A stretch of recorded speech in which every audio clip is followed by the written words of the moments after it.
Hello, everyone, and a very good morning to you. We got some more grassroots Halo coming off a thrilling HCS London weekend. Mikowski going alongside me is my duo, Eli the Ninja, for the Forge Hub 5K presented by LVT Halo. Eli, we got nothing but custom Forge maps all day.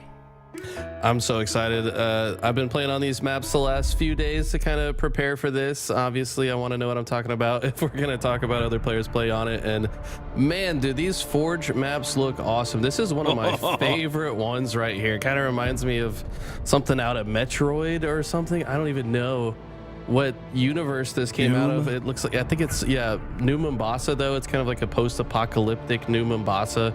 There's even like some cars going in the background on the highway. And man, this is one of my favorite ones we're going to see today.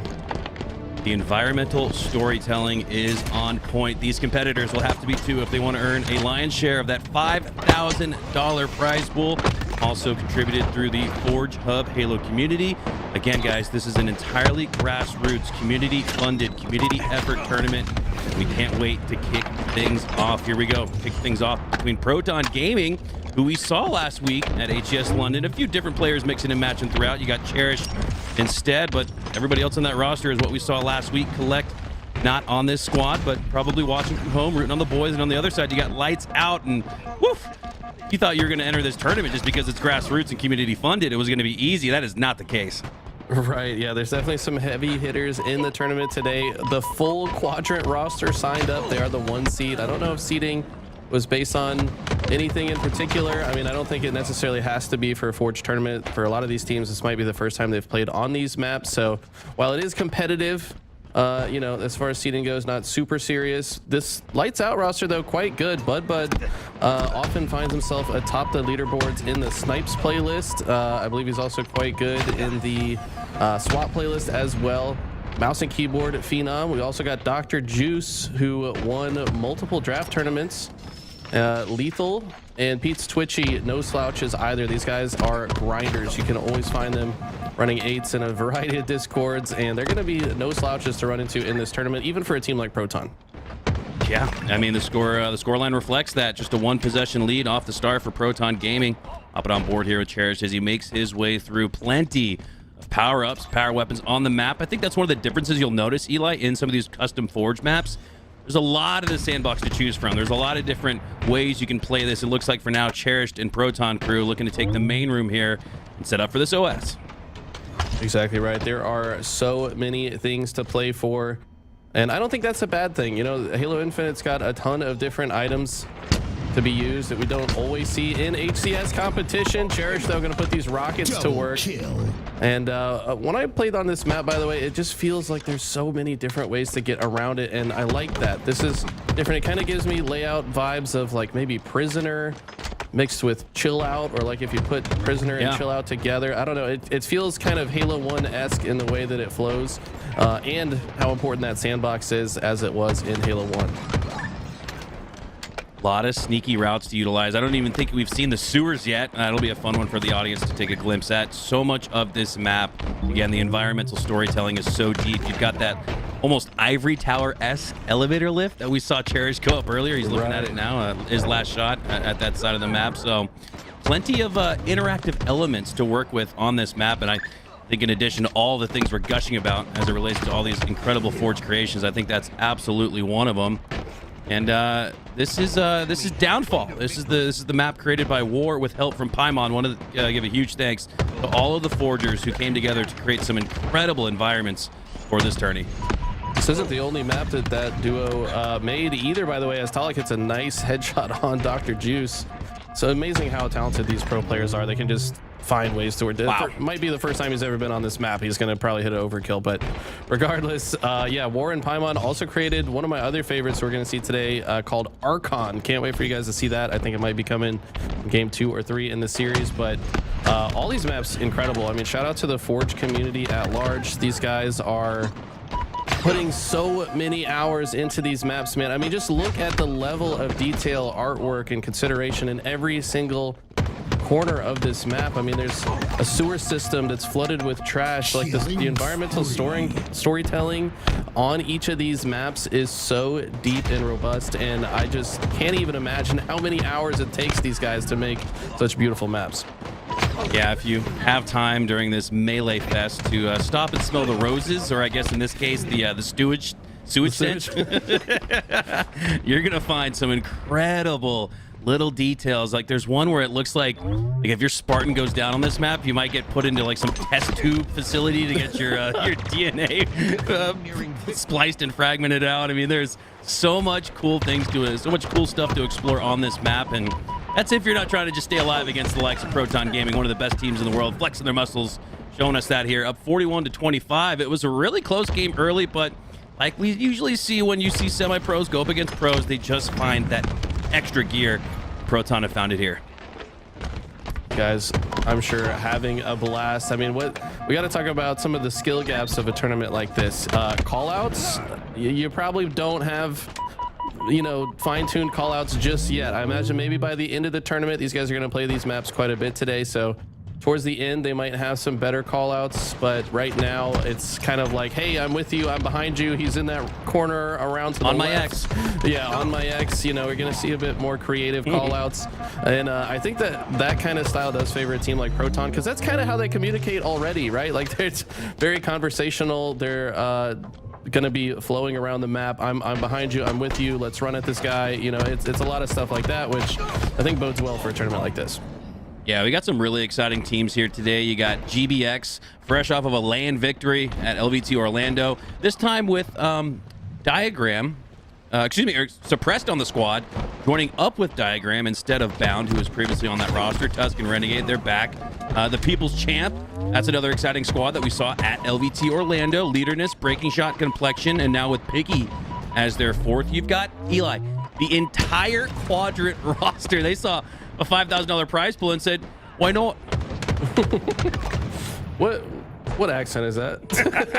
I don't know. Oh wait. Oh, you can't go there. Yeah, Druck's learning that there's a couple parts of the map that you are not allowed to go into without dying. So his DNA is going to get harvested by whatever beings live down here. I guess this is supposed to be under New Mombasa. Somebody said this is a homage to a Halo 1 map, but rest in peace, Druck, and rest in peace that sniper rifle. It came down with him. I think that was smart though from Druck. He looks at the lead. He's got about 10 or so on the opposition. Why not start to do a little expedition exploration as Druck can't go down there? Like the thought process anyways. But yeah, I'm all for these third person theater shots of these maps. What an unbelievable start we saw there with Downfall. Again, a huge thanks to War for creating that map with help from Paimon as we set our sights to the next map that they made. We're going back to back with War and Paimon as we head to Archon CTF Game 2. This one is so good looking, man. I can't tell exactly where it's set. It kind of feels like you're atop a mountain in some kind of alien structure that was built. There's like a waterfall. It's extremely vertical, probably the most vertical map. Like this map that we just saw definitely has a lot of layers of verticality, but you'll see what I mean once we get onto Archon. Definitely more vertical than anything we see in the HCS or have ever seen in the HCS. But there's two snipers on it. There's a rocket. There is camo. Lots of different weapons to be used on Archon, and I think you guys are gonna like it. Hold up, Eli. I'm looking at the roster. I'm looking at the teams list, and we talked about a few. I think we got to talk about one more. Magnanimous, which almost sounds like it could be the name of a map that we're playing here today. That's Ryan Noob, Rain, King Nick, and Huss. Could that be the new complexity roster that everybody's been surmising over the last week? Sparty, obviously, unfortunately, suspended for the rest of the year, so that left not only a hole in the complexity roster, but maybe they felt like, you know what, let's just blow the whole thing up. And now they retain half of that squad in Ryan Noob and Huss, but saw that tweet from Descendant earlier in the week. He is no longer a part of complexity. Could we be seeing the official complexity roster before it's actually made official? Possibly. I mean, it's kind of interesting to see 3/4 of that squad were the original E-United squad at the very beginning of Halo Infinite, right? We've got Ryan Noob, Rain, and King Nick for them to maybe what team has Rain been on? Is Rain has not even been playing? This is a return, right? Yes. Yeah, this is the return of Rain. Yeah, so a lot of people thought that he might be retiring. I mean, I remember seeing he tweeted like free agent during Roster Mania in the offseason, but he just kind of got left out to dry. But Ryan maybe seen an opportunity, saying, you know what, I haven't been doing so great ever since I stopped teaming with Rain. Maybe there's something to that. And they were quite a dynamic duo. So pulling him halfway out of retirement. You got King Nick rejoining as well, and it's very interesting to see that squad for sure. No, I saw Rain and I'm thinking, man, I remember last year watching Shopify with Mental and Rain. They were two of those non-Halo, traditional Halo players that joined the squad, I believe previously playing Gears of War. And I always felt like Mental and Rain were kind of like right there together. They're like a 1A, 1B for that Shopify Rebellion roster. And now look what Mental's doing. He's consistently placing in the top 4, just broke through into the top 3 at HCS London. So what could we see in the return from Rain? We're probably going to get a little sneak peek of that as Magnanimous, Ryan Noob, Rain, King Nick, and Huss have entered the fold as well. We have 32 incredible teams built throughout the community as we kick things off here. Game number 2, Archon CTF. Really curious to know if these guys set foot on these maps or not, or if Druck just said, ooh, a sniper rifle, and just walked right up for it, because that's kind of how I feel when I load into this map. It's just right there in front of you. You know what? Come grab me. It's time to ego chow the guy across the map from you. It looks like Dr. Juice. Yeah, Dr. Juice actually got the better of Talik there and backs up, and there are a lot of little nooks and crannies to run around in the bottom of this base. Druck does finally get taken down, and this is going to be an interesting one. I don't know how much experience both of these teams have on these maps, but there's a lot of weapons to play for. I do love how Eli, when we did our play testing earlier this week, it really felt like it's like, all right, 1v1 sniper off the start, you have to, right? It's like an unwritten rule by the map gods who created this. Yep. War and Paimon with incredible design, and these maps don't only look great, Eli, but they play really well too, as it relates to that invisible hand. Wow, that invisible ninja attempt it looked like from Cherish. Couldn't find out where he went, but I love the invisible hand of game dev design, if you will, because I think that's safe to say at the highest level of Forge, I really do view these guys as game developers because of what they're able to create. It's sometimes on the same level of what you see in a quote-unquote dev map. Absolutely, and I love to see this flag route Dr. Juice chose. I don't think in any of our play testing we use this flag route at all, but it seems to be a pretty smart one, right? Like take it across the top. I think it would force the spawns onto the lower side. Like we said, a lot of verticality to this map. What I do also really love about this map is it's a symmetrical map, so obviously with CTF in mind, but it actually plays as a strongholds map really well also. So there's a stronghold on both sides and one in this bottom middle hallway. So it's not often you see a map that's simultaneously used for CTF and strongholds. Yeah, I think common knowledge would have you say that, but then I almost think from a competitive viability standpoint, it kind of makes a little sense that a good, well-designed symmetrical map could work in strongholds as well. No team has an advantage off spawn either way, so I think it almost makes sense. I like the risk taking here, right? This is a completely custom tournament with custom maps developed by these members of the community. So yeah, why not get a little unorthodox with your design? It might work out well, and that's part of why we're hosting this tournament today. That's why Forge Hub wanted to get in the mix with this. The aim is to actually showcase quality Forge maps that have been designed to work with competitive Halo and with a view to encourage more community creations to be brought into HCS to keep the game fresh and fun for players. I know so much of the conversation in recent weeks has gone to, oh, really, more remakes? Well, we got none of those here today. They might be inspired by some of our favorite Halo maps of the past, but every single map you see here is custom created, and look at that little cheeky toss there. Talik says, or excuse me, last shot says, here, why don't you run this flag instead? I'll snipe. Yeah, that's definitely a bit of a troll. Teammate to teammate said, oh, you thought you were going to grab that sniper? Yoink.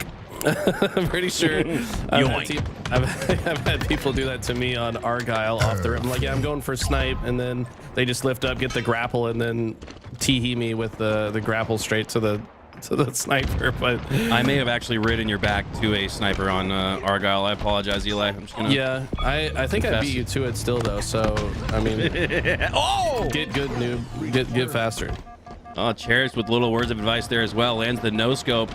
Are we going to see this flag get scored? A little cheeky start there between Talik and last shot does ultimately get put through as it's the last shot who scores. Look at that. So last shot. What What a guy. I'd have some words for him if he was my teammate. Not only does he get the chance to snipe, but he gets the points for scoring too. I don't know. I'm gonna contest that if I'm part of Proton. The Cherish got the camo snipe combination. This seems real deadly on this map. If you get that high ground advantage, he's gonna push straight into the base though. Help his teammates win this fight, and he's the last player alive. What's he gonna do? Oh nope, he got spotted instantly. Thought maybe he could take it a sneaky route while the rest of the enemies are at the bottom. But yeah, I love the grapple on this map. We've talked about this before, right? Where we'd like to see maybe a map with more verticality that utilizes the grappler. It's a really fun piece of equipment, and having fights that are both above and below you. Maybe if you're at the low ground, you can use the grapple to manage from the low ground a bit more easily. It's a nice way to balance out a map using the sandbox and that verticality. Yeah, I agree, Eli. That's one of my top takeaways from playtesting it earlier in the week, as we see a potential triple. No, last shot, not able to land those last couple shots, but these maps play so well with equipment in mind. These maps play so well with grapple, even just across that mid-entry point. You can't make that jump without use of equipment, and then even something like Repulsor. Not only, when I think of a vertical map, I think of 3 layers, 3 levels, right? First floor, second floor, third floor. I think this map has 5 levels to it. Right. So the grapple and the Repulsor are absolutely key here, and I love when maps are built with equipment in mind. For sure, yeah. Sandbox certainly was tweaked over time. You can tell that there's a lot of thought put into the location of every single item. A lot of thought put into all the jumps, all the different routing. I mean, each base has several different ways to get in and out. So lots of room for cheeky, sneaky plays, and Proton don't even need to be sneaky. They just kind of overpower their opponents to a swift 3-0 victory. By the way, guys, if you want to look up these maps, they're all available. You just go to popular maps, search for the name. This one's called Archon, and the one before this was Downfall. So love every one of these maps. We won't get a chance to see Anthracite just yet. That's that Yeehaw map. You can tell even just by the thumbnail, and that one's really cool. It reminds me of a particular map in Overwatch where it's very Western themed. So plenty more fun and exciting maps to check out here. But for now, it's Proton putting the lights out on Lights Out 2-0. Yeah, shout out once again to Forge Hub. This was, I guess, put together in tandem with Halo Hub. Put up $5,000 from the community for the community. And the more people that enter tournaments like this, the easier it becomes for these guys to bring sponsorship money into the Halo community. So if you guys see more tournaments like these pop up, make sure you sign up. I mean, it's a blast. You don't have to take it super serious. It's not like you're playing for HCS points, but there's still a lot of money on the line. So you can take it as serious as you want to and get used to some of these fun new maps. Also, you know, maybe 343 pays attention and put some of these maps in the social playlist as well. So support the forgers, support the community, and have fun in some of these tournaments. Yeah, you know my saying for these grassroots community tournaments: why queue into matchmaking when you can play for $5,000? I don't get why you would do anything other than compete in a tournament like this. And if you're not competing, watching is the next best thing to do, because like you said, Eli, the more eyes and awareness that we get around Halo, and specifically grassroots Halo, the more likely we are to bring in some, well, non-grassroots sponsors, right? The guys who've got the big bucks and are looking to spend money and support some of these different community grassroots initiatives. So if you can't compete here today or in the next one, just make sure you're in the chat watching and you're doing your part. So a huge thanks to everybody joining us here for a grassroots community tournament. You're tuned in to the Forge Hub 5K presented by Halo, LVT Halo. We're going to head to a quick break, re-rack, reset, get a look at the bracket, see who's up next. And when we return, more custom map mayhem.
Hello, everyone. Welcome back to the LVT Halo presented Forge Hub 5K. Eli, we've seen some incredible maps, and we're about to see an incredible team here as we're going to get our eyes on that Magnanimous roster. Ryan Noob, Rain, and 1G, King Nick, and Huss going up against Grippy.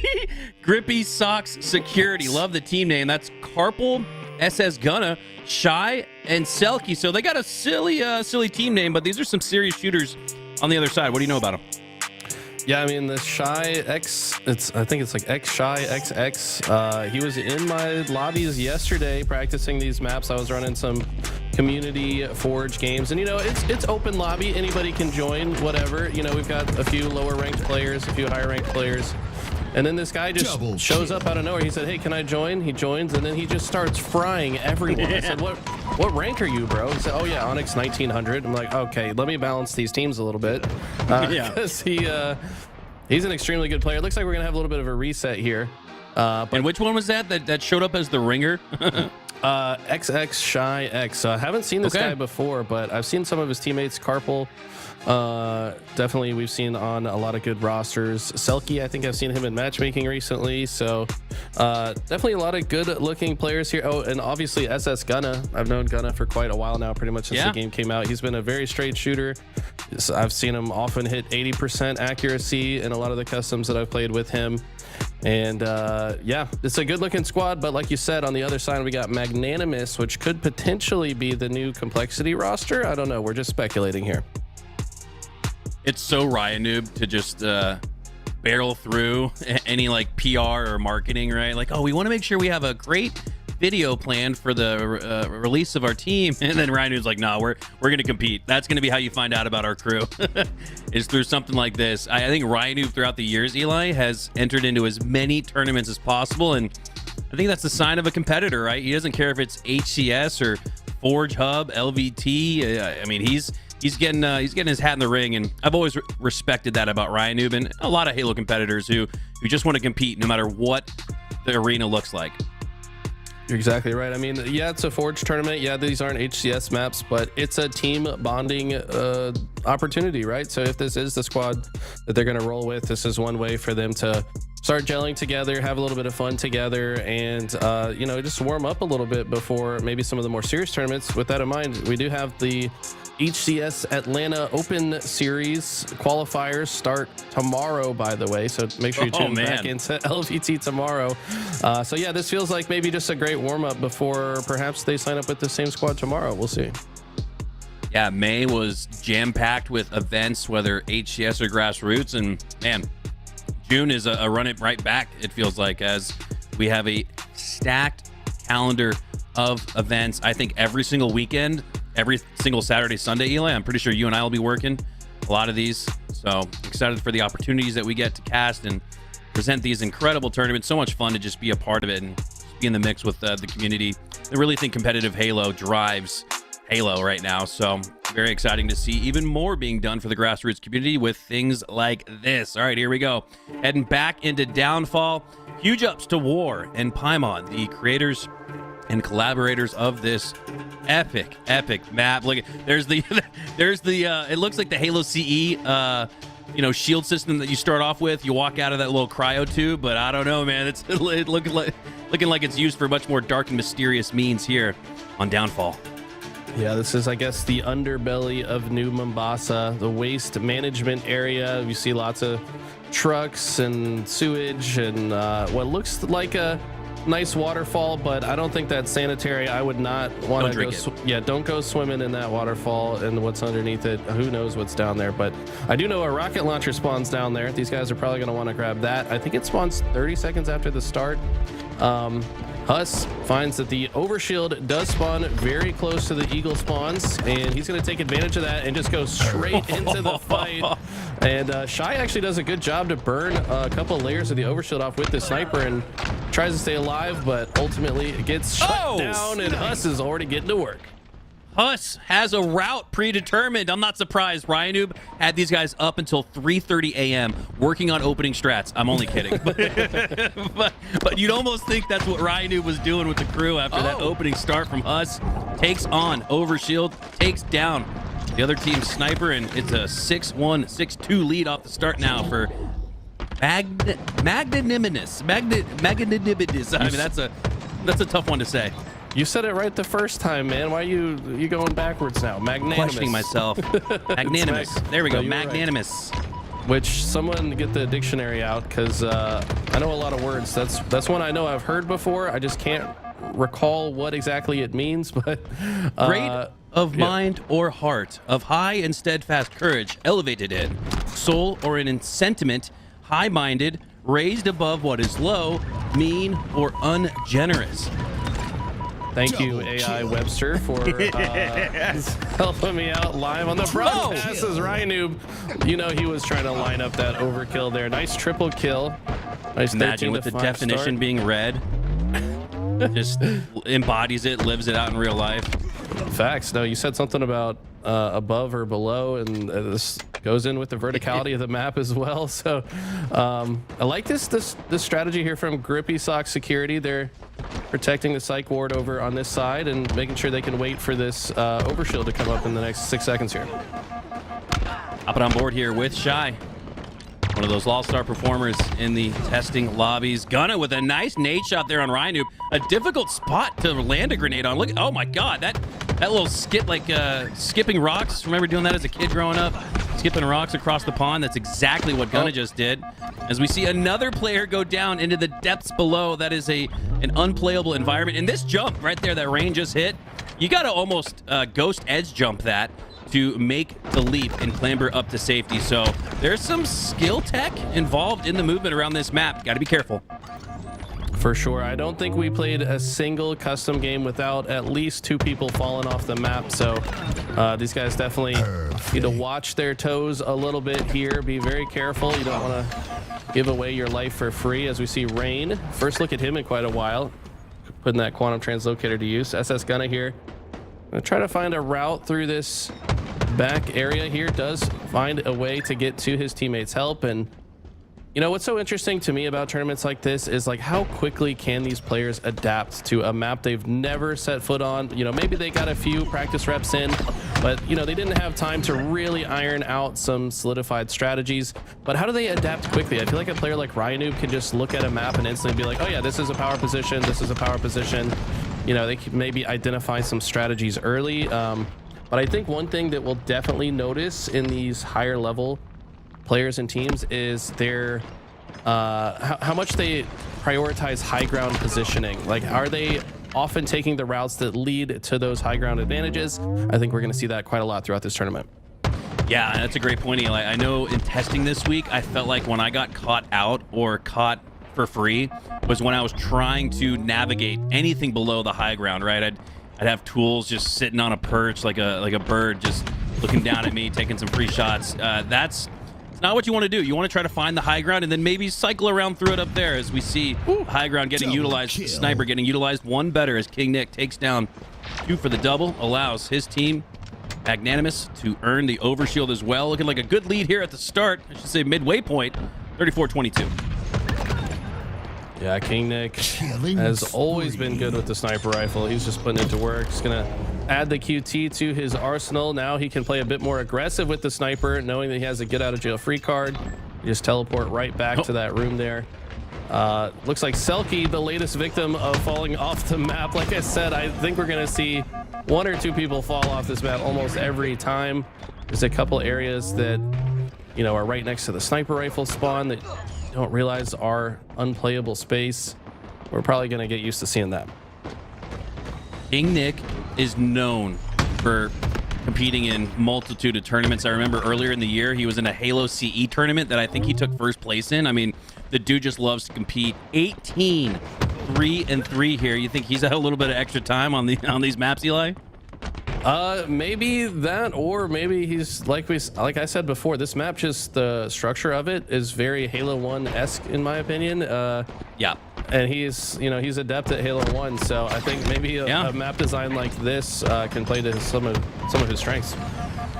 Hey, you're right. This does remind us of some of those Halo CE maps. Halo CE really seemed to prioritize things like verticality, which is crazy to think of, that you didn't have things like repulsor or grapple and they still made it work. I mean, Halo CE, those original Bungie Halos are just a marvel of the world, really, and still providing some inspiration here 20 years later. You'll love to see it now with things like the grapple hook and the repulsor. It's even more fun, you could argue. I guess in Halo CE you had things like the portals. I don't want to spoil anything, but as we get further along in the tournament, we'll see some maps that maybe utilize some of that portal technology. Oh, Eli.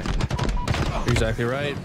Yeah, back in Halo 1, we had a lot of portals. There is another map that we're going to see later today that's got a portal as well, and I'm excited for that. I mean, just seeing more maps utilize portals. I think they've always been a part of Halo. They should still be a part of Halo. Don't see it as often in this game, but we will see it today.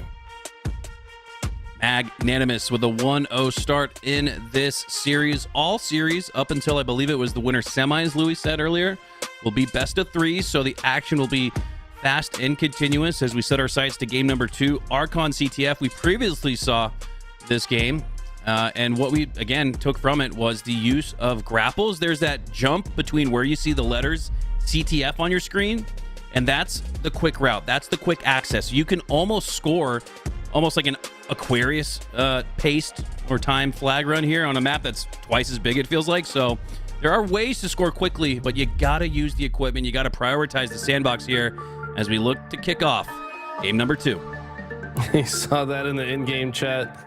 Selkie said, hey, King Nick, you got the spawns memorized? Like, brother, you seem a little bit too comfortable on this map, but no, I think he's just got really good Halo fundamentals, and that's what's gonna really help you rise to the top in a tournament like this where nobody's got a ton of experience on these maps. So if your fundamentals are sound and you can quickly assess good parts of the map, control time and space, control power items, you're gonna have a good time. And this map, I mean, if you're not controlling the high ground on this map, you're going to have a very bad time. The rockets do spawn at low ground, but right next to a lift that takes you all the way to the top of the map. But of course, it comes with a sound effect that gives your location away to the entire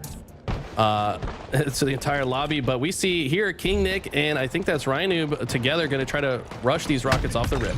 Yeah, look at the strategy. Magnanimous not going for the snipes. Instead, they take down the snipe with the rockets. Great utilization of the sandbox. Ryanoob wants to make sure he depletes that resource, fires off a chance rocket. And look at this. Off the start, looks like Grippy Sock Security have a pretty good edge despite going down off the start, despite what looked like a better strategy from Magnanimous, grabbing that rockets. It's not going to come to fruition, but Grippy Socks were able to enter the other base, and now Ryanoob, look at this, finally grabs the snipe, and Huss has a run. You were right about this route across top center. If you have a grapple and you just sit up here, you could feasibly just wait for your teammate to take the flag to the top, grapple it across the gap and cap in no time. So I think as the tournament goes on, we might see that tech get utilized a bit more. Ryanoob right now is controlling the sniper, knows that he can actually crouch and has a little bit of extra visibility to help fight in that spot. So quickly finding some cheeky angles here, and he secures the area and then pulls the flag. Let this be a lesson to you guys. You can't run the flag unless the coast is clear, and Ryanoob wisely helps his team win the fight. And look at this. He's already hitting curb slides and moving around the map. It seems like he's already at home. All right, I was trolling when I said Ryanoob had these guys up until 3:30 a.m. working on opening strats and angles, but I don't know. Maybe that troll is coming to life. This looks like real life, and yeah, you could almost tell. You can always tell by the body language of a player whether they're seeing something for the first time or not, right? They'll kind of like double take, like literally like you would in real life. There's none of that here from Magnanimous. They are taking their spots, and you saw Ryanoob there. He wasted no time to crouch and get the superior angle to prevent Grippy Socks from getting a flag out, making this a little bit more difficult of a score for Magnanimous. They are able to get one on the board, but they go 4 down right after a futile attempt to pull. Now has Grippy Socks on a counter attempt. Yeah, Rain maybe trying to find a creative opening to grab the flag, but will that bite them? Huss is going to get the back smack on the flag carrier. We'll have to see if he can actually return it, though. Finds the heat wave as well. This does spawn in that hallway underneath the waterfall. Gunna with camo sniper absolutely needs to make this stop, and King Nick runs right past him, but he's unable to finish the kill until now. But that flag is already almost home. Gunna able to take down King Nick, and with 3 going down for Magnanimous, Eli, they don't have enough resources to force a counter. If anything, I expect their back to be against the wall. Off a spawn it is. You got the sniper sights. Gunna laying down on your soul as he lands the no-scope long range on the Ryanoob. That was an insane shot. I mean, he was actually unscoped for a few seconds there and then still lands a headshot across the map through a few pixels of visibility. I mean, insane shot out of Gunna, and he's going to go ahead and cycle the new round of snipe ammo. We're back to the mandatory ego chow from snipe to snipe. And after he burns this last grapple, that grapple flag play out of play for now, but I think he's going to look to rip a few more heads with this sniper. Yeah, Gunna could be approaching flow state. You get the one score to tie things up, and then off of that, you no-scope Ryanoob across the map, looking to now take down Rain, the competing sniper. He's got the shots lined up, but the backsmack comes through instead. Huss, with a sneaky, cheeky positioning, a sneaky beaver here on Archon, takes him down instead, and now we're seeing Magnanimous with a great opportunity to score. 3 players down for Grippy Socks. Rain just looking to inch it a little bit further. A few more meat left on the bone as Grippy Socks aren't going to make this easy. Oh my god, the shot grenades and frag grenades come raining down. Huss still being so sneaky. I feel like this guy just such a thorn in the side of whoever he's playing against. He's a huge reason why that flag got returned earlier. Also shutting down Gunna, who was starting to catch fire, and you gotta have a player like that on your team on a map like this. Absolutely. Oh, you need some fraggers and fryers. You also need some intellectual beasts, right? Like, because these maps relatively new for the most part. I know some have been out for a couple months now, but I think a lot of players probably getting their first eyes on these maps here this week, and that's a big advantage that Magnanimous have in the eyes of Ryanoob and even King Nick, someone that is familiar with Halo CE's gameplay and verticality with the maps. He plays a lot of those in his free time, so there's some there's some advantages beyond just skill level here in these sports tournaments, and I think that's some of the most exciting facets to talk about. Absolutely. You see King Nick already utilizing the geometry of the map to kind of make that fight more difficult. Walking at an angle diagonally, definitely a difficult kind of trajectory to keep your aimer steady. I think King Nick taking advantage of that to make himself a harder kill. Huss tries to make his way back to that new heat wave. We saw how much work he was doing with it before. It does seem like they've played on these maps before, though, because I saw when Huss was out of snipe ammo, he immediately went to the rack to grab the shotgun, and it looked way too effortless and second nature in the moment. Right, that's what we were saying earlier. There's no hesitation in the eyes of Magnanimous. There's no glance left, look right. Is this over here? Is this over there? No, these guys, it's almost like they got Coach Ashes behind them. I wouldn't even be surprised if they did, because these guys want it so bad in every way. King Nick checking another one of those angles that you might not think to the naked eye, to the first experience, first or second time on this map. You might not see that as viability, but it is. As King Nick does ultimately go down, you can see both teams trying to hold that overpass side of each map, or each side of the map, as Rain now has the heat wave to work with. Would love to see some heads up, eyes on POV of this player. This could be a return to the HCS from a player that we previously thought was in cryo sleep. Yeah, I mean, he was seen Halo Data Hive put TBA, I think is the name of the roster, if you look at it on Halo Data Hive right now, but they were scrimming. And by the way, this Shy character, who I did not know of before he showed up in my stream and started frying everyone in my custom games, when we played this map, he went like 32-10. Like, this guy, just an absolute menace with a sniper rifle, and he's continuing to do so. Barrel stuffing opponents and then meleeing their broken jaws. What an unbelievable run that was there from Shy. He does ultimately go down. And at the 5-minute mark, Eli, we have 2 flags out on each side. 1-1. This next score could potentially win the game, as Magnanimous are going to be able to put it through. 5 minutes left, up 1. Hopping back on board with Shy for just a moment, but we're actually going to go with Ryanoob instead, who's got the grapple sniper combination. Finds his way into the opposition's base. Gunna takes a snipe shot to the body and then one to the head. A little bit disrespectful, I think. When you could have got a body shot, you get the headshot anyways. But here we go. 2 snipers on board of Magnanimous. One of them does get taken down, but I think the damage has been done. This flag could be the end of the game. Rain does deplete that sniper resource, but Magnanimous looking to deplete game number 2 here. Misses the grapple tech, and yeah, you're gonna get a melee from the teammate for missing that one, especially from players that expect so much from each other at the highest level. As Magnanimous take it 3-1 in game 2 and sweep the series but not for, again, some bleeding being done, some right hooks being landed by the blue team in each of these two series where they went up against some of the best in the HCS, Proton, in what looks like could be the new Complexity roster. Yeah, Grippy Sock Security, one of the best team names in the tournament for sure, and certainly one to look out for in that lower bracket. I mean, these guys definitely earned a little bit of confidence. Like, hey, we didn't get staked in the Slayer. We got a flag cap in the flag. You know, we're good at this. Maybe we can also learn from some of the strats that we saw. But look at this no scope, man. Like, there had to be maybe a pixel or two of visibility on Rhinoob's head there as he peeked around the corner. So massive shots out of Gunna. Exactly what I expect out of him. But yeah, Huss was just so sneaky. He's so good at playing low ground. And we talk about how important it is to play high ground. But like, if I'm in a 1v1 against someone low ground, I think Huss is at the bottom of the list of who I want to be against. Yeah, I agree with that entirely. And it kind of makes sense on these maps that really target and prioritize verticality. Ooh. There's another no scope from Shy. He previously landed one just before this. But yeah, that makes perfect sense, right? If everybody's at the high ground, that kind of makes the process a little bit easier from a defensive standpoint. But if Huss is mulling around the sewers while everybody else is shooting from the top, I mean, that makes it very difficult. It's a little bit of what we saw there, as we will continue to see more custom Forge action. You're tuned into the Forge Hub 5K presented by LVT Halo. Don't go anywhere. We'll be right back with more.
Hello, everyone, and welcome back to the Forge Hub 5K presented by LVT Halo. Mikowski joined alongside me as my duo. We've been playing Halo together since 04 here in 2024, a 20-year run. And man, the maps we're seeing today are just as profound. Incredible work by the Forgers. Eli, what have been some of your initial takes as we have a few rounds under our belt?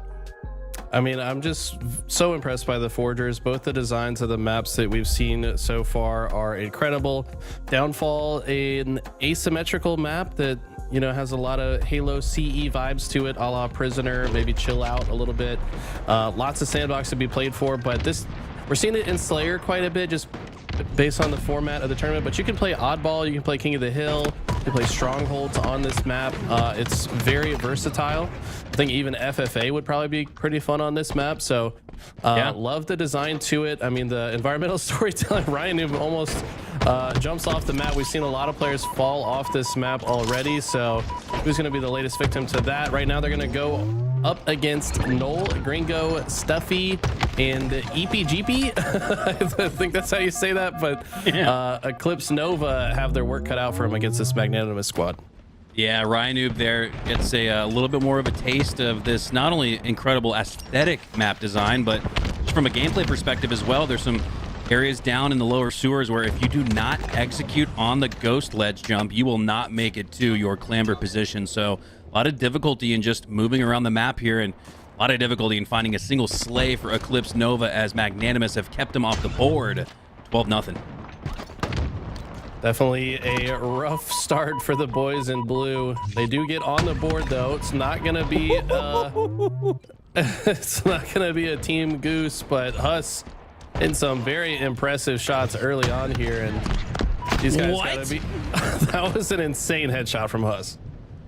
How do you even line that up, the difficulty of it, at like a almost like a X marks the spot access, right? The player crouching, sliding down into the right, Huss with his reticle down, swiping to the left. I mean, that was X marks the spot as Huss earns another headshot. And this is kind of exciting, Eli, from a roles perspective. Could we see Huss with more power weapons now that this complexity roster is potentially moving around? We don't know if it's official. We're only assuming here, but what an opportunity this would be for Huss, sticking with Ryanoob and maybe getting more opportunities because of it. It's definitely something I thought about as well, because this is at 3/4 of that United roster from season 1. Huss, Rain, Ryanoob, Rain, King Nick, and Ryanoob, but Huss is like in the place of where Sparty used to be, and I don't really see Huss as the same type of player that Sparty is, but at the same time, I feel like he could be if given the opportunity, as King Nick hits another nice headshot. But I don't know. A lot of time has passed since then. All these players have kind of changed their play styles as time has gone on, and who knows, maybe this team could have a level of teamwork that United squad had as well. Well, we talked about Huss a year ago as maybe a support player, but more recently in tournaments, Eli, we've identified him as the glue guy. And what's the glue guy do? Whatever the team needs in a moment's notice. And I don't know, maybe this squad, if it were to be official, needs a main Slayer type, needs someone to hold and possess the power weapons. Huss is not only good with things like the sniper, but he's even better maybe at keeping the sniper away from the opposition. If he does get in a situation, I always see him wasting shots or even just dropping it off the map. So I think that's in addition to having a guy that has snipe in their hands. And not only do you want him to hit their shots, but you want him to make sure that the other team can't hit any as well. And I think Huss is a great example of that. 29-13 now as Magnanimous have continued on with their efficiency here in game number 1. Winners round 3. Eclipse Nova, though, got to give him credit. Everybody got off the goose board, right? Nobody's cheeks are clenched up right now at the 30 mark thinking, oh my God, am I going to goose? Not going to be a worry here.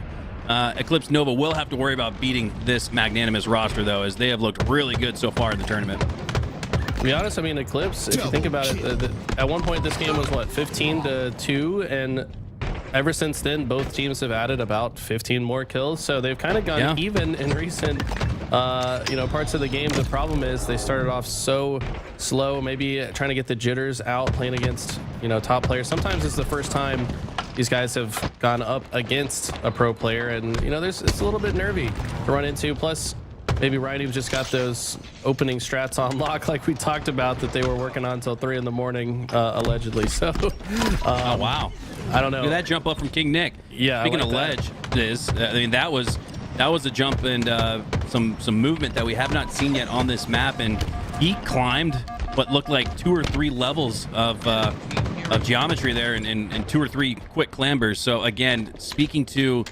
not only the skill level of Magnanimous, but the map knowledge they seemingly have. And hey, give them credit. Everybody's had the opportunity to play these maps for a couple months, especially in the last couple weeks where this tournament got announced. $5,000 on the line.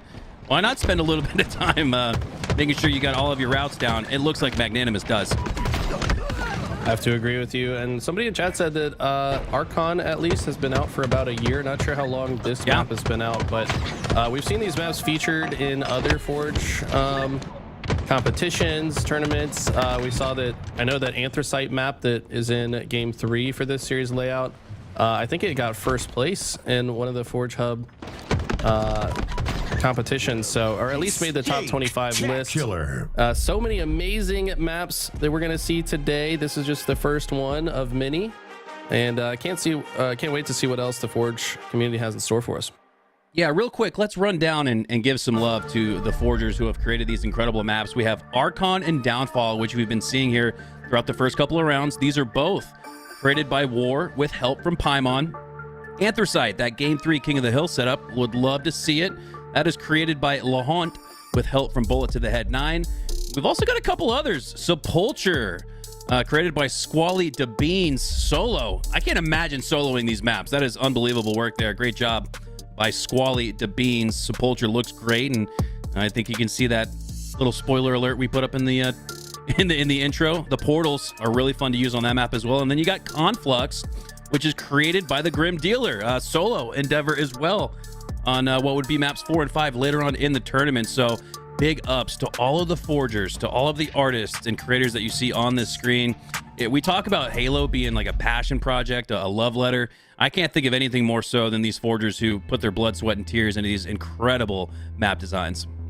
I mean, just look at this thing, man. Like, look at the vegetation growing into the mountainside. We've got like the roots growing downwards into this temple. I guess this is like a Forerunner temple built into the side of a mountain on whatever planet or Halo ring this is on. I mean, it's just a beautifully designed map. Like, it feels like it belongs in the game, and certainly belongs in social matches at the very least, if you ask me. I mean, this should be a regular staple in the playlist, as should many of these other maps. Absolutely agree. You can see here off the start, MLG Stuffy utilizing the UI HUD to see if that sniper had been picked up. He was waiting for a 1v1 gunfight, never got it. Now has to worry about a shotgun pushing up in his face. That's us now with the T2 combo. Old gameplay, new maps, love to see it. Huss can utilize that sniper, but for now he's only got his teammates to see. Heatwave coming around the corner, so he knows there's opposition thereby, but look at him glancing to the left. He knows that a flanker's there. That's why he hasn't taken a step forward. Instead, he's going to make sure he lines up that shot, clears the way, and now, after getting comms that this area has been cleared, Huss pushes on through and now has the back of the opposition to work with because of it. Masterful work here by Huss. I think that was actually early understanding of the spawn system, because the area that he was standing, there's multiple spawn points in that area, and it is a common spawn zone if someone's not blocking it.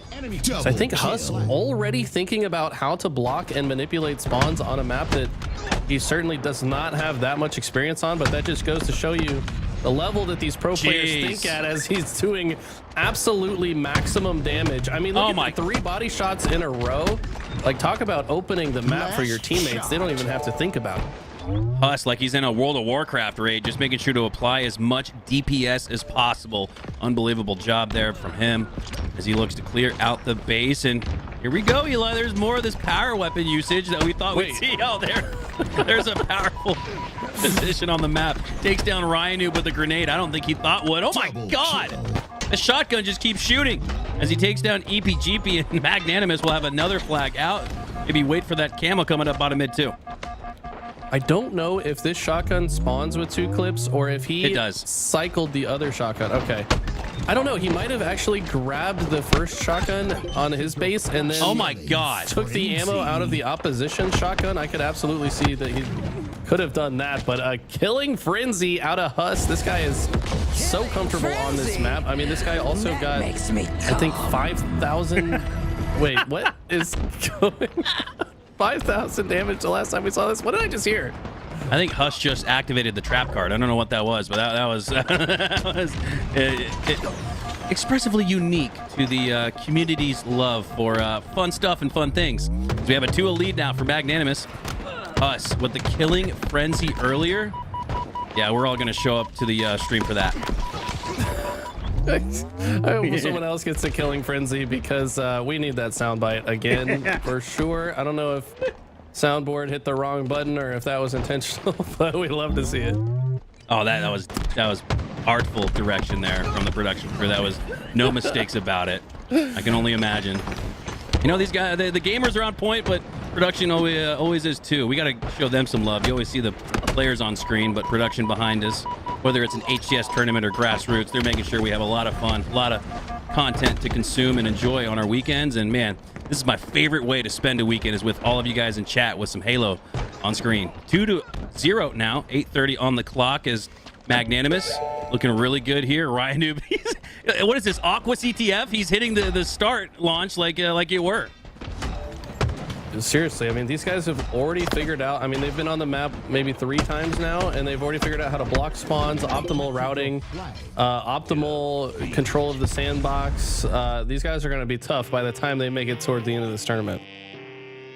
So excited by Huss's gameplay there. We saw the killing frenzy, and I don't think he had a DMR on him until he had already reached the frenzy. That was all via the shotgun and the snipe. On his previous roster, we haven't really had a chance to see Huss pop off with the power weapons. He's more often than not supporting his teammates to grab and utilize things like the power weapons, but I don't know. It seems to be here the early strategy for this Magnanimous crew is to let Huss do his thing. 2,800 damage in a match that only lasted 420. That's fitting.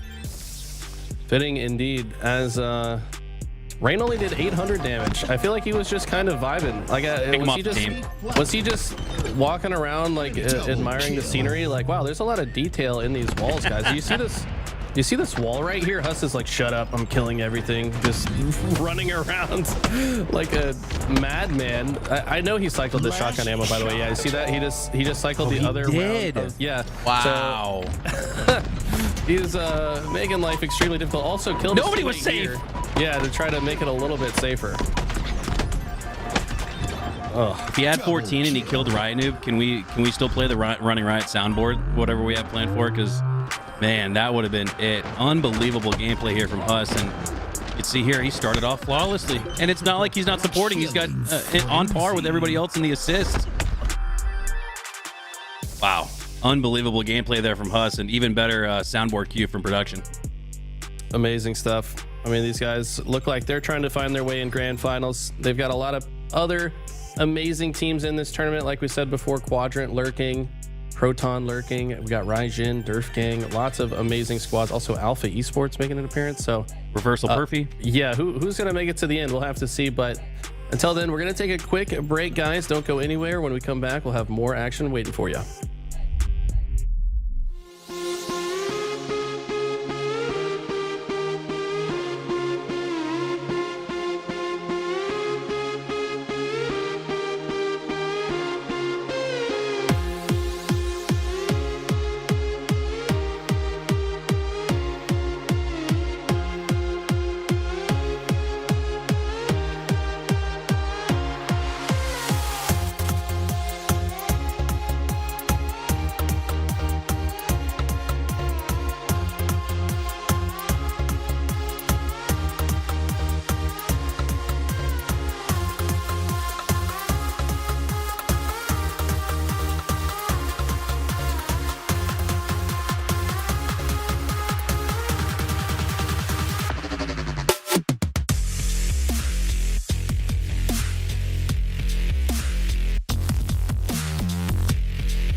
everyone, and welcome back to the Forge Hub 5K presented by LVT Halo. Plenty of grassroots action going on all day today, Saturday, to get you guys right and ready for tomorrow's HCS action. But first, we got a good one here, Eli. Quadrant versus People's Champ. You guys know who's on Quadrant. People's Champ, you guys probably know who's on that roster as well, since they are the People's Champ after all. You got Leaderness, Breaking Shot, Gunplexion, and Piggy. Eli, this might be the first Game 3 we see of the day. Yeah, I would be surprised if we don't go to a Game 3. This Quadrant roster was absolutely unbelievable in London. I mean, Snipe Drone having a tournament to remember for a long time. I think he ended as the KD leader of the entire event, despite his team finishing top 6. I mean, it felt like they could have beaten just about any team at London. So love to see them again so soon, but you're right, going against Gunplexion, Piggy, Leaderness, Breaking Shot. I'm curious what the server is, because I think Quadrant playing from Europe while People's Champ playing from the States, that could play a factor here. Yeah, we saw a little bit of this in the off-season global tournaments, but I'd say for what it was worth, the players might disagree, but I loved having the Europeans in the mix with North America's best, as that's exactly what we see here. Quadrant off the rip have a 4-2 start, and I think SLG just picked up the opposing team's sniper as well, so that could bode trouble for People's Champ. I think there is just the one sniper on this map, but one team spawns closer to it, which is People's Champ. So yeah, it kind of, he does steal an item that should have been in the possession of People's Champ, I would say, and he's already going to work with it.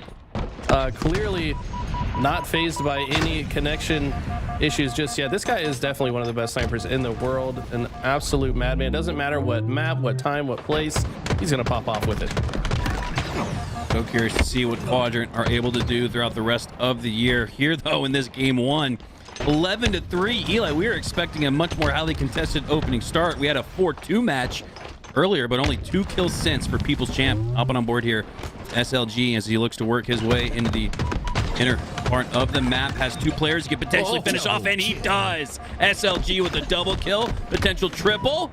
No, Piggy is able to clean him up. He still manages to shoot Piggy 3 times before going down while one shot. So, I mean, man is absolutely on a mission here. Eventually, looks like Glory going to be able to shut him down. And this is going to be a battle of like who can adapt to the map better, who can find those routes to high ground, who can control the sandbox.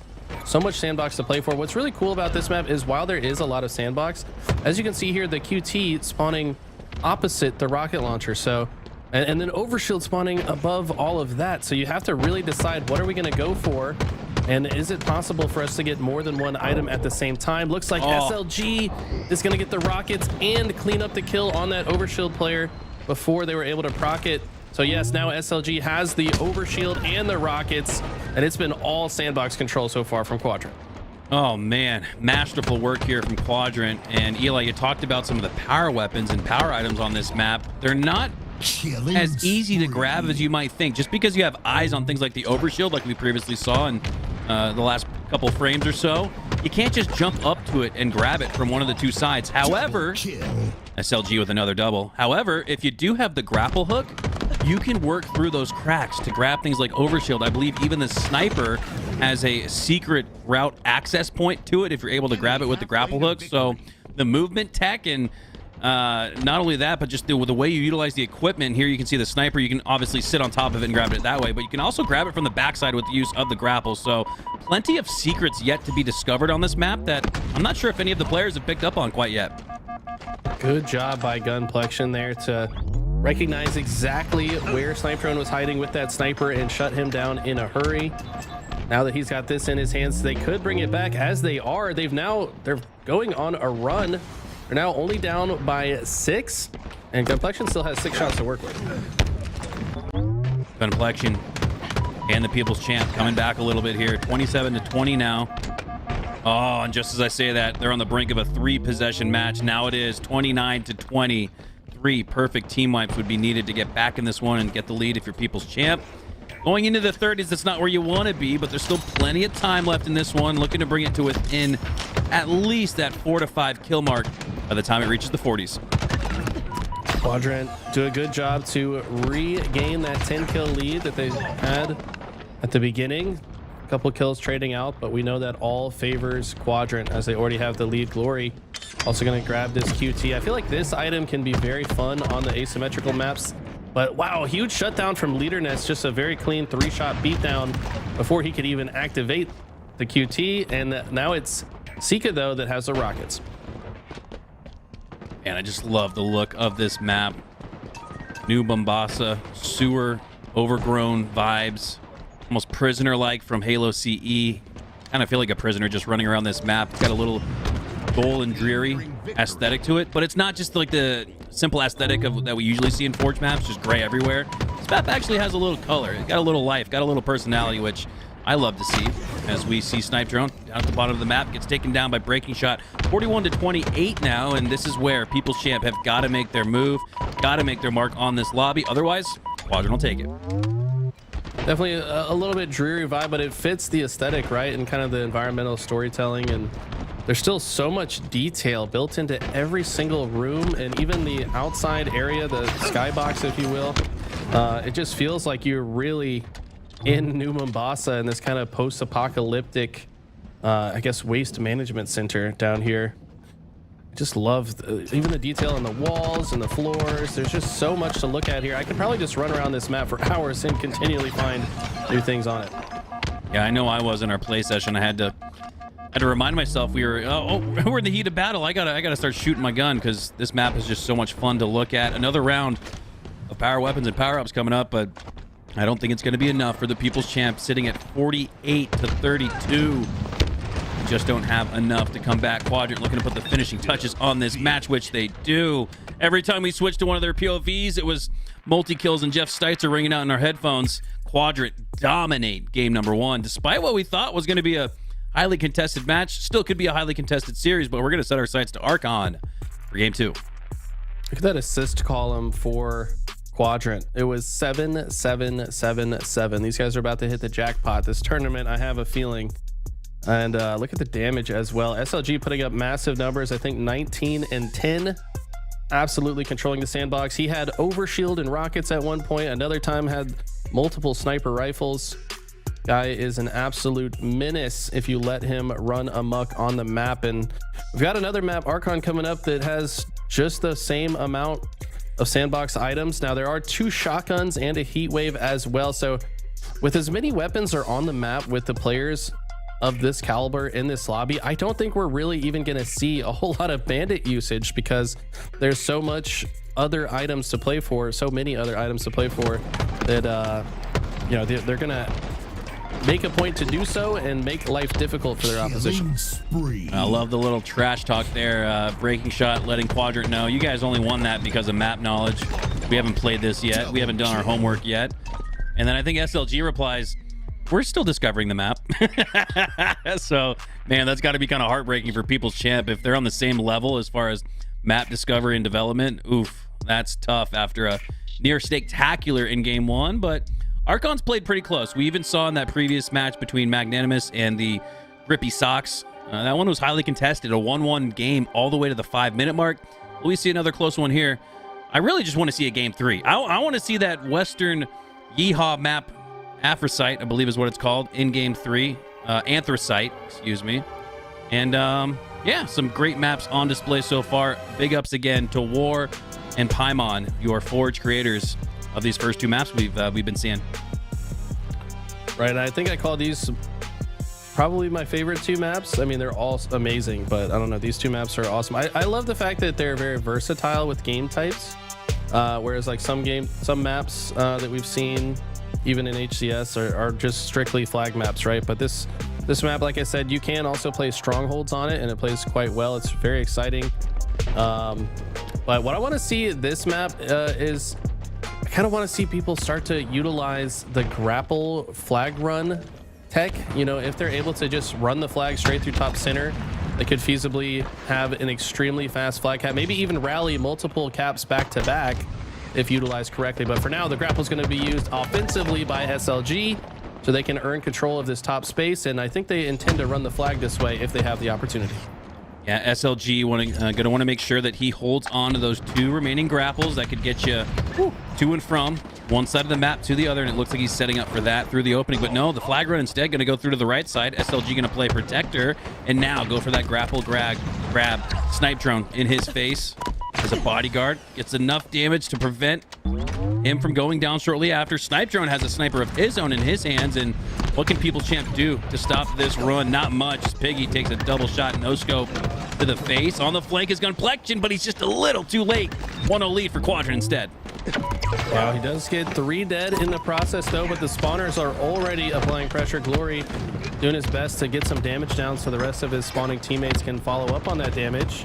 Tika's having a hard time doing so. Look at the sneaky route from Gunplexion as his teammates play bodyguard to him, but they do ultimately get stopped, and now this flag is in a pretty awkward spot. Gunplexion can't win the 1v1 against SLG.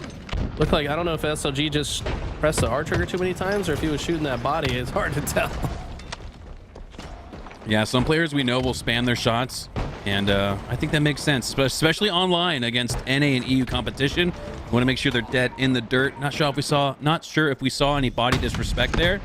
I'm a fan of it. I'd love to see it, but I don't know if that's exactly what that was. As we see Piggy get a score pretty close here. Quadrant on the defensive. People Champ looking to tie things up at 1, and they'll do just that. Great job. 2 minutes off the clock and already 2 caps. Oh, breaking shot going down. Gloria's got the sniper rifle. Like I said, there's so many sandbox items to play for. This guy's definitely favoring the grapple. It's going to be a common rotation. Shotgun also spawning in that hallway. Looks like breaking shot got eyes on Glory, but not enough, as Glory just hits the most casual no-scope headshot I've ever seen in my life. Didn't look like he even... did that not just look completely effortless? I feel like every time we're on Glory's screen, he's just effortlessly hitting these no-scope headshots.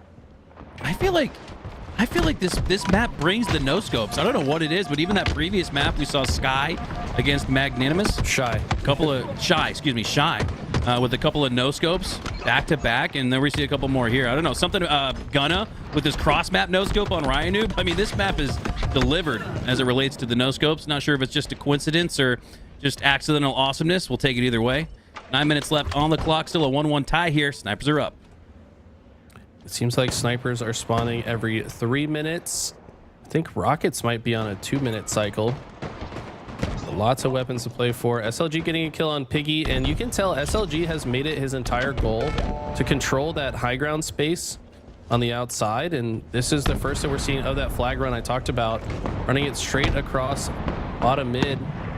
Got a nice view of the underbelly of the map looking up. Snipe drone's going to clear his side, and this flag looks like it's going in. Nice offensive defensive effort there from Snipe Drone. Takes down the last member of People's Champ that could have stopped that one from going in. Instead, it's a 2-1 lead here for Quadrant. Snipe Drone continues to rip faces. Hits the back of the head headshot on breaking shot. Looking to get up to the high ground now. He has to check real quick and make sure, was that my teammate? Yep, everyone zooming around. A little hard to tell sometimes. As Snipe Drone in the middle of the map with the highest potential ground. What can he do with it? I did not know that was a jump to go from the second or third level of the base to go to ultimate high ground. That's a very important jump to know for these guys. I think Gunplexion just grappled the rocket to himself, or maybe just more charges of the grapple to himself. Looks like he's going to try to chase this player down. Awarded with the 360 medal. And now they've actually got a good look at a potential run here. 3 dead. But what route do they decide to take it? Both flags out. Glory playing sniper main and OBJ main right now, and it's going to be enough to get that flag to the Quadrant side of the map. We're going to have a standoff with each flag at about the same side on the map. Numbers dwindling here for Quadrant, though. They got to be careful and safe, but Sika goes down. Big win there for Piggy, but Snipe Drone saves it, pulls his flag to his base, and then makes sure that it stays alive. Unbelievable work here from Snipe Drone. Just doesn't look like People's Champ. We're about to reset things. He's got more perfect shots to deal with. Snipe Drone carrying on from what we saw at HCS London. Wow. Snipe Drone, one of those players that he's been dominating the EU scene forever, and it suddenly it feels like he's gotten even better lately. He's looking like one of the best players in the game. And look at this. But I don't, wow, breaking shot with such a sneaky spot in the back of the base. Glory didn't check all of his corners. He's continuing to look. There's like an extra extended part of the base back here. I didn't even know this was back here. Enemy flag. I think Glory did either. And because of it, we might just see a 2-2 tie. Piggy looking to put it in, or excuse me, Breaking Shot looking to put it in, and he does. 2-2, but Glory on the other side as a counter cap. People's Champ are privy to it. Shots going into the back of Glory as he looks to toss that flag across the 50-yard line, which he does, but he goes down shortly after. So too does Sika. SLG and Snipe Drone looking to combine here for a dueling score that would end this match 2-2 with less than 6 to go. If the players of People's Champ one by one just trying to get in on the return. Complexion finds it in the middle of a fight. So this is going to go back to a reset. We're in a essentially sudden death overtime already. Next flag cap's going to win. Here we go. This map is delivering on the action. SLG spots a teammate weak, gives him a little shroud screen coverage to keep him alive. And so far, he's done just that. It's SLG who actually goes down, and Sika does go down shortly after. Glory goes down as well. People's Champ mounting in numbers, but only by 1, a +1 net outcome. All 4. Oh my God. They can just take down this last member. Will have gone down. Snipe Drone goes down, and you almost wonder if that extra second or two gave Quadrant the chance they needed to come off of spawn and make some work of it. But for now, People's Champ have the edge. Wow, Complexion, ego challenge, SLG. Who knows how good SLG is with the sniper, but that just shows the level of confidence of this man. Because I don't care who you are and how many snipes you've hit, I'm still going to ego chow you. I respect that. Does ultimately run out of ammo and get taken down by the shotgun though, but and both these teams, does it not look like they're just having so much fun on this map? I mean, there's so much. There's so many interesting fights happening in the base. There's the architecture, the verticality. It's just creating a lot of really fun engagements. Just feels fresh, feels fun, feels exciting. And I think in HCS year 3 of 3, you don't really get that much. Everything's kind of, the book has been written on a lot of this. Now with new Forge maps, it just feels, again, so fresh, fun, and exciting. Another flag out this time for People's Champ as they pull Quadrants. Excuse me, that's actually on the other side. A reset going through, though. That'll reset things entirely. 4 minutes left on the clock. We're in the end game with both teams tied. Rockets and Camo are coming up right now. Which team gets them could determine the game, as SLG and Sika both die at that high ground position. Looks like flag will be returned. Looks like Glory the one to get the rockets. We can see from this beautiful overhead. Snipe Drone gonna trade out with Breaking Shot after getting stuck, and this is just going back and forth. Sika in People's Champ's base can get a flagpole, but I don't know how far he's gonna be able to make it. The spawners are gonna be close. Gonna try to take a sneaky route back here, but look at the grenades coming in. Leaderness trying to dive on the flag, but he gets taken out by the shotgun. Piggy gonna clean that up, and I think this one's gonna get reset once again.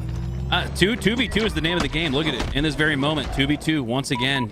Quadrant has felt like 2 is enough though to run a flag, but more often than not, People's Champ have been able to shut it down. Flag run going through the middle of the map. Snipe Drone through bottom mid. Complexion with another pull out as he approaches down the left side. Goes down to 1 HP. SLG cleans him up. Should get that instant reset. Uh-oh. This could be the game here for Quadrant. And it is 3-2. They'll take it. And the series sweep 2-0 at that. But a great game, too. Archon on CTF provided all of the action. But Quadrant will take it nonetheless as they continue through the winner's bracket. Impressive stuff out of Quadrant. And what a game that was. That could have gone either way. I was...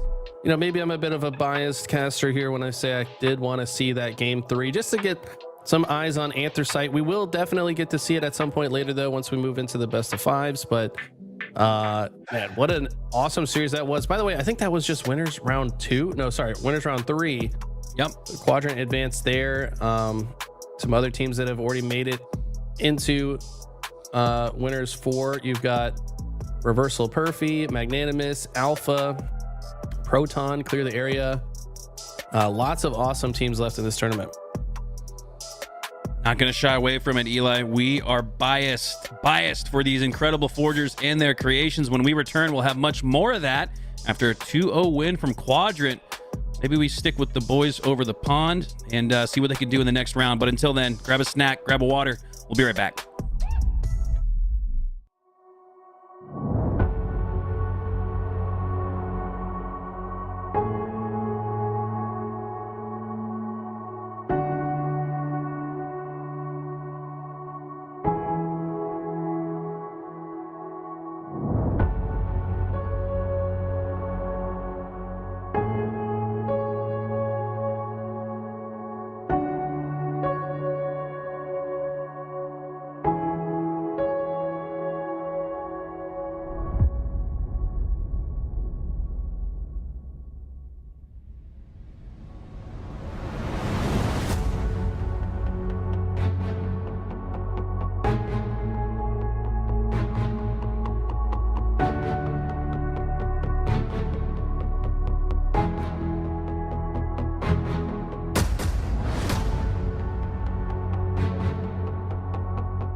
Yo, what's going on, gamers, and welcome back to the Forge Hub 5K presented by LVT Halo. A whole bunch of grassroots community action going on today. And our next match is gonna deliver this, Eli. This will be the best of 3 game 3. We see Magnanimous taking on Reversal Perfy. And just take a quick glance, top left, top right of your screen. We got some shooters in this lobby. Absolutely. We've got Super CC. I'm excited to have this guy back in competition. We know he took a little bit of a break from 4v4, wanted to focus on FFA for a bit, but he is back and he has been making waves, at least in my ranked games. I love having him on my team in matchmaking, just get that Super CC carry, but can't wait to see what he does in this matchup here. Oh, well, he's already doing something. Double kill off the start after the angle lane. First snipe on Huss, takes down Riding for the double, earns a triple via the assist. Doesn't matter how you get it, just get it done. As Reversal Perfy have a good start. Tied off the start, though, as that rocket goes somehow through the legs of Super CC. I think he may have even rocket jumped over it. But nonetheless, it's a 7-5 start now for Magnanimous. Good job, especially after what we saw there from Super CC off the start. Super CC starting off hot, finally gets shut down. We saw how effective King Nick was last time on this map. He went, I think, 19-3 or 18-4, something like that. But so far, unable to have similar levels of success. Obviously, against stiffer competition, it's going to be difficult as an all-out war is breaking out on this side of the map. Not really anything to play for on that side, so a little bit surprised to see that. But as the next round of power items are about to spawn up, I expect the battle to shift toward the center of the map and into these high ground regions. Yes, Overshield's going to be up in 20 seconds. And it looks like Magnanimous are already starting to think about it. You'd get a little glimpse of the sewer system there, and I love the fights that take place there. Like Eli said, you're more often than not going to see teams prefer and play for the high ground, but when we do get down to the nitty-gritty, down in the sewer system, I love watching the 1v1s down there. So we hop on board here with Rain down to 1 HP.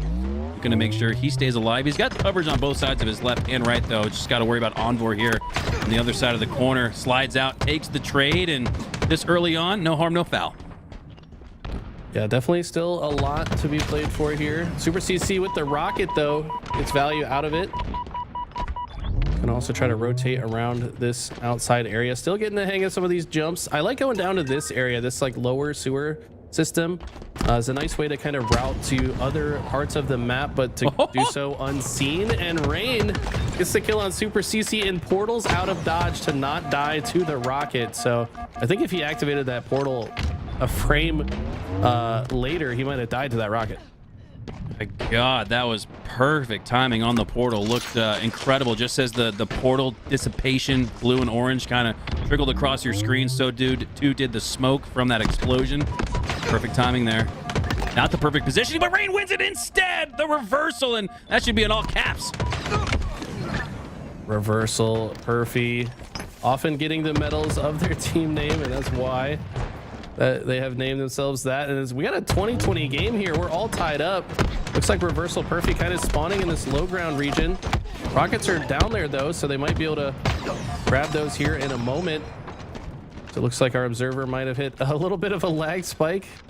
Hopefully that resolves in just a moment here. King Nick's got the sniper rifle. Yes, all right, we're back to smooth sailing here, and King Nick's already propping up in this high ground position. It's kind of like he's in that top rail area of Prisoner and Halo CE. We'll see if he can maybe channel some of that energy here.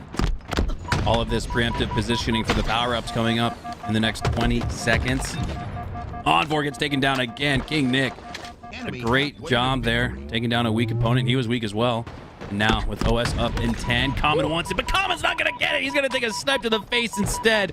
The sniping action, the sniping gameplay on these Forge maps, I don't know if it's, again, just a cause or correlation, but the sniping has been incredible throughout the whole day from multiple teams, multiple players. Another body shot there from King Nick, playing defense on the OS, and my God, with 4 more shots left, you almost wonder if he could hit an overkill. Oh, not if Common puts a rocket in his mouth. That was a little bit overkill. That's one way. Ask me. But, yeah. It felt like King Nick didn't even care if his team got the OS. He's like, that OS should just stay there as long as I can bait it. But now that he goes down, finally going to be put into the suit of Reversal Perfy. And this one could go either way. I mean, yeah, Magnanimous have the lead, but Reversal Perfy with this overshield could turn things around. And Common, talk about persistence. He's the one who initially went for the overshield, got his face taken, and then finds a way back to it. And he finds some glory with it. A couple dynamos ringing out. Those aren't going to do much damage or seek much intel at this rate. And at this point in the game, Common with 1 HP. He'll get cleaned up shortly after. And so too do the rest of his squad on board. The last Spartan standing in a 1v1 with Rain. But Rain, with that 1v4 recognition, knows he doesn't need to take on this gunfight. Instead, communicates where the opposition is, but ends up going down instead. So we're starting to see Reversal Perfy bring it back a little bit. They had previously got the squad wipe, but they're only down by 3. You could tell that Rain wished there was maybe a button on that elevator to make it go down instead of up. He was trying to escape, and the elevator just brought him right back to danger. Stayed alive for a little bit, but ultimately goes down. And as we see the plasma rifle, plasma cannon, pulse cannon, what is this thing called again? It's been so long since Plasma rifle. Sure, yeah, we'll call it plasma rifle, but the first Pulse time carbine. Pulse carbine, there we go. We haven't seen it in a while, but this gun is very good. I mean, it can shred some shields and kind of act like a nuke combo a la Halo 2. Man, just saying that word out loud makes me want the carbine, like the actual pew pew pew pew carbine back in the game. But for now, we'll take the pulse carbine. The map, or excuse me, it's a weapon that was previously taken out of HCS, but hey, it's not an HCS tournament. This is grassroots. We're playing by our own rules. So I kind of like it. I like the increase in sandbox control, like we talked about earlier. Plenty of power-ups and power weapons on the map. You still see 2 of those to be contested for, and Haynes with the overshield. Why not grab one to grab the other? Absolutely agree with that. And we got HCS tomorrow, so let's have some fun today with the Forge maps. See a little bit of extra items we don't normally get to see in competition. A lot of stuff to be played for here. King Nick with the sniper again. This guy has been on top of it. Not only making sure that he's the guy that grabs it, but also making huge value out of it as well. Kind of put the fear into Haynes as you saw him use the grapple to grab the OS. It's almost like he remembered last time they went for that overshield. It was bad news, but right now it's a 1-kill game. Reversal Perfy do take the lead. King Nick looking to tie it up, and Haynes with the sneaky route through the sewer system almost stays alive, but at least wastes King Nick's time to give some more time and space for his teammates. This has been King Nick's map. He has continuously put up 15 plus in the Slayers, but this one's close. 46-45. Magnanimous looking to put the finishing touches on this map, but Reversal Perfy have always kept it close. Now deadlocked at 46. Both teams needing a team wipe. King Nick kicks it off with the slay. King Nick down to low HP, knows he has pressure coming on his location, and Super CC does in fact clean him up, but Magnanimous find a way to get 2 in the feed. 49-47. This could get real interesting in a hurry, but it's Huss with the clutch kill to close it out. I wasn't sure if one of these teams would decide to kind of hold up, because there's a few different rooms on this map that you could maybe just set up and watch all the entry points coming down to the wire in a Slayer, but Magnanimous said, no, we're going to bring the fight to you. We're going to close it down, applying maximum pressure. They're going to take game 1. Oh boy, there we go. Our first significantly close Slayer game 1. 50-47 is the final result, and game 2 CTF on Archon, Eli, has continuously delivered on close matches, so can't wait to see what that one looks like after a really close game number 1. But you can see Huss there, 4,700 damage. I saw Super CC with 5K. He started off hot, as you can see here with that double. Turns it into a triple via the assist, but it just wasn't enough. 3 kills was actually the difference in the end. Lots of good kills shown here. Super CC gets that reversal. Then gets taken down by Comet. I mean, this one really could have gone either way. Just 3 kills on a fresh map. These guys still trying to find their way around it, but like you said, Archon's been delivering all day. I cannot wait to see how I feel like even just from round to round, we're seeing the strategy evolve. Like we saw Huss started to block spawns in that last match that we saw him on, and just control the map. I mean, Huss has been, in my eyes, the best Archon player we've seen on broadcast. He's been an absolute menace, just controlling high ground, low ground, shotgun, rockets, overshield. He seems very comfortable on this map already. Yeah, just imagining in my head what the start looks like on Archon. Do we see a Super CC versus Huss sniper duel right off the start? This map kind of leads you to it at the very beginning of the match. It almost forces a 1v1. Some players haven't taken it. Some players actually Some teams, I should say, actually have went for the rockets instead of grabbing the snipe off the start. That was Magnanimous, actually. Their opening break strat in the previous round was to leave the sniper at its spawning point, which again is very close in proximity to where you spawn. And they focused and prioritized on the rockets instead. So strategy, something that's going to be fluid throughout the day. Strategy is going to be built really before our very eyes. Is a lot of teams getting firsthand experience on these maps, and sure, they might have scrimmaged on it or ran through it with a third-person overview of it, but you can't replicate tournament speed. So even if you did come into this tournament with a little bit of insight on these maps, I think we're now really starting to get a feel for it after getting some gameplay, some tournament gameplay, no less. Right, yeah. Once these top players play against each other, that's when the meta actually starts to develop. And I kind of like that strategy to leave the sniper and or at least try it out and see how it goes, because the sniper's in a spot where it's going to be pretty difficult for the other team to steal yours anyways. It's all the way in your base unless they hit a quick route with the grapple. But I think if you just keep eyes on rockets and the grapple, which spawn close to the rockets, you can kind of prevent that and just get the sniper when you respawn. So it seems like Ryan already kind of thinking about how the map flow can go off the rip. And I'm still just waiting for that flag rally. If you can get a guy that sits top center on your side and just kind of holds the space down with a grapple, you can have a group of teammates run the flag top center and then grapple it across the gap. Do that 2 or 3 times, and I think you could win the game in like 45 seconds. So I'm still waiting for that strategy to get used.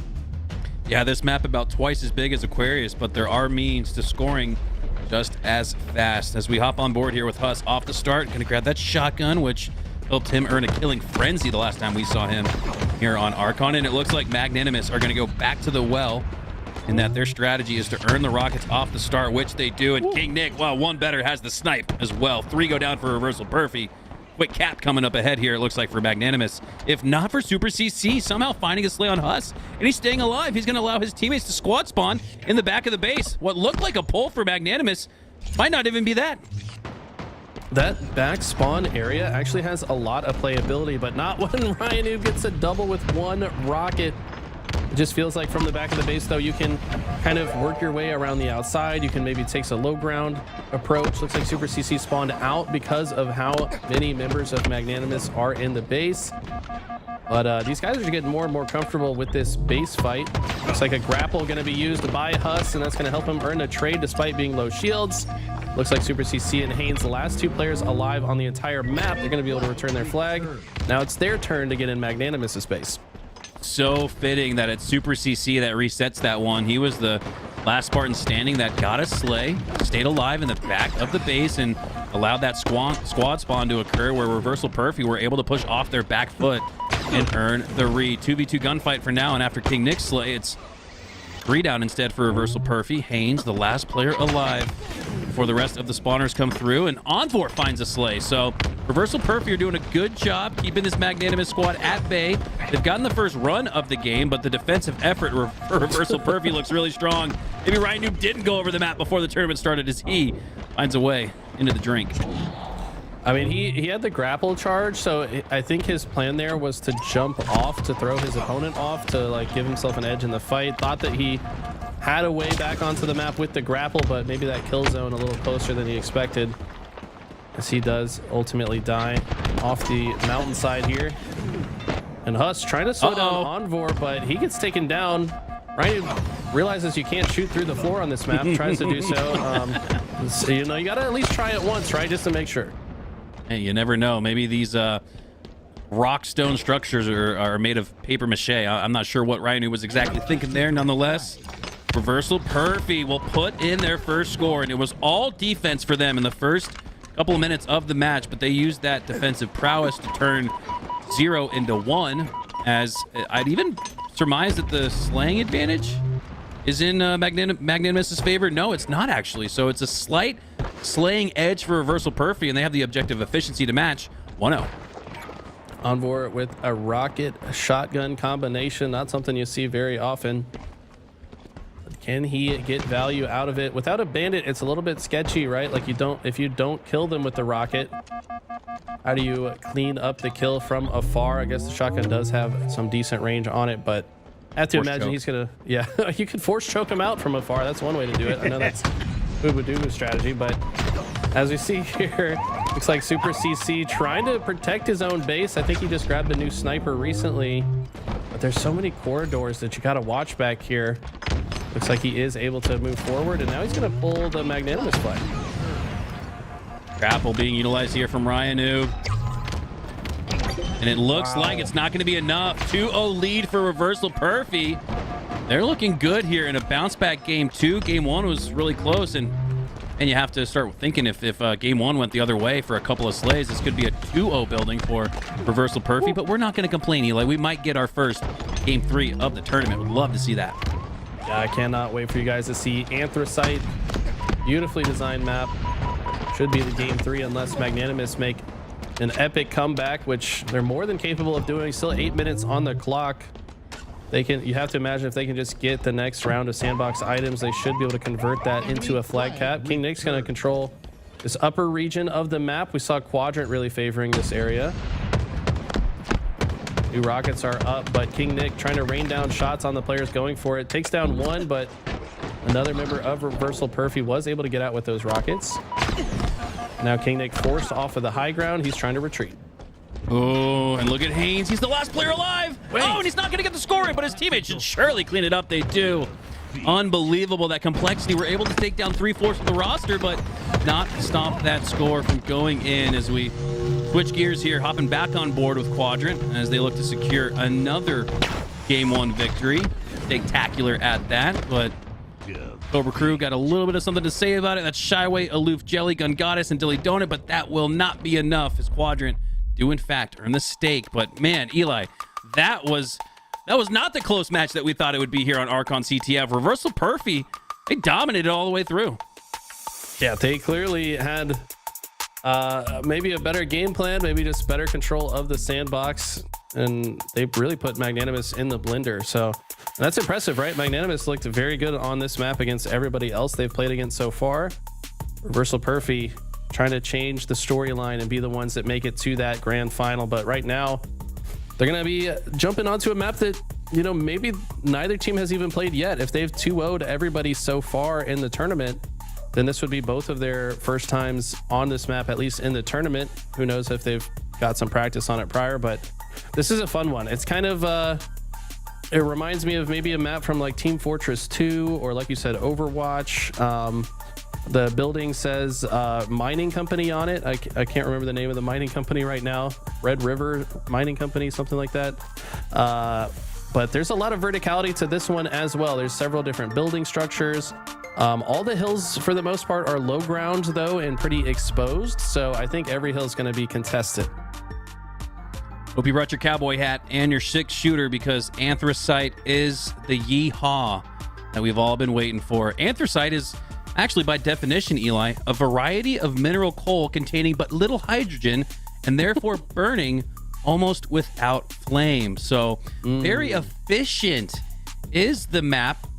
Not only design, but the utility here on Anthracite. And again, the environmental storytelling goes all the way down to the names that these guys choose. And there you go. Yeah, Red River Mining Company. Look at this, man. This is exciting. I got a smile on my face just looking at the incredible art design of this map. Anthracite created by Lahant with help from Bullet to the Head 9. We get our first glimpse of it here in the tourney.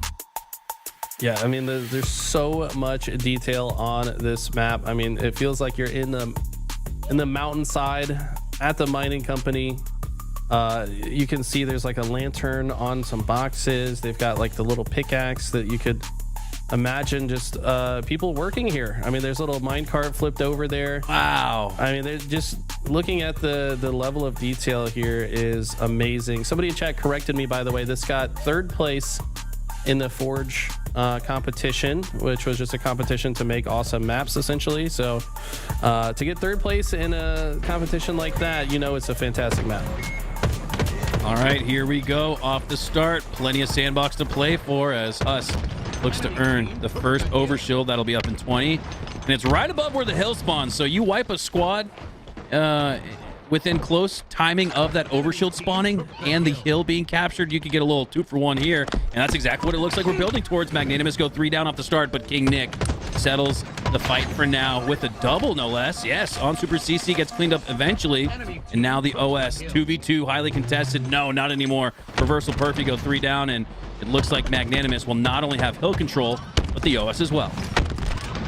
I'll be honest, man, in the play tests on this, you never really feel comfortable in the hill. I just always felt like there's so many different places to look around and be wary of, as you see Huss looking up to the skies, but he gets assassinated because he did not check all of the routes he could have been approached from, and that's why it always feels so dangerous in these hills. You're at ultimate low ground and never know where someone's going to come from next.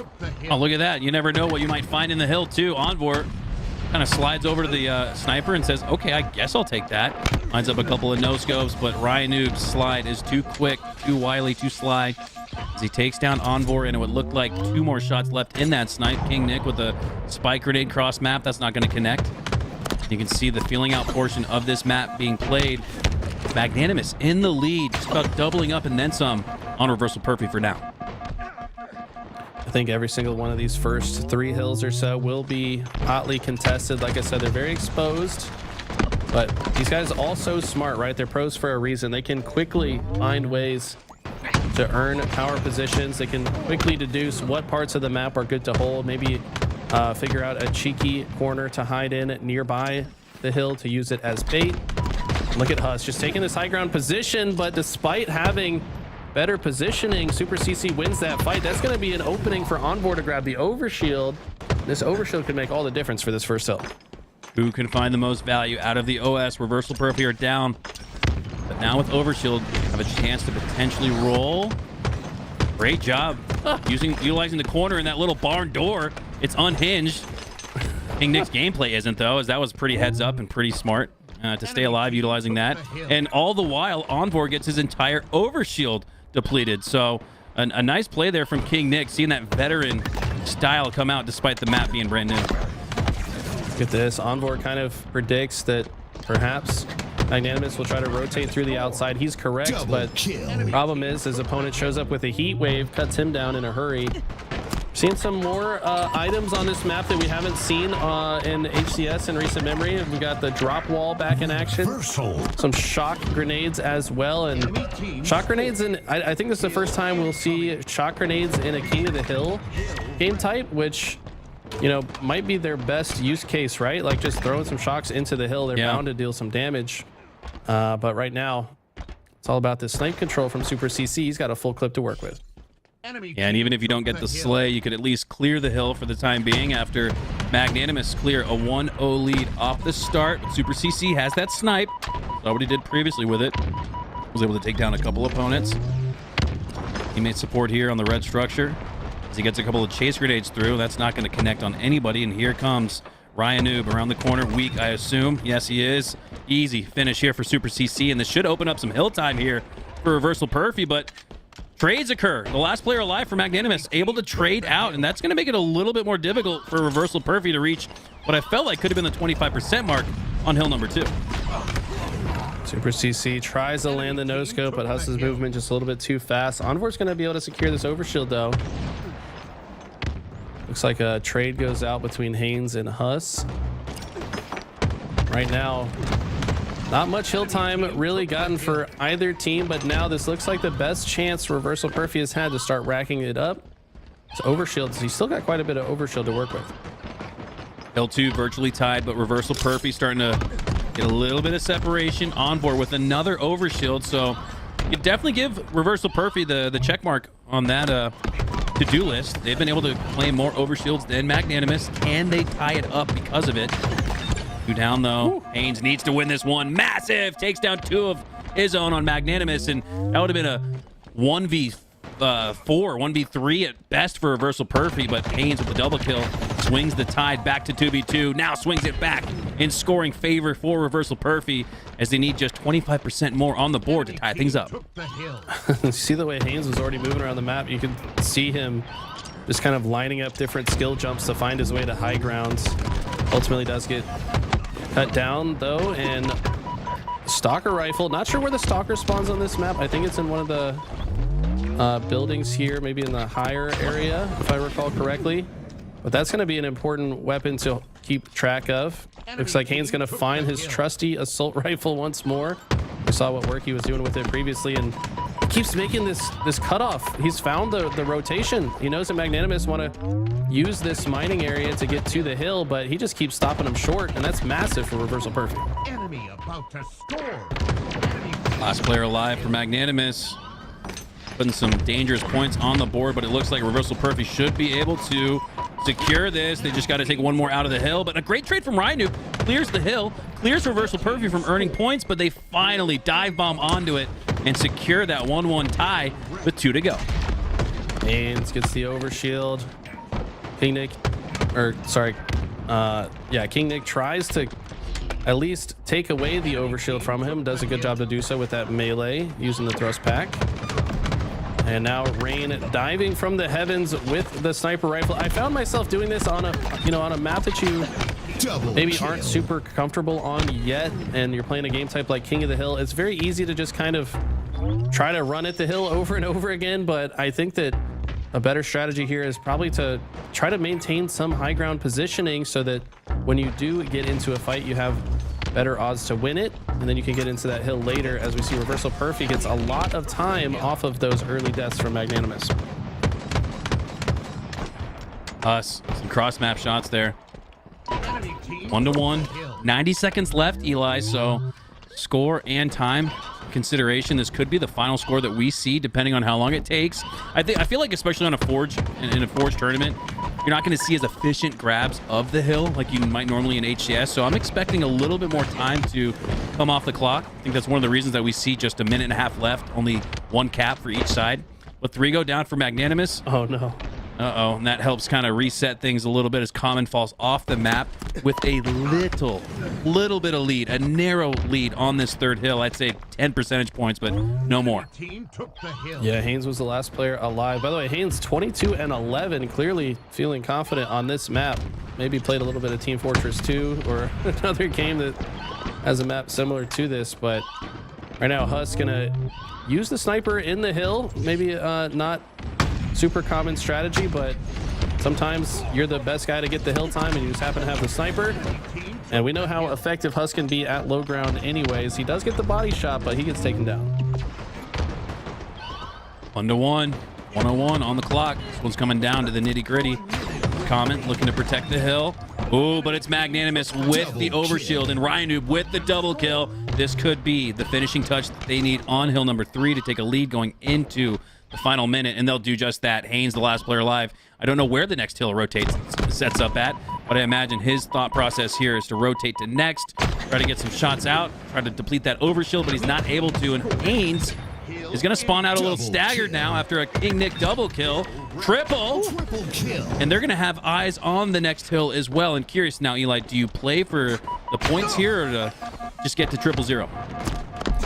I mean, this is the most protected hill in the entire rotation, so the problem with playing time here is if Reversal Perfect do get control, they could feasibly just get the entire hill in one go. So at the same time, though, Magnanimous beat them into the mining area, and that's off of a heads-up play. I don't know if you noticed, but they purposefully delayed the capture of that last hill, kind of employing some high-level HCS strategies. They waited till they had a few kills first and then capped the hill so they could have this early rotation, and that play might have just won them the game.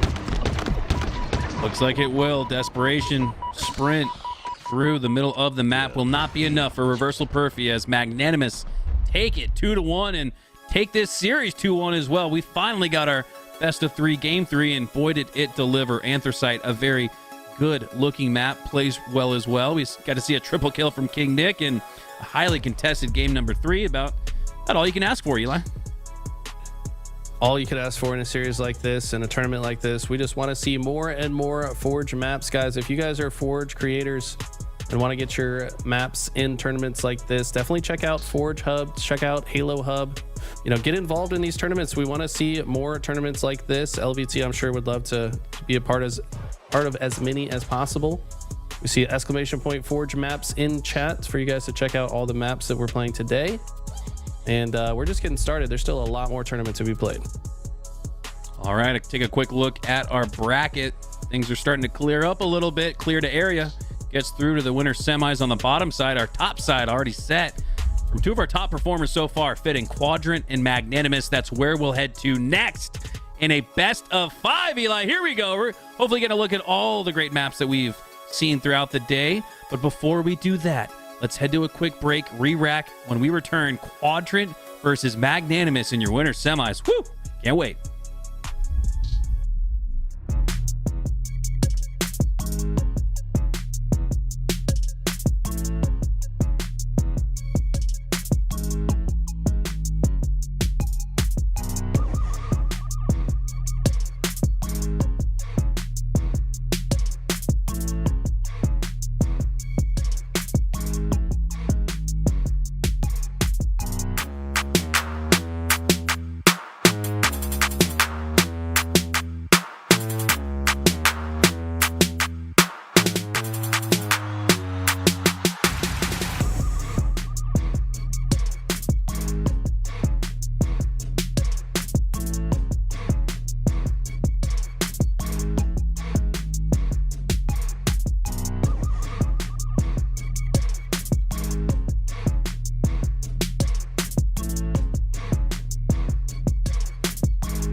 Hello, everyone, and welcome back to the Forge Hub 5K presented by LVT Halo. Mikowski joined alongside my duo, Eli the Ninja. And Eli, we got our best series coming up yet, Quadrant versus Magnanimous.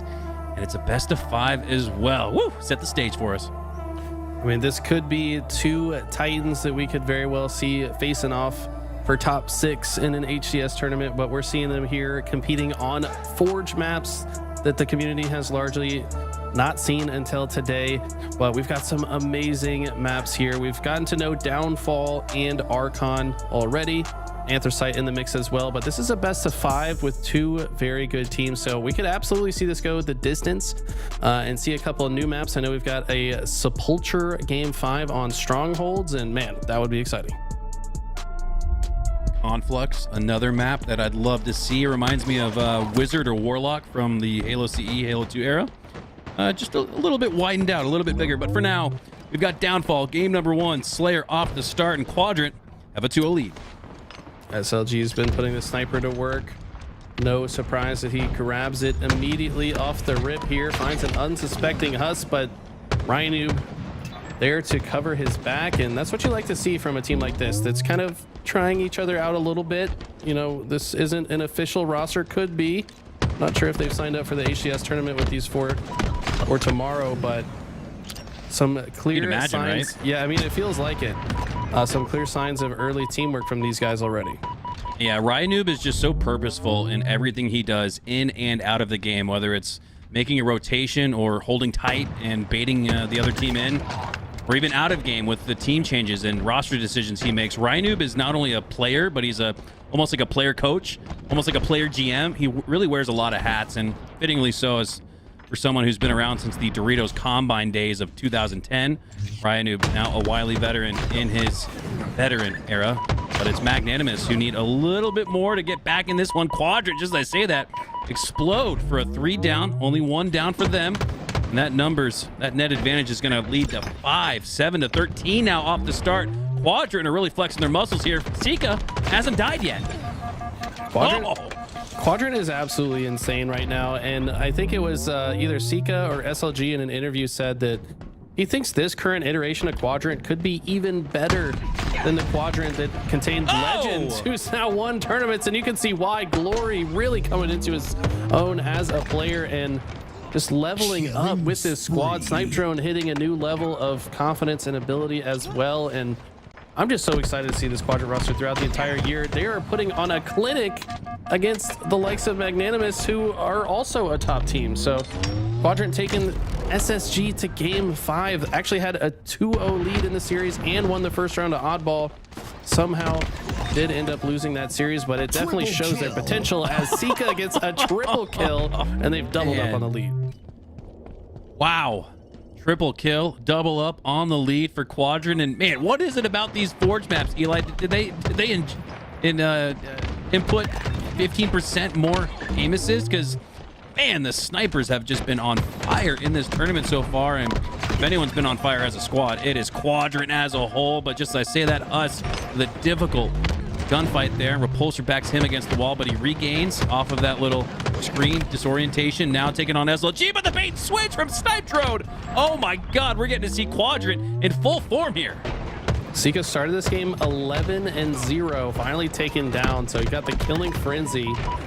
They are feeling themselves, Hunter. I mean, these guys, just look at the way they float around the map. Dead bodies everywhere. It doesn't even matter what map they're on. They find ways to help each other in every engagement. It is incredible to watch. They, at the very least, know how to position themselves in ways that, you know, even if they do die, their teammate is there to follow up and clean up the damage. As we see here, Rain gets a kill, but it gets cleaned up. How are you able to have live fire-esque bait and switch routines on a map that we'll surmise nobody's played yet? I mean, at least in this lobby. Unbelievable how Quadrant are able to take that HCS level of teamwork, bait and switch, communication, accuracy. It's all on the line, and Huts is on the line to get slayed once again. He gets taken out of low shields. SLG does as well, and you can see his communication there. Says, Glory, why don't you go try to clean up this noob that I just took down? Oh, 1 HP! The other one's getting no-scope to the face! Almost hit Rain there. I would have jumped out of my chair if he hit that shot. But Man, SLG on fire all day with the sniper rifle. And so is Glory, man. I feel like Glory and SLG, the dynamic duo, doesn't matter which one of them gets the sniper, they're going to be hitting some insane headshots. And Sika and Snipe Drone just kind of filling in the gaps however necessary. And that's just a sign of a good squad. Everybody kind of knows their place. Everybody knows how to fill in the gaps and support each other. And that's exactly what Quadrant's putting on display.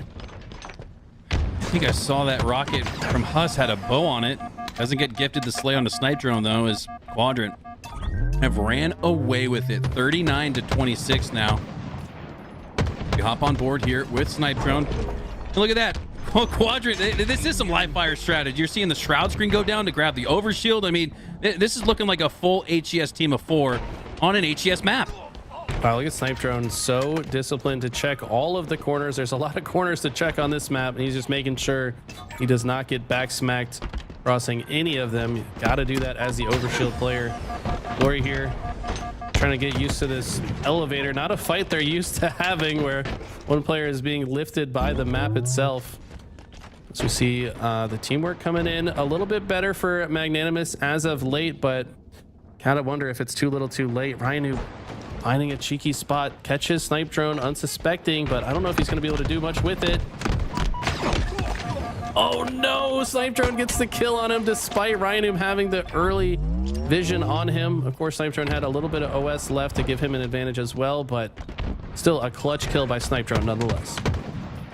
Yeah, and Snipe Drone must have some really incredible headphones because his ability to hear that audio cue from Ryanu just shuffling around. I don't even think he was sliding or sprinting, but Snipe Drone clearly had the beat on Ryanu, and with the use of the overshield was able to take him down. No trade, no spectacular either, but man, Quadrant will probably take that massive win here in game 1 as they take the series lead off the start. Very impressive. And by the way, I saw in chat, LVT Brandon, who is the observer, says he's got 50 ping. So if he's got 50 ping from San Antonio, it's probably an East Coast server, right? So the members of Quadrant playing across the pond on certainly higher ping and still putting on a clinic. And unbelievable. The downfall of everyone in this tournament might be a fully fledged roster, team of 4 from Quadrant. We might be seeing another team of 4 here in the HCS. So far, this is probably the highest in ranking we've seen. The 8 players in the lobby, a lot of HCS points between these 8 players, but Quadrant almost made it look like a winners round 1 matchup. Ooh. Glory with the disgusting no-scope on King Nick early here. King Nick feels like he's got great shots on him. He does. Problem is, Glory's got an even better shot on his face. And rotating here with the grapple. And look at the teamwork. Immediately after the snipe, uses the grapple to get to his teammate's aid. That melee into teammate headshot combination, an insta-kill combination. Sika gets the triple kill right here. This was that early lead they built, and they just rode that all the way to the finish line. Game 1 goes to Quadrant. Archon is still yet to be decided. And just for anyone, some like history buffs or just dictionary nerds in the chat, what does Archon mean? Well, it's Greek for an authoritative figure or ruler. So very interesting. You can almost see the Greek pillars and structures there, the olive branches, it looks like, all strewn throughout the map. Environmental storytelling on point. So too are these teams as we kick off game 2. CTF on Archon, and another incredible snipe to kick off game 2. What do you know? SLG, an absolute menace on the map with this weapon. But man, Archon, any StarCraft players in chat? Because Archon just reminds me of the Protoss unit, one of my favorite units in StarCraft. And this looks like it could be a Protoss structure in a way. So I don't know if there's some crossover there, but regardless, SLG is a problem, finally gets taken care of. And if Magnanimous want to win this game, I have a feeling they're going to have to keep that sniper out of SLG's hands. Us with good map recognition there, found an angle to take down that player with the rockets and snipe. Those now just get split up into the hands of multiple members of Quadrant as Snipe Drone has a run out, and he looks like he's taking it straight through the middle of the map with 2 down for Magnanimous. This makes sense. He's actually running it on the rocket side.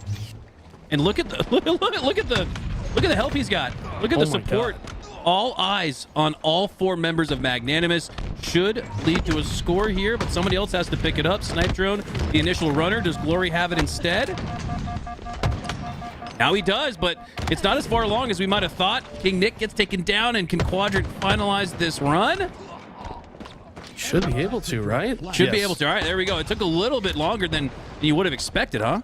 Yeah, definitely. I mean, I guess Magnanimous able to sneak into the base, make it a little bit more difficult, but Quadrant playing their process. They know they can be patient in a situation like that with massive upper hand. No need to rush the situation and risk that flag return as Glory gets the sniper into his hands, and it's really been a tale of the sniper efficiency so far from Quadrant. It seems like they've gotten a bit more value out of every time it's picked up, but Huss gets the trade headshot on Snipe Drone. That snipe's gonna go down, a couple bullets left in it, but just crossed that 10-minute mark. That means the rockets are back up. Not often that no scope is the most common metal that we see, and I think if we check the Halo Data Hive, if they were setting up series stats for these matches, I think no scope probably would be the top metal over even things like double kill, which are seemingly more common. I think even more common than just the snipe metal. I think we've seen more no scopes than anything else. So snipers have been on point as Glory looking to defend his base here, takes down King Nick. With these slays, should be able to push out one last member to deal with. Boom, Ryan Noob goes down for the double kill. And now Magnanimous, after all four go down, are on the defensive foot. One thing that I love about Quadrant's playstyle in CTF, I mean, this is one of the best CTF teams on the planet, but whatever the team's goal is, they all do it together. If the goal is to play defense and clear their side, that's what they're going to do. If their goal is to start taking space on the map, they do it together as a unit. If they're going to pull the flag, they do it together and block spawns and attack the spawners. They're never really separated from one another, whereas I feel like some other teams maybe get off the same page. See, look at this. Snipe Drone basically playing bodyguard while Sika runs the flag, and Sika doesn't even have to think about it. He just keeps going. And that's what makes them so dangerous to play against. I mean, they've already got this flag in their base. They've got 2 dead, and they've just been brute forcing their way back to their base this entire time. Yeah, the saying, "I'll be your eyes and ears," comes to mind when we watch Quadrant. They will go 4 down, though. A little goal line stand here for Magnanimous as they're able to reset that run, and this is huge. Looking at a 1-1 instead of a 2-0. This could be big, but SLG wins a big body shot no scope. Oh, cleaned up on the other side. It's Huss, who's been that main slayer, main power weapon wielder. You can see him now. He's got the T-squared combo once again, and it looks like Huss will allow Magnanimous to bounce back and tie things up at 1, where this was looking like a runaway freight train for Quadrant 2-0, but that is not the case. We're tied instead. Love to see it. Look at this. This is the Huss strat right here. He's just been cycling the shoddy ammo. So he picks up the sniper from his own base and then goes and picks up the ammo off the pad of the opposition. And he's just roaming with sniper shoddy, just being so effective on the map. Add a grapple to this man's kit, and he is going to be all over the map, dropping bodies like Spider-Man. He's finally going to be spotted out, but that's going to be 2 caps in a row for Magnanimous. They look to take the lead here in this game. Oh, Magnanimous with the double cap, and I think the only shots put on the flag runner were the 2 at the very end there. Not much contention there from Quadrant, and again, what was looking like a 2-0 lead for them is now swung in the other team's favor. Magnanimous with a 2-1 lead, and if Ryan can make a play with the snipe, that could continue on, and Huss does go down. So I think that's a big priority for Quadrant. They go 3 down, though, in the process. SLG, the only player alive, and that's going to allow Ryan to get another run out.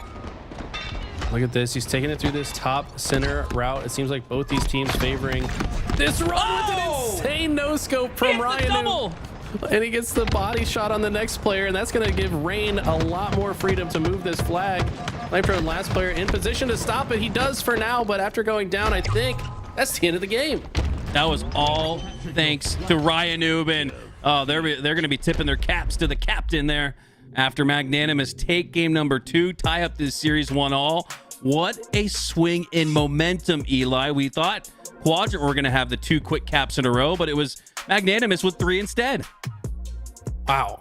Yeah, Quadrant get the first one on the board, and then Magnanimous just control the entire sandbox for the rest of the game and go on a run.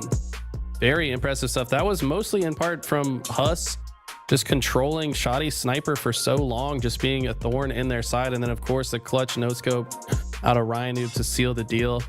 It's got to be so cool for the Forgers watching this to like finally see some pro gameplay on their maps. and just kind of see what's even possible on maps like this. Yeah, this has got to be exciting, right? I think, again, I view forgers almost as like game developers. And I know for game developers, having spoken with a couple, interviewed a couple on my YouTube channel recently, this is their aha moment. This is their make it moment, right? This is everything to them. Getting to watch the players in the wild, right? All the QA testing is over with. All of the months and months and sometimes years of development is over with. It's now time to just have fun and see everybody frag out. That's exactly what the players are doing here today. So to answer your question, Eli, I imagine these forgers are very proud watching this tournament, seeing the players have as much fun as they probably did creating it. Right. I mean, imagine you spend 3,000 hours in this space just perfecting it, looking at every tiny little piece, every nook and cranny, thinking about how it would play, keeping it fair and balanced, but also exciting. Man, that nose cone was insane. They've done a great job, honestly. You can tell that there was a lot of different play testing to make sure the sandbox is spread out properly throughout the map.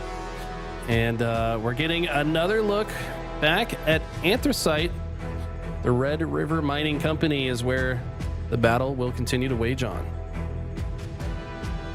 It's fitting, right? The why behind this tournament was to hopefully motivate HCS and the admins to take a little bit deeper look at what the Forge community has been cooking up outside of remakes. I think, remakes have been great as classic Halo fans, right? We love a good Sanctuary remake or a good Midship remake or something like that. But I don't know, man. I think for every remake, we should have one entirely new creation from the Forge community. These guys have shown us that they've got the chops to create some incredibly, not only looking maps, but maps that play well and balanced at that. So again, big ups to all of the forgers and the creators who have come together to create this epic tournament for us as we get things going here. Anthracite, game 3. What a surprise. We've got SLG with the sniper rifle once again. Okay, he does get taken down, so unable to hit the insane shots. Ryan going for from the top rope ninja on the OS player, but it's finally going to get taken down. Sika finding SLG's body. Of course, there's going to be a sniper next to it. Got one of those sleek new skins that I don't think these skins are in the game just yet, but he's going to put that sniper to work right away. And all of a sudden, both teams fighting for this hill. That sniper is going to go down, and neither team really has much control yet. Showing off some new skins and some new strategies here in the Forge Hub 5K presented by LVT Halo. Hopping on board here with Ryan Noob as he almost a little Gandhi hop out of the dangerous line of sight from Quadrant. Sika now low ground. Probably has the advantage slightly in the health department on Ryan Noob. Snipe drone gets sent after Sika's communication to clean him up, but Ryan Noob doing what he does on any other regular map, staying alive. You can tell that this is like the first time he's been in this type of fight before, but he's just playing it flawlessly, right? Like, oh, there's a windowsill over here. I can jump on that, throw them off. Is one of these windows open? No, it's not. Okay, I'll just sit here. Like, you can kind of see his thoughts in real time, like kind of just navigating a situation he's probably never found himself in, but just having the brain power to play it perfectly. Very impressive stuff. Yeah, and he doesn't jump back on the windowsill that gave him that sneaky, cheeky snipe, or I should say shots on the snipe drone, and then I think that's where Sika looked for him at. So snipe drone calling out where Ryan Noob is, and more often than not, Ryan Noob is no longer there. He does such a good job. Probably even considers, okay, I just took down the opposition. He's probably communicating where I am. I'm in a still stationary position. I should rotate or try to find new space on the map, and it doesn't matter, again, if it's a HCS map like Livefire that's been in since the beta, or Anthracite here, which we're seeing for the first time on LVT Halo. The dude just knows how to play so efficiently with his positioning. But it looks like Quadrant are going to earn the first score. Being contested for, you can see SLG trying to earn the final seconds. Glory does instead, if not for Ryan Noob. Oh my God, dropping in. Sika with a chance. Oh my God, but they go 4 down. And Magnanimous are going to have a chance. Look at the bar, Eli. That's not even a full second. That's like a quarter of one. I've never seen it so close. Yeah, I think it's exactly 1 second tick. It's all Snipe Drone needs. Oh, he's not in it for long enough, so it doesn't tick up. You have to be in it for a full second to get the point, and Sika's the last hope. It's a 1v1. Ultimate high ground by Sika. He's gonna earn it, and what more of a dramatic end to the first hill could you ask for? Last 2 players alive, but Sika with that high ground advantage guarantees it. Are you not entertained? 1v1 for the hill, says Jeff Steitzer, I imagine, as Quadrant take it. Us versus Sika. What an unbelievable fight that was. Sika had the high ground and turned that into 1 on the board. Now trying to clean up Huss once again. He does just that. Sika's starting to roll a little bit here. He's the top performer in the lobby, sitting at 10, 3, and 5. That crucial cap. See, look like Sika trying to use the little door on the outside of there, just finding any cover and using it to its max advantage. So we see this hill, another one quite in the open, so should be very exciting. We need a repulsor coming out from Glory after Huss misses the assassination. This awkward fight that repulsor charges back. Oh my god. Glory somehow comes out on top of that situation, and SLG and Sika both get 2 kills as well, so Glory survives no shields and his teammates kill the next 2 players that try to kill him. Man, and we know from talking with a lot of these HCS pros, their favorite opportunities in game are to finesse each other. And my god, if we didn't just see that 1v1 ring around the rosy with the repulsor, things continuing on from that first cap that we saw, came down to a 1v1 between Quadrant and Magnanimous. As it looks like Quadrant are going to rotate on to next and gain the lead at the halfway mark on this hill, but Magnanimous have possession for now, but they lose numbers advantage. Rain, the last player alive, off to the side a little bit here in the hallway, and he finds a way. Huss off spawn finds a way to take down Sika, and wow, Magnanimous looked like Quadrant were going to get a couple little bit more points, but instead it's Magnanimous who are starting to roll here, looking to tie things up.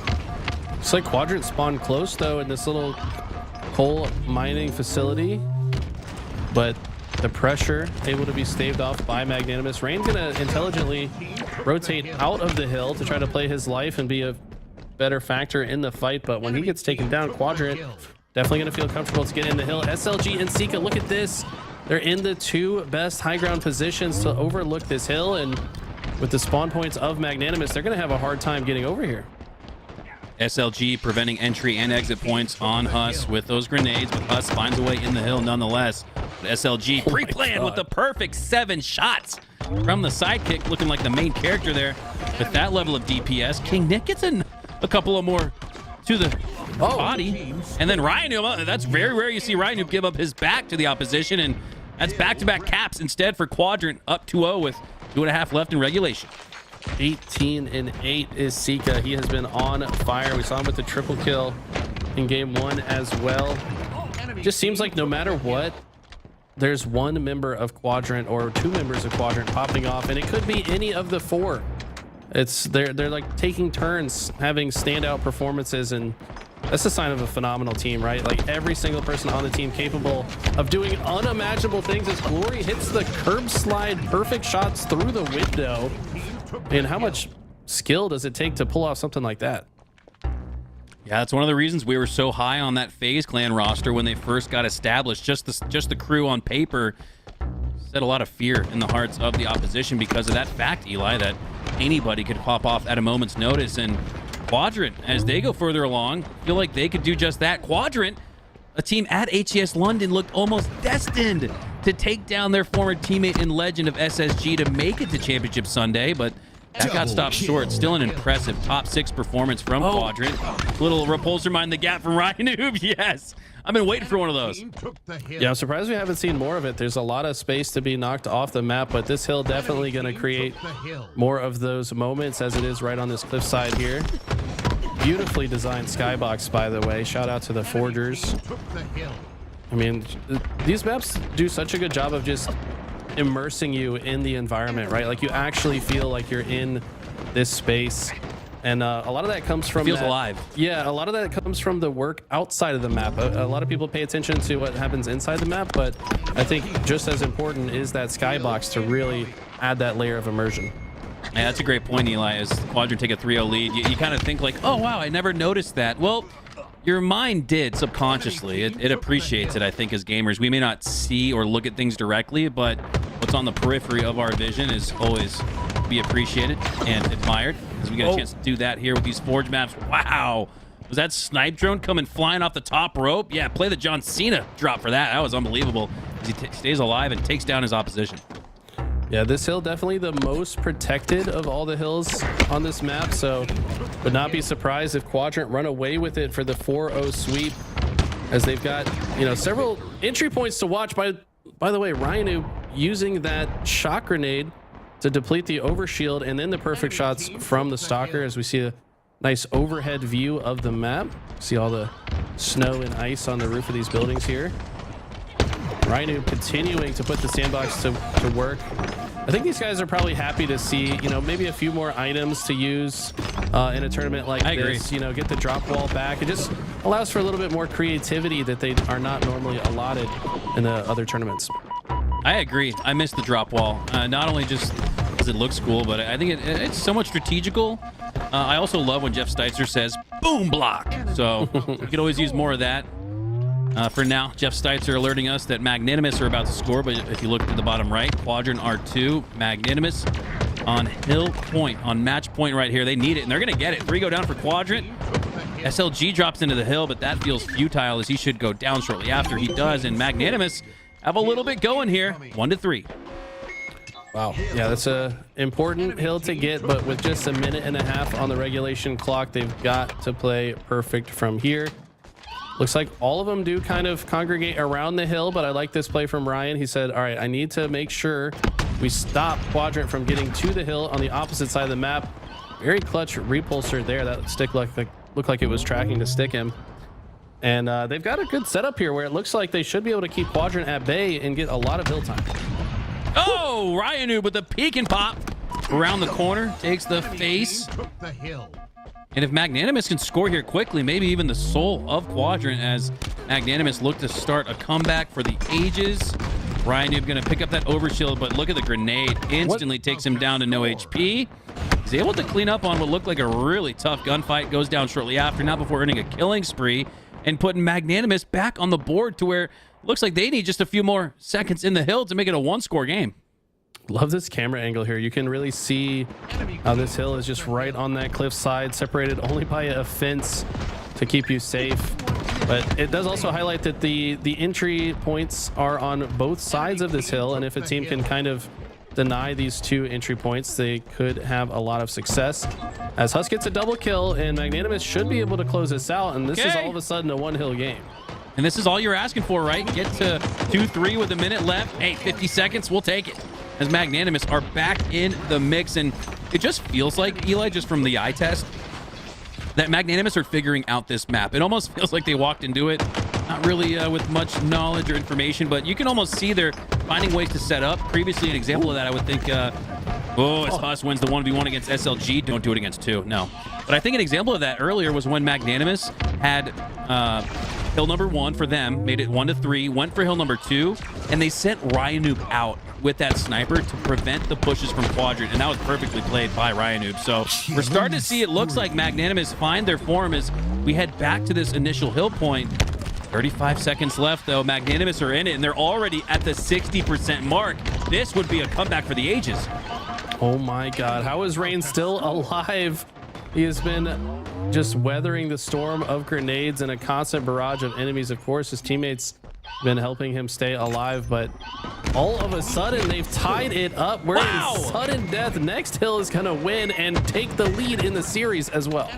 And they only needed 15 seconds in regulation, so with 35 left, plenty of time for Magnanimous to secure it in regulation. Down at 1 point, 3 scores, but now we're tied at 3 with 30 seconds left. SLG with that noob combo spiked up, gets 1, but gets cleaned up shortly after by Ryanoob, but Ryanoob goes down after that. Back and forth medley of slays. This one's in full-on sudden death form. 20 seconds left.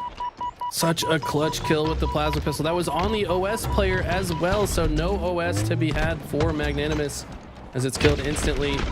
Now the tap shots coming out from King and Nick. And Magnanimous finally getting their early hill time. How do Quadrant play this, though? They're kind of trapped in this cave system. They want to get some other space. If they only have 1 entry point and it's through a predictable doorway, it's going to be very difficult for them, as it continues to be. Now Glory and Snipe Drone trying to enter on the outside, but with so many members of Magnanimous still alive, I don't know if they're going to have the firepower to finish the job. Oh, Sika's the last player alive, and I don't know if you want to push in a guaranteed 1v2 at best. Utilize the grenades instead to try and earn some damage from the safety of cover, as all 4 are up on each side of the map. One final push, it feels like, potentially for Quadrant. Are they going to look at 4 kill defeats in a row? Rain with 2 in a row with the use of that stalker rifle, but 4 go down for Magnanimous. And Quadrant have life with 10 seconds left. They got the stalker, but with only 7%. That's not going to be enough to be much of a factor. How do Magnanimous push off their back foot? Now it's a parallel mirror mixed match situation where Magnanimous have 1 push left. Otherwise, it's over. Oh, the grenade repulsor combination, kill from the grave. King Nick's last player alive. Last hope for Magnanimous. No, he gets taken down, and Quadrant are gonna steal it in the end game. What an exciting match. I feel like every King of the Hill we've seen on this map so far have gone down to the wire. Wow.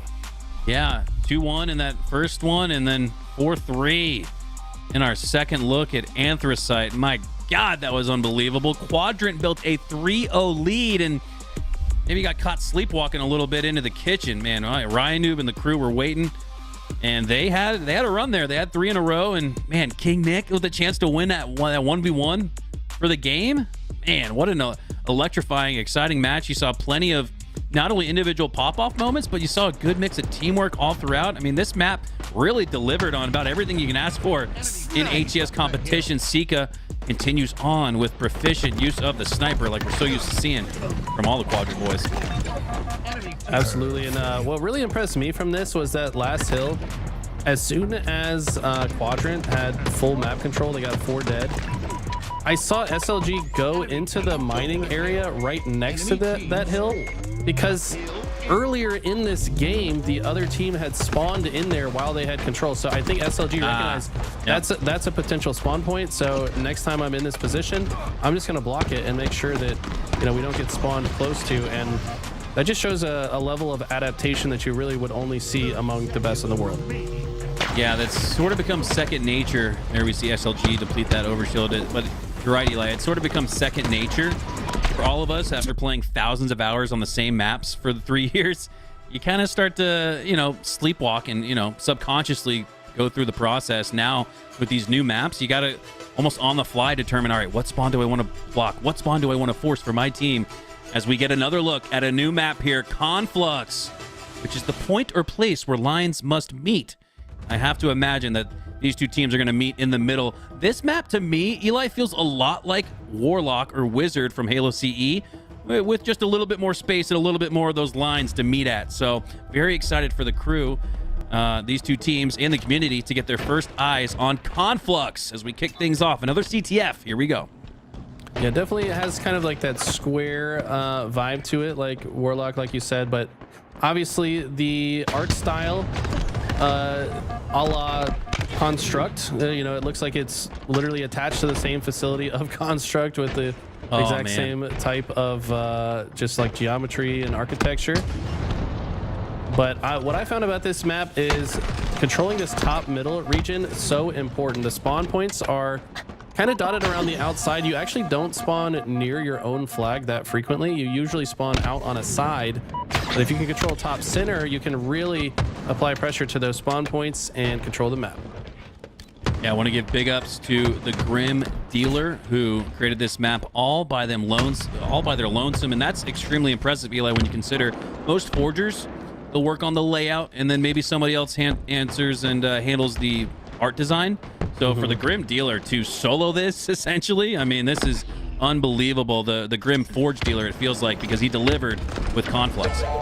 You're exactly right. And I'm friends with Timmy Forges. Shout out to you, Timmy. He's always in my chat giving me the intel on everything in Forge. And he told me that this map is in the process of another redesign. So these forgers are always making updates and changes to their map. And I think this one, they're planning to maybe make it a little bit smaller to try to make it feel a little bit more intimate in 4v4 settings. But that just goes to show you, man, these guys are never really done with their work. If there's any way to improve their map, they're going to do so. Speaking of new strategies, did you see King Nick with that grenade off the ceiling to try and stop that run? I'm loving all of the angles that we're discovering alongside these professional players and members of the community as they get eyes on these Forge maps flagged out there for Quadrant. Oh my God, Ryan Noob out with the back of the headshot. from SLG. So he looks to line up another. Looked like he was lining up a no-scope there on King Nick, and more often than not, Eli, he hits those. This guy's an alien, man. I'm convinced. Like this level of proficiency with the sniper is completely ridiculous. Wow. He just finds headshots in the most like awkward or like super fast-paced situations. I don't know. He is so talented with this sniper rifle. Also got the stop short medal there, so this one about to go in. Great defensive effort. SLG is going to get the re, and Sika on the other side is going to put one in for Quadrant. Masterful mix and match medley of offensive and defensive effort for Quadrant. Have them up early. SLG already 8-4 this game and was a massive part of that first cap, just controlling the entire half of the map, just rotating through the outside. And look at this. We see King Nick finding a route through the outside, but it's SLG. Somehow stays alive. Sika ultimately gets that kill, but I mean, SLG just making himself a more difficult kill makes that situation possible. King Nick, top performer in this lobby so far with 10 slays, but it's SLG on the other side for Quadrant, who have one less slay, but one more impactful in the sense that he was able to help score that first cap for Quadrant. Cross map snipe from snipe drone to the body, and look at that baiting and switching occurring, even if it's across 50+ meters of space. I mean, on a map that again Quadrant probably haven't seen before. So I'm most impressed by that from Quadrant. Their bait and switch looks just as good as it would on streets. Snipe drone with another snipe, as good as he'd look on Pery and CTF. As it looks like Quadrant have another chance to score another flag, make it 2-0. Snipe drone just playing for audio here. Overshield up in 2 as well, but you can see Rain lining up a shot to potentially take it down. 3 members of Magnanimous. You can see all eyes were on Overshield. That was their top priority. They're able to take down 3 because of that process, and now Rain is looking for a counter cap. This is exactly what happened in game 1, just the other direction, where it looked like Quadrant were about to go up 2-0. Now Magnanimous could tie it. So impressive the way that Magnanimous played that situation, but they actually go 3 dead. Huss, last player alive. He's got Overshield. Gonna try to do what he can to keep this fight alive, and does max damage before being taken out, but might be too late as that flag might go back. But no, Magnanimous get 4 dead, and they could turn this into a cap of their own. Rain, got to make sure he's got his Nikes on, looking to sprint through. He's got to worry about this gunfight first with Snipe Drone, 1v1, but now a support 2 supporting on the left side. King Nick pinching on the right. Rain, despite having low shields, feels content and safe to continue pushing up. Flag gets returned, but another flag goes out here for Magnanimous. And another flag goes out here for Quadrant. Back to stage 1. SLG trying to get that flag on the move. Rain trying to find his way into the fight, but he gets caught off guard. SLG gets the first shot, forces him down. Cyptron gets a kill on Huss as well. And now it's 2 dead for Magnanimous. Quadrant able to get the touch on the flag, but look at the route from Rain. He found his way sneakily all the way through the underside. Maybe Quadrant doesn't expect it. And it looks like he should be able to return this. No, he doesn't, as they're able to keep the flag alive and could still make this a 2-0 lead if they can get this one home. Oh my God, was that icy from Sika, but it all might be for naught as 3 go down for Quadrant. Now does Glory have a Sika type play in him? No, he's going to go down. And King Nick has to play 2 flags here. Does he go for the reset? Does he try to keep his flag alive? It looks like he's doing a little bit of both for now. And Quadrant's doing the same. But King Nick finds a double kill. But a good trade out there from Quadrant. Keeps it an even 2v2 instead of 1v3. Massive trade win condition there for Quadrant. Can they turn it into a score, or at the very least prevent Magnanimous from tying things up at 1? SLG now with the rockets working up the left side, and this should be like shooting fish in a barrel. Oh my God, both flags right here. SLG though with the clutch rocket kills. He's gonna return it when it's just a meter away from being capped, and they're gonna turn this into a counter cap if they can get this across the map. But like I said, the spawn points on this map are usually not in the base, so if they spawn adjacent to the flag run, could potentially stop this as they're already in the Quadrant base. How did SLG turn on Rain and take him down? Rain with the first 4 shots into the back of SLG, but SLG finds a way not only to slay him out, but to score as well. 2-0 lead for Quadrant. Unbelievable back and forth. We had both flags out, a dueling flag scenario, but Quadrant win what could be a crucial one, take a 2-0 lead. Wow, the sniper skin is clean, and so are the shots that SLG is about to put on your screen. Finds Ryanu, but he's going to scurry away, and I think SLG just content to sit here for now. No, after not seeing any targets for a while, wants to relocate. There's so many little areas around the outskirts of this map that you can kind of perch up with the sniper, but he's unable to find anyone to kill. This looks like a pull for Magnanimous. Rain's gonna look past the flag initially to see if he can find where Quadrant are spawning, but he's gonna pay for that as he goes down, and Quadrant are gonna have no issue getting out of their base. Quadrant eyeing a spot in the winter final, and man, a whole lot of winning being done by the EU Halo community. They just hosted that event across the pond in London. Loved watching that from home. I love watching that. Incredible double kill with the snipe.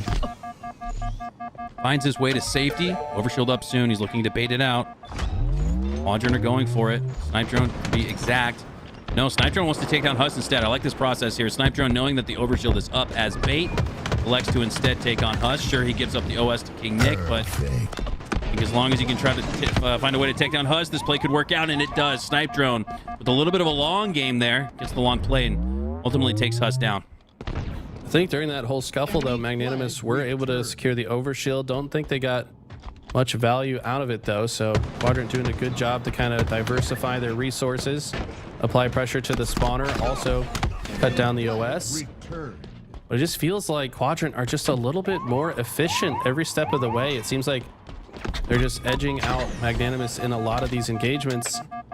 And that's been a real difference maker. SLG 21-13, by the way. And he's the guy about to touch the flag as well.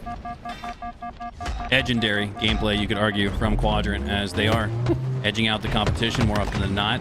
When the space is so tight, Quadrant seem to take every inch, every centimeter, and they've taken this game 3-0, not allowing Magnanimous to score a single time, and they'll take this series 3-1. But man, glad we got to see our first eyes on Conflux.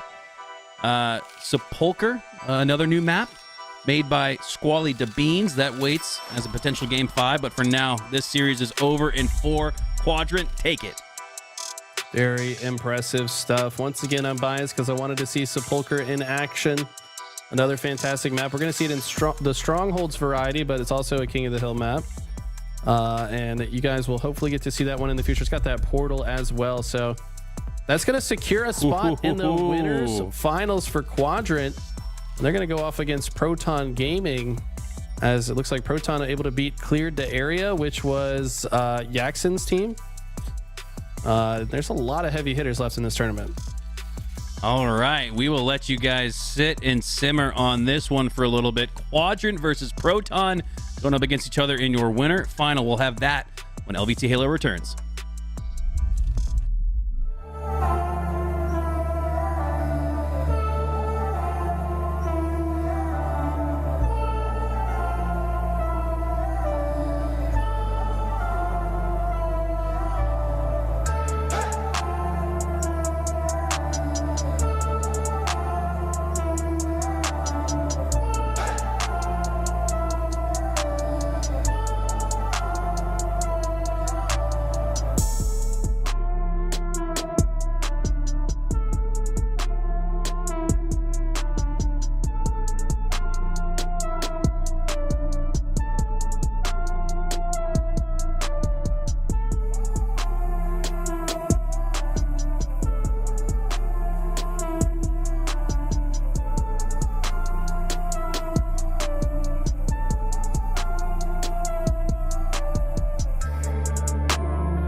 We make noise, love it when you see it so good that you can't avoid. Pedal to the metal, we going far, going far. Foot on the gas, just getting started. Let's get it started. Pave the way, roads uncharted. Let's get it. Let's get it started. Let's get it started. Let's get it. Let's get it started. Are you ready? Here we go.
Double kill.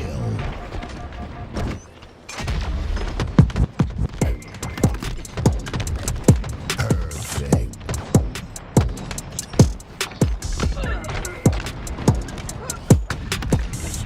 Snipe.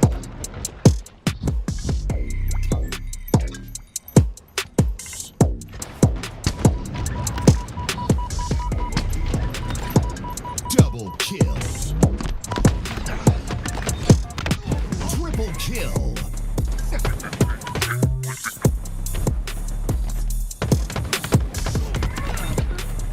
Perfect.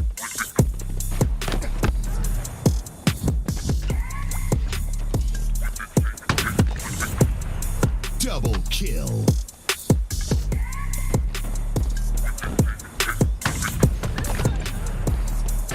Killing spree.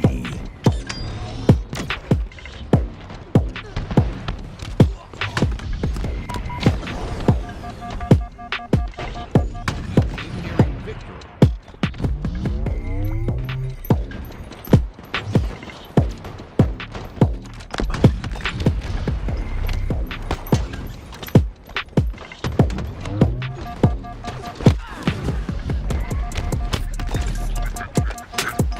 Double kill.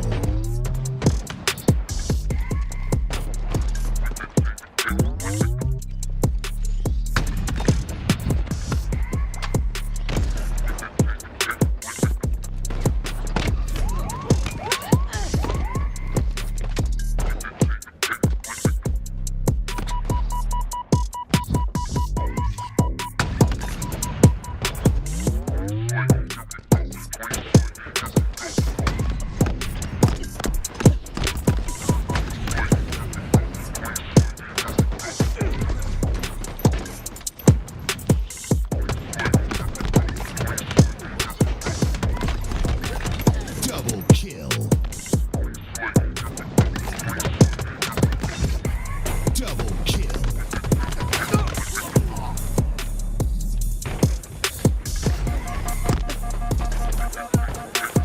Enemy flank. Enemy double kill.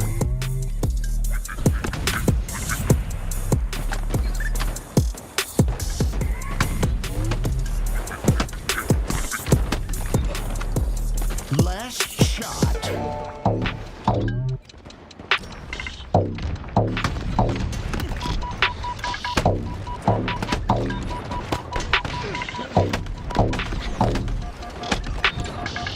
Double kill.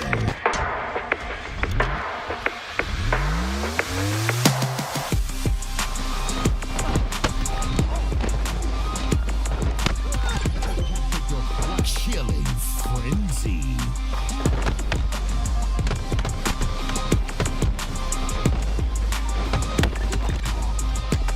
Killing spree.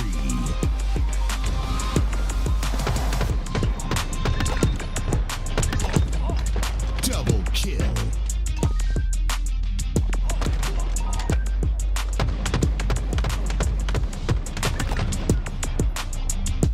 Enemy flag returned.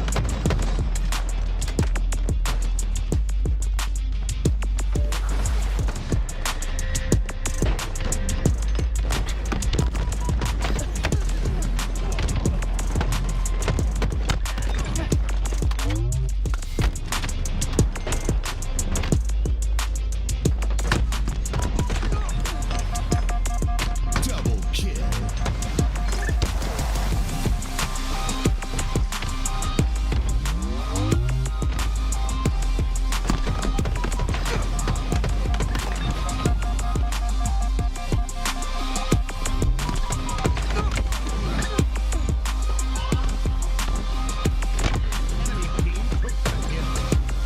Double kill.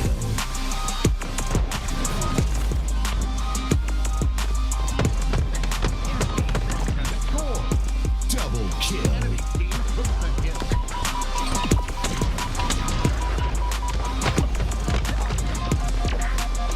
Reversal.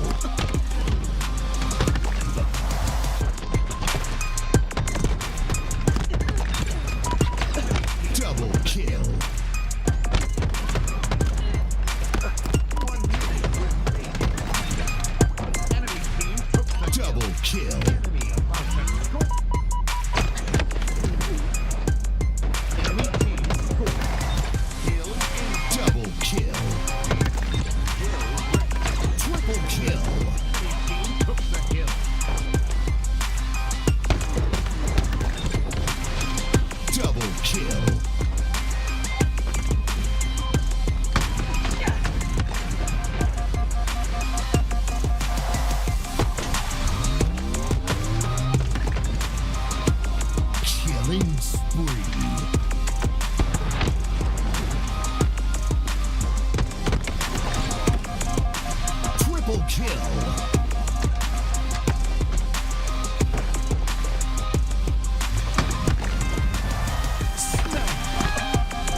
Winners final is here. I'm Tools. Joining me is Active, and on the line today, $5,000 in the $5,000 Forge Hub 4v4 tournament presented by who else but LVT Halo. Active, Forge maps. What do you think, man? Like, you've been watching the competition. What do you think of these new maps? Yeah, I absolutely love them, and it's just so much respect goes out to the Forgers, right? They're putting hundreds and hundreds of hours into these maps, and some of them I would even say are comp ready. So really cool to see, and we need this type of stuff, especially at this point in Halo's life, 3 years into the game. We need this type of content, and it's really refreshing, in all honesty. Well, you know, I played some 8s. I think it was on Wednesday night with Louis, Active. Not you, Active. I'm sorry, dude. I don't know why I said you. Dude, what's their names, dude? Mikowski and Eli. That's who I was thinking of. And, I'll tell you what, I can't remember their gameplay because I was dominating so much. Because these new maps are great. A lot of verticality to be seen, and we're into game number 1, guys. First, best of 7 you'll see on stream as well. Winners final, grand final is going to be those 7 games. And one thing you'll notice on this map, a lot of verticality throughout everyone's competition today, leaving a little bit of a playground for the snipers to run around with. Yeah, I gotta love that high ground potential that you see on this map. You see already it's Snipe Drone with the snipe in his hands. Has to play his life. You see him back off there. Sometimes backing off means you end up dropping down right into a rocket as Talik gets that kill. It's gonna be 3 down for Quadrant now. Proton get a bit of control now. Right, everything's gonna revolve around this sniper, though. Make sure you keep this thing in your hands. And Truckle with the reposition doesn't quite hit the shot, but does its job. Loses the last bit of that ammo, and now you're gonna see that top control for Proton. Gonna be able to shoot down on their opponents instead of having to scurry around like rats in the sewers. I mean, look at this map, dude. You might as well be the sewers. You got a whole trash heap down there. I thought I was in Star Wars when I was running around everything.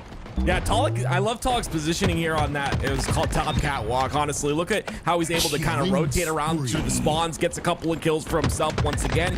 15, 16 to 7, ring around the rosy. It's Talik getting behind the enemy roster on Quadrant and just doing massive amounts of damage.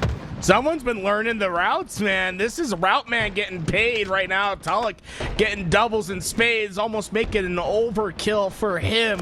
And I love the way that he's been maneuvering. And the thing that impresses me the most is how disciplined he's been on the map, right? This is a map not everyone's too familiar with, but what does he do? He sticks to the perimeters. You stay on the outsides and you work your way in, finding the players of Quadrant defenseless to the side. Power-ups up once again. Quadrant desperately need these to start to close the gap. Yeah, I think what makes Quadrant such a good roster in general is just their ability to control the spawns and control parts of the map. But on a new map like this, where maybe you don't have a lot of time, it's Proton Gaming who are able to kind of take advantage of them not knowing those spawns perfectly, right? There's maybe some spawns that are a little bit outside of the perimeter where you wouldn't expect them to be, and honestly, I've seen Proton control those spawns really well here. We'll see if they can continue to do that. It's Snipe Drone, though, looking to take some advantage on that top side of the map. It's Cherish, though, who shuts him down quickly. And once again, you have Proton continuing on their lead, 10-3 for Talik. He's been practicing.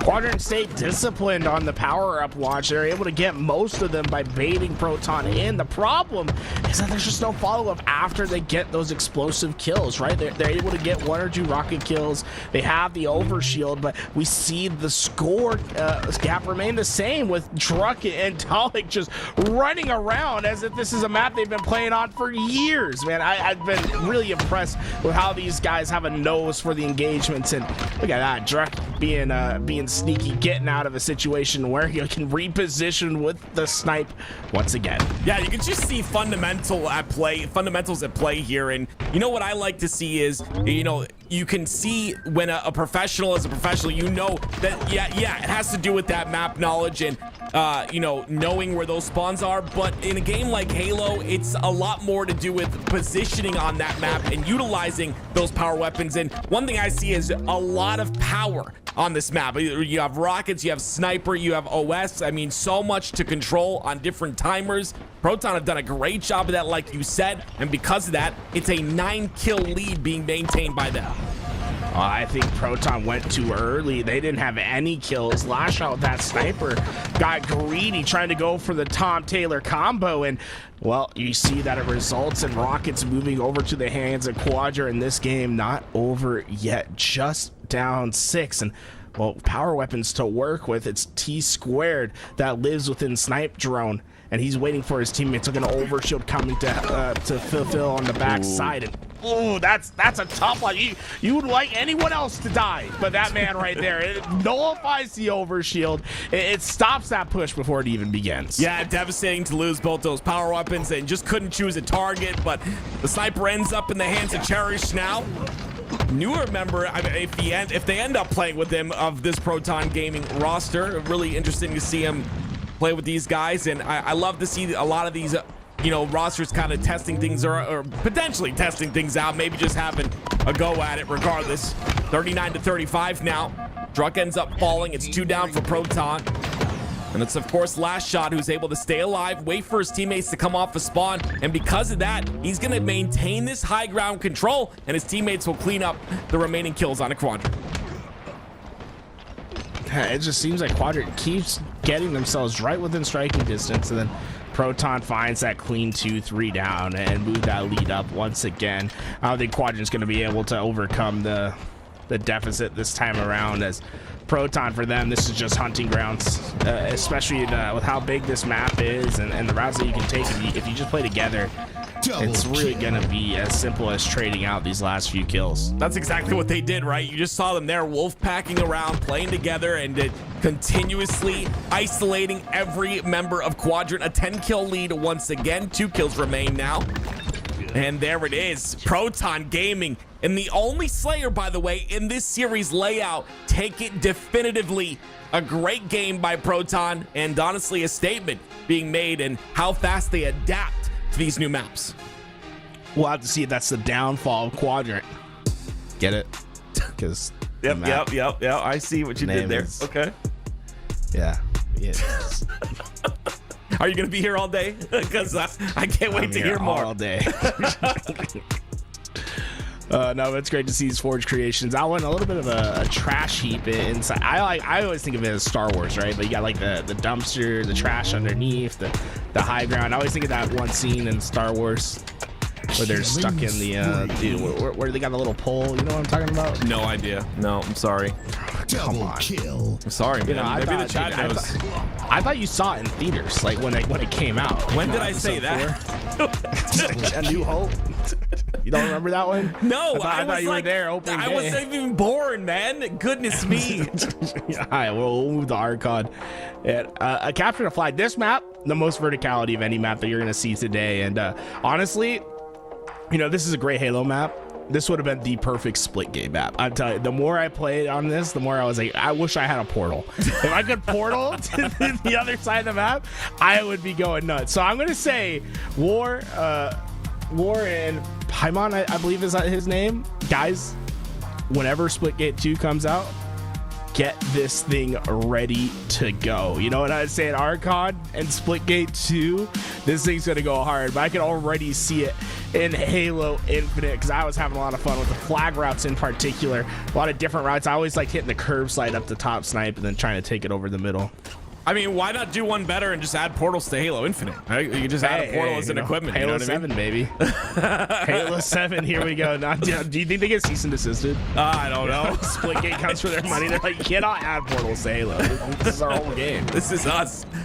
2 down for Quadrant. Glories, though, trying to run that flag regardless. It's Seeka, the last player alive. You see Druck and Proton Gaming searching him out as fast as possible. So many routes. I love this as well. The heat wave towards the bottom side of the map. You got to put yourself in an exposed position to be able to pick that heat wave up. But if you've got it in your hands, look how much control you can garner here. It's going to be Druck pushing out Glories. They're trying to pressure the side of Quadrant. And with that kill from Last Shot, that might be the opening for them to do so. I see where it's going to make the job that much easier. And The big problem with this map, right? It's not necessarily getting those opening kills. It's deciding where you go next, right? You have about 5 or 6 different route trees that you can take with that flag, and determining which one you go is going to be the difference between it going home and not. I mean, look how easy this has been for SLG. That's because he chose the correct route where there's empty space, and now it's just about finding the last player in the base and getting this flag home. And oh my, SLG already learning some of the new jumps on the map. Druck goes down, and Quadrant, yeah, they must have lost control. They lost control of their base early on, but that's because they just all went forward. They pulled their own flag, and they're up 1-0. That was clean. And again, something else you see on this map is, once again, there's a lot of power involved, right? You get the sniper, the rockets, the bulldog, the grapple, so much to control, and it makes things a bit chaotic, but it also makes things very interesting. You see, of course, it's SLG. He's got the shotgun pushing on through. The bulldog does work, and that'll be cap number 2 potentially for Quadrant. SLG was bored on this map. He knows every route. He's going down. He's getting all the power weapons. Got the grapple. Use it to have a premium play early in this game. Proton Gaming, they're struggling to figure out what Quadrant's even doing. They're taking routes that they didn't know existed. Yeah, I mean, you put time in, you can find those routes, and it just look. You're right. It looks like Quadrant are so comfortable on this map. Once again, you see the sniper rocket combo. It's going to be taken down. Now Snipe Drone will control all of that. Druck ends up dying with it. Cherish does get a kill in the kill feed, though. And you see automatically Talik goes towards the top of Quadrant's base. It's up to him right now to play this slow. Wait for his teammates to spawn up, then push on through.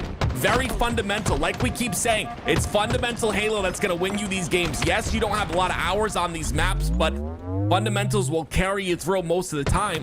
And you see, again, controlling the top side of Quadrant's base. Beautiful shots. Finally, Quadrant go 3 down. Oh, come on, Talk. Just stay alive up here. Let your teammate get over there. Wow. If they can pull the flag out, he has a grapple ready to go to try to continue it on. But the problem is that Proton was spread out just a bit too much on the map. The only spawn that was open was the very back base. That's just the one angle that Talik could not live with a player spawning at. And unfortunately for them, that's probably going to stop this Proton push. So a lot of pressure that Proton applies, but no reaping of rewards as everything else goes Quadrant's way. Gotta love this. And I absolutely love this right here. The snipe battle from base to base. I just think that's so interesting, and it just brings me back. You know, obviously we've got it out in Pery, which is previously the pit, but like maps like that have that 1v1 snipe fight is so interesting to watch. You see the grapple still being used as well. That's gonna push Druck back. Oh my god, Druck's going for a combo. He's saying on my feet aren't gonna touch the ground, and I'm gonna hit a shot. Oh, he gets another grapple too. Let's see. Oh, come on. Floor is lava. Dude, oh, okay. He's got the rockets in sight once again. Druck had so you send the rocket off the lift, let the rocket go up the lift. So one thing about Halo, but that's why we don't see lifts in any of the maps, man. I feel like they just take any projectile that goes close to it. It's always fun sending a rocket up the lift. Yep. We'll see. We've seen Druck with rockets in sight before, though. Camo's underneath him. Yep, there he is. He's running flag. SLG's running flag with Camo. They don't know. No. He sees all 3 of them. He sees them. He gets the kill on one. Cherish really weak as well. If they can clean up Cherish, yeah, this might be a flag pull. Talk. Look at Talk in last shot though. Last shot ends up pulling the flag. He goes for rockets and the flag. Dude, SLG's like on some sort of flag, right? He's like, all right, guys, I got 2 rockets. Let me go back for a second. Oh no! The rockets have been ineffective at best right now. Yeah, I feel like we haven't seen a rocket get a kill. Yeah, generally you see those rockets, capitalize on flag caps. If you use those rockets correctly, you can get that flag cap. But it looks like Proton pull the flag of their own, and they will put one on the board here. 2-1 now. Proton not out of it just yet. Quadrant showcasing that they're very comfortable on this map, but Proton with their pressure seems to be a little bit too much for the side of Quadrant. Hey, you ever seen a yin yang game play out in real time like this? Look at Talik in last shot. Is that not some yin yang stuff right there? 4 kills, 13 assists. On the other side, last shot, 13 kills, 3 assists. Who's feasting, huh? You know what I'm saying? If I'm Talik, you're sending half your paycheck to me this month. Give me the stipend. This is all the dirty work. Someone's gonna go look at his KD after the event. They're gonna be like, he didn't do anything. And he's like, he's been feeding last shot the whole game, and he's gonna run himself a flag right here. I mean, 4 going down for Quadrant. If you don't capture this, I feel like something went wrong, and Well, they are taking a unique route. Let's just call it that. Everything's coming up as well, so this is just really bad for the side of Quadrant. Heat wave back-to-backs. Yeah, Heat Wave in the hands of Cherished. Heat Wave, triple kill in the hands of Cherished as well. Sniper on the last player alive. He goes down too. And now with all the power weapons, everything in their hands, is Proton running another flag. Well, that's kind of a nifty route. I like it. See, normally I clamber up and try to go up high, but I think that was probably better. Get a little faster, but these rockets probably going to secure this flag. I mean, there's just no way. Or secure. There it is. No, there's nothing. Quadrant just got put on a cycle. I think 3 lives in a row. That's insane. Yeah, that's great. We saw it. We saw it with. I think it was SLG with that camo. He had camo flag. They were up 2-0 in the game, by the way, when that happened. That's what I'm saying. I think it was 2 minutes left. 2 minutes later, they lose the game. It's crazy, and that's what power weapons can do, right? They can put you in a cycle like that where you just can't get off a spawn. And a great job by Proton controlling that, literally the entire sandbox. Grapple, sniper, rockets, camo towards the very end there. Everything, the kitchen sink, they're doing it all, and it allows them to win the game and go up 2-0 in this best of 7 series. Can we go back real fast and look at the accuracy? That was insane. I don't think I've ever seen that before. There was 3 players on Proton that had 70% plus accuracy that map. That's nuts. That is nuts. Oh, dude, that's absurd. I mean, look how close this flag was, dude. Like, they end up pulling it, right? I don't know how he doesn't capture that. Yeah, I don't. He's behind 3 different players. I mean, it was all. This is it right here. Cherish, Heat Wave. Like, there's so many power weapons in the hands of Proton there. It just overwhelming. What is Truck doing? That's like nuts. He gets 49%. Heat Wave. His teammates are sitting 70.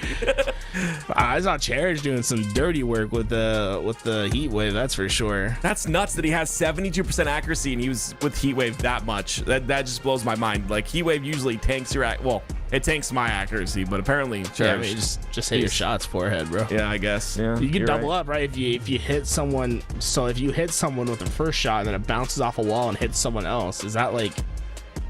Do you get more shots hit per shot fired? Maybe. There's a potential. Someone will do this is like Mythbusters, right? Like, we need someone to go bust that myth, bro.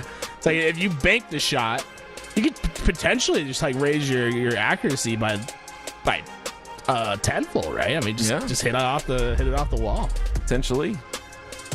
Well, here we go.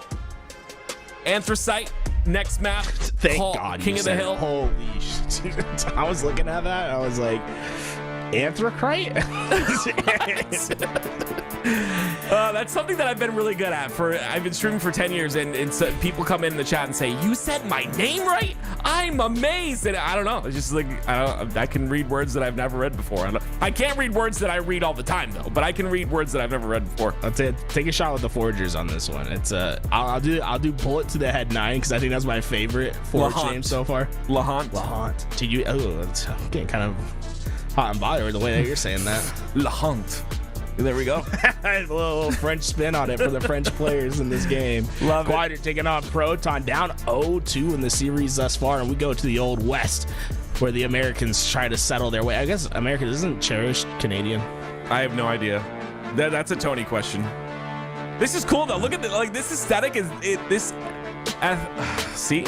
You see what I'm trying to say, dude? This aesthetic is cool. I haven't seen this in a competitive map yet. It's really cool, like the little mine in the back. I love this. This is awesome. And I've heard this is a very competitive map, right? Like on King of the Hill, this is one of the more competitive ones that we've had.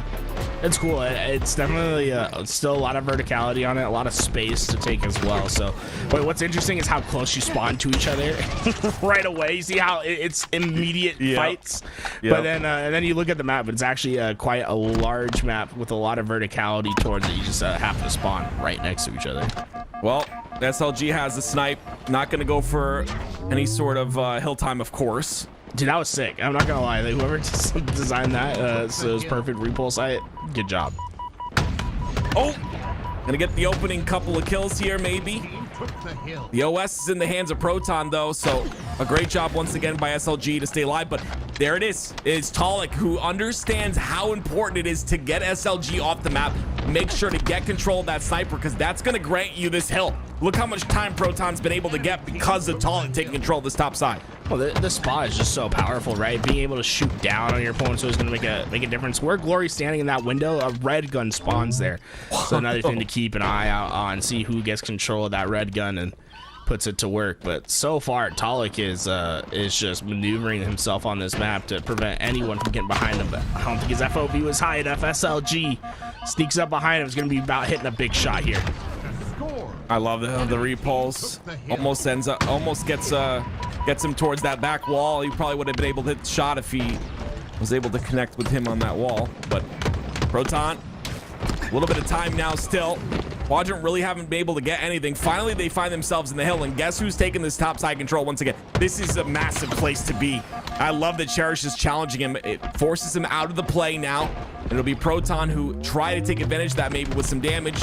Cherish once again. Look at the double team there by Quadrant. Beautiful job. OS coming up on top of the hill right now. That's going to be pretty massive if one of these teams can get that overshield. Great job by SLG knowing that he had to get down, get dirty on the map and try to help his team closer to that mine side. It's great to have that high ground shooting down into the hill, but if you don't control mine side, it's pretty hard for your teammates to get down into that hill. And this could be a huge misstep for I was gonna say it could be a huge misstep for Quadrant, but you know, an overkill later and overshield will go their way, and this is looking like primo space. Now it's just sort of a race to the top between Seeka and SLG to try to get that high ground once again. See who's able to get that high ground control. Here's that mine control you were talking about. Great shots though by the side of Seeka. Cleans him up finally. It'll be Quadrant who get a bit more time. There's some shocks that you see on the map. Love to see those used again. It's a fight for this last little bit of hill time. 3 down for Quadrant though may allow Proton to get this first hill. Now, sometimes when I was playing these maps, you kind of get an idea of like what foragers think about, right? And one thing I really enjoyed on the map is you can tell that foragers just like electricity. Because the amount of times you get shock naded on a map here, it honestly makes me like I wasn't too mad about it because the shock nades aren't that good anymore. So it's just like more just like, oh, this is like actual use for the shock nades. It doesn't feel like too much. Obviously these maps are a little bit bigger, so there's a lot more space to clear, and those shock nades do a great job at it. Yeah, I give a lot of props to these foragers. Like a lot of people think, you know, I don't know what people think, but the biggest thing about being a forager is you have to understand the game, right? If you understand the game, your map will be a competitive map. But not only that, you have to have some artistic ability. I don't have the artistic ability, so the fact that these guys are able to put hundreds and hundreds of hours to make these you know, masterpieces is just incredible to me. I like this aesthetic right here in the back. This mine area is it's just so cool. The little tunnel towards the OS. I absolutely love this. It's Talik who has that snipe going for the OS now. Gonna pick that up, and with Quadrant being too dead and just not getting any hill time here, Proton are in a great spot to take control and potentially get some time with them of their own. Yeah, honestly, if Talik didn't have that thrust, I almost think you could hold that overshield till you get to like right here and then try to pop it out. But that overshield gonna help him on this flag.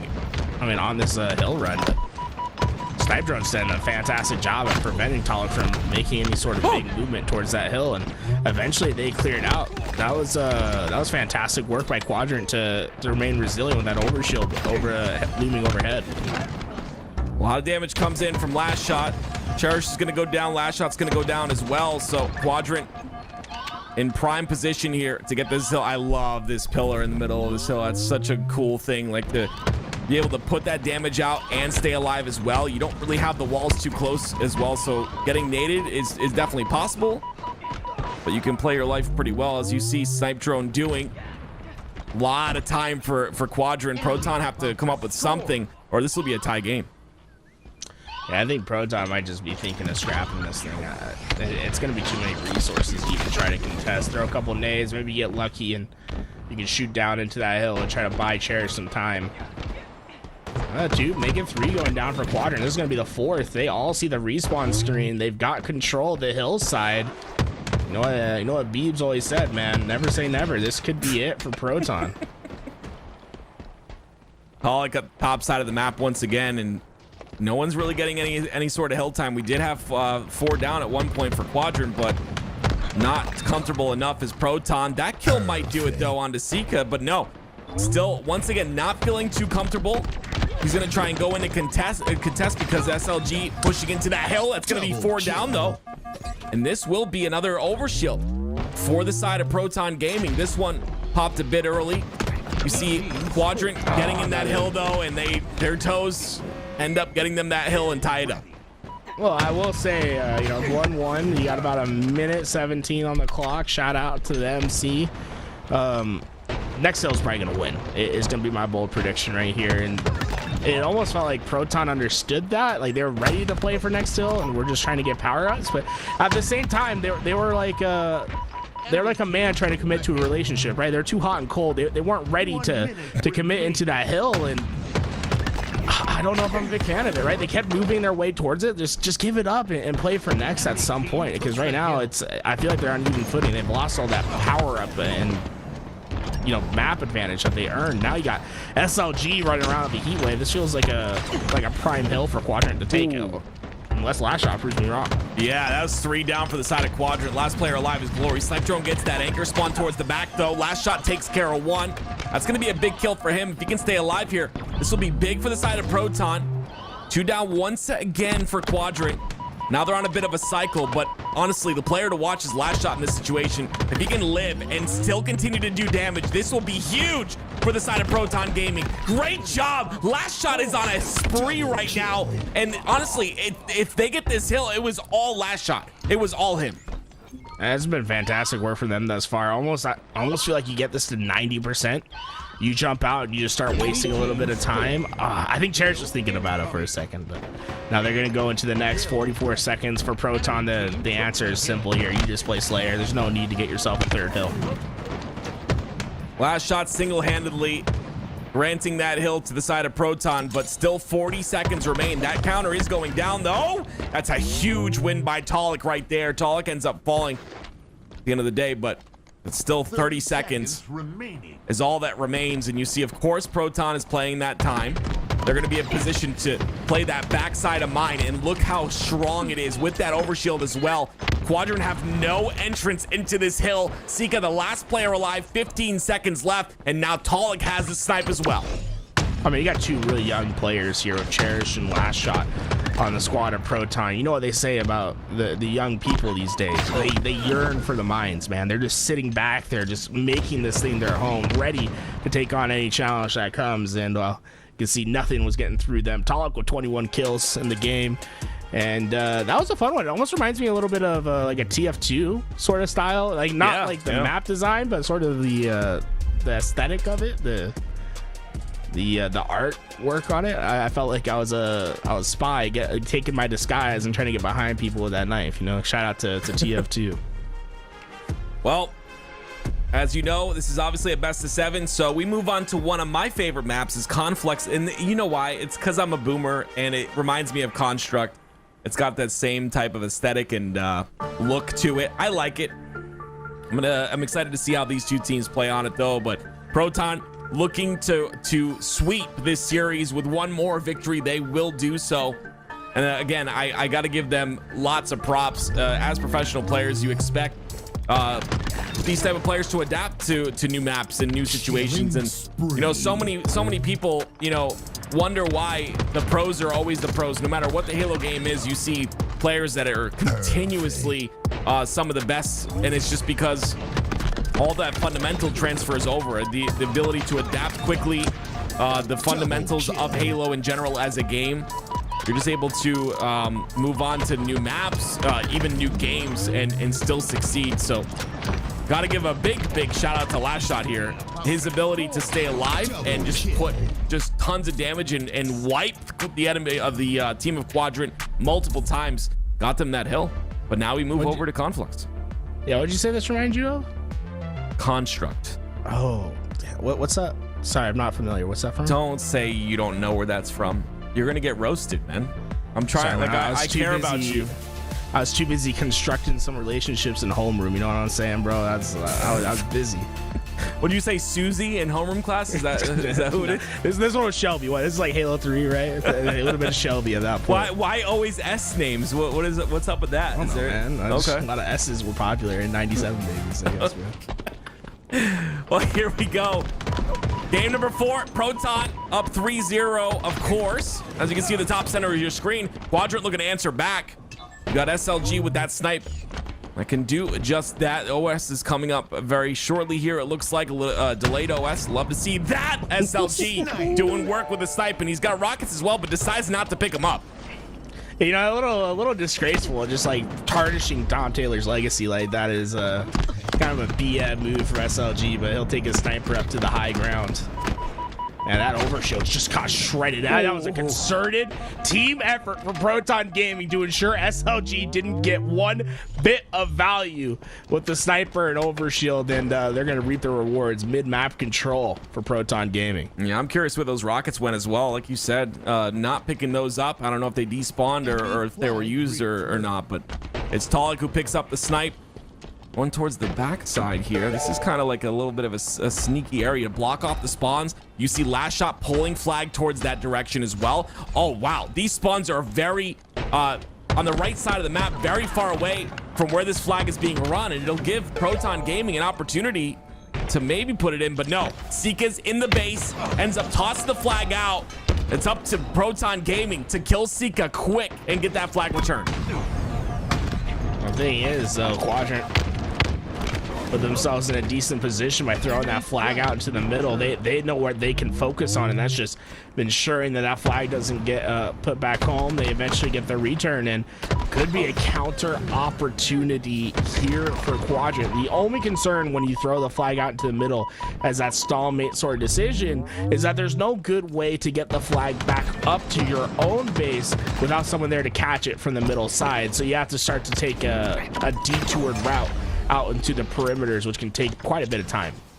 I just want to give another shout out to I think it's Grim who created this map. I mean, I absolutely love the fact that he was able to I think obviously I don't know if this is inspired by Construct at all, but essentially removing the problem with Construct, which was if you had top control, it was over, right? You couldn't ever get top control back. On this map, there's so many ways to get towards that top side of the map. I absolutely love this.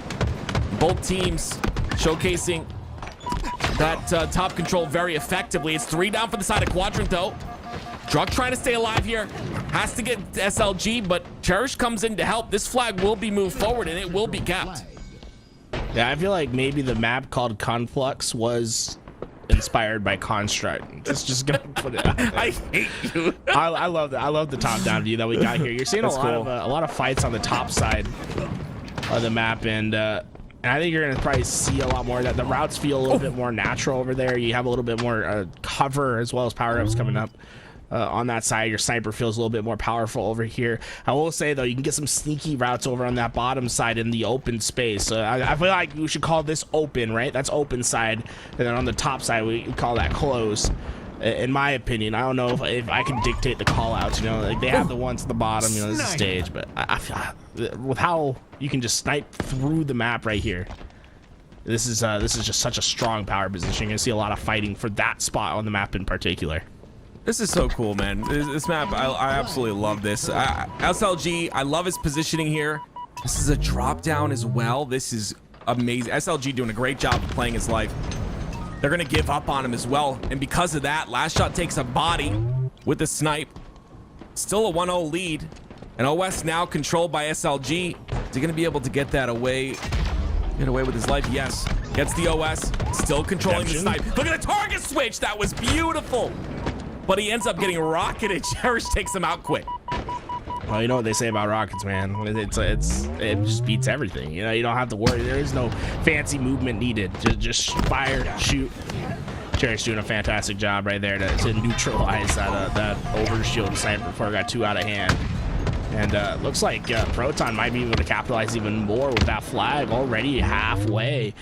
Quadrant are in a dire position with 3 going down. Sika can only helplessly wait for his spawners, and they're gonna have one chance at this, and who else but Tom to shut them down. Double kill, perfect shots. I don't think he missed one. Oh my goodness. goodness. I absolutely love this, man.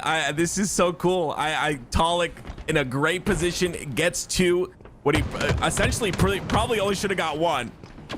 It's those low percentage kills once again that are the difference maker. Oh, SLG takes that top center control. He'll be able to stop. I thought he was gonna be able to stop this flag run. Talik gets the kill there. Last shot gets another kill. 2 kills that should have gone in the hands of Quadrant are turned around by Proton once again. I think the ping nerf and the nades have been the problem for Quadrant. I feel like every time we see them throw a nade, it doesn't do the damage it ought to, and it's definitely cost them in a couple of these important fights, and I don't think there's anything to stop Cherish. She's flying this thing through. One last stand for Quadrant right here, and Drunk just waiting behind enemy lines, making it to the 3v4 before they can even get there. Dude, he stuck himself, jumped up, and then killed the other player. All 7 players on the map go down for a second. The last one, his last shot, it all starts with that sticky martyrdom. Love to see the creativity in a couple final shots into the bodies of a disintegrated Spartan as we see the 4-0 sweep for Proton Gaming. That's absolutely insane. That stick was nuts. You might as well have been a little grunt on the map, you know what I'm saying? Just put it in your hand, just jump up and just ignite them both. That's what we should be able to add to. We should be able to add the ability to toss Spartans, stick them, and toss them into the enemy team. Halo 7, if you have 2 stickies, you should be able to do like a button combination. You basically put them both in your hand and you go grunt mode, dude. You walk slow, but you hold them in your hands. You walk forward with the 2 stickies. Oh man, this is insane. I absolutely love this. Was sick, like really cool by the side of Druk. That's gonna guarantee that cap, and that's gonna guarantee a sweep in the winter final. I didn't expect that whatsoever, especially with Proton, with Cherished and brand new maps. I expected Quadrant to do some work there, but it'll be a 4-0 for Proton. Did you expect this? A 4-0 for Proton I thought Gaming? it was gonna go to 7 for sure. Yeah, that is crazy. In dominating fashion. I mean, big kills on the map, pretty much by everybody, I would say. Yeah, it's I think Quadrant are gonna try to find their way back into that grand finals, and I wouldn't be surprised if they get a little 4-0 revenge in the first best of 7. But there's plenty of losers bracket to go to potentially change what people who might be there. And as I look down, there's a team in the lower bracket that I think maybe took a forfeit early in the tournament and had to go down right away. Let's see.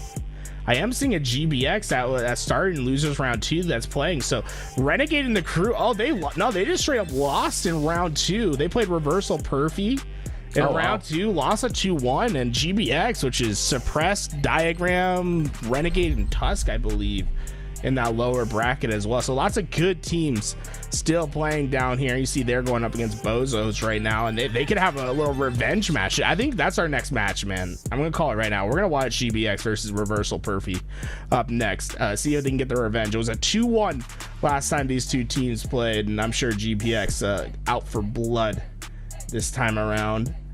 Dude, there's still lots of good teams here in the tournament.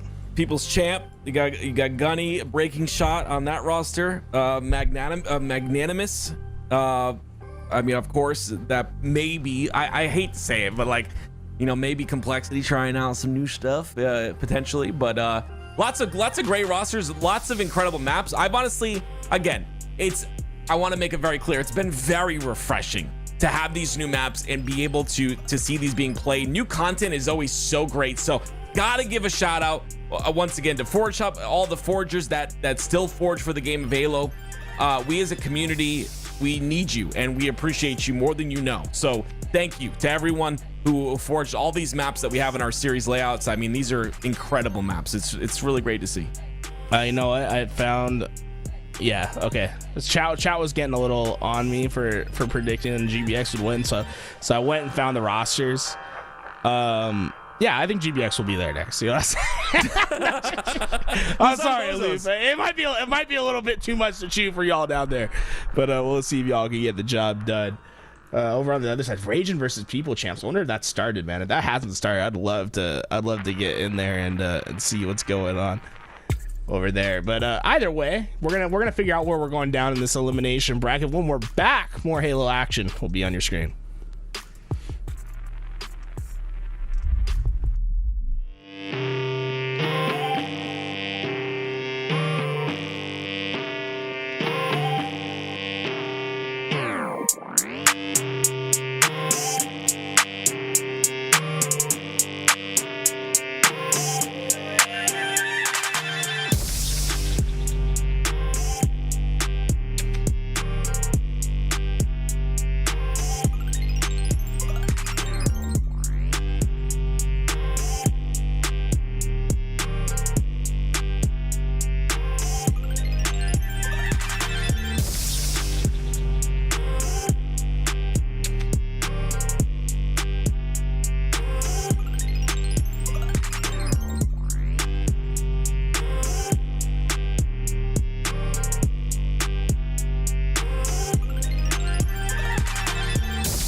Welcome back. We found a match in the elimination bracket and we're ready to get the action going. BG going up against the People's Champ. The People's Champ, obviously a fan favorite over there, Tim. I know that you love the players over here, and unfortunately, it looks like we're gonna potentially have a restart. I mean, they haven't restarted the game yet. There we go. They started to kill each other. Yeah, Dude, Leader Ness is missing, I think. He's missing, but I mean, Junar and them, they're like, hey, yo, I mean, 3v4, I think this is possible, you know what I'm saying? Who's going in? But we get Downfall, Archon, and Anthracite to watch here. It's a best of 3 this time. Confidently the first time, and then just... Yeah, I was stumbling a little bit on that second one. Yeah, I don't know why you were stumbling. You know, you just say it with your chest. You had it the first time. True, that is true. What's your favorite map in this pool? Like not this, maybe not this Archon, series layout, but like for the sure. Oh, you talking about Pery? God, Yeah. I forgot the name. There's one of like they have like these like little halo rings on it, and they're like teleporters. It's kind of cool. Ooh, I like it. Bring back the teleporter action. I like that. Archon is like, I think the coolest to me because it has a lot of verticality, and then I think the flag routes are kind of fun on it. But here we go on the other side. We got GBX, Mr. Renegade, and the crew going up against Bozos. Ooh. And so far, look at Bozos off to a 3-0 start. We'll see if GBX can overcome such a massive deficit. GBX, the good old GBX. Renegade, Tusk, Suppressed. Let's see what they're able to do here. Looks like a Dilly Donut. I love the names. Dilly Donut on your screen. Switching over to Gun Goddess, aka CC with the rockets. Jumping up to the top rope. Suppressed takes her out, and that'll be Rockets in control of GBX now. They're playing first to 15. I don't know if that's right. Interesting. You know, if you're both these teams, I mean, let's assume it's not right. Do you just stick with it? You're like, yeah, whatever. Yeah, just give them, like, you know, Bozo's really close to getting this win. If they win this, just give it to him. Yeah. You know, deserves. You know, I might have spoke too soon on that close to win because, oh my, are they roaring back. GBX finding kill after kill, and now the Legion's too, and they figured it out. They got it. 8 to 10. Oh my God, action into action. We're back, baby. We're back. Leaderness in the group going up against Faka, Devlin, Junar, and Prufio. It's kind of looking like my matchmaking lobbies. Leader Ness, player who he's just, yeah, I mean, you say matchmaking, the guy grinds like crazy. You love to see that. Like we talked about before, skill always transfers over, so getting that fundamental Halo game down potentially for future stuff is a good idea. Get that grind in. Faka goes down. Leader Ness taking advantage. Another player goes down. That's 3 down for the side of BG. I think it's Faka, or do you think it's like Faka? Is it Faker? Faka? I don't know. Yeah, I'm just asking. I never talked to them, man. Yeah, it could be. I like, you know, because you're like from, remind me, correct me if I'm wrong, RI, right? The Rhode Island? Yeah, what is so it? I like to put that Focus thing, you know, kind of like the Northeast accent. Yeah. What is it? Quahog? Quahog is not a real place, by the way, ladies and gentlemen. Not, dude. You cannot be. This is like telling me that Santa's not real. This is like Quahog, Rhode Island is not real. Everyone says when I say I'm from Rhode Island, everyone goes, "From Quahog, Rhode Island?" I'm like, no, not from Quahog, Rhode Island.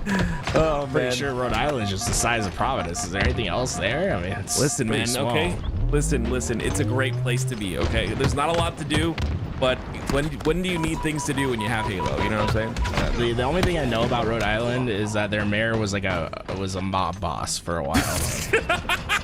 The mayor of Providence. We're known for Family Guy and having a drug dealing mob boss in our government. That's great. That's great. Oh, Leaderness. Off the map we go. Look below. Oh no, there was no ground. Off the map. He sprinted. Do you think that's how he reacted? Oh no! That's what happened to me when I played this map the other night. There's just a random hole. It's just in the middle of nowhere. I'm like, why is that there? I spawn and I sprint forward and I die. Oh man, it's a large lead here for the side of People's Champ. Piggy with that rocket is going to make it 24-6. This is rough. Like, what do? You're in a blender, you know.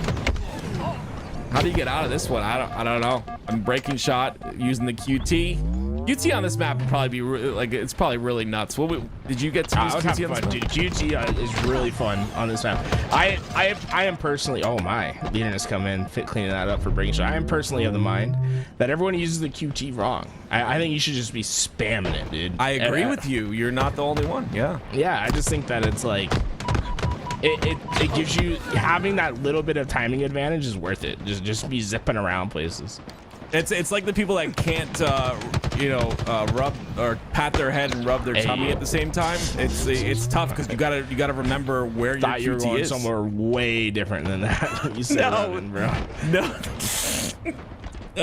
No, I'm not gonna go there. But yeah, it's hard because you got to know where you're directionally facing, and you got to know like where your QT is, so its location as well. And if you do things while you're QTing, like if you jump in the middle of like QTing, you'll jump as well on the other end of the QT. So it's just keep like your momentum. Yes, it's crazy. Like we have not even seen, I don't think we've seen the potential of the QT yet. And I thought we were gonna see a little bit more of it on live fire, but yeah, we haven't seen it yet. And I agree with you 100%. It needs to be spammed, but you just gotta keep track of where it is at all times. I think you'd see like God, what's that map called? There's like a couple maps that have those lifts, like Archon or Confor, where I want to see like a mid blitz style montage there, where you like put a QT somewhere, you go off the lift to get the momentum, and then you fling yourself up into the air to like hit a crazy snipe shot. There's so much to happen with the QT that we just need one map that's built in for some crazy QT plays. And, oh come on, breaking shot might gonna have to waste his rocket. Comes through. He's chasing it. I don't think he's gonna shoot it. He's just gonna chase him down. He doesn't want to waste the rocket, man. He's looking for at least a double. I guarantee you. He's just looking for it. Oh, he's gonna go for this one. Okay. Might hit the shot. No. Oh, okay. I mean, there you go. Rufio showing breaking shot that he needs to stop being so confident. Is Gunplexion slowing down the pace of the game right now? Like, what is he doing? Is he looking for info, I guess? He always says gathering intel. That's what he calls that. How far does this go up, by the way? Oh, wow. no, he met up there. He said, come back, I got you.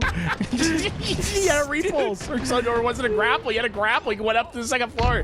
Gunplexion thought he got through. The doors closed on the elevator. He said, he hauled ass up the stairs. met him at the exit. He's ready for it, man. Love to see that. It's 39-21 though. BG 22 now on the board for them. Against a roster like this, 22 is not too shabby. Honestly, obviously you don't want to be down this much, but it's not too shabby at all. Especially when this is definitely one of those walls you're gonna have to face in the Elim bracket.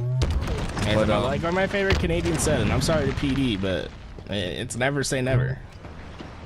Why would you disrespect PD like that, man? Well, he's not my, like he's not your favorite Canadian. Like what? Nah. What do you mean? Wow. That's what I'm saying. Ouch. Well, PD, you're my favorite Canadian, and Spine Ryan. I have two favorites. JB every day, bro. I'm sorry, PD. I'm taking JB. Oh man, OS Rocket. There's so much power on the map. It is. Oh, shoot! Chunar is nuts. I'll say the Rockets. I wonder, is it good map design for the Rockets to be hard to get kills? You know what I'm saying? So far, it seems hard to get kills with Rockets, and I feel like that's a good thing, right? Yeah, I agree. Yeah, it is, because it's. I mean, if you force me to shoot a rocket at a wall in order to get a kill, like it's like I have to shoot it at the floor, or else it's just I'm gonna miss. Wait, you shoot it at the. Yeah, I'm the worst rocket player in the world. I mean, I never no even joke. thought about that. I just shoot at the player, and I just. Oh, you hit the player every time. Wow. Yeah. I need lessons then, dude. Is he looking for Easter eggs? Like, I'm just taking a detour, man. He's. Breaking Shot found a little ledge earlier that he was staying. He's like, it's funny when they like find something new. You see them do it again. Like 50-32. It's People's Champ, and this is a best of 3, by the way, ladies and gentlemen. You don't know what a best of 3 means, Tools. It's the first to 2 wins. Thanks for illuminating me. Yeah, I found a call out for you on this map. Oh God, what is it? When we're playing, maybe next time we see it. Would you call it the Tim or the active or what? I call it the double E. I said double E over there. Oh man, you got to cut that down to. Unfortunately, it's not on the It's not on the fly through. So next time we're on the map, you know, I'll point it out to you. Okay, sounds good. It looks like we're going to Archon next. Your favorite in the series layout, at least. I like it too. CTF. I'm excited to see War. Look at War, dude. This guy's nuts, man. Solo two maps. Yeah, so not solo. He's got a collaborator in Paimon, but yeah, 2 maps on the series layout, and they're both really good. I just think it's crazy. So many hours goes into these maps, man, and they just do it out of the love of the game. That just blows my mind, and I love that. I mean, it's so needed for the community, and it's so needed for the game of Halo to have you know, these forgers that are this passionate. So I gotta keep stressing that I really am very appreciative of the forgers that we have that have all this talent, and you know, in the future I hope to see you guys continue to put this passion forward, because this is awesome. This has been an incredible tournament so far. And Tim, correct me if I'm wrong, right? I feel like this is a radical concept, but if People Champ wins this game, Yeah. they win the series. Because yeah, it's like, yeah, I think you're right. I think you're right, man. Yeah, I think you're there's right. 3 games, but you only have to win 2 of them. Yeah, I'm not good at math though. I'm not good at math, so yeah, I think you're right though. Yes. Okay. so it's the best 2 out of 3. When they say best out of 3, they don't ever say the 2. So it's like, Right. The 2 is just disrespected. You know, just like me with you all the time, disrespected. I feel like it was disrespectful to try to explain what a best of 3 is to me. I'm not gonna lie. If anyone was disrespected in that whole conversation, I think it was me. Well, like you said, People's Champ, doing work, dude. Okay. Oh, God, punch him. Oh, come on! If you would have hit this one, please. Okay, dude. God, triple kill, baby. Mama, get the camera. This guy's nuts, man. Gunny is he's just crazy, dude. Like, I don't know. Like, he spends a lot of time warming up on that cool warm-up map. I don't know the name of it, I'm sorry, but it's you know, I don't know, maybe. I think so. But he made? Yeah, I think yes, I think it's the one that Scoop made. And yeah, a lot of people warm up on that. He spends so much time warming up, like, and the stuff that he's able to hit against those bots, man, like, I feel like a bot watching him warm up against bots. It's crazy. Kenny's been going for some montage-like shots right now. Yeah, hit this one? Is he gonna hit this one? Is he gonna hit this one? Oh, he hits it. Oh, I wish he would have kept the second shot for another attempt, you know? Yeah. Grapple. Breaking shot. Nuts. Absolutely nuts. This kid, breaking shot, really fun to watch on land, dude. Like, I was watching him warm up, but I was watching him warm up, and like, he literally, he's really good at movement, as we all know, breaking shot is. He literally puts his entire body in the movement that he does in game. It's so cool to watch. Like, like he'll literally, when he's sliding, his whole body will move while he's trying to slide. It's actually crazy. Some people just get so into it, man. It's cool. It's cool to see. Everyone's got their own, like, yeah, unfortunately you can't do that on mouse and keyboard because it would like mess up your aim, right? Yeah, true. Yep, dude, very true. Breaking shot just saw a player spawn 2 feet. I think the lift doesn't quite, like, until you reach the feet on the ground, I don't think it's like quite influencing the spawn. That was the gifted spawn of all gifted spawns for breaking shot. Unfortunately, the Rocket still doesn't get the kill. And you know, players that move with their reticle, the one reminds me of is Sparty, man. Every time I see him on the cam, whenever he's at tournament, he's always strafing with his Spartan. He's moving left and right whenever he strays left and right, just a little bit. It always cracks me up to see. Yeah, you're like in the game kind of. I don't know. I think it helps you play better, man. Like, if you really connect. That, you know, I don't. I just sit still, like, I don't know. Right. I mean, it's kind of what your gameplay looks like for the most part. Okay, man. Jeez, you don't have to roast me, man. You know, a lot of standing still, dude. My name is active for the opposite reason of that. Okay, I literally, if you see me in real life, my name's not active because of that. It's because I don't stop moving in game, you know, to my detriment most of the time. It's like a reminder, you know. It's like your mom leaves a note. Oh, Gunny with the back-to-back. Triple kill. Triples. And he's going up high with the flag. Oh, no. Hey, the grapple will get him right back where he needs to be. Oh, goodness me. If he turns around and... That's kind of slick. Yeah, That I was was going to say, if he gets that, I don't know. I thought he was going to get that across all the way, but they end up pulling their flag. They're not giving up here. And you love to see that, man. But Gunny's popping off with this snipe. Look at that. He's going to get rewarded with camo as well. He's looking for the grapple. Nice. Good job dodging the lift. That thing will suck you right back up. Doesn't matter. You got to play it real close. And all the power weapons in for People's Champ. Looks like it's going to be a montage last few moments for them. I mean, I can't imagine them not getting a flag capture with the amount of utility they have on the map. 2 snipers? Yeah, 2 snipers and a camo. 1 bullet to work with. You think he hits it? Yeah. Yeah, why'd you ask, bro? You just I didn't think he was going to hit it, to be honest. I didn't think, not at that angle, but he hit it. Can't believe you doubt the man. Dude, he's so nuts, man. It's all in the hips, man. Just remember that. Hey, yo. What? What? That's what he says all the time. Dude, good breaking shot, man. These kids are nuts. It's kind of stupid. Like how do you get, I don't know, man. I think it's kind of crazy that they put snipers on respawn. Like, why are they like always having a sniper there? I'm dealing with the I think I'm too old to compete now mentality. It's rough. See these kids and how good they are, man. Like, some of these kids are crazy. Complexion's 16-6 in this game, and it's like another day in the office. Clocked in, clock out, you know? I mean, yeah. The way Gunplexion plays is the way I play, bro. Is it? I think so. I hope so. If that was the case, we would have won our game at Orlando. Johnny, coach me. Someone clip this. Send it to Gunplexion.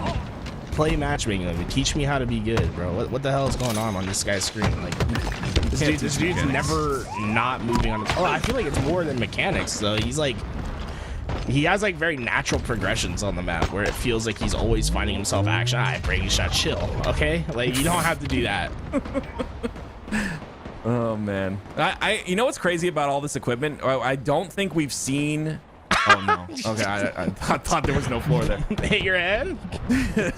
I don't think we've seen like even the grapple. I don't think we've seen the best of it yet. Like, I don't know. I guess the grapple maybe, but there's some equipment there. Like, there's some ceilings to it. Like, for instance, the shroud screen. I've been talking about this since the shroud screen was released, but we don't see one-ways lined up with the shroud screen. And I feel like if you utilize it like a Counter-Strike smoke, you can get so much value out of it. I think you just never see that. I think the only reason we don't see one ways is because there's always equipment to fight for on the map. So the shroud screen is always better used to like get equipment. Though there are some neat one ways on recharge that I've been like playing around with. You can like throw to a neat one way over on the like second hill. So it would be cool to see like one ways built into a map. I think you have to start putting that shroud screen really far away from anything that's useful. Yeah, I agree. So it's just not used for For those of you guys who don't know what one ways are, it's essentially where you can only see one way. So the person entering in, their legs will be visible, but they won't be able to see anything, and you can get shots in their legs right away and get the advantage in a fight and stuff. See, I always think they're cheating because it's like if I can't see them, then why can they see me? That doesn't make any sense. Exactly. Yeah, he's gonna repulse this up to the top, please.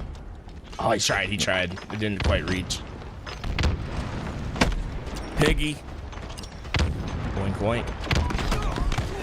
Piggy's such a good player, man. I became a fan of him when he played It's on crazy LVT. to say that right after he like got killed. Well, he's got 11 assists. He's 12. I mean, no, he is a very good player. It's just, but it just like I became a big fan of him after LVT World when he was on LVT. Just showcase. Shout out OG member of the LVT Halo team and 3-0. People's There Champ. it is. Moving on. Gunny with 2 triple kills that game, 22 kills, only 3 assists though. Get the assists up, Gunny. Crazy triple kills though. Those were nuts. Those were insane. Like mouse But what's and gonna win keyboard type games? snipes. Triple kills where teams go 4 down, or the assists on the cross map? The assist on the cross map, I think. So if you really think about it, was Gunplexion like actually throwing for his team the entire game?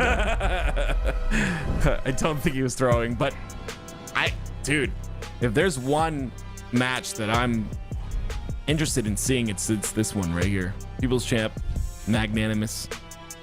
I mean, Magnanimous are really good. What do you think about this Magnanimous roster? Magnanimous is, well, I mean, first of all, it's just E United, right? I mean, like, come on, it's E United with a suspended player getting filled in for. Okay. And we know what their ceiling was. I mean, they got top 2. How can you not be happy about it? You know, it's like if you are a rumored team for an organization that is yet to announce their team, but has a couple players under contract, I think you'd be pretty happy with the roster. Yeah, I like them. Like you said, I think, yeah, I'm excited. You see King Nick show up to land, though. I mean, I don't know do you know what happened? Why he wasn't at London? You got any? I deets? do not know. I have no idea. I would like to know because we weren't told. Not getting those pro points is kind of a big deal. I mean, like, it could. Like, this is a team that's not guaranteed their placing. True. And King Nick Good not point. having those pro points. Rain also not having any pro points this season. Like, it's going to be an uphill battle for this roster if they stick together, just because there's going to be teams that have those pro points that they can't really make up. That's a really good point because obviously Rhino and Huss didn't get any, and then King Nick. Yeah, that's I mean, they just don't have any pro points. Yeah, that's rough.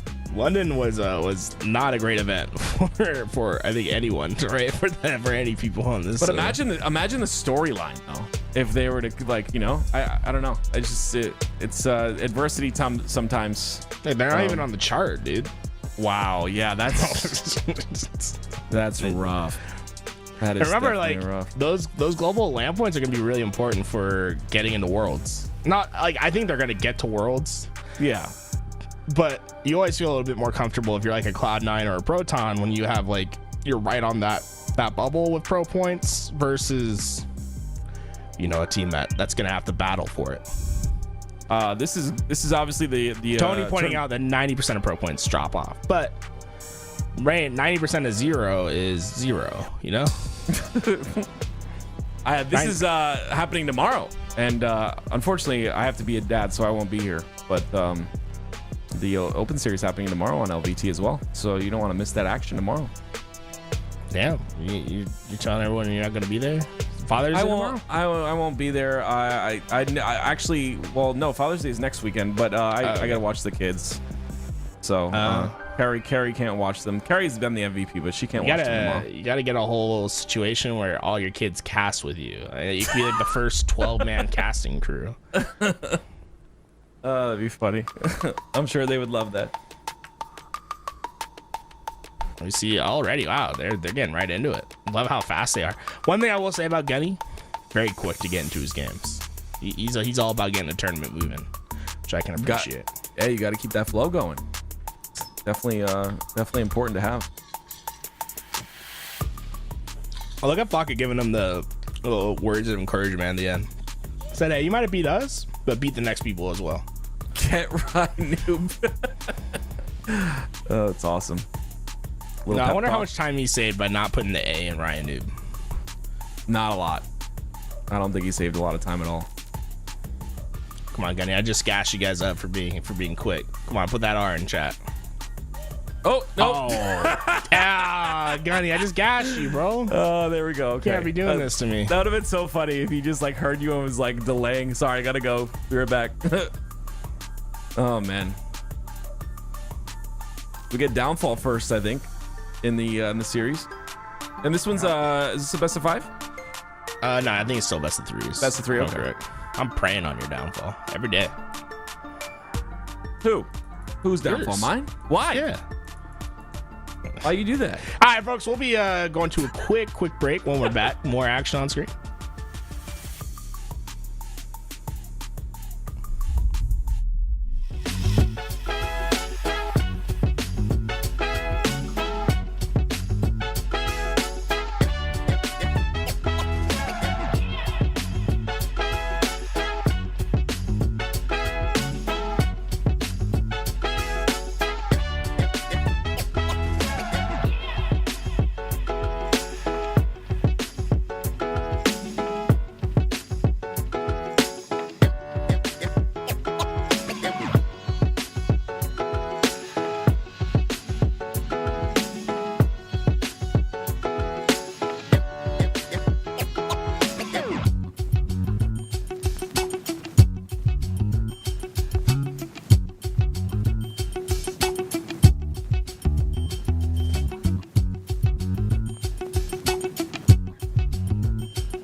Welcome back, ladies and gentlemen. We've got People's Champ versus Magnanimous.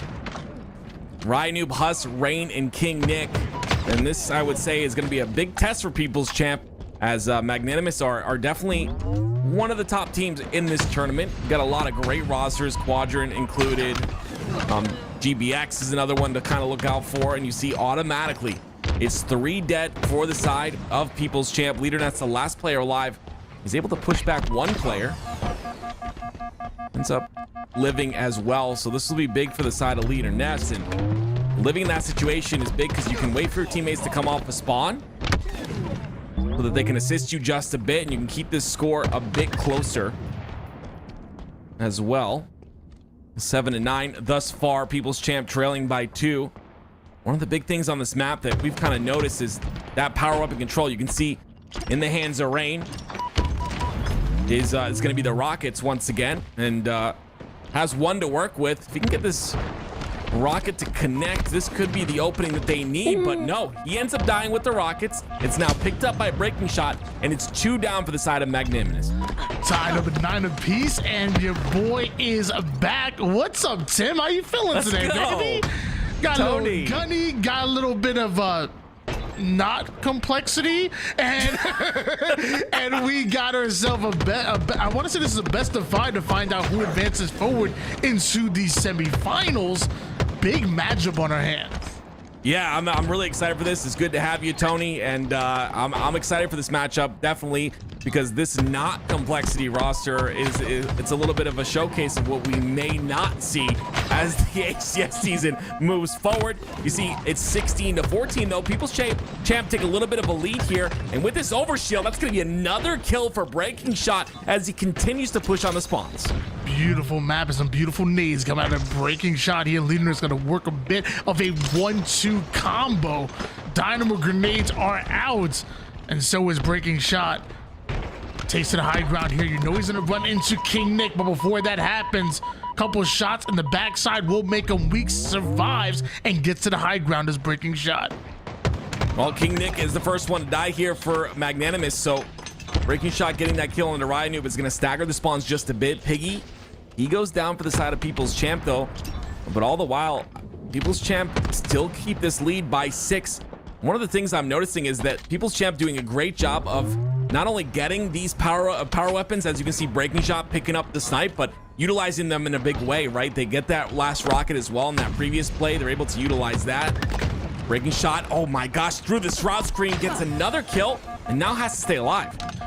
I feel like although we're all the way here deep in the elimination bracket, these teams are still trying to figure out the map. Even though they probably have played it a few times now, they're still trying to figure out timing, figure out tempo, not only what you're doing, but also where to expect your opponent to be can be so important when talking about reticle placement and hitting that first shot. So really interesting to see these players get better and better as they get more experience on the maps. Things are going to be so important. Or you can just be just like Breaking Shot and just break some backs with some no-scopes. Loving what I'm seeing out of this young man, and he still has 5 bullets to work with.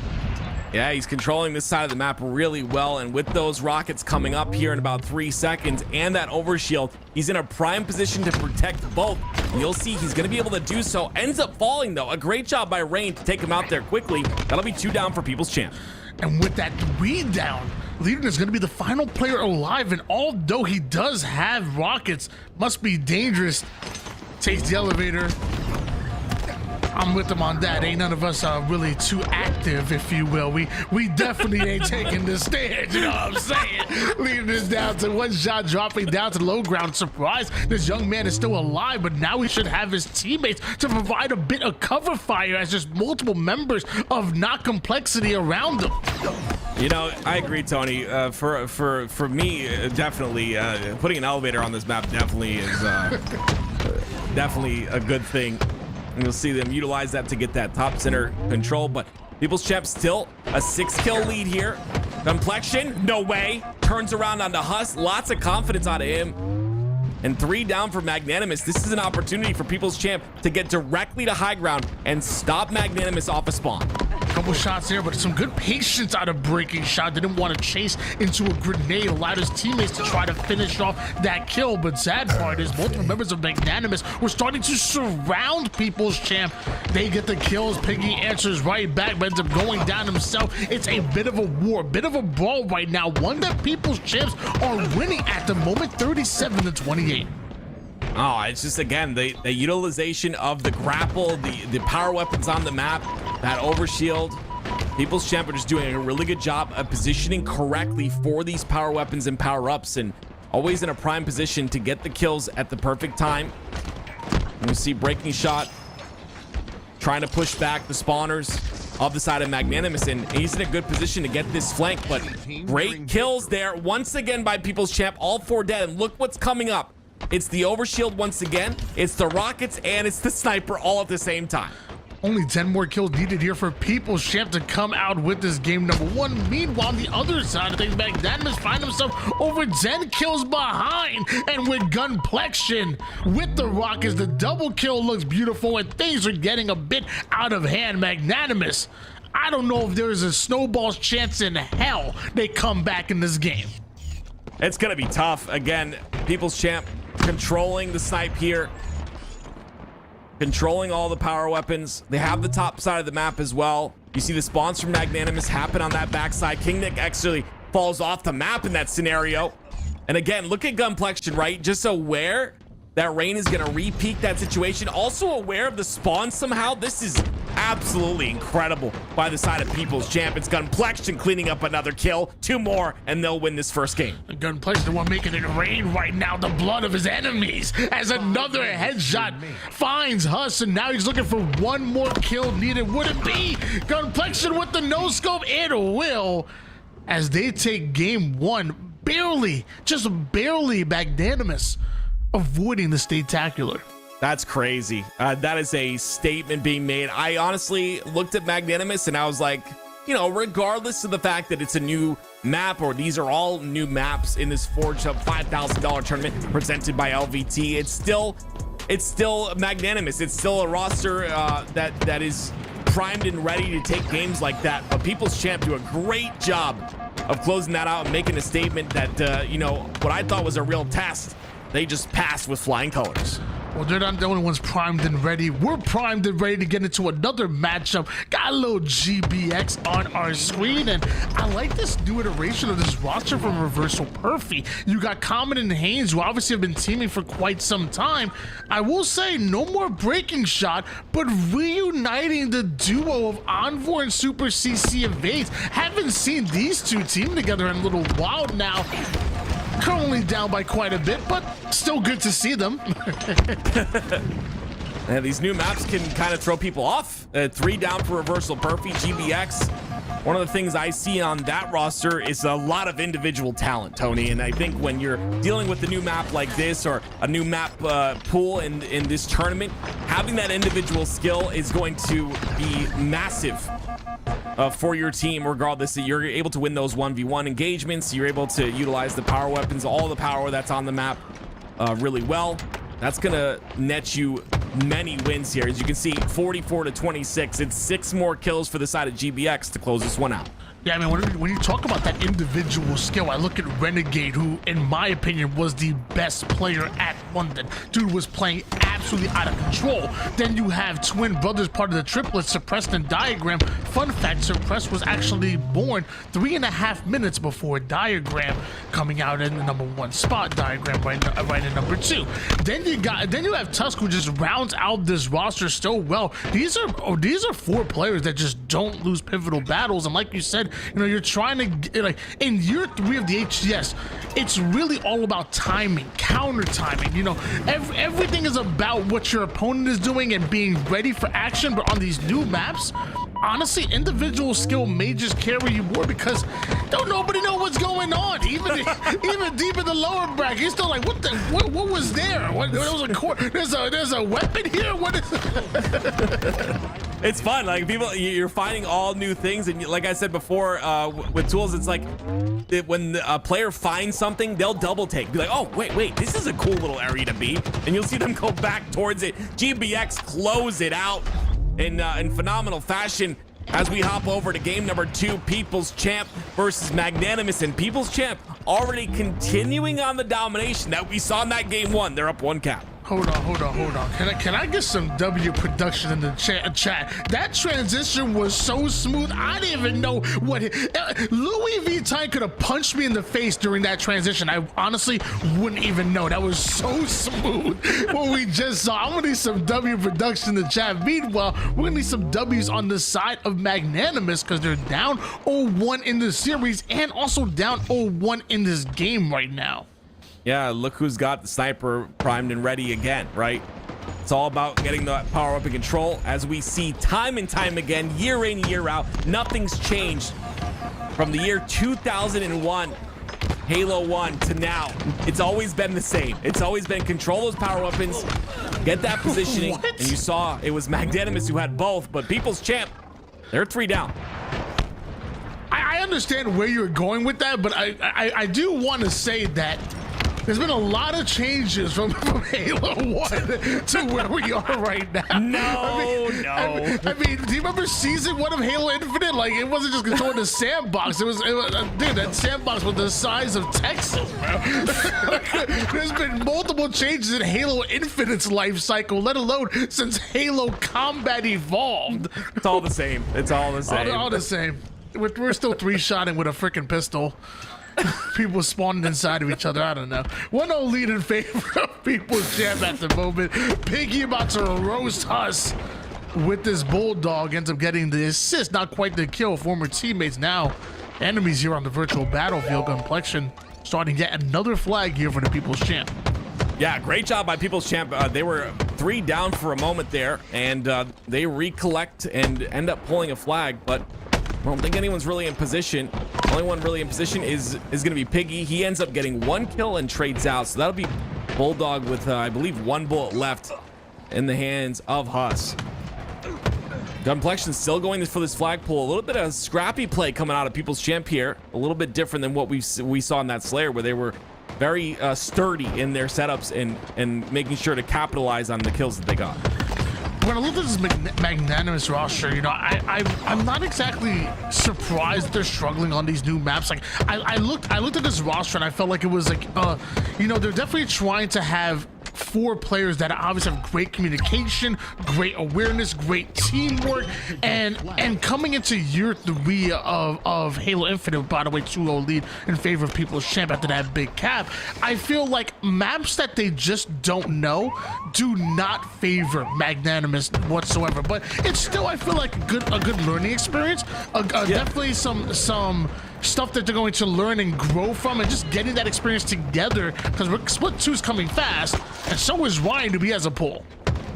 Yeah, we'll see if Random's able to get this one through. It's going to be 3 down for the side of Magnanimous. Very quick was People's Champ to capitalize on that route and make sure to get this return. They'll be in a great spot to get that return, and it's now also a great position to get a flagpole once again. This will be the 3rd flagpole if they're able to get this through. Huss is going to get deleted. And Rain 2, Piggy, oh my word. Big 3 down in favor of Magnanimous. Still down 0-2 right now with plenty of time on the board. Leading us to final player alive, and King and Nick comes in quick. Works a little 1-2 combo. Piggy off a spawn is going to play this very slow, right? Wait for a potential player to cross his path. I believe maybe he was thinking the spawns were going to come on the right side. Just wanted to get that quick pick. He does catch Huss, though, and that's what you get for slowing down the game like that. You're able to get, I mean, what was that, like 6 or 7 shots of damage? Gets his shields back, and now one of them gets cleaned up. It's going to be Rain.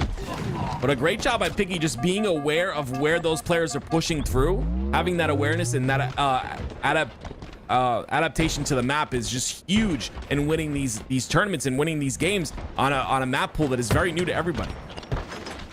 King Nick has been one of the many players who have leveled up big time from the BR to the bandit rifle switch. I don't know, something has just clicked with this man, and he's been flying with that bandit. There's another 3 down here for People's Champ, and another run now coming in from King Nick, running it towards his teammates, but stopping him right in his tracks. Just as short is Gunplexion and crew. Leaderness winning another battle. That time is going to be on Rain. Rhino cleans up 1, but he's down to 1 shot himself, and I believe that return's already come in. Another 3 down, but a reset for Magnanimous. Yeah, People's Champ have to be a little bit careful here. Yes, it's Magnanimous picking up the pace of the game. They're getting a bit scrappy, and this is where you have to really be careful. Almost dies his Husk, but he's gonna have rockets and camo still to work with. But yeah, the scrappy play out of Magnanimous is seeming to work for them a bit more. You can see they're getting the slays that are needed, and you know, a lot more pressure on the side of People's Champ's base. So I would just expect People's Champ with that 2-0 lead to just make sure to keep structured and slow things down a bit. Gunplexion taking a real interesting route right there with the grapple. Reminds me a bit of that Catalyst gameplay going around the map. I ain't mad at that whatsoever, but Gunplexion might be mad at King Nick with that sniper. Luckily, People's Champ are able to shut that down. Rain with a couple of denial grenades going down, doing everything he can to try to stay alive. The moment 2 or 3 down or hit the black screen for Magnanimous, it could be yet another pull coming from People's Champ. Yeah, I mean, Leaderness is going to open things up here. It's 3 down now. That kill gets cleaned up, and Ryan, the last player alive, he's going to make a play, though, with that shotty. That Bulldog being put to work, he ends up falling, so this flag will potentially go in here. There it is. Gunplexion making sure that no overextenders are coming out, and not a snowball. Whoa, not a snowball's chance, but Leaderness doesn't take it off of the pedestal. Luckily, it does end up still going in. Got a little scary there when trying to go onto the pedestal, get killed, and it kind of rolls off. Got a bit scary, but it's still People's Champ. And that was a 3-0. Wow. I mean, just beautiful. People's Champ.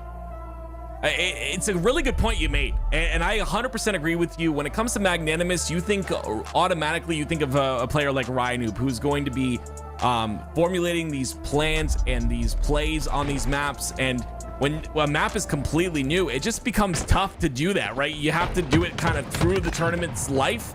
And I would say that they'll improve as the tournament goes on. I don't know if that was a best of 3 or not, but if it was a best of 5, we'll see more of that. But if their tournament life is not over, they'll have that time to kind of get better at and come up with these plays with those maps. And you'll see Super CC as we transition over. It's GBX versus Reversal Perfy. GBX up 1-0. So that series is it's gonna be a little confusing here. That series is a best of 5 because it's already in round 7. Okay. Here with GBX versus Reversal Perfy, we're still in round 6. So whoever wins this makes it to round 7 and makes it to the best of 5. So if GBX win this next game, that's it. They're knocking Reversal Perfy out, and they're moving on to play Clear the Area. Love that name, by the way. That is cool. We'll see if GBX can close out the series. You see Renegade on your screen. Like you said, one of the best performers in London, or the best performer in London. Honestly, one of the best individual skill players in the game. And that's going to translate to any map you bring to his table. So Presto, on the other hand, that damage dealer, he ends up putting some damage in, stays alive. But this 2-1 lead, Reversal Perfy have to wake up a bit here. They don't want to go out this early. If they allow one more cap to happen, that will be the case. It's funny you didn't mention that. You know, lots of... Oh, he had the grapple. That could have been a really good play. Suppressed. Kind of aware right there, and that's kind of things you're going to see in year 3 of Halo Infinite. He saw that grapple on his wrist and kind of chased him down to make sure he goes down. It's the black screen instead of looking away.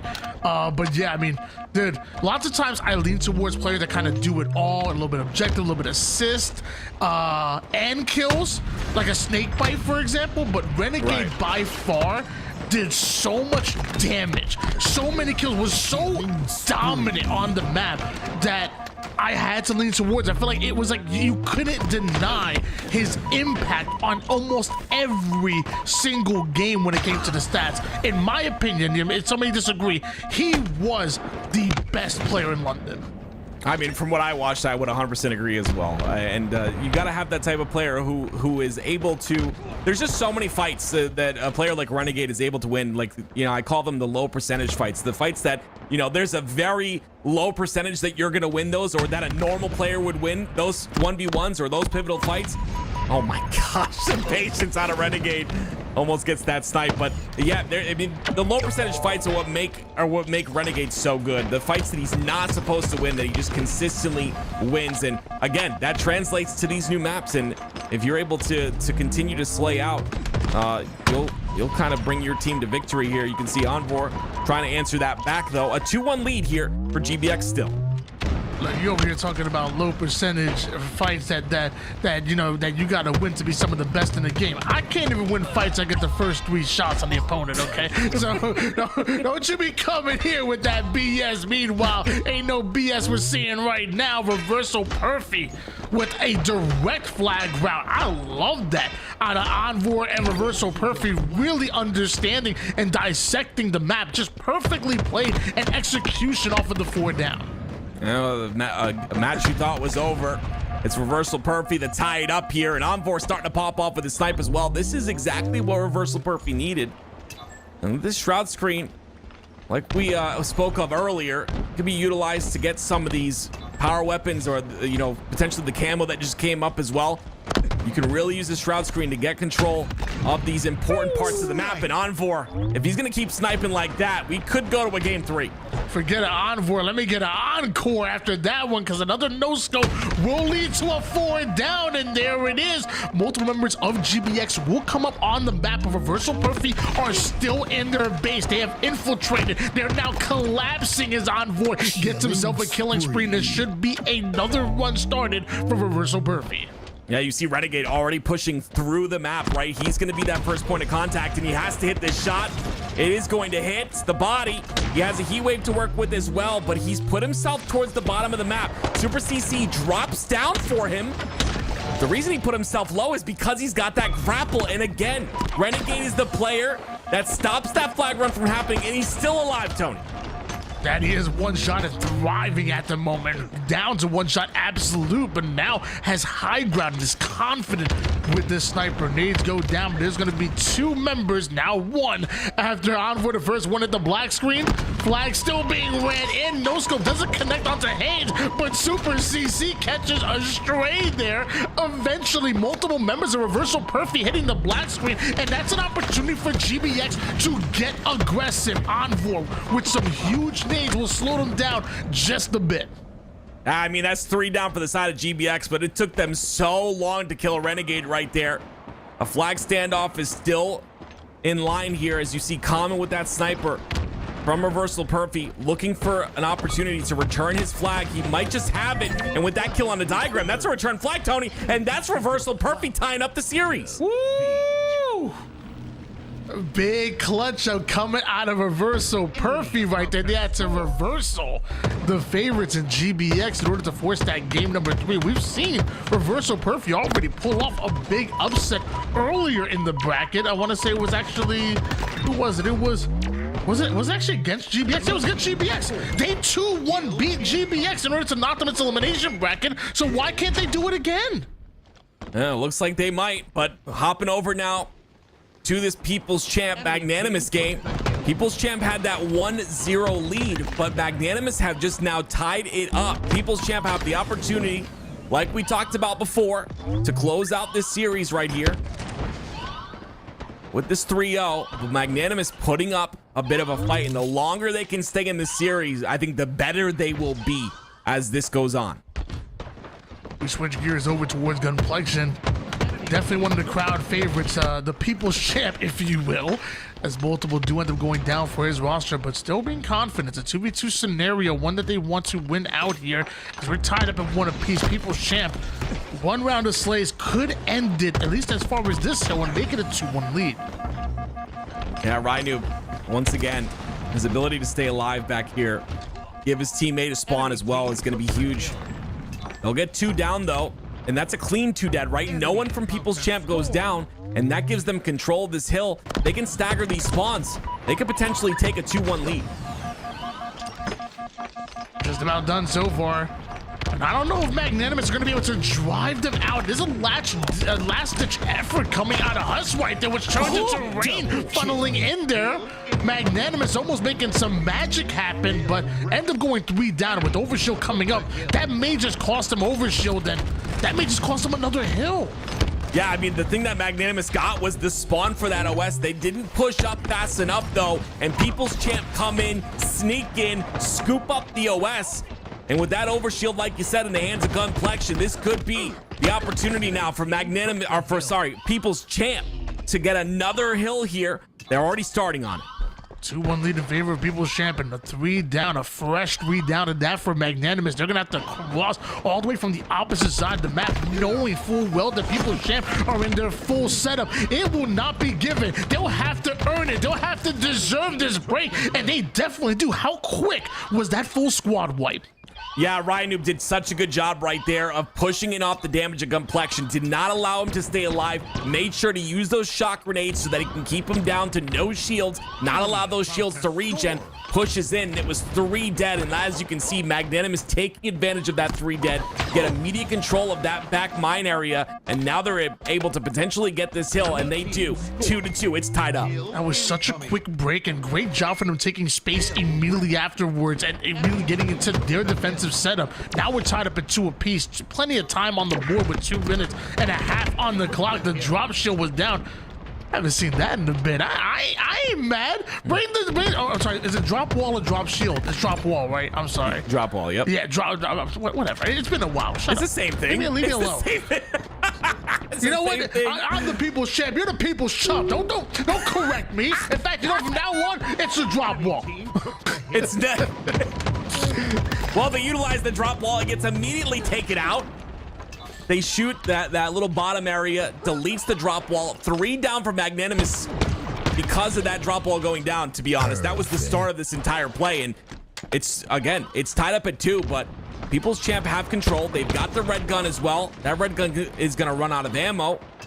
And Gunplexion not going to be able to do too much with it. No way! The Achilles spine onto Ryanoob. He wasn't aware of Gunplexion's positioning, and now Gunny getting that kill. That could secure this hill for the side of People's Champ. I respect everything you said, except it's actually called the Stalker rifle, not the red gun. Okay, Gosh. it's the Stalker rifle. Get it right. It's a red gun, Tony. And no, you're a red gun. I want Tony canceled. He just called me a red gun. 3 down for the side of People's Champ. They get the 3rd hill. 2 minutes left. Magnanimous. They have control of this next hill, though. Oh, the sidekick doing work. Piggy finds a way in. He's going to get pushed by multiple players, though, so he'll go down. But look how much damage is done. 3 down for Magnanimous once again. Only a 1 cap lead in favor of People's Champ, looking to pull off the 3-0. Wouldn't that be quite the upset against a team like Magnanimous? Well, as of right now, they already got the first slay. They already have their first butts in the hill, and a dynamo grenade will slow down Rain. At least as far as that push, Sniper would have very little to no impact there, as Leaderness has high ground and is staying alive so well. Yeah, the fact that he's able to stay alive this long is really good for the side of People's Champ, but they take him out pretty quickly, all things considered. And with that, they'll get a bit of hill control. Gunplexion once again behind Ryanoob. He's always able to find that positioning. And look at that. Able to circle around, gets 2, and a melee on the 3rd. I mean, the last player alive is Ryanoob, but he just spawned up. And this is bad. 4 down for Magnanimous, and People's Champ are quickly gaining time. People's Champ in the defensive setup. As of right now, Breaking Shot being used as a bait at the moment to draw in the offense of Magnanimous. 1 round of slays, and they could win it, but as quickly as I said that, they go 3 down, leaving Piggy by himself with not the green gun, but the Plaza pistol. He goes down. Magnanimous might just steal this hill away. I mean, that was huge by Piggy, though. Going down, but getting that green gun off was ginormous. They'll find their way in the hill. That green gun just saved the game. Piggy, a beautiful job off of, before he died, getting that green gun shot off. Takes care of that overshield, and that's it. Because of the green gun, People's Champ 3-0 Magnanimous. People's Champ coming in, slaying out when it matters most, pulling off the 3-0, pulling off set and active. It's called a plasma pistol, not a green gun. Tony, I've been in Halo for 20 years. I can call things whatever I want, okay? I'm old, I forget things, but I didn't forget that it's called the green gun or a noob combo. Whatever you want to call it, it was used, Tony. And you're a big noob, so you should know what a noob combo is. I guess you win. Red gun in the hands of Renegade at the moment here, tied up in one apiece right now, with GBX having first progression towards this hill and a quick 2 down for Reversal Perfy. They're gonna have to try to force a reset, slow the game down for just a moment, but that's tough to do when the main Slayer, the demon himself, is going to push up on you and force you back. We'll see what he's able to do with the Stalker Rifle and the Heat Wave. He drops the Stalker Rifle. Great shots and Haynes takes him out. Piggy's gonna push as well. Piggy, goodbye. The sticky lands on his toe. And that might be it. GBX might get hill number 2 off of those couple of kills. Wait, one might say he got stuck in his little piggy. He got toes, little piggy. 2-1 lead in favor of almost 2-1 lead, excuse me. Reversal Perfy, the one scoring hill at the moment, and Diagram with this overshield should be able to at least start this break. Unless the Dynamo Grenades will be the first item to do damage, but down to 1 shot. He's forced to back down here, and Reversal Perfy, I thought there was going to be an automatic here for GBX, but look how much time Reversal Perfy are getting at the moment here. Renegade and GBX need to slay out, and this flank might be exactly what the doctor ordered. Enemy team score. The doctor didn't order that, Tony. He ordered an apple a day. Goodness, do I have to keep correcting you today? Like, what is going on with you, man? 2-1 in favor of GBX, and it's Renegade with the snipe. Making it look easy right now. Still a 2-1 lead, less than 2 minutes on the clock. Something to me, it feels like this may just be a must-win hill for Reversal Perfy, because I only imagine, depending on where this hill moves, GBX can use time against Reversal Perfy, and it's strange of you to assume that I know what an apple looks like. So you don't get this big by eating fruit. Let me tell you, man, I'm on a meat and seafood diet. If I see me a hamburger, I'm gonna eat it. If I see any food, I'm gonna eat it. Same here. Same here. Renegade gonna utilize those last couple of shots in the snipe, and it was suppressed almost. Loses that fight versus Envor, but he ends up cleaning it up at the end. Envor falls, and again, Reversal Perfy, they take a little bit to get that hill, but every single time it's GBX who've been able to close out the hill, right? And again, time is not on Reversal Perfy's side right now. A minute and 42 seconds and counting remain. I will say one good thing that works for them is that there's been very little neutral time taken off the board so far. So even if GBX end up winning this, they did it so quick that I feel like Reversal Perfy still have at least enough time to maybe pull off back-to-back. That's until Renegade comes in and just does Renegade type of things, just doing MVP type of things right there. A huge double out of him, using every last bit of overshield, but getting max value out of that. 3-1 GBX. And now you'll see the side of GBX played time, and it's really interesting, right? Every time we talk about something that should happen in the game, and you know something that should be the case, whenever you see Renegade on the screen, it's like, yeah, just throw that away. Like, you never expect what this guy can do, and even on a brand new map like this, at 15-10, obviously, or 15-11 now. I'm sorry, Renegade, for of course cursing your gameplay, but it's just crazy to see how that individual skill continuously transfers from map to map. And again, it's just insane. Suppressed too. You have both these guys on the same roster. You're gonna have a lot of trouble if you're Reversal Perfy. They've gotten this hill kind of far, but yeah. So boy, Suppressed, letting them know.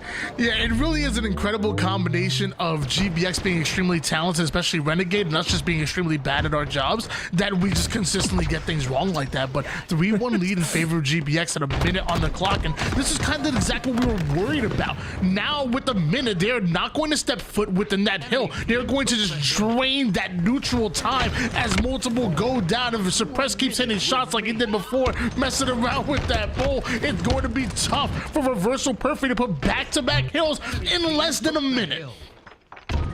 You've dealt with the Renegade, you've dealt with Suppress, but now Tusk has the snipe in his hand, and you can see 50 seconds left. Tusk will just play this time. Common trying to go for that OS, but Tusk is like, nope. No OS for you, sonny boy. He takes him out. And now Envor in the hill. Oh, that window nade is actually really nice. It'll be Reversal Perfy that get a hill, and it only took them about 45 seconds to do so. There's 45 seconds left.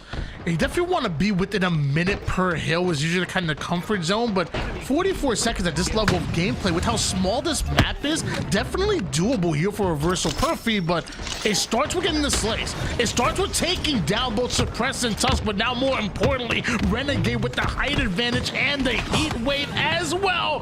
Woo! Haynes stays alive, Super CC with the bait and switch, but that don't stop the twin brothers from pushing up. Yeah, Super CC did a great job there to help Haynes. Haynes was having, there was just a nasty slide out right there by Renegade. Saw the plasma coming, made sure to slide out to get that extra couple of shots in. And now it's 8 seconds left, and you can see when you have top control like this, what do you do? If you're the side of Reversal Perfy, Suppress just raining down fire. Envor steps in though. Nope, not gonna be enough. That's it right there. GBX will win the series 2-1. So well played by Suppressed and GBX right there. You know, even though Suppressed ended up going down, just keeping that height advantage is so important from zoning out a player outside the hill. You keep that height advantage, you put down damage, and eventually there's only a few seconds left. So by the time Suppressed goes down, the damage felt like it had already been done. Tusk just drops down, gets himself an easy kill, and those final seconds end up going down. And that's GBX advancing forward, getting their revenge on Reversal Perfy, which I believe was the team to knock him down elimination bracket to begin with.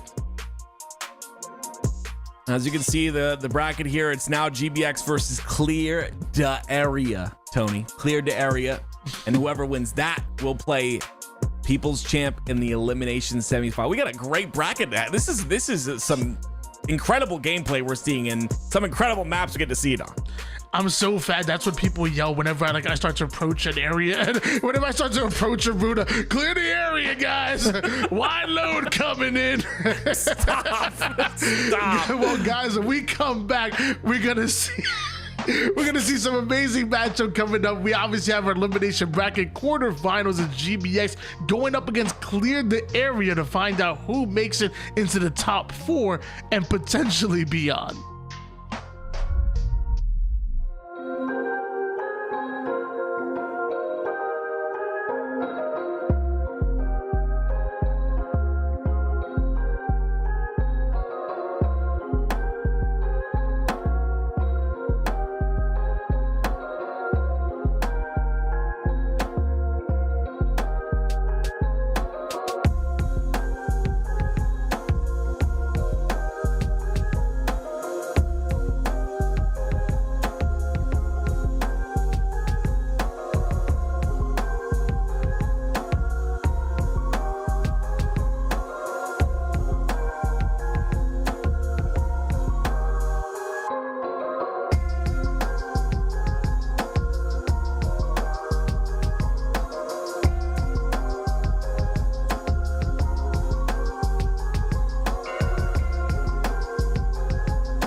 Ladies and gentlemen, welcome back to our Forge Hub 5K tournament. I'm Why Not Be Reckless, aka Why Not Be Caster. I got my man Tools with me, and we've had plenty of talent come in to make this tournament possible. That includes War, and I want to say Paimon, coming in to make this beautiful map Downfall, which plays even better. I'm loving this tournament so far. Garrett, you've been here a lot longer than I have. I know you're loving it as well. And game number 1 between GBX and Clear the Area, I mean, we're gonna love that too. Yeah, you gotta make sure you clear all your corners. You know what I'm saying? Stay true to your name on this map. I will say, back to Downfall. Love me some Downfall, especially the double E part of the map. Make sure you get yourself using that cut through to get yourself into the right spot, and a lot of verticality on the maps here today. I don't think there's 4 out of the 5 in this best of 5 rotation have a lot of verticality to them. And I ain't mad at that. Like, I feel like, you know, I mean, how many times have we seen maps that were so important when it comes to being vertical? Like, I think of, you know, like the constructs, the countdowns, and even more recent, like Halo 5 had tons of vertical combat to it. So, you know what? I ain't mad. It just adds a little bit of layers to the competition. See what I did there? See what? Layers. Layers. He said verticality, layers. Oh, like how you layer up that like paper money. You know what I'm saying? Like we making stacks out here, bro. Because $5,000 are on the line, Tony. Ooh, clear the area. Gonna be making some layers of cash if you come out with the first place finish today. And well, GBX a little bit of a slow start to today's tournament, right? So much talent on this team, but knocked out of the winners bracket in just round number 2, but got their revenge in that loser's side.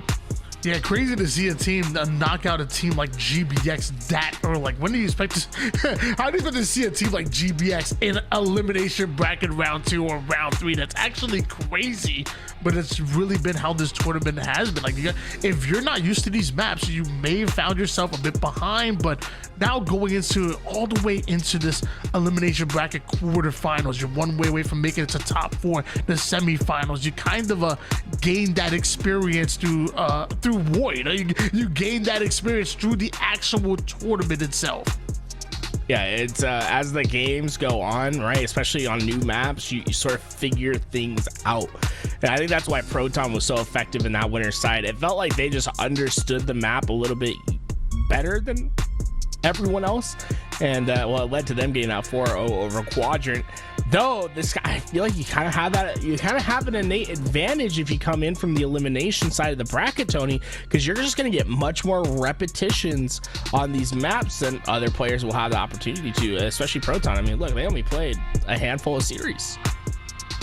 Really have been, and definitely want to give a shout out to, you know, there's so many hands in the cookie jar that kind of made this happen. Obviously, you guys with LVT always putting on amazing production, bringing on the likes of like me and Active to be able to do what we love best, but also like from Halo Hub, the Forges, Damascus Esports as well as up in here. Like, as a content creator, I know how hard content creation can be, especially with how passionate you are about it. There's gonna be some days where you don't wanna, you know, get up and do what you gotta do, but you have to. Like, that's what you do when you're passionate about it. Even when you least want to, you're gonna go in and put out that content. And think about the content that Forgers do. Not only are they, you know, obviously sharing something with their own community, but when it comes to tournaments like this and even getting into your maps into matchmaking, think of how many people you touch with your content. It's crazy. So shout out to the Forgers out there, and also shout out to GBX and Clear the Area, who are about to put on an absolute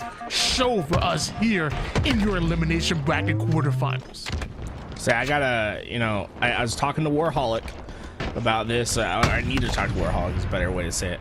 About the double E call out. You know what I'm saying, Tony? I want you to keep an eye out, see if you can find that double E call out. You'll see it I'm telling you, man, you'll know it when you see it. But double kills early on for suppressing. Watch for a lot of perimeter play, especially on bigger maps like this, a lot of corners. It's super important for teams to stay disciplined and don't try to do too much, and that's exactly what Suppress has been able to do. 5 kills come from it, but notice how he's always on the edge of the map, looking through and trying to play towards teammates helps. What? Why you disrespected that man calling him double E? You know it's Tim or Active. Why you keep calling him Double E? You know, it's for the deep cut. It's for the real fans, Tony. It's for the real fans. Renegade sitting up high here, and a one-shot player. There's no shot Jackson will survive, and Renegade, despite being weak, is still putting down so much damage. Eventually, Grand Shiesty with the cleanup, but that's just an opening for Tusk to come in for one of his own. It's been surprising how much action is arising in that elbow of the map, right? There's 2 clear throughways to get there. If you have the sniper or some sort of long-range capability, you can really focus your fight, and it's been to great success for GBX early in this game, as we're going to continue to see a lot of action towards that side. But the one thing that gets people moving on the map, right? A bunch of power-ups, and there are tons of them on this map. Using that shroud to make sure you secure yourself overshield is a huge play coming out of Suppressed. Gets himself 1 and an assist with that overshield, no longer with the extra shields to work with, but around the slays now being gained by GBX once they take down the one-shot Sylvatic. 19-11 lead, but GBX just wouldn't be down. This has just been so impressive from Suppress, right? We saw the 3 go down, but with Suppress ability, he's been able to get all these kills that really neutralized that downfall of those players. He's just been mowing through the competition thus far, and it's been impressive. The one thing I've really liked about this life that he's had was when he had no health left. What does he do? He pushes forward, having confidence that he can get to his teammates in time, get the help necessary for them to have a successful collapse, and they're going to do it again. That is a beautiful play by Renegade, well timed, and he's not done yet, heading towards that sniper right away. Oh yeah, good job. Suppress thought about it. He said, nah, you just got the triple. You can have it, Renegade. Well, at least they'll give him the heat wave. I ain't gonna call him Renegade, no. We're gonna call him Tim Duncan. We're gonna keep bank shotting like that. Renegade now, 8 bullets to work with the sniper. Hey, yo! Oh my god! No, don't do it. Stop it. Stop it. That was nasty. Player showed out of nowhere. Renegade. You ain't gotta get ready when you stay ready, I guess is Renegade's motto. Oh my.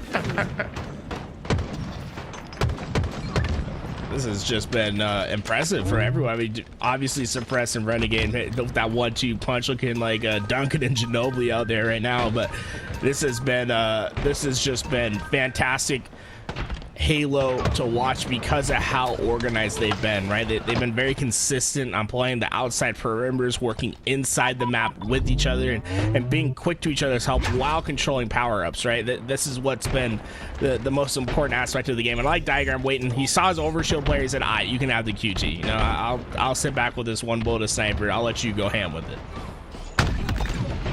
1 bullet is all he needs to take down Sylvatic. As Grand Shiesty, who gets a bit juked out, that late step jump is gonna cost Grand Shiesty his life, and almost a 20 kill advantage coming in for GBX. This is a bit of a slaughter that we are seeing here against Clear the Area. Enemy team nearing victory. Yeah, doubling up the lead right now. It's, you know, I never like to call a game early, but they might be thinking about in the game number 2. Yeah, I mean, you can call it. I love Clear the Area, and I think they're gonna have an amazing chance in map 2, even against the likes of GBX. But I mean, your score line is being doubled at this point. I don't even know there's a way you could avoid the spectacular, let alone the loss here in game 1. This has just been. It's incredible how well they flow through the map. I think that's what's been the most impressive thing to me thus far. It's just their continual flow. It always feels like these players of GBX are moving towards something, and oftentimes, you know, when you have big control, you can just set up and watch your crosses, play slow. But that feels like the antithesis of the gameplay that you're going to see from GBX today. I don't know if you know, but GBX stands for Good Boys Extreme. Is that really what it stands for? No. Why would you even believe that? Like, what? I was gonna say I hate it. With every fiber of my being. And like, did you really like? What percentage did you think that I was possibly right? You like to go do your research, you know what I'm saying? Like, why wouldn't I believe you, my homie?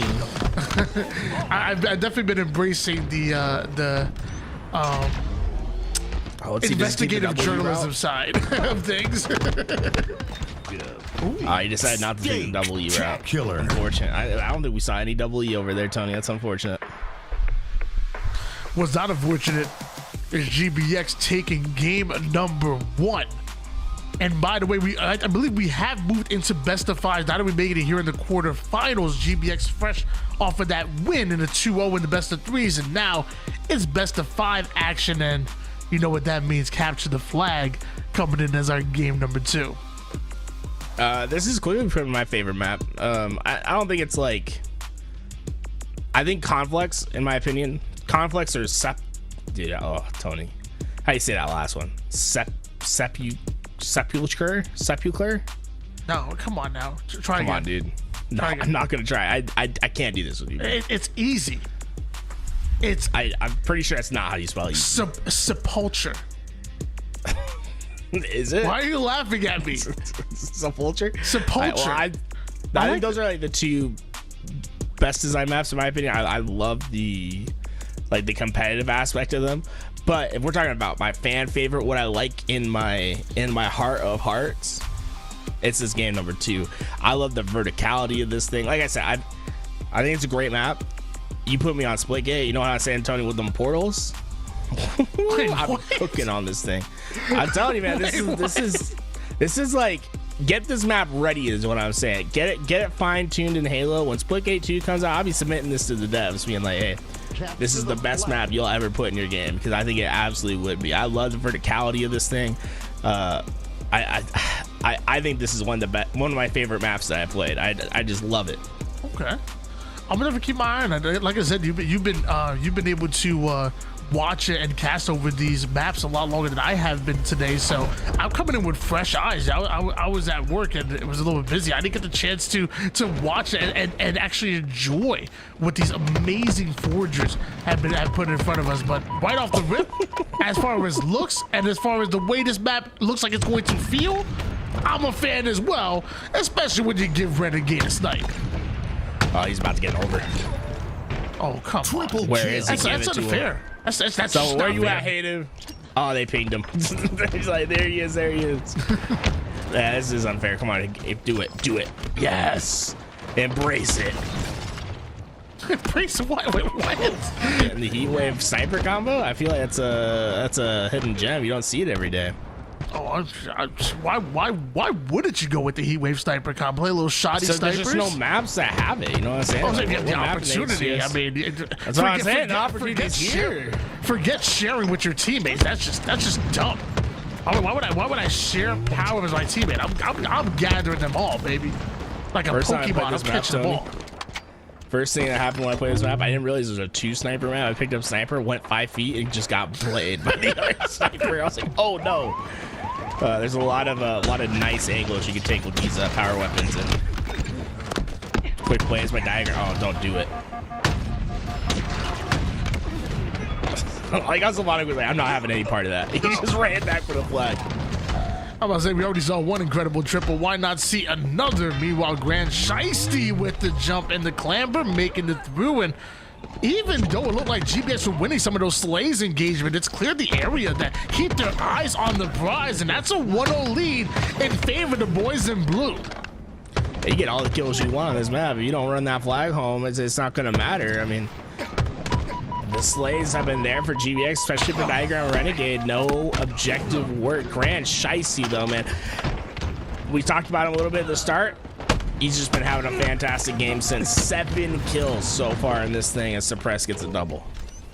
So you're telling me that in Capture the Flag, I can get as many kills as I want, but it doesn't matter unless my team captures the needed flags necessary in order to win the game? Yeah, it's crazy. It's a crazy concept. But you have to do the objective to win. That might be a scary concept for some teams out there. You know, I was playing matchmaking, had a Strongholds game. We got outslayed by 19 kills. Still won it. Actually, it wasn't matchmaking. It was 8s against Eli Mikowski on one of these maps. You gotta do the objective, brother. Yo, why you did not have to include that in there. You wanted to include that information. Yeah, I just gotta let it be known. 2 on the map for clear the area. This has been fantastic from them. They've been so efficient on their flag runs. It seems like they have these routes down pat. Down to 1 shot. Tusk goes. Gets his shields back and should be able to get right back into the action diagram, kind of clearing the way, clearing an avenue with that bulldog off the screen. And Tusk immediately takes height. You talked about the verticality on a lot of these maps. You're starting to see it a bit there.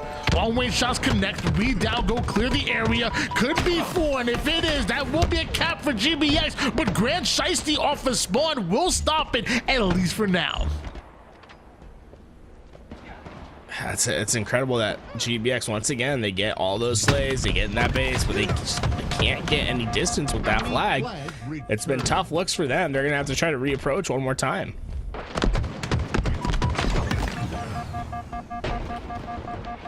Tusk been able to stay alive so well on this map right now, and it's worked well enough to at least clear the area from putting in a 3rd flag cap. Meanwhile, Renegade, he's gonna get his shields back, still has 3 sniper shots to work with, and if I see Renegade with a snipe in his hands, I'm usually gonna duck for cover, because things like that are gonna happen here. He always finds a way to find the angle, and that's another 3 down for clear the area, and another flag being attempted by GBX. Was that enough? Renegade's damage, right? He didn't get any kills, but it's the damage right there that's gonna be what propels that flag forward. It's slow to clear the area down, but they still have to be able to find the slay. And Slavonic doing a fantastic job of finding that pick and not trying to overheat, right? Just let these players come back for you. Buy time for your team to come make the big team play, and that's exactly what happens. 3 go down for GBX. Tusk trying to do his best last alive, but clear the area. It almost feels like a guaranteed return. Talk to me a bit about these best of 5 series. One thing I maybe I saw incorrectly, but one thing I thought I noticed was there's only 1 Slayer in the entire best of 5. After that, It's all objectives. We kind of joked about, like, you got to capture the objective in order to win the game, but you have to be objective efficient in order to win a best of 5 series. You only get 1 Slayer as opposed to a traditional best of 5 that's going to give you 2 if you go to distance. Right, that Slayer always game 1 in the series thus far, so it's a little bit of a different setup. I don't necessarily hate it though, right? A lot of people talking about Slayers, like they don't want 2 of them. I think putting it at the front end and letting objective determine the series is definitely something that could be discussed about. I'm all about playing more objectives over less. You know what I'm saying, Tony? Yeah, if anything, I thought maybe a Slayer at towards the end. Oh my God. Yo, man, and that might have worked out for you. He takes no damage because he spent half of it off the map. Comes back in fresh to grab Camo and no, not Camo and Rocket. Oh no, good night. Clear the area. Camo and Rockets. Now a heat wave. Just as dangerous. Got everything. What do you see? So Renegade's at 11 kills right now. What do you think he ends after this life? It feels like this is like a life where you're gonna get primo opportunity. Oh, never mind. I say shit, ends at 11. Yeah, you're spot on, Tony. Zero leads still in favor of clear the area, and theoretically there's enough time on the clock for GBX to make things happen. 5 minutes and 17 seconds, but think about all the time that has elapsed so far, and we've seen multiple pulls for GBX, but they haven't been able to execute. They haven't been able to finish against clear the area, and they've been good pulls. We've seen clear the area go 3 down multiple times, but that final player, if they don't hit the black screen, it seems like GBX will not be able to cap on them. Time's starting to play a factor soon enough. Just under 5 minutes in this game to get these back-to-back flags. The one thing that that is gonna work on the favor of GBX is just like how fast some of these flag routes can be. The problem for them is that they just haven't gotten the follow-up slays whenever they've gotten into that base, whereas clear the area, it feels as if they've been taking advantage of how aggressive GBX have been. GBX oftentimes not clearing their base, clear the area very effective at doing what their namesake is, right? They don't leave space unprotected. They clear it all, then they make their play, and they're oftentimes finding these effective flanks that give them that increased timing necessary to pull out flags, and it's had great effect thus far. Getting outslayed in this game and still being right there up 2-0. Yeah, it seems like if you're GBX, you guys got to do a better job of clearing the area and clearing out the entire base of the opposition before you're able to pull and cap a flag. And that includes the follow-through slays that are necessary. Or you can go 3 down and put your game in the hands of Renegade, because although he has camo and rockets, he has to be a one-man army to stop clear the area from pulling the 3rd flag of GBX. Right, second time's a charm, right? It's the same situation. There's no way he dies this time. Oh, he's down to 1 shot. Nobody there to clean him up. Another 3 down, and he's left by himself, so he's gonna go a bit of a sneaky route with this grapple, and there's no way he...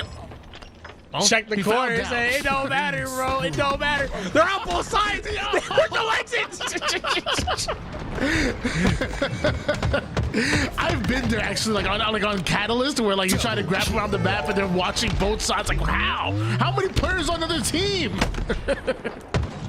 They weren't ready to get away with anything. He almost got a kill on his way back, but not quite enough. And the problem is that flag's out, but they really haven't gotten it too far. And the spawners have cleared the area, making it chaotic with 3 going down. This could be the first one on board. Renegade, it feels like Renegade always got something in his hands, bro. What in the world is this power-up control from him? He's got power weapon after power weapon, camo after camo. His team's gonna come back. It's gonna be for big shots like that. First one down. Clear the area. You better start getting icy. You got 2 minutes to hold these boys off. You already know Renegade always up to something. He always cooking up something. As of right now, we let... What's up? You see that from Renegade? You saw how he's looking down, looking everywhere. That is Renegade learning his lesson about what this team's been doing. You know what I'm saying? He is checking every corner. You could say he's clearing the area. No more letting this blue squad get behind him. Are you happy you got that in your system? You happy? Are you done? They're showing up. Let me know if you're done. I'm done, Tony. All right. Nah, I'm gonna lie. I made the same. Another punt. sniper. I made the same punt earlier, so I made the same punt. I can't even be mad at you. 4 down, go clear the area though, and I definitely ain't mad at that because GBX at the moment have the opportunity to get the follow-through slays like you kind of talked about before and close out another cap to tie things up. Suppressed with a huge shot onto Jackson, but won't be enough for GBX to push forward. Maybe the grapple, not much of a slingshot there. A little lackluster. Poor execution. Great thought, poor execution, that's for sure. Now the thing is, you go out the window, you grapple slingshot. If you had one more, right? You grapple slingshot through the hallway. That'd be kind of hype. Dude, how did they just stop looking for him? You gotta clear the area, boys. I feel like he's Renegade, like he don't be pulling flags. Like this is probably the first time he's ever even pulled the flag before. Halo players don't defuse, you know what I'm saying? Like, it's the same concept. Like Renegade's a slayer, bro. If he has the flag, you're in trouble. Bro, poor Rami. Getting called out like that. There we go. We're back up. Hey, they couldn't hold on. 30 seconds left. Next flag will win. Took him so long to figure out they were playing objective, but now it's GBX, but in back-to-back caps to tie things up, and with 25 seconds on the clock, and maybe a possibility of sudden death, we are on equal footing at the moment. But Tusk wanted to give his team an advantage, ends up running into a perfectly placed nade. Well, I guess we'll call it that. Looked a little bit lucky there, but... Oh, sneaky beaver. He goes for it. Perfect. You get the slays? You know, you gotta at least try to touch it. You know what I'm saying? Like, go. I don't know. I feel like out.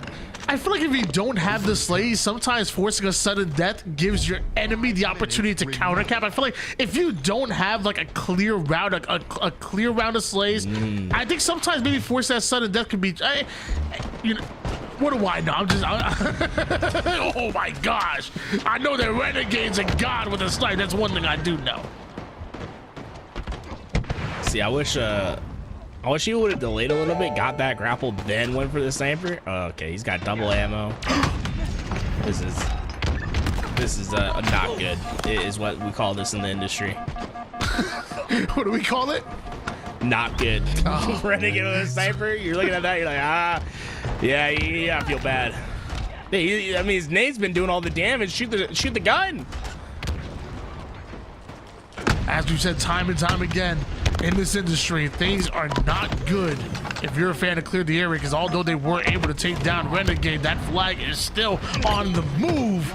And that's GBX coming in with 3 caps in a row, having to use all of regulation and a bit of overtime, but eventually, Good Boys Extreme, they're taking 2-0 lead on Clear the Area. Good Boys playing xylophones.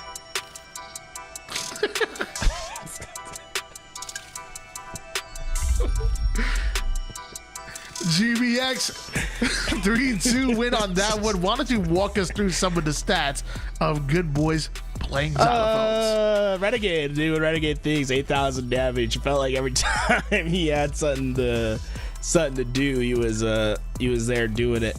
Honestly, it was the Renegade show, and I felt like all that back half of the game was all started by Renegade getting the sniper, starting to create plays for his team, especially in that overtime, right off the start, peeling off. I believe the accident from the other side opened up the opportunities for his team to move out. This was brilliant. If you would have gotten the kill there, hit the smack to get back on the ledge. Tony, oh, God, Double kill.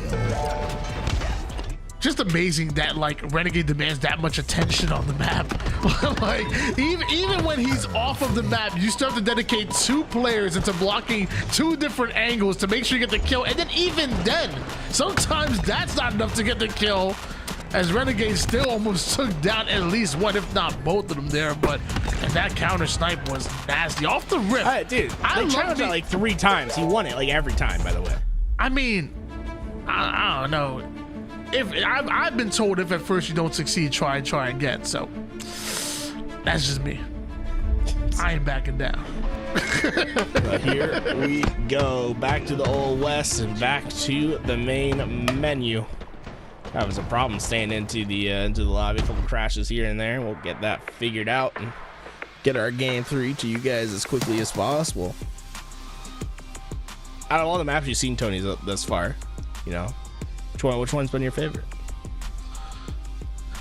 This, and I'm gonna go Anthracite because I've seen it more so far, and I've just like from the little bit of time that I was able to watch the tournament, I've been on this map, and I just feel like it has a really cool vibe about it. It's very different from a traditional Halo Infinite competitive map. Like, I feel like for a King of the Hill map, it's pretty small, but I don't know. It seems fun to watch. It seems fun to play. I don't know if it's the most competitive, but as far as this map coming up next, give me some more of it. I'm gonna go. It reminds me of Athropex, you know, one of the homies, but Anthracite, and I apologize if I pronounced it wrong. Anthracite or Anthracite? Anthracite. Why are you laughing? Am I just that dumb? Because it's just not. No, that's not what it is. It's definitely Anthracite. Anthracite. Okay. Hey, look, I ain't never been good with words. Let me tell you. I'll say my favorite Forge I ain't name graduate is college, okay? Why are you saying it like Drake, bro? What do you mean? I ain't graduate college. I'll say my favorite Forger's name, Bullet to the Head 9. That's such a sick name. Yo, that is dope, actually. Bullet to the Head. I don't know about the 9 part, but Bullet to the Head is actually a dope name. I ain't mad at that. The Grim Dealer actually goes hard, though. The Grim Dealer is like badass. It's like kind of like final boss status. I mean, War, nice, simple, to the point. Yeah. I feel like out of all the names that like are true competitive names, like War would definitely be out there, but hey, the Grim Dealer, you know what I'm saying? It's crazy that they call like, Kevin Durant the Slim Reaper. Ooh, yeah, that's true. It hasn't been that for a while though, right? I mean, is that disrespectful? A little bit. I ain't gonna lie. A little bit. I mean, they got knocked out in the first round. Don't nobody care about Phoenix though at all. got Like Phoenix as a whole, like don't nobody care about that at all. My brother lives in Phoenix. Phoenix sucks, bro. Like there is not a single good thing outside of your brother. Right, you're acting like Phoenix is like Cleveland. Dude, and I feel like how dare you? How dare you? Cleveland is for lovers. Phoenix, trash. All of Arizona's trash. like God, what's the guy from? It's not Hank Hill. I don't know what his son's name is. So God didn't make Phoenix. People weren't meant to exist in Phoenix. You know, it's too hot. It's too hot. Enemy team took the hill. King of the L back up. This is the power position on the map from all the gameplay that I've seen. This spot so nasty, especially that sniper. You just shoot down upon people, and with that first hill being at the very bottom, it just prime position for people to shoot down on you. And I feel like we're starting to see strategies and counter strategies develop because, like you said, it's a power position and one that's important for this hill. So, what does the opposition do? Make sure you get the opposition sniper player off of there. So we're starting to see the meta develop, which then comes to a counter meta for both of these teams and Suppressed. Let me tell you, the counter meta to the Bandit is the assault rifle. I'm telling you, best gun in the game. Yeah, keep picking it up. Watch. How do you even deal with that? Look at all those heads. Okay, never mind, dude. We didn't put that thing in the hand of a master. Of Halo weapons right there. Cleveland of Halo weapons? Amazing. Enemy team took the hill. It's like I'd say it's like a Boston or like a New York, you know, like a founding city, you know, like because you know we started all with about the Cleveland, AR bro. and pistol. All about Cleveland, bro. The sniper, we're all about that's the Arizona. That's the Phoenix. So bad, bro. They say the assault rifle is like a port city on one of the Great Lakes in the United States of America. That's like what we're looking for. That's what I'm looking for, baby. All day, baby. It's a working man's gun, you know. Blue collar. You know what I'm saying? Red gun. No, not red gun. This is schmoozy, bro. This is like New York financial district. 3 shots, boom. Devastating weapon to use. Wow, someone peek. Renegade's like trying desperately to find someone. They're standing in the hill. He's like, how is no one challenging? Renegade bringing out the Atlanta of Halo guns at the moment here. Ooh, Stalker is out. And some excellent shots on the Hative don't end up leading to a kill, but an assist just as good as they're about to close out their first hill.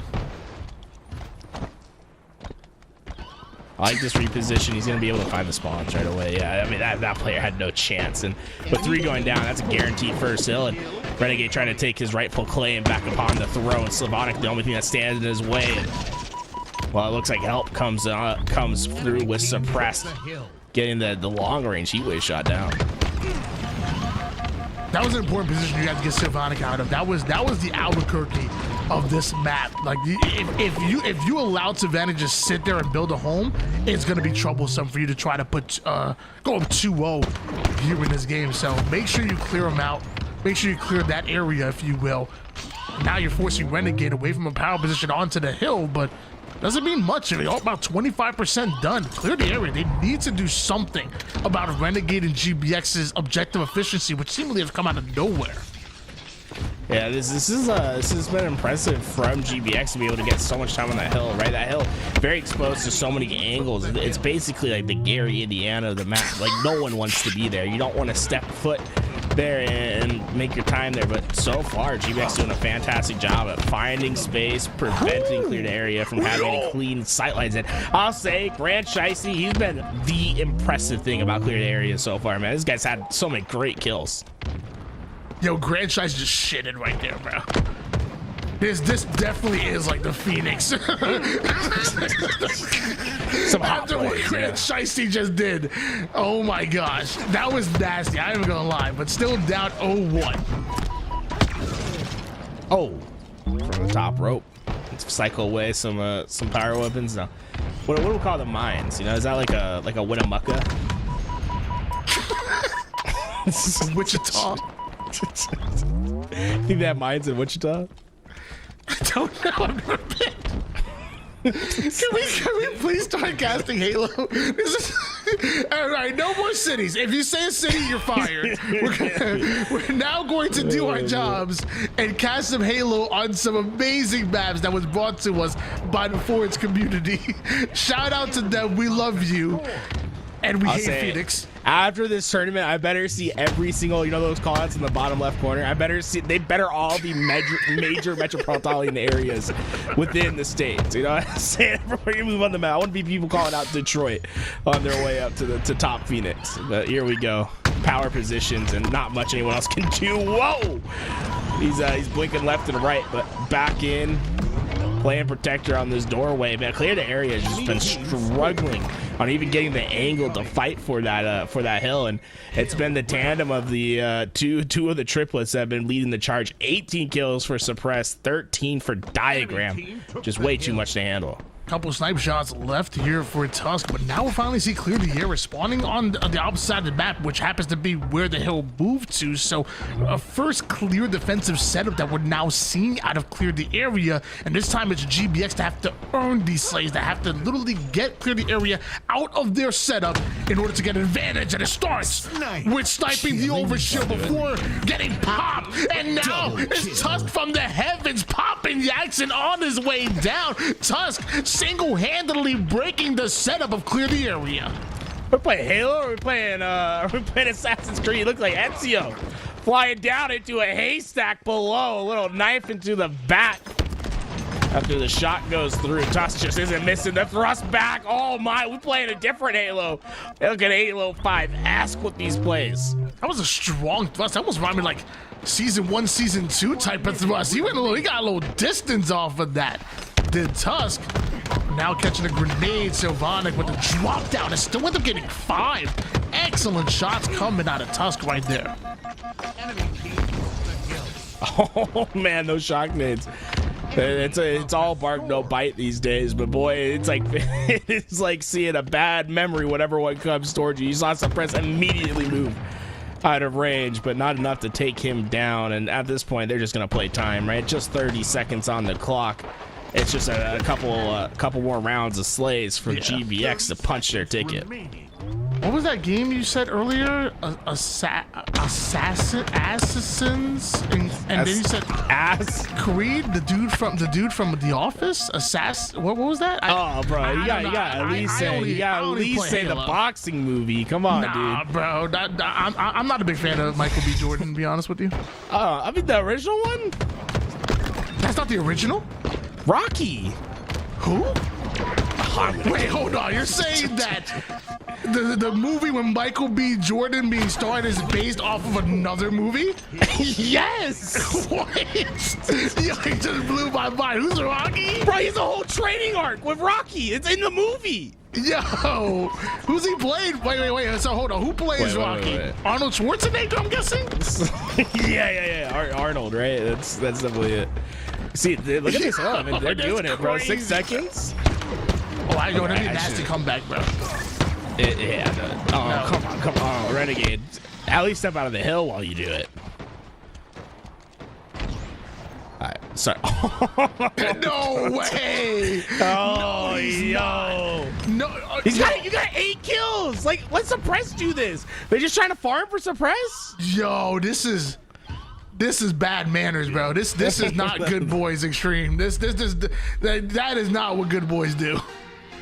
No, that's a good boys split because we're split. Nah, I don't know what they're. What? It's an X, like splits. It's like 2 crossing. 2-1 series lead in favor of GBX. It was clearly. Wait, well, hold on. 2-0. I said 2-1. Excuse me. 2-0 series lead in favor of GBX. 3-0. 3-0 series lead. That's the series. Yeah, game 4, man. Never clear the area out though. I mean, game 4. I didn't want complex CTF. I was trying to it's never over, dude. It's never over. I was trying to keep it going, bro. I want to see more. Well, I think we'll get more than 3 games. Can we get a best of like 9? Best of 9?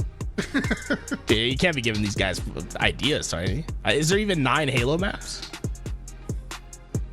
We should add a few, you know? Yeah, I'll say there's a lot of We'll great play Forge Aquarius. maps, especially if you go visit forgehub.com. Go check it out, guys. They have all those cool Forge maps up. Go check out you got like little tags that you can search by to see what's popping. And I'll say shout out to all the forgers that come out through Twitch chat and like promote their maps and stuff. I always see like Timmy Forges giving the details of what's going on in the Forge community, and I just think it's a cool community. I always like to see the crossover between competitive and Forge. Yeah, I mean, some of the greatest maps that we have seen here in Halo's history have been brought back by the most. Hey, don't come at Amplified. I'm a fan of Amplified. That's what I'm saying. It's one of the great maps. Oh, I thought you were being sarcastic. I was about to say, but some of the greatest. I was going to say some of the greatest maps that we've seen, you know, in Halo's history have been brought back because of amazing forgers. And then some of the greatest maps that we've seen, like that are some of my favorites, like an Amplified, like an Onslaught, for example, back in Halo 3, have been just straight off the dome and have just been amazing forge maps. I feel like a lot of competitive has been brought to light because of the amazing forge community. So definitely on board with that. Well, Tony, I don't know if you have the chance, but Origin, the remake of the beloved Coliseum from Halo 5, boy, let me tell you what, I might be going pro. No, you will not. That map. Oh, bro, if it was Best of Five's only Origin, bro, I might be getting the call up. Renegade might be remembering some of those routes I was be putting on in H5. Frosty might be remembering some of those out guns from across the map. You know what I'm saying, bro? That Origin play is real nice. Shout out to the forger that got that job done. And well, there's a really nice Halo 2 remake that's out there. I've got to play. I think I got to play 2v2s on it, but when I watch Eli the Ninja stream, I see him playing free for alls on. I think I even saw him playing free for alls yesterday on it, in fact, and it looks good. But I feel like remakes are good. I want to see. I want remakes in, but I want to shed some light on some of the originals, like we're seeing right here. Like there's original work that we've been seeing out of the Forge community, and it's beautiful. It plays well. It's different, but it adds so much value, so much to Halo Infinite. So definitely want to show some love to the likes of Ward, the likes of LaHunt, I want to say. Excuse me, I apologize for saying it wrong. And then the collaborators like Paimon and Bullet to the Head, and of course not the Slim Reaper, the Grim Dealer, and Squally the Beans. The first half did not match the second half. We'll tell you what on the last one, but no, there's some fantastic Forge maps in the tournament today, and honestly, it's been a pleasure to. I got to play them earlier in the week, and now I've been watching them all day, and it's been cool to see teams get better at it as time has gone on. So shout out to all the forgers that have been putting in all this hard work. And big thing right now is like getting all these polished out, building yourself out that little portfolio. You know what I'm saying? Next Halo comes along, you're like, hey, I made all these good maps. Maybe we get some Forge creations early on into the next Halo's life cycle. That's what I would love, is for there just to be like as many maps as possible through the power of Forge. And all I'm saying, if there is going to be a Forge map that does hit competitive, especially original one, hey yo, can y'all Forgers just like let me in on it first? Don't show nobody. I ain't that good at Halo. I need a little bit of an advantage. You know what I'm saying? Like let me get little reps on it for like 3 months. Years. And I'm so sorry. I thought you were talking about realistic preparation to be better than people on it. I'm saying like let me get a little bit of first licks on it, and then you let everybody on it. I need some help. You also need some blueprints, you know what I'm saying? Like make some hidden routes, some button combinations that let you go through the walls. Head it over his way, because that's what he's gonna need. He basically needs some built-in walls if he's gonna be able to compete. Wait, with the rest of these. wait, hold on. Now you being disrespectful. I ain't that bad. I'm saying like I can get me my little low. I don't need no walls. I got this monitor that showed me these red boxes and stuff. Yo, it's mad cool, bro. Yeah, that's mad cool, bro. Yes, sir. Yeah. got that new AI in it. Yes, I'm saying, bro. It's sick. Bro, I'm waiting for that AI controller to come out. And then I just set that thing down. I let my AI monitor tell where it go. My AI controller is shooting, and then I just call out until I get a voice replica of myself calling out. And then I don't even gotta do that. I just let it all go. I just go outside and start touching grass, bro. At one point, gaming gets so advanced that we just go outside and start touching grass. You see that news story of the tech person that was like, in the future, we will stop dating each other. We'll have our AIs date each other, and then our AIs will tell us if they're compatible with us. I'm like, hey, yo, what? Ladies and gentlemen, technology, scary. I'm pretty sure not only do we need a break, but y'all probably need a break from us. So we're gonna go on a very short break, and we come back with a swap around the talent a little bit. But one thing that ain't gonna change is us having some more 4 Chub 5K action for you guys. So don't go anywhere.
Welcome back, ladies and gentlemen, to the $5,000 Forge Hub tournament presented by LVT. My name is Active, and alongside me, I've got Tools. What are you doing?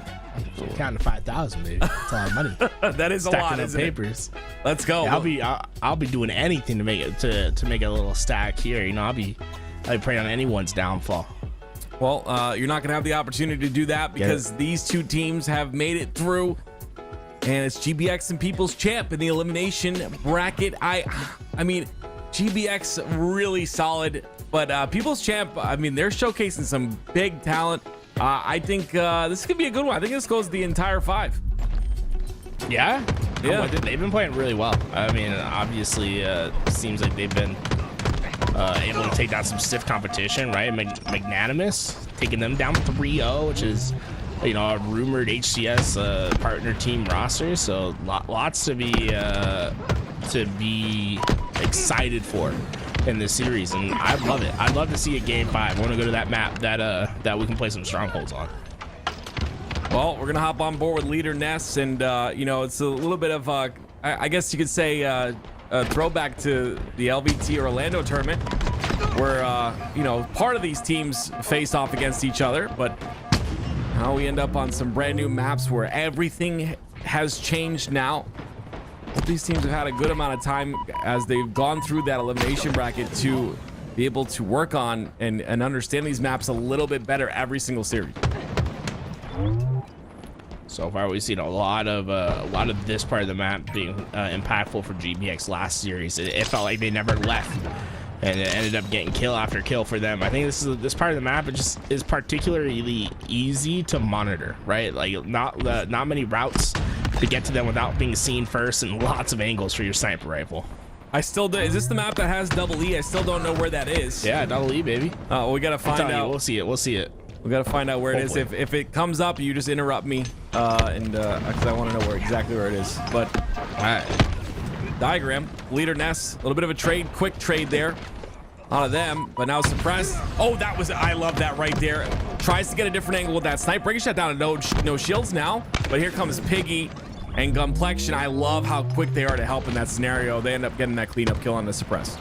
Yeah, it's important to send 3, right? You gotta make sure you get control of the power position of the map, and that has been clearly where a lot of the power has been distributed with those with the sniper rifle and just having those high angles. And right now, this has been just about as solid as you can get. Renegade lets him fall down in front of a Gunplexion, didn't know what hit him, and all the power weapons once again in the hands of GBX. This has been the deal breaker for a lot of teams, is not controlling all of the sandbox. It's something with Halo is, you know, you got to make sure to have that positioning.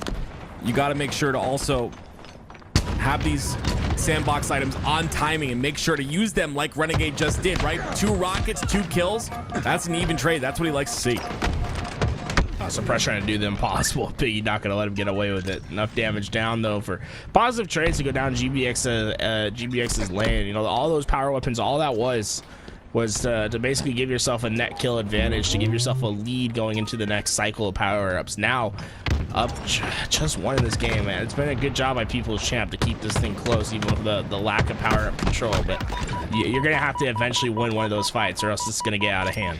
Yeah, but it's going to be, again, 2 down for the side of GBX. But it'll potentially be Tusk, who tries to create some space towards that snipe. Snipe was picked up by, I believe, Leader Ness. So finally, People's Champ have a little bit of something to work with here. Suppress pressuring. Again, People's Champ there for that bait and switch. It's Leader Ness with the snipe in his hands. He can really open this game up right now. It's tied up at 20, but 1 shot will allow that push and that pressure to come through from that power position on the map. Look at that, though. There's 2 players from GBX already on that power position. They push in right away and don't leave anything to chance. Basically, everyone goes down on the map at the same time. Just a few remaining stragglers that'll be playing for the power position for these power-ups that are coming up now. Overshield, rockets, halfway to victory. all going to be making their play. Leaderness is there, but Tusk not quite quick enough. Extra shields for Leaderness to take on the fight. I love that Tusk comes back. Oh, I thought he was going to come back to just peek him and get that damage off, but Instead, he was focused on another player. Leader Ness has done a lot of damage, but unfortunately just not able to clean any. Well, finally he does clean up that kill onto Tusk. Another player below him, but that's going to be Suppressed, and Suppressed gets that cleanup kill. 27-27 now. GBX and People's Champ have kept this very close. Breaking Shot takes a minute to react, but he's got a teammate there in Biggie. And they tied up at 28 once again. Once again, just impressive by People's Champs to stay in this game. It's felt like GBX has had the advantage all game long with power-ups and how they've swarmed to positions, but it's been impressive teamwork from People's Champs thus far. Suppressed, though, I mean, they're gonna have to figure out a way to deal with him. The sniper shot from Gunplexion might just do it. Finally, it seems as if some control going into the way of People's Champ. Yeah, no more snipe ammo to work with, though, and oh, this is good. Diagram got a little too antsy right there, a little too aggressive, and it forces the rest of GBX to try and come through and clean up these kills. They clean up one, they trade out Tusk, who ends up going down, and now if they can get this kill on a Suppress, they will be, like you like to call it, net positive, but it's still tied up, 32-32. People's Champ are staying in it. Yeah, that's impressive from GBX. They use the double E part of the map as a maneuvering tool to get into the spot to take that challenge, right? And we haven't really seen a lot of people moving through that bottom half of the map. But when it matters the most, there it goes. Oh, here we are, dude. It's the double E. He's at the double E. This is a disgusting sewer. This is what you name after me? A disgusting rat sewer for rats? No, hey, bro, I play against you enough. I know what your gameplay is like. What in the world is this corner from Gunplexion? He's inside the double E, and he's off the map. Well, there you have it. Okay, well, I was excited to know what it was, but now I don't give a crap. I didn't know I was a rat to you. Certainly enough crabs going through that section of the map. You know what I'm saying? Oh, I hate you so much. Actually, no, I don't. I love you to death, but we're gonna have to find a place for you now. I gotta find a place on some map for you, and I'm gonna work on that as this cast goes on. I just called it out the first thing I thought, but now that you said sewer, like that kind of makes more sense. Like I feel like we could rename it, but sometimes you just go like the first reaction that you get when you see an area. Okay. Yeah, so Leader Ness with the snipe in his hands. GBX up by a couple of kills here. And we're seeing Suppressed, who's if I had an award to give as the best adapting professional player in the game, Suppressed is that guy. I don't have any stats for him, but he has gone massively positive pretty much every game I've watched on this GBX roster. So obviously very comfortable on these new maps. Yeah, he's been fantastic all tournament for this team, and love to see him making waves in the HCS, right? A top 3 finish at London.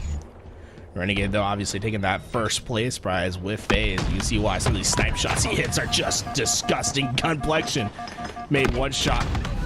Will be able to get alive, but not before. Look, you just have to know that you're gonna go down if you push Renegade. Yeah, and again, it's Tusk who gets a cleanup kill on a breaking shot. So if Leader Ness goes down here, this will be pretty much GBX's game to take. 47-44 now. Suppressed trying to play his life. Great job by People's Champ, though. They bring it within 1 now. 47-46. It's Renegade. Breaking shot. This is a tough challenge to take, but he's not slowing down whatsoever. Yeah, Diagram's got the OS, though. They have to melt this while staying alive. That QT is going to help.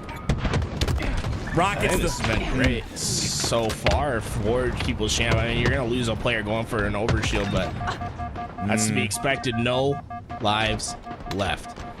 Yep. It looks like this is all but over. Piggy's the last one to fall. And it's a 50-47. We call that a tool in where I'm from, where one team had the opportunity, but they choked.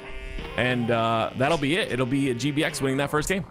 We call it like a wrench, screwdriver, a hammer. I tried so hard, man. Okay, I got nothing, dude. Listen. There was one thing I've always been bad at. It is talking trash. I cannot. No matter how hard I try, I can't. I'm too nice. Like I can't do it. too nice on this on the I was gonna say sticks, but you don't even play on the sticks anymore. No sticks for me. You said Suppressed was the best adaptable player in the HCS. I mean, what I'm trying to say is the fact that he's been able to perform this well in this tournament. Like, I don't know. Maybe I have just watched the good games from him, but I've just nonstop seen him pop off in these games. Well, I like it. You know what I'm saying? I think that like you should host an award show at the end of the year. Call it like the Timmies. And you just give every player in the HCS like their own personalized award. You know, like get like real deep with it. So it's like, Tusk, you are the best player that's also been a coach in the HCS. And it's like, oh, dude, let's go. Like, you can give him his award. Yeah, just get real deep and personal with each award for each player. You know what? You're always really good on the content ideas. That one, I'm gonna give you that one too. That's not a bad idea. I won't do it, but it's you know, not a bad idea. We hop into game 2. This music gives me chills, man. I love this right here. This is where I would tell you a story and build it up for game number 2, get you all excited, and then it pops in with maybe a cinematic of the flag that you have to take. Map to start. What? Said a couple gray hairs as you've been waiting for this. Can you leave me alone? You try having 4 kids and see how many gray hairs you get. Okay? It is not easy.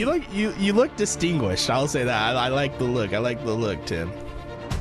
I've gotten better looking as I've gotten older. You used to see my younger pictures. They're dude, I'm blessed, I will say. But here we go. Hopping into game number 2. It's GBX versus People's Champ. Once again, GBX take game number 1 off of the back of Suppressed, who pulled 19 kills, a kill count the Tools couldn't imagine getting in a game. I don't think I've ever gotten that high. Exactly. That's pretty high. See, I'm good at trash talk. I can do it sometimes. Right now, I feel terrible that I said that. So it's like hard, you know? Renegade. He's been so impressive with the sniper all tournament long. But so far, no angles to be found except now as he gets Gunplexion 1. I'd like to see him just keep pushing up on this map. Treat the sniper as a shotgun as you patrol these corners and how confident you are in your shot. Diagram. Gonna have the heat wave again. Like, I don't know. Streets used to be one of those maps, right, where we had like so much power on the map. I like maps with a lot of power on it. Yes, you can steamroll if you get all that power in your hands. Like if one team will get the OS, the rocket snipe, all that. But at the same time, it just makes for some interesting gameplay. Like right here, it's Breaking Shot that gets a kill on a Renegade, and then the rest of the team falls all because of that snipe. The snipe is so huge. Oh, 3 down for People's Champ. Tusk. It's a fight for the snipe. Wait, the triple kill killing spree out of Breaking Shot. Snipe once again. Is he going to be able to pull a flag off of this, though? Spawns will not be on the back of flag, so a pull might happen, but I don't know if he's got anyone in position to pull this flag, too. Shot screen might be enough to make some sort of action happen. I think he tried to go for the pull and it just didn't quite pull it. That little bit of a solo up was just enough of time, and really it does come down to a second or two in timings that can make all the difference. But flag is out. Diagram and the rest of GBX I think are going to be well set up enough to stop this thing before it gets too far. I like the position of Rockets right there. They're on an island. Down. Yeah, it's 3 dead for GBX. I think the flag's going to be like pulled relatively easy. Gunny's in a position to get these rockets, and he does. Now he's looking for the spawners. I don't know if they're aware of his positioning here, though. Oh, nice shot right there by him. Not going to be able to hit the second one. But great. I mean, just great job. People's Champ put 1 on the board. And that'll be a good, solid foundation for them. Especially if you can keep Renegade. Okay, I was going to say keep Renegade at 0 kills, but I mean, that's kind of crazy to say. Yeah, I was like, did you hear yourself when you said that? 3 dead, though. This guy? Fine, he's gonna go on a killing spree right here just to spite you. Probably. He's just so good, man. And there's so many at events, like you just watch his play style. There's so many, like I was saying before, so many kills that he shouldn't get that he gets. Like, you know, these at the highest level, you don't really expect pro players to challenge, but you know, he's one of those guys that will mix it up, right? As GBX ties 1-1, but he'll mix up if he's gonna challenge you or not, and you just never know which one you're gonna get. And can be no shields, he'll chow you, but sometimes he'll try and play his life. Like, it just, I don't know. He just wins so many fights he shouldn't. Yeah, I mean, just his presence alone right there was enough for them to capture the flag. Like, all the players had to turn back and deal with him as he just slow played inside the opposing base, gets their first flag on board because Breaking Shot had to move it back with the sniper, right? Preventing any sort of coverage over that flag point, and gets them their first flag capture. Gunny ended up getting 2 on the side of GBX with a snipe there, but nothing's gonna really come of it. Rockets, I think, is coming up soon on that left side, but Suppressed has a couple of bullets to work with. Having a good game once again, 8 and 5. Diagram as well, and with Rockets coming up and one going down for the side of People's Champ, this will be Suppressed slow playing this side, anticipating the, oh my gosh, like I just it's insane. Like that is a mouse and keyboard type snipe flick that he just did, and he made it just look effortless. It's insane. Oh, dude, imagine if Gunplexion tried to grapple it off the. I was smart for Renegade though. He knew that like he wasn't gonna stay alive. He'd just throw those rockets off the map. Don't let Gunplexion get him with that camo. Gunplexion just been patrolling on that right side, and unfortunately for him, like he wasn't able to like let his team come back to him to try to make some action happen off all that damage. And I think that's where we're probably seeing the biggest struggle from People's Champ, is just coordinating their efforts inside the base. Hopefully they can get better at that as the series goes on. Talked about this being a long one, or this going the distance, I should say, and I believe it will. Both these teams are pretty evenly matched. You see, it's gonna be 3 down for the side of GBX though. It's a nice little slingshot there by Renegade. Use that grapple. If you hit a wall at first, you gain a little bit more momentum off of the grapple, but Renegade doing a great job of, like, even though People's Champ had that advantage in numbers, pressuring the base, but Breaking Shot takes him out. See, 20 seconds until these next power-ups come up. I'd like to see GBX try to get a little bit more forward on the map. I think they're going to try to rely on this grappling hook to get that rocket away, but if I'm GBX, I'm not really feeling that comfortable unless I have someone past that 50 line. Here we go. Shot screen out. Rockets, snipers, and camo up for the grabs. And you see People's Champ, they were baiting 2 kill, 3 down right away. Renegade, the last one alive, and you know all of that utility is going to be coming towards him. It's going to be up to him to hit some big shots. You see what I mean? This is what I'm talking about, though. You're the last player alive. Generally, when you're the last player alive, it's up to a team to just go and push you, triple push you, whatever, take you out, and then they can pull the flag or dead, right? But when you're up against this guy, like, I'm gonna gas him because he's disgusting, but you just gotta understand, you know, oh, it's Renegade's the last player alive. Look what he's been able to do. Like, yes, they pulled the flag through, but with one snipe, he's been able to take out 3 different players, and he's still going. And he was the last player alive. If they capture his flag, it's gonna be real funny. But so far, Renegade's been just unbelievable. And no, there you go. And like it's all that work, right? It's for this part. It's for the counterplay. And Renegade's just been a one-man army. This is what I mean. Like they overcommitted though. Look, there's no one back at home. This is gonna be a foot race. And well, he does beat Breaking Shot to the punch. Yeah, the last player alive. You're like, okay, last player. We got to kill this guy. We can pull flag. No, it's Renegade. He gets a triple. He gets 3 dead. Then you counter pull. It is really funny to think that like that flag cap technically started with GBX going 3 down. Yeah, that's what I'm saying. It's just stupid. Like the kid is, I don't know. I mean, best player in the game by far, in my opinion, at least in the Slayer category. All around is a different story. I would say you can have a whole bunch of discussions about that, but regardless, Renegade once again. 15-11. You wouldn't see it in the stat sheet, but doing some great work in terms of those big plays where he's the last player alive. That'll be a heat wave. Oh no. Okay. No. He's not happy. They don't red rack. That's 2 heat waves on the map now. That's gonna be tough to deal with. Yeah, they took care of one easy enough, but he's like, I swore I just get. There's no way. Does he have a grapple? How do you get another heat wave? Is like what he's saying to himself right there. Oh, Leader Nets takes out Renegade. I think sometimes, and it's always kind of been like this, is sometimes you have a player that you gotta focus on a little bit more, maybe under like Renegades here, you know, just kind of focus on taking them out, stop that heat from continuing and spreading, I guess you could say, and we'll see if they end up doing that, but LeaderNet starts it. A couple of kills go in the favor of GBX, though. It's gonna be 3 down for People's Champ now. Camo in the hands of Suppressed, and the flag comes out as well. So these are the spawns you don't want. The spawns all the way in the back of the base. Now they have to fight all the way from their back base and stop this flag. Renegades in a perfect spot. Oh, don't 2-tap. Okay, I was about to say that would have been a gnarly 2-tap, but enough to get the job done. 18 kills from him, and Diagram right behind him was 16. But it really did feel like the Renegade show. Remember that second flag cap is the perfect representation of what it's like to play against Renegade. Yeah, he's last alive. You think you're gonna have an opportunity, and he completely changes the situation. I mean, he was last alive with every power weapon but one sniper going to the other side as well. Yes, that's exactly, man. It, like what was it, camo or camo rocket snipe. Yep, like it's just nuts. So this is the counter cap that we get to see again, hitting more shots right there, getting shot in the back. Still stays alive, takes weird routes. Like it is just, it's cool. It's cool to see, man.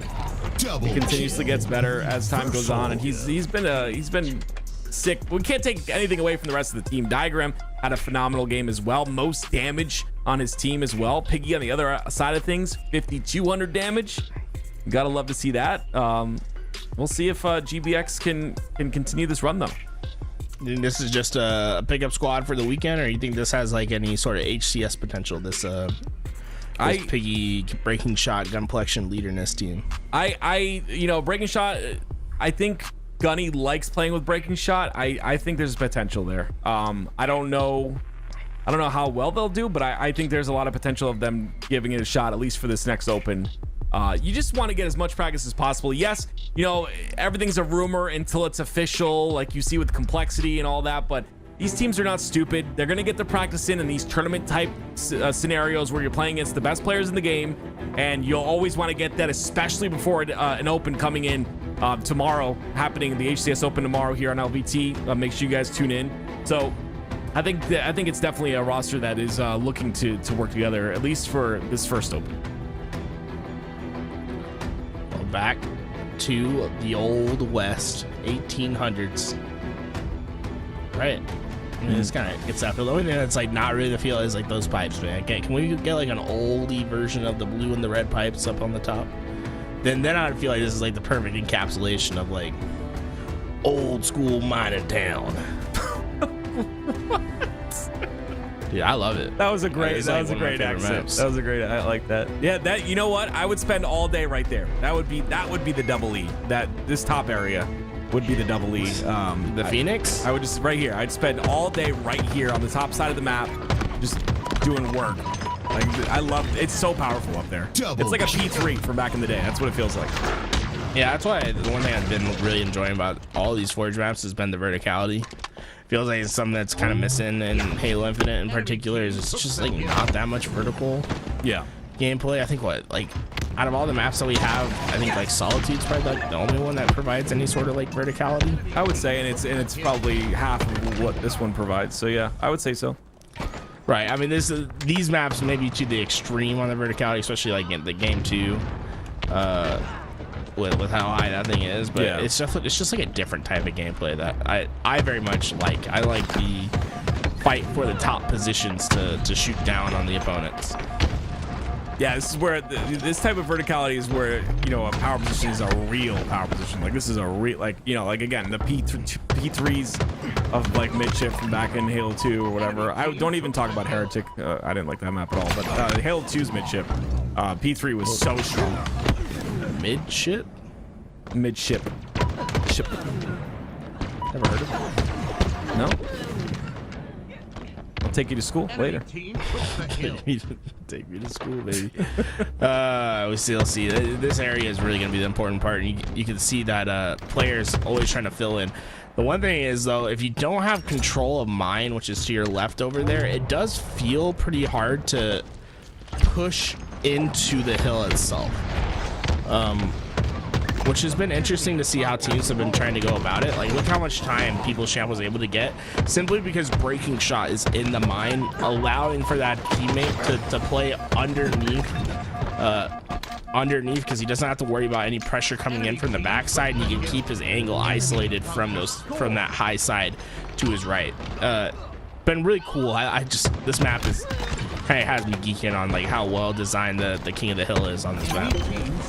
Well, with that, GBX take hill number 1, and with 3 down from People's Champ, it'll be a quick rotation to that new hill. Quick rotation for control, and Renegade continuing on that by getting another kill onto Piggy. That'll be some staggered spawns to go down now. This is where things get a little bit interesting and where things kind of get out of hand for the side of People's Champ. They're not able to come off a spawn cleanly here, and GBX are just continuously pushing through. This is gonna be bad. Renegade has the power weapon and now the power position as he repositions. Oh, okay, great job by People's Champ. It took 3 different players getting damage on him, but they got the job done. They took down the red gun out of the power position. As Sniper's coming up, it's gonna be a big fight for Snipe. Nice shots by Piggy. Great job kind of readjusting his reticle right there. He was a bit off on the right-hand side. Flicks a little bit to the left. You know, I give a lot of crap to controller just because it's just me, right? But it actually takes a lot of skill to kind of have that finesse, I guess you could say, when you're kind of off of a fight like that, where your reticle's off of a target, and then you kind of slowly, but also very quickly. I'd never know. Very quickly Reticle's get on target. It's just tough. It's definitely tough to get those little flicks in, but some of these players make it look very simple. You can see it's People's Champ trying to get a bit of time here. Gunny comes in. He's going to grab the snipe now. 2 down for the side of GBX. Now, has to play patient, right? He doesn't want to get in that hill with snipe. You give away snipe in this scenario, especially with Thruster and OS, you're going to be in big trouble. And now he's facing Renegade. Oh, this is where you got to run away, and that's a good play out of him. Reposition. Somehow his team still gets that overshield. Great job by a couple following up on that play. Lets Leaderness get that overshield. They get the overshield while scoring on the hill, right? Double dilemma for GBX to deal with, and unfortunately for Renegade, he wasn't able to figure out either, right? They were able to score and get the overshield. That's about best case scenario. And look at Gunplexion. He wraps all the way across the map to get back to this spot, the best position on the map. The double E is what I like to call it. But yeah, staying alive up here. This is aggressive. Obviously, okay. It was a no shield player. Good play. He ends up losing that top side control, though. He's not going to be able to get up there very quickly, but that'll be the first hill for People's Champion. It was because of what you just said, right? Taking control of that top area, getting that first initial kill. Now Gunny's doing a lot of slaying in this scenario. 1 bullet to work with in snipe. The only thing that I find a little bit concerning about People's Champ's performance thus far is it's been very individual heavy with the power weapons on the map. We're not seeing a ton of assists filter through their gameplay. And I just feel like when we talk about unsustainable gameplay, that's usually where it comes from, is like heavy slaying with low assist performances. That's like you're depending on teammates getting 5s, you're depending on snipers playing an impact on the map at all points in time. I want to see more of a team shot being developed for People's Champ on this next hill. Oh, Renegade down to no shields. Gunny's going to push him, and a perfect timing once again takes him out. Renegade was not ready for that, and guess what? Gunny goes back up to that top side area with the thrust, finds a jump towards the top side area. That's going to cut some time off, and gets the 3-shot melee as well on the diagram. Beautiful job here by Gunny. 15 and 9 so far in this game. It's a fight for the top, and Renegade wins that one. Gunplexion was doing his best Royal 2 impression that life. Just a lot of isolated Halo on the backside, depending on his, really letting his team work on that objective while he found the outskirts slays that just kept numbers advantage for his team. Did a relatively great job of it, gets his team almost all the way to this capture, and it looks like they will get this capture. So up 2-1. This is what People's Champ's been waiting for. Just find Renegade. He's gonna play sneaky here. He's gonna try to get behind you with the sniper. Don't let him. Yeah, I'm curious. I was assuming Renegade was gonna chow that hill. I think maybe they got spawns back there, so he just backed off, instead played his life and kept this full snipe in his hands, which is probably the better play. We'll find out if it is here shortly, but regardless, it's 2 minutes left here. And I'd be curious to know if People's Champ plays time in this scenario. I wouldn't expect them to, just because you're playing against GBX, but 3 of People's Champ go down. Now GBX gets some hill time. Well, for People's Champ, you just got to play whatever the cards are dealt to you here. If you find yourself having to slay a lot in that mine, you might just jump out. And sometimes it's not bad to give up a hill knowing that you're going to tie the game, but burning off neutral time and then knowing that you're going to rotate early and set up for next, right? Because you can force this game to be a next hill win scenario by just playing time and understanding that we're not going to get this one and we're probably not going to win here, but we can set up for next and be prepared to deal that striking blow. That happens a lot on live fire with that final hill. Oh my god, see what I mean? You see what I'm talking about? He just does it. You watch Renegade, you see 2 people. So Leader Ness was no shields, he gets back, he just stays alive. Renegade's trying to clean him up. Then you see another player from People's Champ come through to help Leader Ness, and you're like, oh, Renegade's dead. No, he's not. You're wrong. You're absolutely wrong. 2-2. GBX tied up. 1 minute and 30 left. People's Champ, though, even though they went for it down there, I don't know if GBX just wasn't sure where that rotation was going, but they were able to get themselves set up early on. Overshield for GBX. We'll see if that's enough to break themselves in. Enemy team took the hill. GBX finds out right away. Yeah, GBX finds himself in the hill. They find People's Champ 3 dead. People's Champ get a closer spawn though, right on the right hand side here. It's got that lower area that you can kind of escape to, like you can see Piggy doing that right now, and a drop wall is also down, so we'll see if that gets utilized here. Has to drop the repulse. This is good. Wow, great shot. He plays beautiful Halo, man. I'll tell you what, Diagram has this this ability to know how to play every one-on-one. Like, he is such a dangerous player when it's a one-on-one fight. He's hardly ever gonna lose him. You just saw him win 3 in a row right there. Can't crouch. You gotta move up a little bit. You gotta get a little bit higher up on the hill. That's cool. That's cool. They don't extend the hill all the way to the floor. There it is though. GBX 2 hills in a row within 30 seconds or so. 1 minute and 18 seconds left. And now with Gunny and Leader Ness going down, as well as Piggy, a double kill for Diagram, it's going to be, of course, GBX playing the time now for the next minute. I would say that's exactly what they're going to do. Ooh, big thrust to stay alive for a bit longer there, but you can't go trade for trade. You got to find these kills and have them be unanswered so you can get some control on the map. And man, it feels like every time we move back to Renegade, he's got the snipe. It's just scary.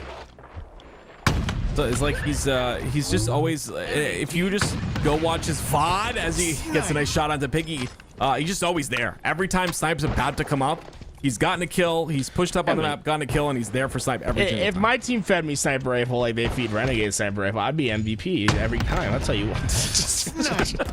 He doesn't miss.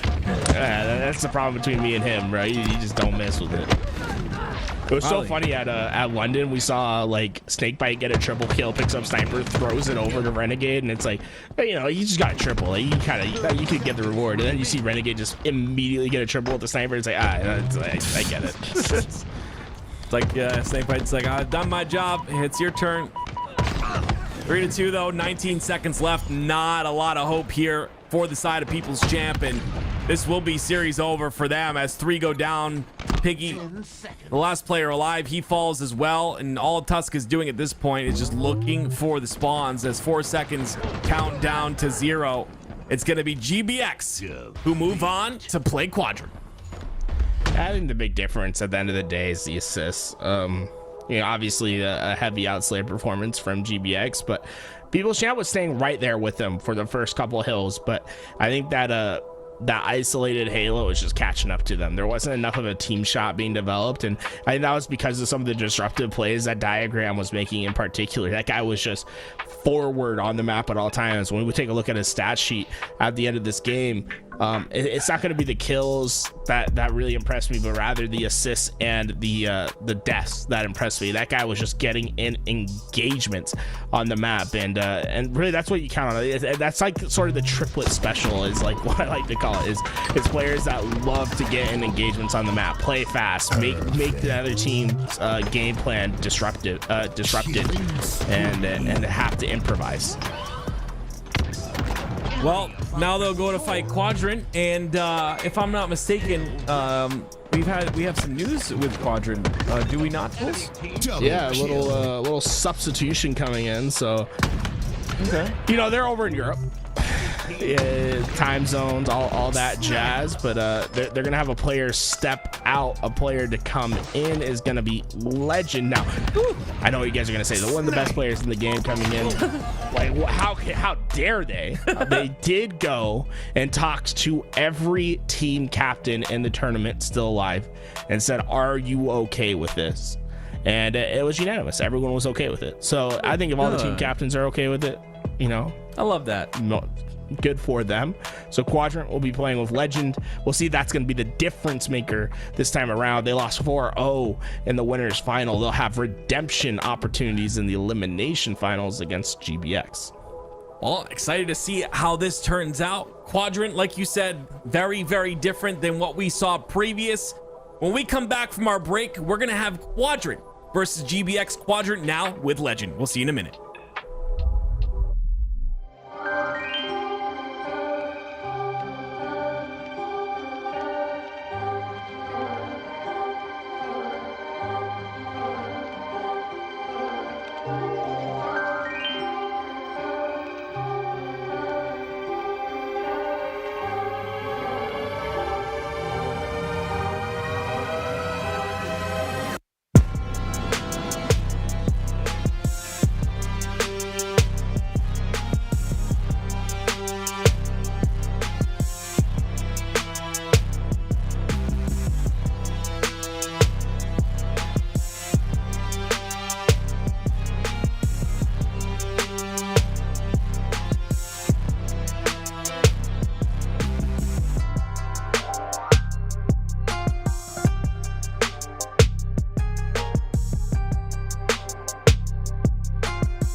All right, ladies and gentlemen, we are back and we are right in the action. We had to swap out a little bit of players, and now we have that OG Ascend roster, as Tools was pointing out backstage, also going up against GBX. What a matchup we're about to see.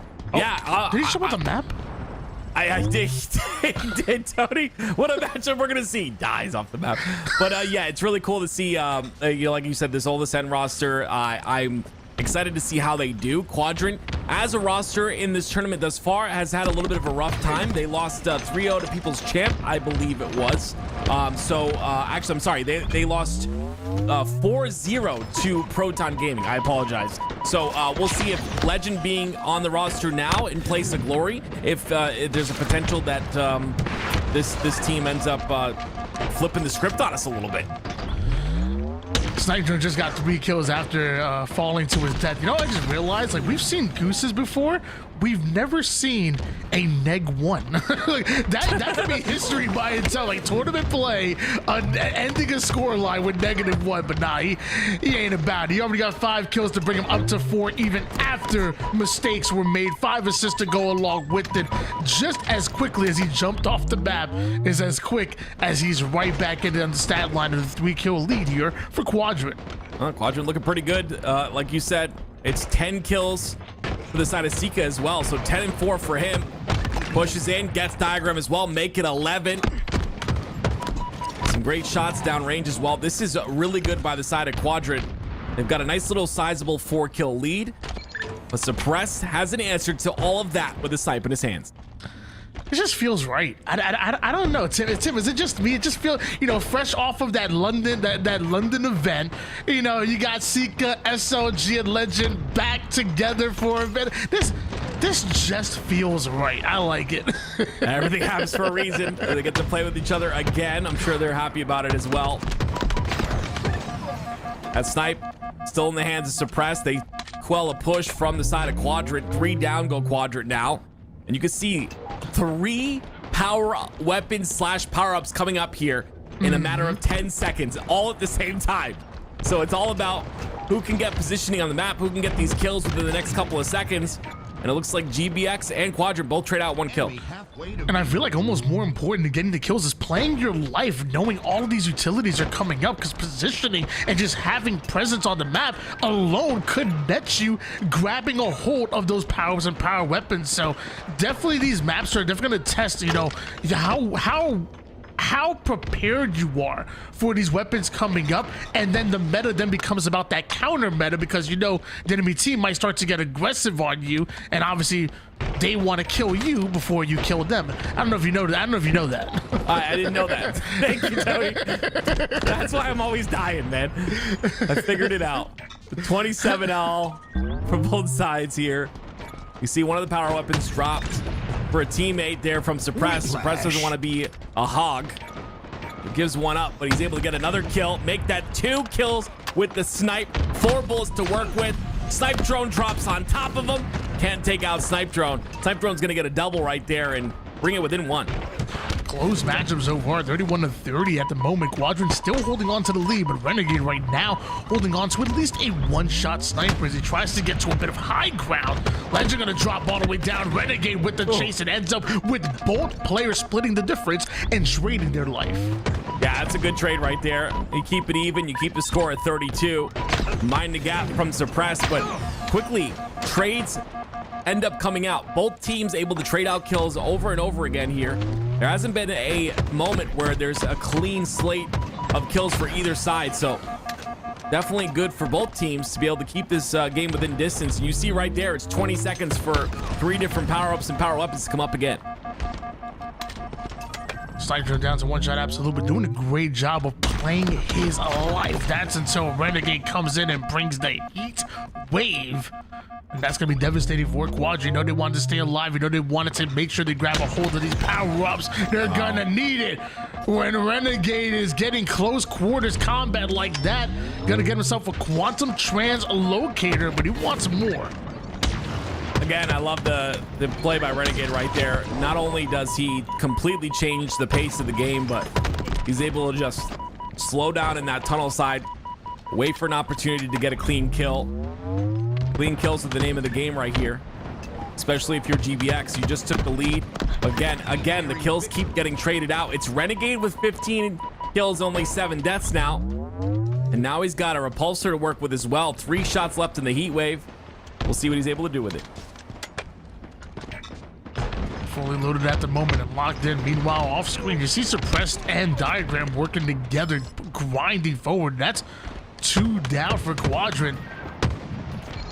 I already start to hear the marching band going, started to play right now, trying to hype up Quadrant. I still have PTSD from that. That was awesome. I love that. That was so cool. I'm a big fan of Counter-Strike, and Counter-Strike are some of the hypest events in esports, in my opinion. And they have a trumpet player that comes in, and it's really cool. So it was so fun to see that, see it, in London, and. I don't know. I think we should fly that trumpet player out to every single event because it's hype. 45-45. This is where things get a bit intense.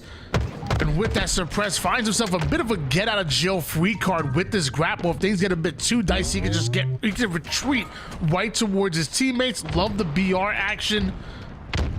And right now, this is where it matters most. 1 kill advantage. You don't want to give an inch, and no Quadrant will take a mile. And Suppressed in the danger zone. Can't quite get away. And that's Quadrant tying things up at 17 apiece. Yeah, big kill by Quadrant right there. Not to let him get away with that, but to look at Renegade.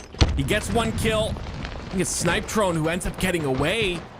Really weak at Snipetrone, being called out there. Suppressed ends up cleaning that one up. 49-48. This is it. On board now with Renegade.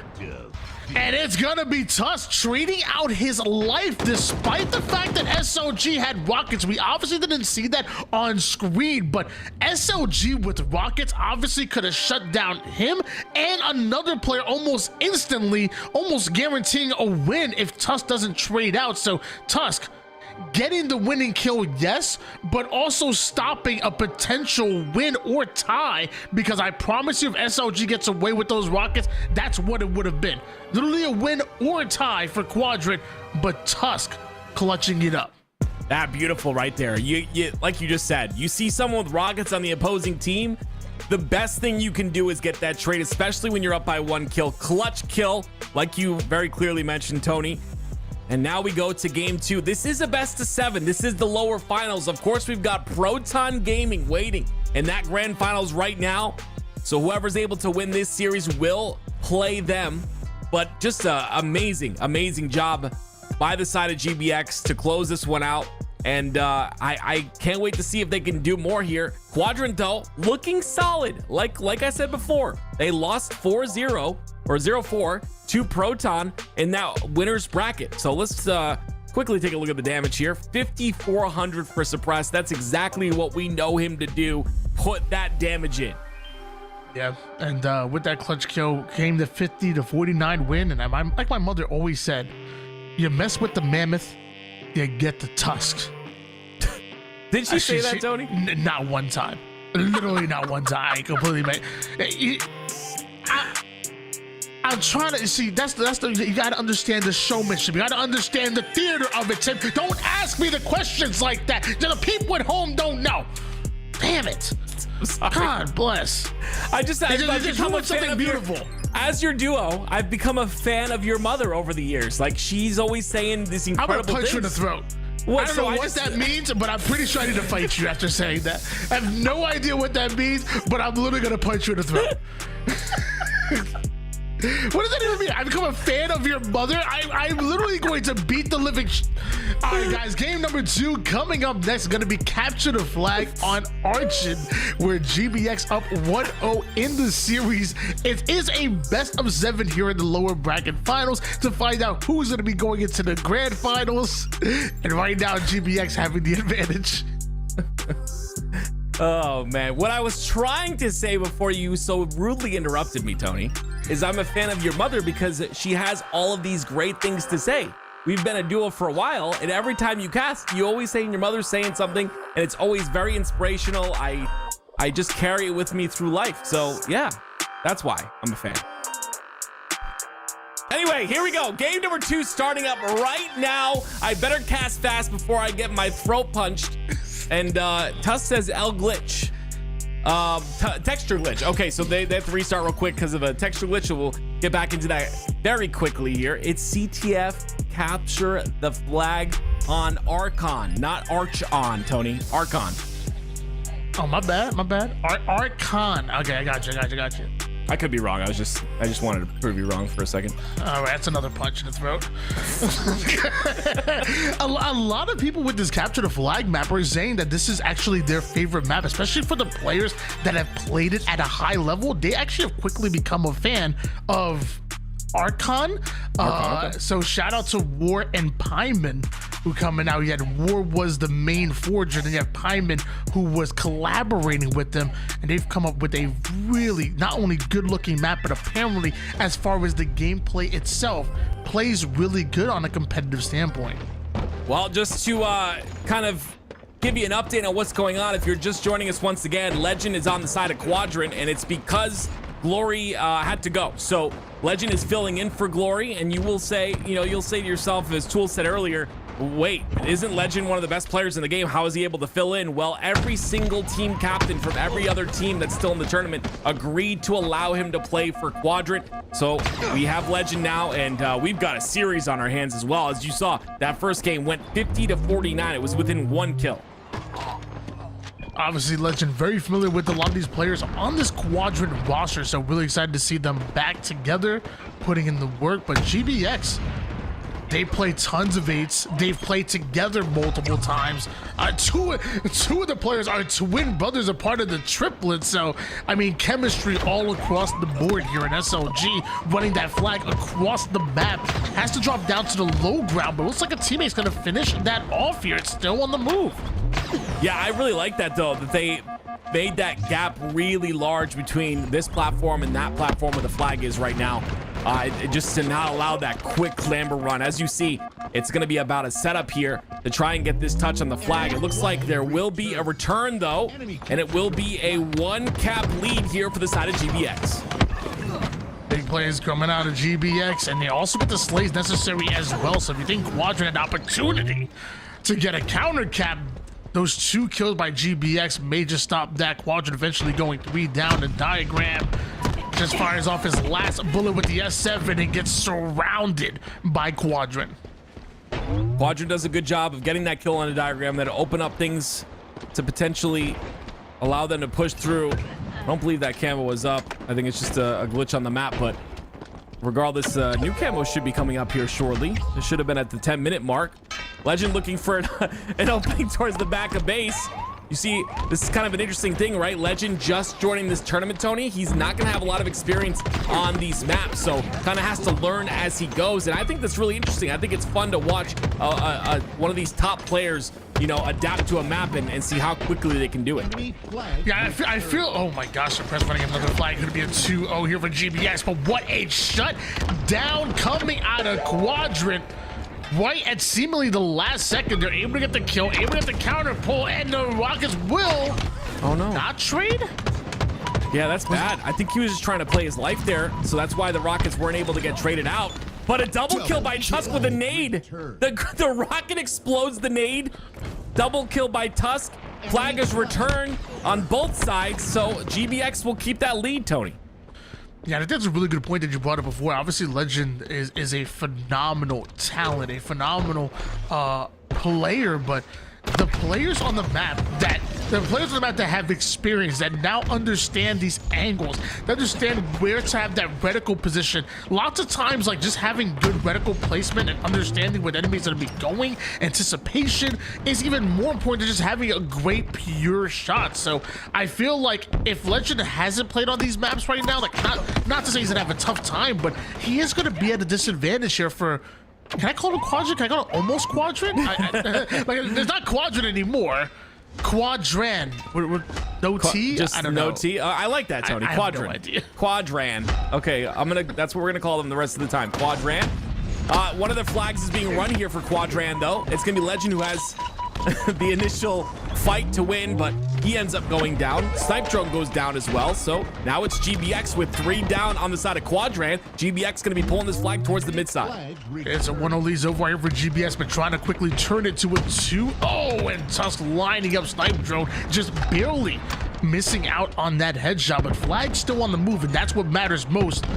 I believe Snipe Drone and Legend trying to get an angle, but it ain't enough. 2-0 lead for GBX. Yeah, with not having experience on the map as well, it's not all about the kills that you see on the scoreboard. It's a lot about, you know, get what angles you're covering, what spawns you're kind of blocking, what, you know, what routes you're taking with the flag. And you can see GBX had that lead 2-0 thus far, and it's just because of the routes they're taking with the flag. You can see another route comes out here for the side of GBX. They utilize the grapple as well to get that flag pull as fast as possible. And I think there is one player contesting. It's going to be Sika. Sika somehow gets away. I will say GBS looked like they had a perfect setup to try to get those back-to-back caps in, and things were looking so good. Eventually, it's Quadrant that stopped the flag, or I guess I should say slow it down. It was not stopped, eventually moves forward, and that's kind of what we talked about. Just understanding the meta from these maps is almost as important as having phenomenal individual skill. Yeah. That flag run was purely just great positioning, and if you haven't played the maps like myself, you're just not gonna know it. Yeah, 100%. And I think that's going to affect things as time goes on, and that's probably why the team said yes out of respect as well. It just, at this point, because this is a best of 7, it's about going as long as possible, right? You have to survive as long as you possibly can against this GBX roster. If you can bring this to 6 games, I mean, then, you know, then maybe you have enough practice. But again, it's only 6 games. I don't think Legend was expecting to be in this tournament, so I don't think that he put any time into these maps. And every time you play a map, you got to pull everything you can from it. Here we go. We're moving on over to Anthracite, and I'm excited to see how this one plays out. I actually think this map is fun to watch. I love that top area. The top control, I think, like I said before, it reminds me of like a P3 from like Halo 2, a very important spot on the map to control, but excited to see how this one goes. One thing that obviously the players are not thinking about, but I feel like me as like an analyst or even just as a fan of the game is thinking about, is like the battle between Renegade and Legend.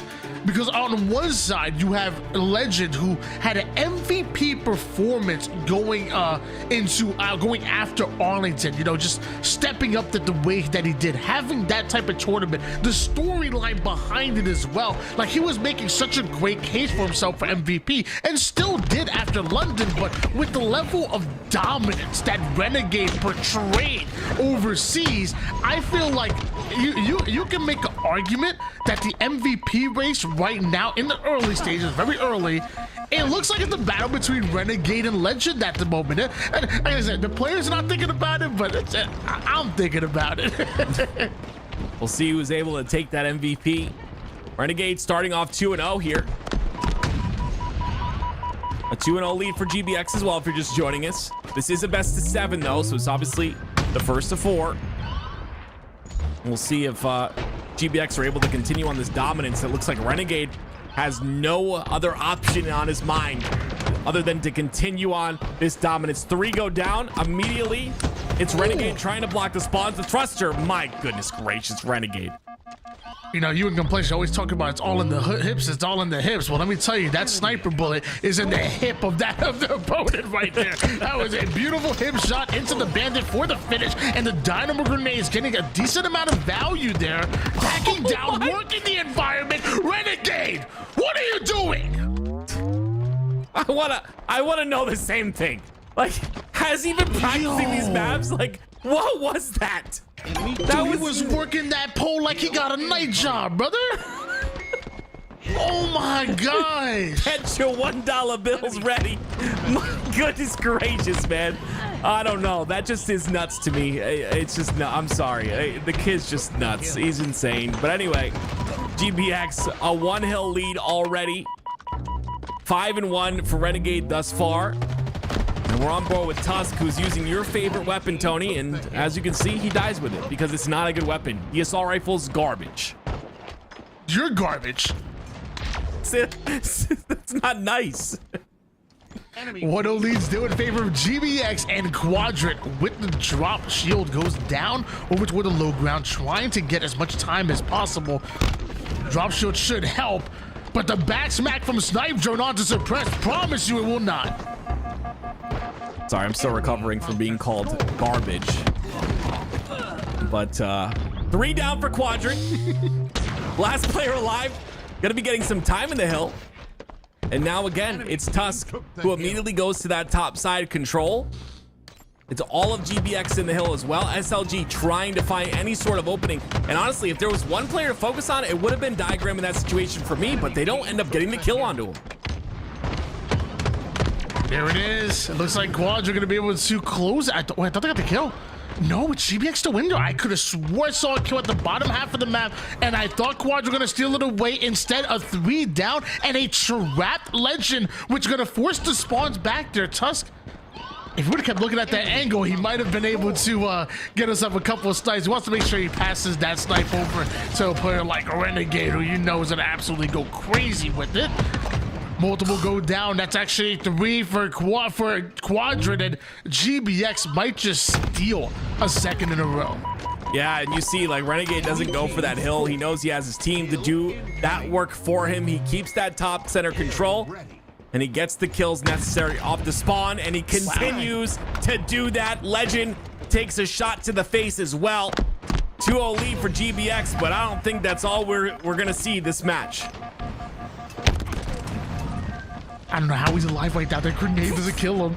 And Sika almost gets his head taken clean off of his body as Renegade gets his shields back, lives to fight another engagement. Legend is the black screen, and so do 3 members of Quadrant, and Renegade thrives off of it by grabbing a hold of Overshield. Overshield, Sniper, right back to the height advantage. Is this what they call it? What is it called? A flow city? No. What is it? Water state? What is it? I have no idea. He's in flow state, baby. I wasn't gonna let you make me say it. You had to say it yourself. But as you can see, yeah, I mean, it's just insane. I don't know how much practice he has on this map or these maps. You know what's the stupid part, Tony? You know what's so stupid is that if we ask him, how much practice do you have on these maps? Guess what his answer is gonna be? I just, I barely played them. I just kind of got on and started frying. And that's what we'd hear. I don't think he sounds like that, but you know what I mean? Like, it's ridiculous. No. Let me tell you, that was a spot on. Spot on. Oh my God. Oh, that was beautiful. Oh my gosh. That gave me goosebumps. Honestly, you doing that, I thought Renegade was in. I thought we were gonna Astro listen. Honestly, I thought we were gonna listen in. That was crazy. Wow. Thank you, Tony. Thank you. I will get some voice acting applications in after this. But 3-0 is GBX's lead. Quadrant struggling just a bit. You see, they're outslaying them pretty heavily here. You see, it's 3 players at double digits. Tusk almost double digits on the side of GBX. On the other end of things, Zika's got 8 kills. Everyone else has 6. Again, maybe a lack of knowledge of the map. You don't have the angles. You're not feeling comfortable. Maybe that's the case. Regardless, though, still have a chance in this game. There's still 3 minutes left. Quadrant 3 down. Gonna have to come off a spawn very quickly to help Zika. We see a 3-0 lead here for GBX, and it could be just that in the series as well if something doesn't change here for Quadrant, and allowing Renegade to grab a hold of yet another overshield is going to be another obstacle that you have to get through, as he almost takes down all 4 members of Quadrant seemingly by himself right there, eventually to take down Renegade. But clearly the damage has been done, and you have 2.5 minutes or less than that in order to cap 3 in a row against a very prepared GBX, and a Diagram was about to drop a triple. Yeah, Diagram having a great game as well. Talking a lot about Renegade. He's 17-10 thus far. Speaking of Renegade, though, somehow, like a horseshoe in the butt, finds a sniper on the ground and is able to now utilize this to potentially close out the game. You never heard that saying, Tony? He's got a horseshoe. Tony? 3-0 lead still in favor of GBX. Now it's GBX that decide to hop in this hill. Thought they were playing time for a bit here. As Renegade hits another body shot with this sniper. The man just simply is not missing with this S7 sniper, and Quadrant so close they can practically taste it. But now it's a GBX with their full-on setup. Tusk with the double kill, shutting down the push. Another 3 down for Quadrant. The SLG was able to take down Tusk, but it's not enough because here comes Renegade, and that's it. GBX just absolutely stole this hill away. Not yet. Legend's there for the fight. Legend contests against 2 players. The rest of... Wait a minute, Quadrant's come... Never mind. Yep, you were right, Tony. 3-0 for GBX. And that's crazy. Just insane slay capability out of GBX. I think one of the biggest things was that top control. I love that spot. I'm going to call it the double E. If the Forge creators listening, please name that the double E on the top of the map. Actually, no, just name it active. Yeah, I think that's what won them the game, I think. Tusk is saying GG's. He's incorrect. This is a best of 7. That might come back to bite him. Like though, he's quick to go in there and get them GGs out there. But anyway, we can get less than 107. Dude, I will tell you, man. Like as somebody who obviously like I don't compete obviously and for good reason, let me tell you, it'd be pretty embarrassing. But like as somebody who just like, you know, I do content creation, I stream a little bit, you know, I'm more on the entertainment side though. Like I'm not trying to be a pro.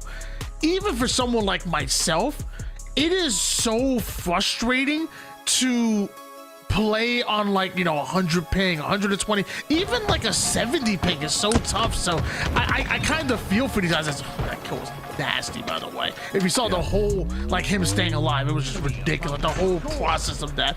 But like, dude, it's tough, man. It really is tough to try to compete at a top level, and you're not on the same playing field. I'm gonna be honest. I'm gonna be 100% honest here. If I'm over a 30 ping, I want to quit the game. Like, I don't know. Like, there's people in there like, oh, yeah, dude, I play on 50 ping every day. I don't know how anyone plays above 16 ping. Like, 16 ping is... If I could move to Texas right now and get 5 ping, I would do it. I can't play above 20 ping. Like, it's insane. So, yeah, I 100% agree with you, Tony. Like, I don't understand. Like, 100 ping? No, I'm good. That's insane.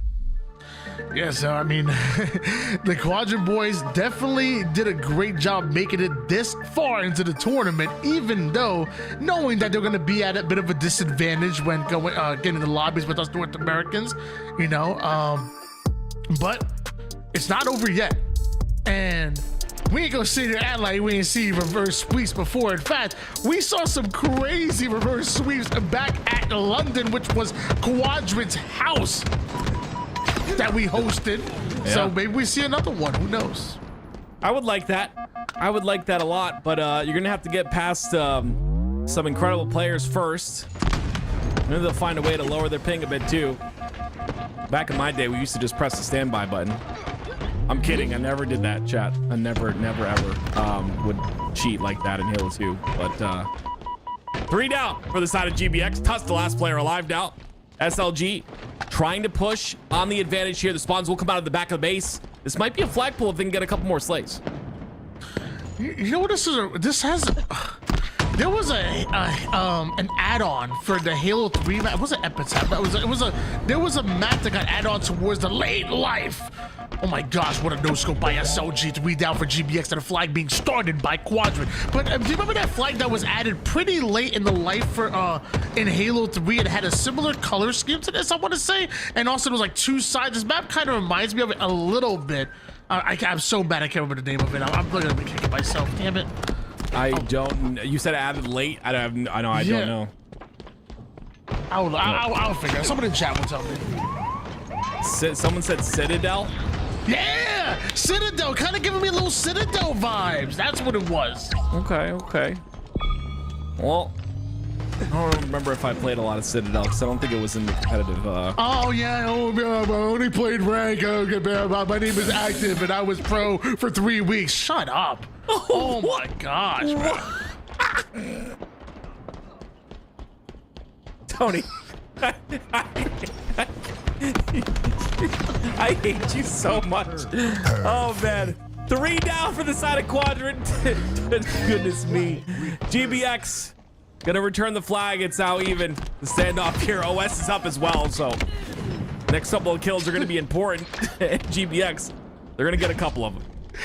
Tusk gonna repulse up with that heat wave, and we've seen a few flag pulls so far, but none of them have been able to actually close it out. Getting this flag across the map and securing it's gonna require multiple rounds of slays, which right now looks like GBX ready to do. It's a 2v2 scenario. This next slay gonna be so important, and it's Zika taking down the Overshield Renegade. Huge kill coming out of him, and it could be another return coming in from almost Quadrant. Quadrant look good right now, to be honest with you. They're looking like they're on the same page, like they flipped the switch here. It's probably really late for them as well, right? I would imagine. It's 8 o'clock here, so probably like 3 in the morning for them or something. 4 in the I don't know how late it is over there. I can't do the time difference, but that's also kind of a crazy thing, because you have to play that late. But a flag is going through, and it's going to be Suppressed, who's ready for that flag pull. They got to kill Suppressed here. If they can, they might be able to put this flag in. SLG with the snipe. Quickscope not gonna connect, but more importantly, he is able to stay alive and now collecting a new angle with his teammate wrapping across to make sure to take down Renegade. At this point, I feel like almost Quadrant are calling him out by name, saying, if you see Renegade, we need to pounce on him. My favorite thing is when you say what your time is, and someone else will go, no, that's not true. It's 7. There's time zones. Oh, I love it. But 3 dead, go Quadrant. This could be a return here for the side of Tusk. This is a good return if he can stay alive, because that overshield is coming. Or sorry, those rockets are coming up here shortly. A beautiful flank on the side of Quadrant as well. It gets taken out pretty quick though. Quadrant look like they're a bit more on the same page. I absolutely love what I'm seeing out of Quadrant. As I say that, they go 3 dead. Well, Suppressed right now, the early kill leader in the lobby at the moment. So I feel like give this man a sniper and maybe turn the tide just a bit, as both SLG and Legend gonna hit the black screen. That's the opening that GBX need in order to pull yet another flag. Ooh, the snipe, nice, finally hits one. A little bit of a trade there on both sides. Diagram pulling this flag a little bit through, but it has to, I was gonna say has to, ooh. Wait, that was a repulse? Yeah, I think it was, yeah. Nice, very nice Heads up repulse. play. Tusk is still doing his best to keep this flag alive though, and he will. He repulses the heat wave shot, continues to keep the flag alive, and continues to run it. That's gonna be a return and a cap for GBX. Wow. It's already a 3-0 lead in favor of GBX at the moment, but now they've tied things up and put themselves within striking distance of maybe taking the game. But Quadrant with some huge kills. Tusk with a huge answer back. And with that, it looks like GBX were able to clear most of the members of Quadrant out of their base, but there's 2 more you gotta deal with. That's SLG, that's Snipe Drone, and that's a flag moving for almost Quadrant. Yeah, Quadrant are playing at a really fast pace right now. A lot faster than what we've seen I would say the rest of the tournament. They're keeping pace with like the way Legend's playing right now. Very fast pace. Legend seems to be, he ends up going down actually right there. So it's gonna be 2 down for the side of Quadrant. Both flags are pulled now for both sides. And these next couple kills, once again, very important as Tusk runs this flag towards the bottom center of the map. If he can get it to his side, it'll be huge, because this flag will return for Suppressed. Only Suppressed will know that a flag is moving towards his base, have the option to finish off a return or go for the sniper, and he leaves the return to go for the sniper. You couldn't stay there for like an extra, split 2 seconds and then go for the. I mean, whatever, whatever. I do the same thing in matchmaking. The style points, yeah. The style points, they're so important. 2-1 lead for GBX though here. Renegade with that sniper, 5 bullets to work with. Almost miscounted there, but it's right there on my screen, so very simple. We'll see if he's able to put any of these to work right now. I like that he's moving towards Tusk, and the pressure coming out from Quadrant. Ooh, that's a miss that is going to come back to bite him. I feel like Renegade's been practicing these maps. These angles that he's catching right now with the sniper, like this can't just be. This really can't just be from just this tournament alone. Like the angles that he's using right now, it to me shows that maybe 1 or 2 days worth, even if just free for all. And and maybe that was enough to get him to really understand the layout of these maps and where he needs to be with these power weapons, because he has been a nuisance with them right now with 11 kills, but still suppressed. 19 to his name, leading the lobby right now. Snipe. And what a shot by JW. JW. Well, he's got 3 shots left. The flag is out. They'll actually continue to run this flag. SLG's being annoying right now. Great body shot, though. Takes him down to no shields. Renegade gonna play his life. He's got 2 bullets left to work with. Diagram pulls the flag on the opposite end of things. I love the like, there's no desperation here out of either side. They're gonna play for the slays instead, but looks like SLG will double back as his flag was returned. He wants to make sure this one returns too. Renegade with another overshield, and I don't know, he just sees a smart. He sees it as a threat. Almost stuck his teammate right there with a spike, but now combining overshield and rockets. This is dangerous for Quadrant. Quadrant needs to find a way to shred the overshield quick. Otherwise, this is going to be a guaranteed cap. Oh my goodness. Luckily for them, Renegade was forced to pull his flag, and nobody's running it right now. Unlucky for Quadrant, though. It's Renegade in front of you. A missed no-scope will cost him the T2 combo plus overshield. Maybe not working out as well as he wanted to for that flag run. Enemy flag returned. You know, I wish we could rewind time and see how Renegade would have played Halo 1. It was like, he just the control of the power weapons. Like, imagine power weapons coming up every 20 seconds. Like, it would just be nuts. As you can see, sniper in his hands once again, ready for it once again. And he looking maybe to stack the sniper too. Also keeping track of, I believe that was the heat wave, letting his teammates know this is right for the taking as well. I love the position that Renegade's in right now here for GBX. I was gonna say before getting taken down by Sika, but knowing that sniper is up and having one of your own allows you to bait out that sniper and really get yourself an easy kill with easy momentum. Double. Even though they take down Renegade with the snipe, Suppressed comes in and he's the hot hand right now. 3 down, go Quadrant. Suppressed on the return, still has this sniper to work with, means Quadrant still might be in trouble. Yeah, you talked about Renegade potentially practicing these maps. This guy right here has been popping off all day long. Suppressed 24 kills, only 15 deaths. Again, either he's very good at adapting or he just feels very comfortable on these maps. And look, he's in a prime position to get that 1 kill. Cleans up the second as well, gets the killing spree, and now the overshield in the hands of Renegade once again. The former baseball player knocks it out of the park with that double trade and allows Renegade to grab a hold of overshield. Still with 5 bullets to the sniper. Multiple members of GBX now starting to move into position. They're not happy with that round of slays. They know a second round is necessary, but when you have Diagram with the rockets, Renegade with overshield and snipe, you have every bit of resource. You have everything going in your favor, and it leads to multiple kills.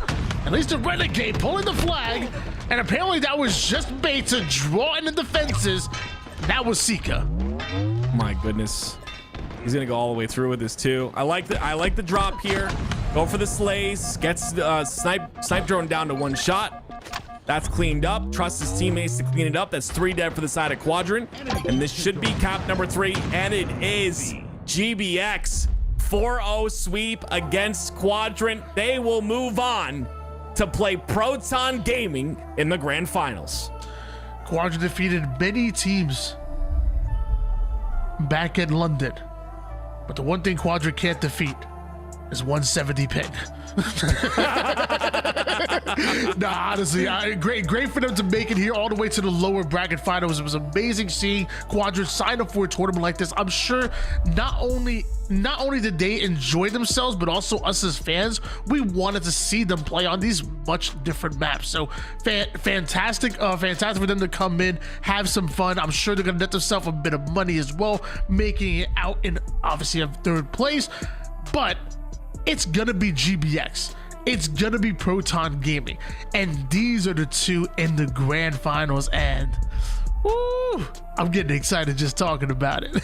Yeah, I mean, Proton look really good with Church on the roster. It's Talik, Truck, Church, and Last Shot. They look to be gelling really well. Maybe put a lot of work into these maps as well. I'm not sure. And I feel like a doofus because sometimes you're going to say something like that. Oh, look, these guys are playing so well. They must have practiced these maps so much. And then they come and they're like, nah, we've only played during the tournament. We have no idea. We've never played these maps before in our lives. They just make it look so easy, Tony, and it pisses me off. Well, Tim, I assure you, you definitely are a doofus, but not because of that. Not because you made that assumption, but because you used the word doofus. Ladies and gentlemen, we're going to be coming back with more of your 4-Chub 4v4 tournament, $5,000 on the line, presented by LVT Halo. A short intermission break. When we come back, it's time for your grand finals. Don't go anywhere.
Grand Finals is here. Tony, $5,000 on the line in this Forge Hub tournament presented by LVT Halo, and we got 2 teams. What can you tell me about these guys?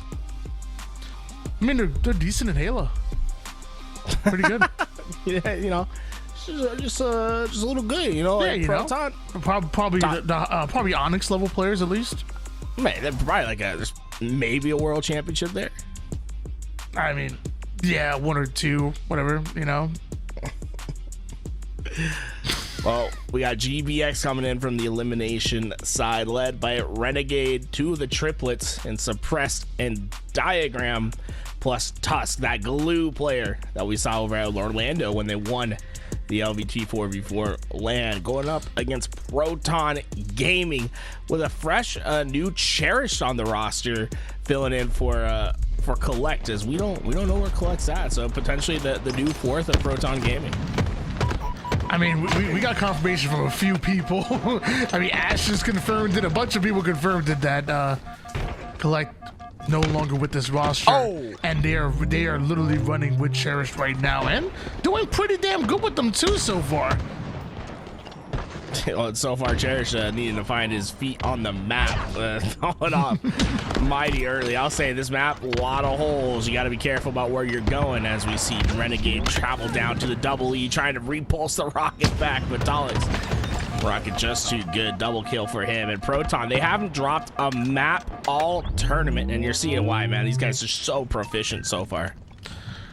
Tyler gonna take this elevator, make sure he gets that height advantage, not even waiting, jumping right up and trying to support his teammate, but was just a second too late. Both he and Druck will be taken down. Meanwhile, Tusk has found an angle onto Last Shot, who just barely gets away.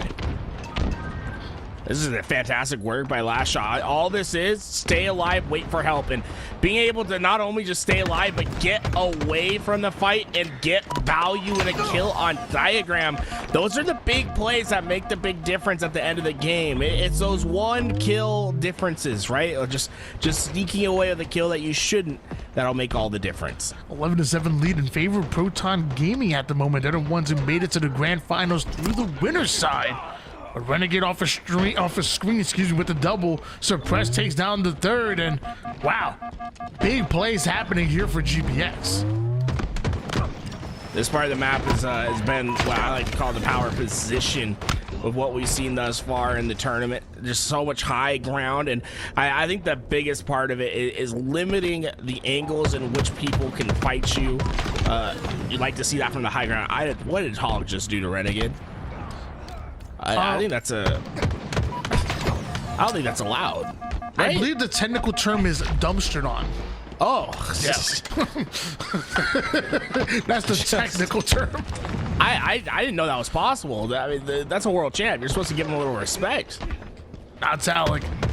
Talik got 3rd place at Halo Worlds and looks to make another deep run.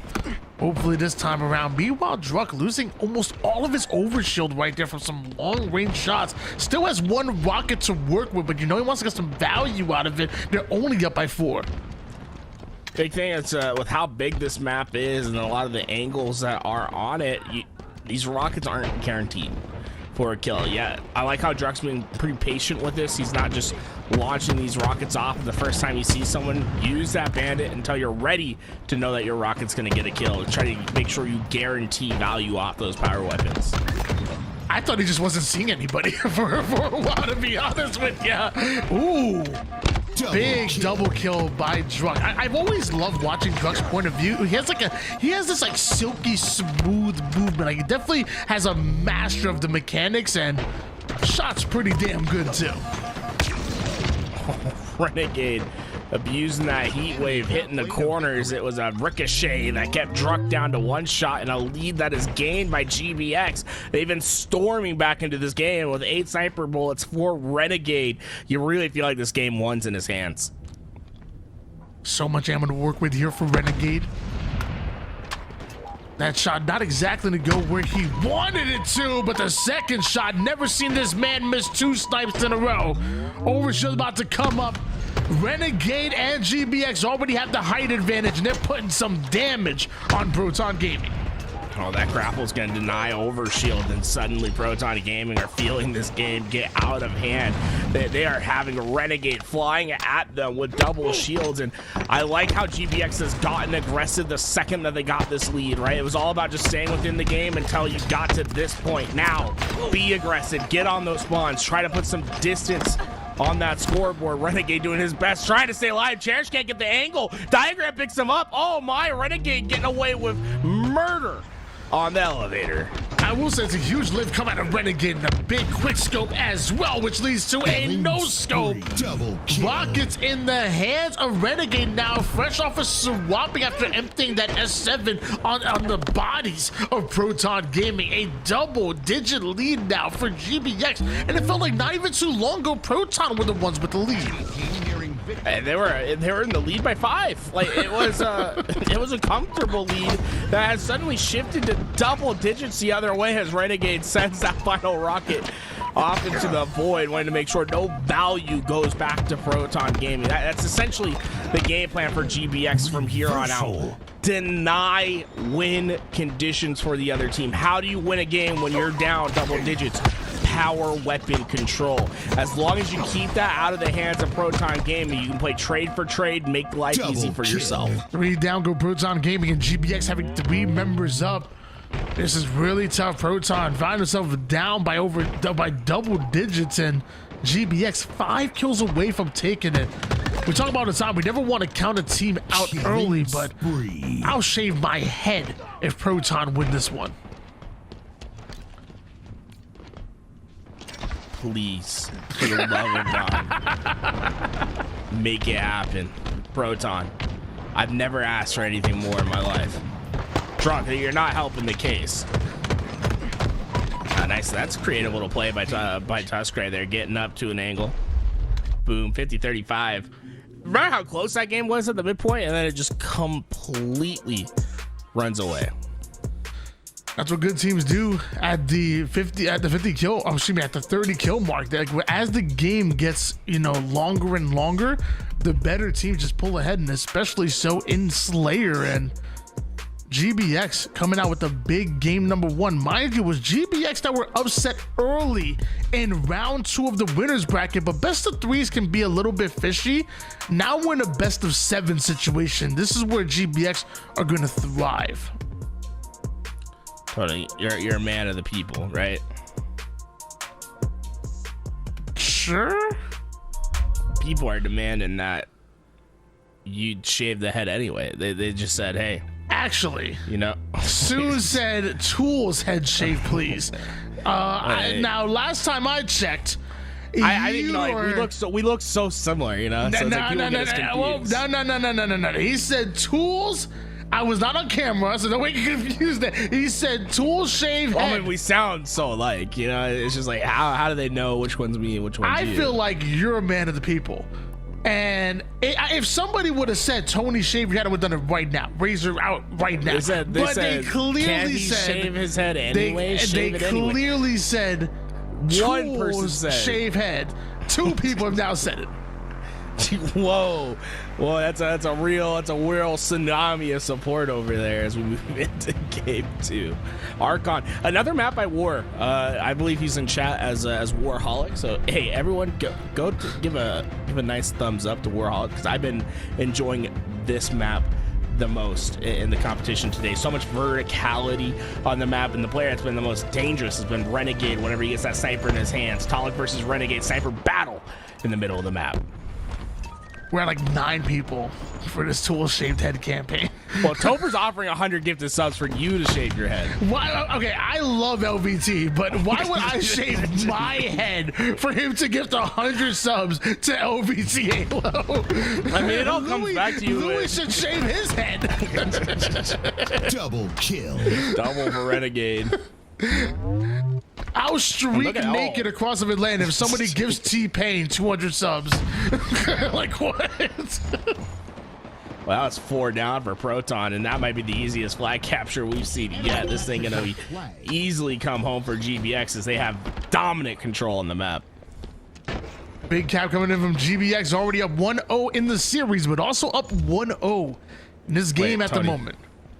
Topher has upped his offer to 200 total gifted subs, 100 for your personal channel, and 100 for LVT. I feel like I'd shave my beard before I shave my head. Like, Really? I feel like the beard is like your iconic thing. The hair, yeah, it's so short already. I'm afraid I'm getting old, man. I'm like the Halo community thinks I'm a 479-year-old elf. So I feel like if I the girlfriend approval, if I shaved my head, like I'm afraid it wouldn't grow back. I feel like if I shaved my beard, I know that's growing back. It's an unstoppable force. it's an unstoppable force. I love my hair, bro. My hair grow too fast. Here we go. Nice sniper angles from Diagram. This has just been GBX patiently playing and waiting for an opportunity to pull another flag, and I love how they've been maneuvering on this map, constantly taking different angles and making it difficult for Proton to figure out where the attack is coming from. So often we've seen the snipe shots, the big moments been from players catching people out of sync. Switch gears over towards Suppress, dropping from the high ground just to get taken down by Talek, awarded the kill for that one. Now covering his teammate Drugs back. You know that GBX wanted to chase him down, but a one-shot Renegade sitting on that dynamo grenade, and this time and time again, we've seen this young man stay alive. It's crazy. Renegade's been unbelievable in today's tournament. Remember, it was an early losers bracket run for these guys as they went knocked down in winners round 2. They've clawed their way back to the grand finals, now up a game as Renegade keeps pushing this pressure into the back of this base. And the goal of what Renegade's doing here is just to buy his team space. It's not necessarily to pull out a flag and put a winning blow in right away. It was to distract and stall for this moment, for the teammates to come up top, for the punches to be missed. But oh my truck, what's this guy doing? It's a jungle gym back here for this guy. It's just his playground, and luckily Tusk had that bulldog. Otherwise, things are about to get real dangerous there, as Tusk's gonna repulse his way into a sniper. And anytime any player on GBS has a sniper in their hands, I know magic is about to be had. Just in between a rock and a hard place when the help comes in, and great timing from Tusk gets him that killing spree, and I don't think he's done anytime soon. This is a dangerous position for Proton Gaming, stuck on the left side of their base as pressure starts to mount. You see GBX just creeping past that half line, taking more and more space. If they can get another 3-4 down, they'll be in a perfect opportunity to grab this flag and bring it back home. Tusk making sure not to give up this height advantage so easily, but it's Druck that forces him back down to one shot. Tusk lives to see another engagement, but runs into a last shot. Now is running the flag. Might have ran into 2 members of Proton Gaming. No shield, no problem. Tusk with the quick scope. That flag moves a lot further than I thought it was in the beginning of that play. Oh, that's the beauty of Tusk, right? He's a selfless player in nature. I'm on a killing spree working on a frenzy. You're not going to see me doing that much objective work. He tries to milk out as much value as possible onto that run, and getting it that extra 5-10 feet is the difference between Proton being able to come up off a spawn and work their way back into the map, and that flag being too far gone and having to give up the 2-0 lead. So far, fantastic efforts from GBX, in particular between Renegade and Tusk. The 2 of them have been a deadly combination. So is Renegade with the repulse. So many ways to mine the gap here on this map as Renegade sends that player flying, and Tusk brings the heat wave out once again. Last shot, gonna feel the pain there. A 2-0 lead by GBX, and this was the team that coming out of the lower bracket, but right now GBX looking like the heavy favorites with the way they're playing. Swung into this back base, Tusk. Again, remember, it's not necessarily about winning the game right here. Well, it's about running off the map. He just, hey, yo, War, just a couple more inches underneath. You know, lower that kill barrier just a little bit more from here. It'll be good. Yeah, I feel like he definitely should have, I mean, stayed alive at least there and had a chance to grapple back and maybe use that heat wave, but it happens. So does Renegade taking down another one. Not to you. Oh, I apologize. Well, I mean, did he miss the grapple, or are we counting as a miss? Missed timing, you know? Missed opportunity? To see Tuss anything he's got a lot of sniper this game, and honestly been a fan of him just because he doesn't stay in one spot too long until he gets to the power position, right? So he's always looking for that pick, and then once the 2-3 go down, expect him to get real high with it and start just patrolling the spawns. Not high anymore as he drops down to the low ground. Retreats right back to where his teammates are pushing from. Love this play by him. And now he can work with the teamwork with Cherish, but last shot comes out of nowhere and then gets a bullet planted in the brain. Suppress from the low ground, right? Getting that unique angle. And he's gonna stack up snipers. What is this? 12 bullets of snipe? Come on, Suppress. Show the world what you're capable of. 12 bullets in a sniper is actually crazy. Like, that sniper is not leaving the map. It's gonna be on here forever. Drops down for anybody to grab. Tuss not exactly having the shields to work with to go at last shot, and now last shot quickly in the base. An early flag run, but they're gonna want the slays along with it, and they're gonna get it. 3 out of 4 members going down for GBX. Tuss, the only player.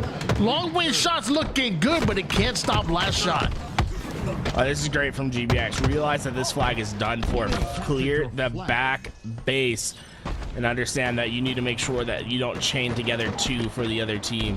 I will say, Tony, that I think that sniper probably despawned off the map. No one was able to really get there in time with all the action happening on map, and feels like a shame letting a 10 bullet sniper like that hit the respawn. I don't think so. Somewhere out there's a sniper on the ground waiting for somebody to pick it up. Love this gamble play by Renegade.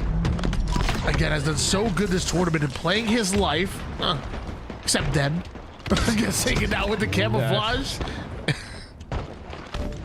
This is good. I like this from Talek. Get that grapple. Now you can swing. You have options, right? You have a dynamic play here. You can help your teammates come up on the right side, or you can try to swing behind the enemies. Do they hear the grapple? Big heat wave kill coming out of Renegade. Turns it into 2 back-to-back kills. Means that Proton Gaming gonna be running yet another flag, and it looks like Proton Gaming have identified where the spawners are coming from. Talek grapples himself right into it in the action. Renegade turning and putting some good shots in the turn and burn Talek there. Flag is still moving, but suppressed, ready for it. That flag isn't captured just yet for Proton Gaming. Hey, so I would have liked to see Proton play a little bit faster to get into those perimeters. I felt like they gave GBX too far of a spawn, and although they still get that flag back home, GBX is well set up for a counter of their own. This is going to be a hard position for Proton to get back to. Last shot, I think their only remaining hope as he grapples into action. Oh my, I think he just got a massive kill on the flag, and I like this, right? You know you're not going to get that return. Go to the back. Try to find a way to stall out for a longer period of time. Gotta win this fight. Not able to do it though. Proton Gaming gave him a lot of resources to cap that flag. It was a counter cap opportunity by GBX. Last shot almost making a play to stop it, but it ain't enough. GBX punching in their 3rd and final flag cap of this game. 2-0 lead for GBX.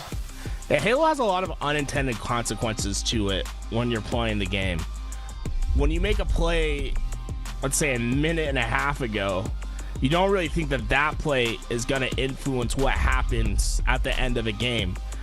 But you gotta remember back to that flag run that Proton has and how they played the run. They kept players in the back base, pushed that flag up to the left side towards high ground, giving GBX that right-hand bottom spawn. The problem with that spawn was that it was so forward on the map, right? It was so, they had so much access to the base right away where they were able to overextend and get towards that flag. And although Proton scores, GBX is well positioned, right? So sometimes it's more about what the follow-up towards your play is and ensuring that you're playing your sequences right, that can be the difference between winning and losing a game. Really tough loss right there for Proton, right? Because you felt like you did a lot of good things, but that timing that GBX had to get into that base and make it their own and sort of secure themselves a position to play for the counter cap is what wins them that game. So the battle of the flag won by Proton, the war of the map won by GBX. And we're about to see another game on our hands, potentially a third one in a row here for GBX. The way GBX have been playing has been absolutely lights out, and I'm happy that we're going to our map here. Shout out to La Hunt and Bullet to the Head. God, that's graphic right there. It's a much different map that we've seen in Halo Infinite's competitive, and a very small King of the Hill map, a very vertical map like you've mentioned a couple of times. And I will say I've seen this map the most, and it really has grown on me. The first time I saw it, I was like, okay, this is weird. And then like as I'm seeing the map flow and these players playing on, I was like, okay, I can vibe with this. I'm not mad at this whatsoever. Tony, hear me out about the forge thing. Bullet to the head. Let's reduce it down. Get a little classic Halo style hit. How about just bullet 2? Think about it. I love me some bullet to the head 9, but bullet 2 kind of goes hard. I mean, I'm not mad. Bullet 2, okay. I like bullet to the head though. I'm not. I mean, no, mad it's at great. bullet. It's great. I'm not mad at it. Right? I think it's my favorite forge one. If he's bullet 2, who's bullet 1? That's true. Bullet 1 is the one in your head. You know what I'm saying? Oh, good God. Overshield early on for Druk Proton. This almost feels like a must-win for them at this point in time. They've been. It feels as if GBX has had pretty firm control of the games, right? Even that flag game, it was only tied up for just 30 seconds before the next flag came back home. I'd like to see Proton take an early lead and just try to hold it for the game, so not to have to play this catch up that we've seen in these first 2 games. I feel like Proton Gaming want to turn this series around. They need not only a start off like a good start in the first cap toward the hill, but a dominant one like we honestly just saw. That was 100% hill for Proton Gaming. GBX never stepped foot as far as progression within that hill. That's the kind of bounce back they're going to need here for Proton Gaming. They need to shock GBX and let them know that they're still here. Proton going 3 down in this situation, not going to be helping their case. You can see how GBX now sets themselves in the hill, pushes down that drop shield. Now I like this push out from Renegade, right? The only angle where you can spawn and have immediate access towards that hill is where Renegade stands today. So if you put that straight line through the middle of the map between flag, between hill and that player over at that perimeter, plus a player towards mine, and give yourself sort of a triangle look on the left side of the map, I think it makes it really difficult to contest. So I love the thought process by Renegade, just too many players from Proton to overcome. Tyler with some good shots, but not quite the kill, and both Renegade and Diagram are going to live within that situation. Tusk was able to take down Cherished off the screen, and the final player last shot takes down Renegade, but now his positioning is known. How does he stay alive here? Oh. Took the hill. Right now, it's a real fight for the high ground, and you're not necessarily worried about getting into that hill at the moment. It's more about finding those opening slates and getting yourself into that hill. But that's what I'm talking about, right? This is why Renegade pushed out towards that overshield side. Where Talik spawns, you have that angle where you can fight into the hill right away. So you have more decisions to make. You want them more spawning where last shot just spawned, where they have to fight through the map to get back into that hill. And so far, I mean, hey, Proton Gaming, they got there. It's 90% of the way done. I don't think it's gonna be much longer. GBX able to get their first hill on the board, and Proton being sent 3 down as the next hill rotates. Could be a dire position to fight from, and oh my, Renegade's nasty when he gets going. GBX able to recover, able to answer back, and like you said, some crispy shots coming out of Renegade. Druk trying to be that forward player of the crew, maybe playing a bit too forward, runs into 2 members of GBX, and that eventually leads to a 3 down for Proton Gaming, and Talik almost gets put down there.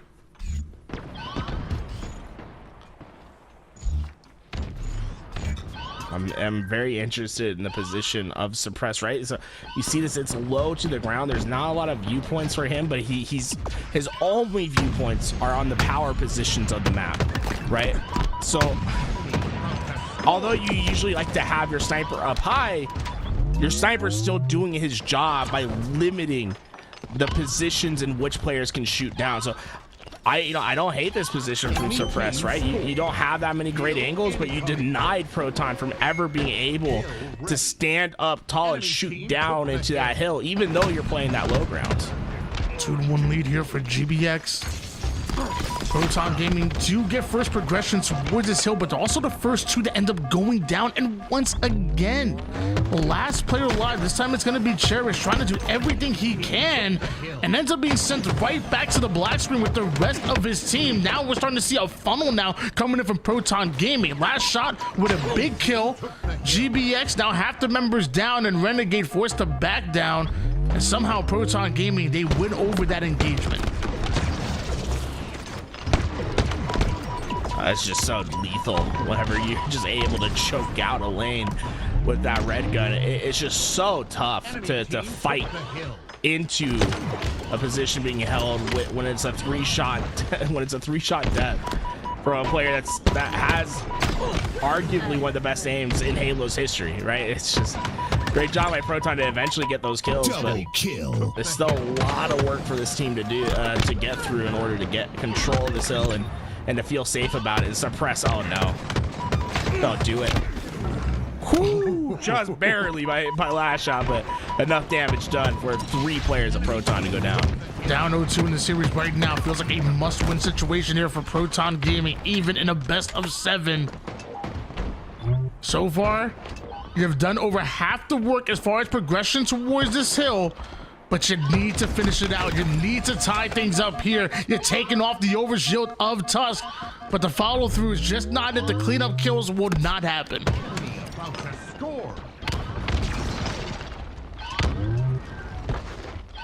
I got Tusk is just gonna play these pillars, right? Just stay close to them and isolate whatever angles to come. Don't let Proton get close to you, and Proton having to give up early on this hill, but oftentimes when you go up 2 hills in King of the Hill, it feels as if it's the death blow. It's so hard to come back because now GBX just have so many options on how to play this, right? They can either play for that 4th hill and win the game, or they play Slayer, try to play out of that hill and work the clock off for that neutral time to dissipate, where they don't really have the chance to come back. So far, Proton done a great job at getting in this hill and not letting any of that neutral time pop off, but GBX still in a powerful position to dictate how this game's going to be played. GBX did start that engagement down 3 members, but they come off a spawn, make their presence known, push Proton out, and now some good time being accumulated here from GBX. Proton Gaming, though, feel like they're only maybe about a round and a half worth of slays away from stealing this and putting their 2nd hill on the board, and barely any time was taken off of the neutral clock. I love Renegade's play here. Just wait for your help to come in, squeeze between those 2 players, and use this noob combo to give yourself that inherent advantage going into a gunfight. And this is where GBX are going to win their game. Look at those spawns from Proton. They have to travel far to get towards this hill, and Renegade already set up perfectly in this top position to fight anyone that comes his way. This feels like it could be the final run now, coming in from Proton Gaming, and they immediately go 3 down, leaving Cherish by himself. And there's only so much you can do by yourself, even with the overshield. I'm not sure it's going to be enough, but you start off by chasing down Suppress. Down to 1 shot he goes. Find yourself in a 1v2 as your overshield will get shredded. You're taken down, but the rest of Proton Gaming spawn up. They push forward, 3 down, making a squad-wide Proton. They take their 2nd hill.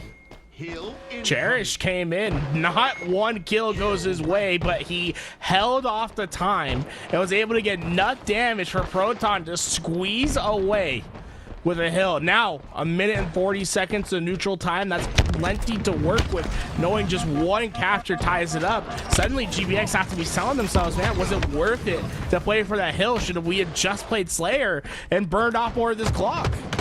It was almost over until it wasn't. And now, like you kind of alluded to, plenty of time, about a minute and a half for Proton Gaming to make sure they secured their kills before even having to commit towards this hill. Their pressure is off of them, at least momentarily. But now the GBX have all 4 members up. You know the push is inevitably coming. And Cherish shutting down Tuz. Diagram trying to replace him. The cleanup crew is in. Last shot with that height advantage. Diagram still going for the challenge. Won't win that one. One of the rest of GBX going to be able to get the cleanups, or will Proton Gaming take a massive lead toward this hill? You can see it right now. GBX, the only thing they have on their mind is playing this time, and Renegade trying to make the job easy for the opponents. Almost falls off the map. A couple of licks of damage, but not gonna be enough to really satisfy the win condition of GBX here, as it's gonna be up to Tuss to make a big play. Oh, that's a nasty strafe. It doesn't look like much on the screen. Druk didn't shoot anything, but boy, oh boy, is that a hard player to hit. That little starter strafe with that sprint combined in does the job, makes it just hard enough. And Proton Gaming now suddenly starting to put some great time onto this hill. I keep saying it, man. A lot of people think they have really good movement, but then you watch Druk, man. Not only is his movement so good, but he is so crafty with it. Whether it's his ability to stay alive or his ability to get aggressive, his creativity in and out of battles, the dude is so tough to deal with. Still 3 members of Proton Gaming go down. One push left. Suppressed with some beautiful position here. I don't know where he's at the moment, but clearly neither do Proton Gaming.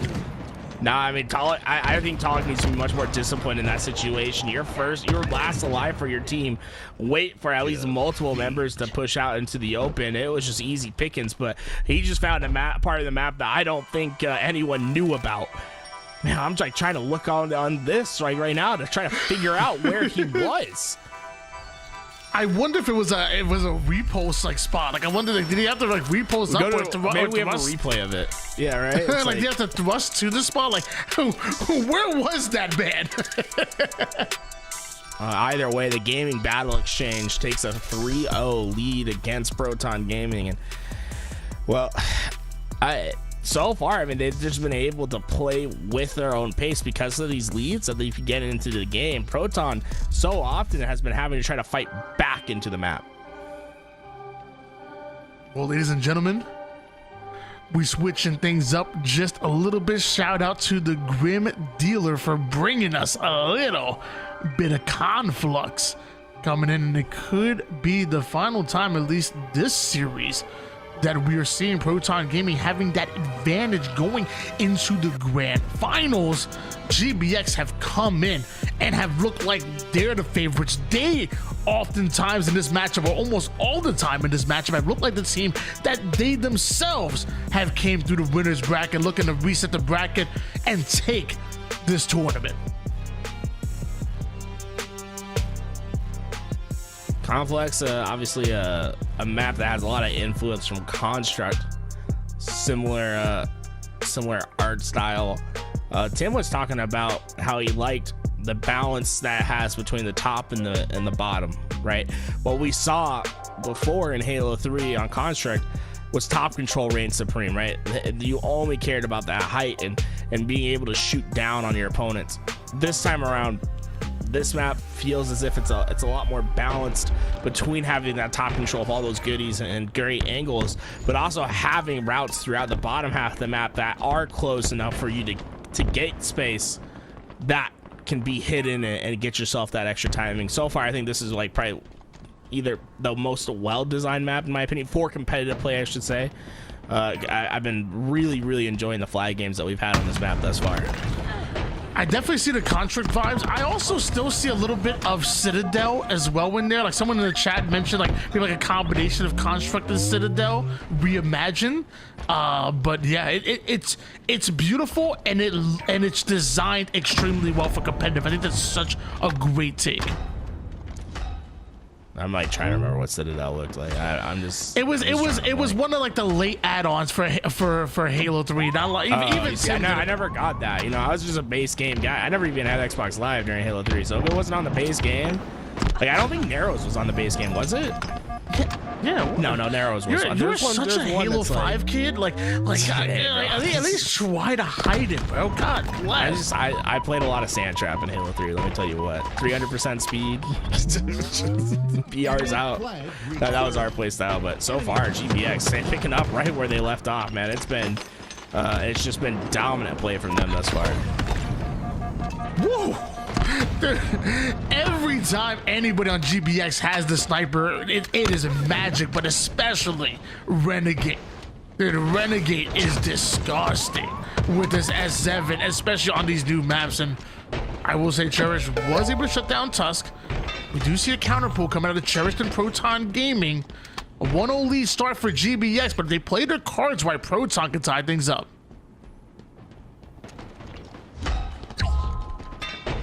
I'm surprised that there's no pressure being applied on this flag run from Cherish. He's having a lot of freedom on this run. He will get it back towards his base. There's a lot of pressure on the other side, obviously, as flags are being run both sides, but Cherish is going to get just about home, and the only person really here to stop is Diagram. Luckily, he has the rockets to work with. Had rockets. That was going to be wasted, and Cherish is going to waste him. Half the members of GBX hit the black screen, and that's Cherish waiting for the return to come in, but although it does, he's forced out. Tries to make a last-ditch effort to punch that one in, but suppressed with a clutch double kill. Shuts that one down, and that's going to be devastating for Proton Gaming. Just panic setting in for the players over on Proton. Be calm. It's a 2-on-1, right? Just play your position. Be confident that you're going to get that return, and it's just not the play that's game winning, right? It felt desperate. It's kind of like I don't want to say attitude, but the feeling that each game has had for Proton thus far, where it's always that catch-up mode. You're just trying to make it even. You're desperately trying to work whatever you can to even up the game, and it just hasn't been happening for them. Now another flag being ran here. Cherished and Proton want to tie things up, but it feels like this should have been a 2-1 lead in favor of Proton. Do you feel like that first flag cap should have went in, and now GBX see a counter cap opportunity with Last Shot being the only player alive? They are running this flag forward, and Last Shot's gonna have to pull something out of his you-know-where. Tusk shuts it down. Flag still moving here for GBX. Cherish gets on the map, but it's not gonna matter. 2-1 for GBX. This has happened every time that we've seen flag in this series, right? It's Proton, they get their flag back. GBX are not necessarily concerned about that flag being captured, because to them, they're working on the counter cap, and they're able to do that because of the early leads that they've gotten in these games. All 3 games thus far have started with GBX finding that lead and then having Proton having to work back into the game. And so far, Proton hasn't been able to find that success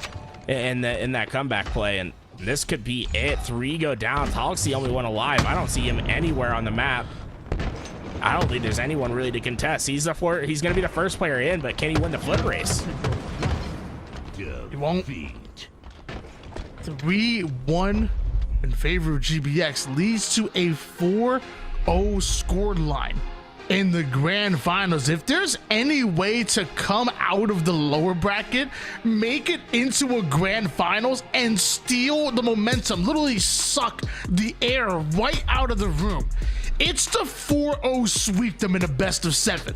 Like that is not just a win, that is a punch in the gut right there. I'll say that was a fantastic play. I really feel like GBX getting that boost from coming into the elimination bracket. They played these maps just a lot more than any of the other teams. Remember, they dropped down early, so for them, this tournament's been long, having to go through a ton of elimination rounds. Just to give you an idea, right?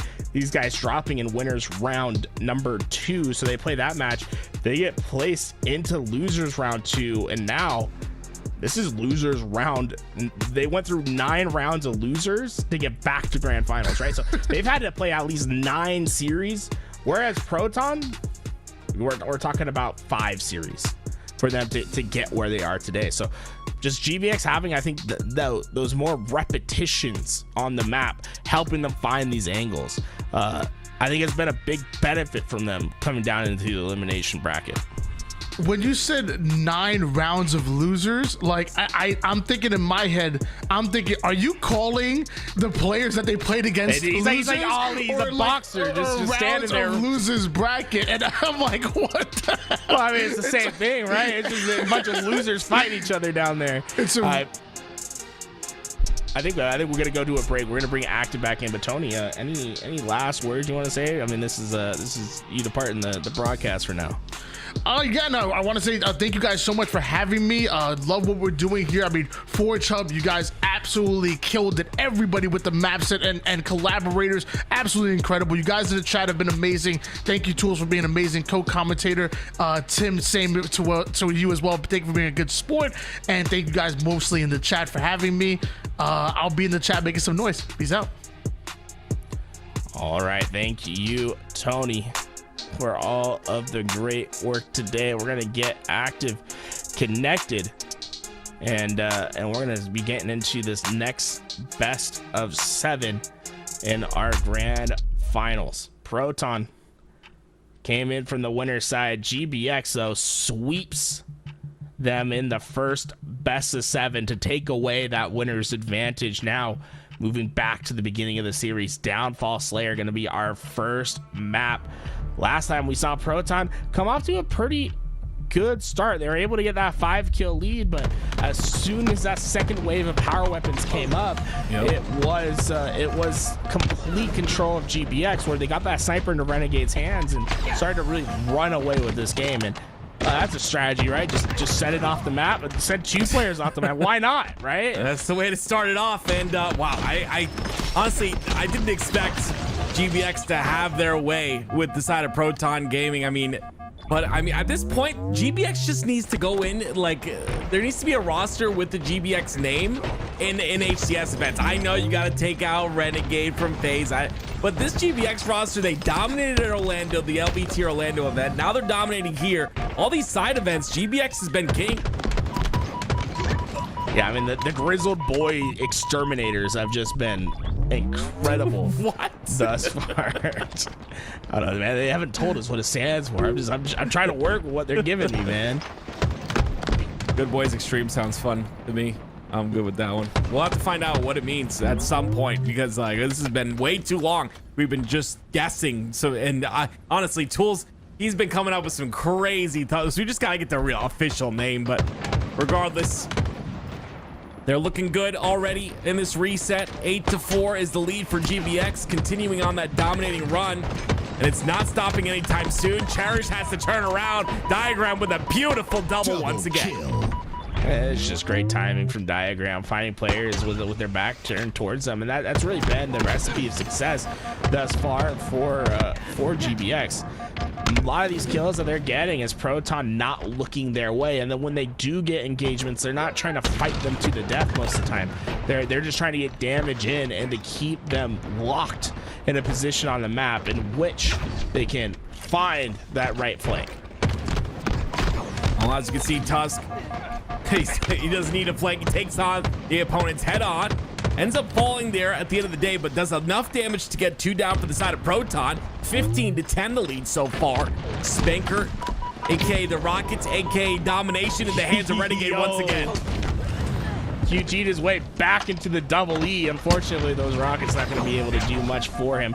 Honestly, it feels like we haven't seen Rockets on any of these maps play too much of an impact, and I think that comes from just the sort of unique angles and verticality that we've seen on the map. So often there's not those clean walls to guarantee your kills like we've seen on maps so far in the HCS rotation. Oh, we'll see if Rockets can make an impact as this Grand Finals reset goes on. It's Tusk once again, 6-2 to start this game. Start game 1 off of the Grand Finals reset, and he's going to pick up a sniper as well. Anticipating the push from Proton, though, as he pings 2 players. 2 players are pinged on the push. He goes for the 2 by himself, ends up falling, and that'll now be a snipe in the hands of Proton to bring them back to this game. Well, I like the solution so far that Proton's come up with, right? It took a series for them to figure out how to handle this pressure that GBX has been providing, but when something's not safe, what do? You take a friend, right? You start to double up on the map, try to ensure that you have someone there to finish off your damage, especially with the game that GBX has been playing where they pop in that damage and just try to wait and stall. When you have two players together, what that does is it allows you to melt more often, and that's what we've needed, right? You start to see Proton really start to play close together. As long as you can trade out, keep this game close, you're gonna have an opportunity on the back end of the game. Yeah, I think this is going to be a very interesting Grand Finals reset. When you're Proton Gaming and you have that reset as like a buffer, sometimes, I'm not saying they didn't give their 100%, but sometimes you play as if you have another chance, right? Well, now you have no more chances, and you start to see Proton playing a little bit better on the map, playing a little bit better around each other. But as I say that, Renegade going to grab the overshield for himself. It's a double on push towards Tusk. He's the first one to fall. The Pulse Carbine comes out. Haven't seen that in a while. That's gonna be another kill for Renegade. And now, when I said that Proton had a chance to bring this back, it's GBX who take massive amounts of kills, and now 29-24 is our score. GBX lead. That engagement felt very season 1 HCS, right? A lot of utility on the map being used in that situation, and you see how powerful that rifle can be, right? That plasma rifle just shredding the shields of those players and allowing Renegade to find that double kill, right? Really neutralizing that the hand holding that Proton's been able to do, has been doing throughout this game. And so far, Proton's done a great job at keeping up, but they haven't really tightened this game up at all. It's always been that 2 to 3 kill deficit that they haven't been able to overcome. Yeah, it's still a 2 kill deficit, like you said. So we'll see if Proton can swing things into their favor. Last shot and cherished, as we say that, both go down. Talik gonna go down as well. Not aware of the push from Tusk. That's now a 4 kill lead for the side of GBX, and with 6 minutes and 35 seconds remaining, Proton have to come up with some sort of solution, and they have to do it now. Number one, don't let Tusk get that kill. Number one, step one complete. These next rotation of power weapons are definitely, they definitely start to feel as if they're game determinative at this point, and you start to see a lot of tension building up where these pads are, and Cherish has a big opportunity here. He needs to find a couple picks, ease up the burden for the rest of his team, but Tusk shuts it down. A resilient Sentinel at the back behind Renegade is going to be able to find some massive kills for his team, and Last Shot jumps off the platform as Overshield is coming up. There's no one to directly follow up on this play. This is risky maneuvers from him, but Druck eventually comes to save the day. Overshield for Proton, a 4 kill deficit to overcome. Is this enough? Yeah, Cherish had a really big play there, but stutter step just a bit too much. Got the attention of GBX. Tusk cleans him up, so it'll be once again GBX who still maintain that lead. It's still a lead by 2. Renegade getting pushed by 2 different players. They finally take him out. Now only a 1 kill game. It's Proton Gaming getting back into this. Try to get a couple shots before that player falls off. I have to say, so many times I've fallen off that map whenever I was running around on that whole deceptive one. As GBX, man, the lead finally cut down. This is all the work Proton's been doing up to this point, is to get into this position. Now you have to prove that you're just the icier team and that you can finish off these close games. Yeah, it doesn't look like that's happening just yet. Diagram finds a way through the back end. Is able to clean up a couple players there, suppress the first one to fall. 2 kill lead now for the side of GBX. Diagram looking for some sort of opening here on the flank side. It's going to be a bit too aggressive though, but suppressed cleans up one of the kills at least. That'll bring them within 3 of winning this game. That is GBX. Make that 2 with a snipe in the face of Druck. Suppressed misses jump. He said, hey, I'll find some other solution. Last time GBX was on this map and it was close, as a 50-49 finish. Could be looking the same. Proton, no more lives. Wow. You know Renegade's calling to play this slow so we can get this overshield. It's a long ways away though. 5 seconds is eternity. And as you can see, it's still GBX who close it out, and a 3 kill gap, just like the entirety of the game. They end out 50-47. They'll take game 1 of the Grand Finals reset. Yeah, they're never quite able to just get past that hump, right? We saw them even up the game at 42 apiece. But right away, the lead opened right back up for GBX and Proton Gaming. Once again, it's the same struggle, right? They're having to try to come back into the game rather than controlling the pace. I don't think we've seen them really lead a game since the beginning of that first best of 7, where they had that 5-kill lead in the first half of the Slayer. So we're talking 5 games in a row now where they've been playing on their back foot. Diagram led that game as well at 4,500 damage. Was able to put out 18 kills. This kid's just so impressive. What it really is that I think differentiates him from many players in the HCS is just his ability to sniff out the fight, right? He is what I like to call a damage dealer. You got a few of them in the game where they just have that natural tendency to gravitate towards fights. You think of players like Formal, Royal 2, and even like if you're thinking about players that are on that up and coming amateur teams, players like Monster, they're gonna have high engagements, right? High kills, high assists, high deaths. But what they're doing for their team is they're creating a lot of space for their superstars to have more freedom to maneuver on the map. So when you have a player like Diagram that's constantly like, he's like the Hulk, right? He's just barreling towards you. He's going to do a lot of damage. It opens up the opportunity for like an Iron Man, Renegade per se, right? To float around in his suit and just pop in shots with that sniper rifle. It just makes life so much easier for those high damage dealing players. We'll see if Diagram can continue on that dominance here in game number 2. GBX haven't dropped a beat, coming all the way through the elimination bracket. We talked about teams that come through the elimination bracket are going to have more reps, which means they're going to understand the maps better. We'll see if that helps GBX here.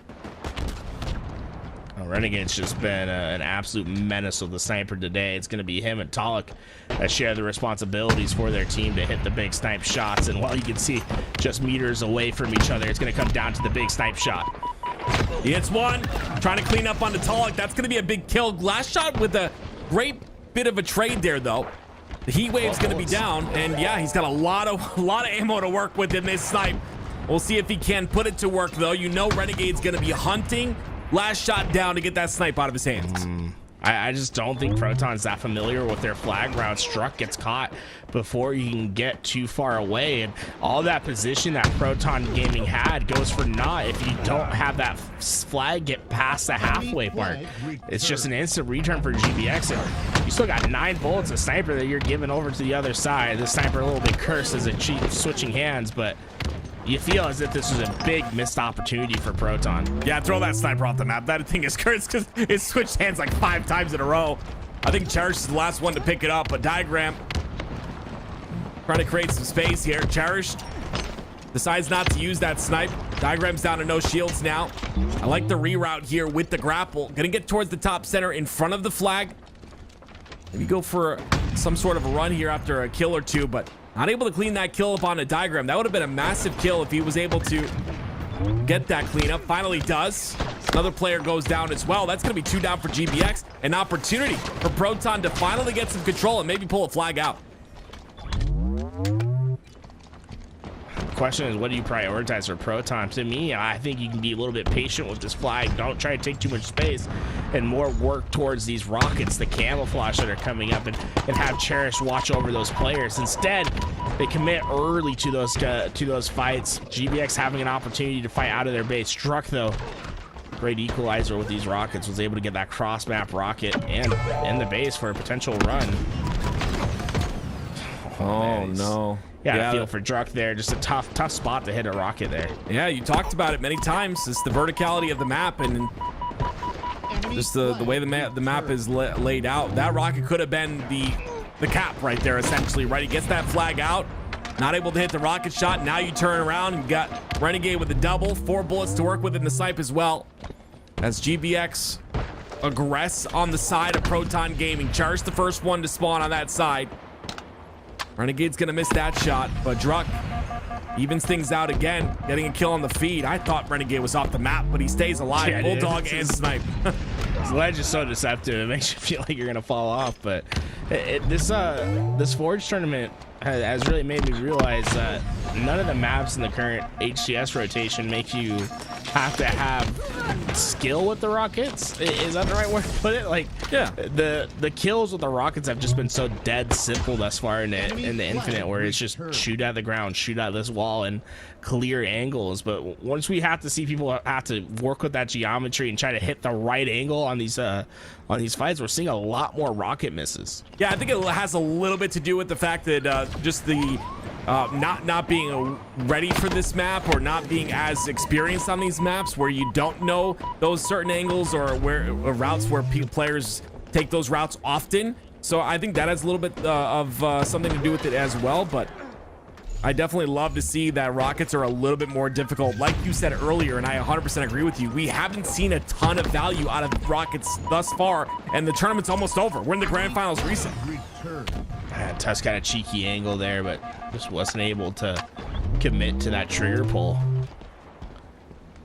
It's gonna be even footing once again. Rockets did just come up. I'm not sure where we saw them get away to, but either way, this is just prime pickings for Tusk. But man, they've done a great job at trying to isolate him. It took 4 players to try to take him down, but a big shot hit. Cherish going down. This is an opportunity for GBX. Look at this flag route. There's no one near from Proton. Cherish fell off the map as well. This is devastating. Wow, this is gonna be it's all up to Talk here. Yeah, they acted really quick on that flagpole too. They did it off of 1 kill, but wait a minute, Proton answer back. They get 1 kill on the side of GBX. That player does spawn up, so Cherish is the only one down on in the entire game at the moment. Proton do have GBX's flag out right now. And Drunk, if he can get 1 snipe here, this could be good for the side of Proton, but no, 3 go down for Proton, and a return comes out for GBX. Well, we've seen an effort from GBX to always run flag up this high side. And we've seen a lot of patrolling with the sniper over here as well. Problem, I think, is they just need to have someone there. They finally done. Renegade starts looking for the overextension on the low side. He takes down that first overextension player, and finally that's enough to get that flag in. It was a hard-fought battle from both these sides on trying to get a flag home, but the story remains the same from the last series. GBX strikes first. Yeah, Proton has to take some notes on that flag route, though. That flag route's worked really well for GBX multiple times in a row. And they're really able to force those spawns on the back of base as well, so far away from that flagpole. See if Proton can adapt to that here. Campbell's coming up in about 4 seconds. Very important camo situation, as well as 2 snipers on the map too. So lots of power to play with here for both sides, and it's GBX who go 2 down. This is where the game could be won for either side. Renegade's been so deadly with the sniper. I don't think we've seen him lose a sniper duel yet. Oh my gosh. Not able to stay alive though. He tried to clamber there. It didn't work. He could have ghost jumped if he was just... I think if he had more hours on the map, he would have been fine. He would have ghost jumped his way. Oh, man, do you even go into the training grounds and practice your rocket shots? We're about to send everyone back into training mode. Yeah, that was camo and rockets too, so it's rough for last shot to not clean up on that kill. Now comes off a spawn. Tusk doing a ton of damage here. Again, one of the big differences between top players and maybe even top amateur players is just their ability to stay alive.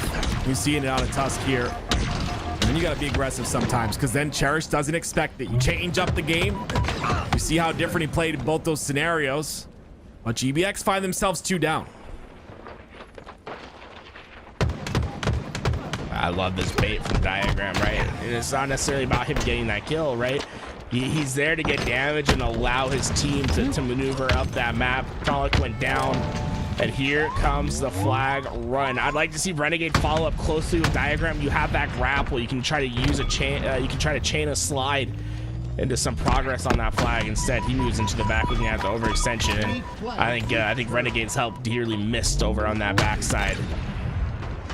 That was, I mean, really good by Diagram to get into that base, get that flagpole. It'll be Druck now. He's the biggest player on the map at the moment. He has to stay alive in this scenario. He does not. Oh my word. You can't just keep letting him get away with this, man. He just somehow always finds the kill when he should not. A lot of players. Oh no, that was huge. Wow, that is insane. A lot of players, a lot of top players, you'll see them spouting out about the fact that he's got this amazing connection, etc., etc. But he does the same stuff on land. So it's just insane. You know, again, winning those low percentage fights. It's going to be Renegade who shifts the momentum in the favor of GBX. Now you see the pressure coming through to the Proton Gaming base. They'll clean up a kill here. That's going to be a killing spree for the side of Renegade. I think he just stuck his teammate. No, he did not. Diagram stays alive. Tusk pulls the flag. But look at these spawns from Proton, right? They get a heavy overextended spawn, so they're gonna have a chance. But I love this from Renegade. Use this grapple to increase your timing, work on this flank quickly, and just don't let Druck do anything in your base. Clean adaptation from Renegade. And that all comes from the utility on the map, forcing Proton to have to give up on the flag. And once again, it's the game lead for GBX, where Proton Gaming are gonna have to play on their back foot. And these games seem close, but just not close. Or these flag caps seem close, but not close enough. GBX have taken the lead. It's that clean route. Again, the awareness of the spawns, like you saw that from Renegade. Now you got suppressed with a snipe. 9-16. Probably I mean, he's not even playing bad, but probably one of the worst games we've seen out of him thus far in this tournament. And it's still a really solid game out of him. And now he's continuing to try and prove me wrong here as he gets another kill. That's his 10th. 10-16 thus far. GBX are still playing really phenomenally here. And 2-1 still the score. 2 down for GBX now, though. Proton Gaming potentially pushing up on the map to get into the side of GBX's base. One stat I want added to Halo Infinite is time past the 50-yard line. Right? I want to see how often a player is playing in the opponent's base versus their own. And that's where I think Renegade would excel in the stat sheet throughout this game. Every time we seem to have gone to him, he's either making an impact play on his side to move up on the map, or he's just been that last player alive that Proton Gaming has had to deal with as he comes off a spawn trying to win some big fights for his team. But Proton need to shut him down before he can get past that half mark. If they're able to do that, then I think they have a chance to start having some more success on these flag runs. But just over 60 seconds in this game for Proton to find their solution with 3 going down. This could be it, but there's no time to fault on your way back. Renegade already traversing. He's in that back base. It's going to be Proton versus Renegade to determine whether this thing goes to OT. No, Renegade does fall. It's going to be 2 down for GBX. This could potentially be a flag cap. Druck's well positioned. He could potentially go back to back here. He might just do that. Yeah, he gets the pull. Renegade does kill him though. Well, we talked about this before. This could come back to bite them. There's still 40 seconds left. He gets 2 down, and now he's got the flag pull as well for the other side. He goes for the lower route here. Obviously being he's not walking. He's walking. They don't know where he's at. Walking. I thought he was sprinting. No, he's walking. They have no idea where he's at. He's gonna walk out to the left. If there's no one in a high position to look for him, they catch him.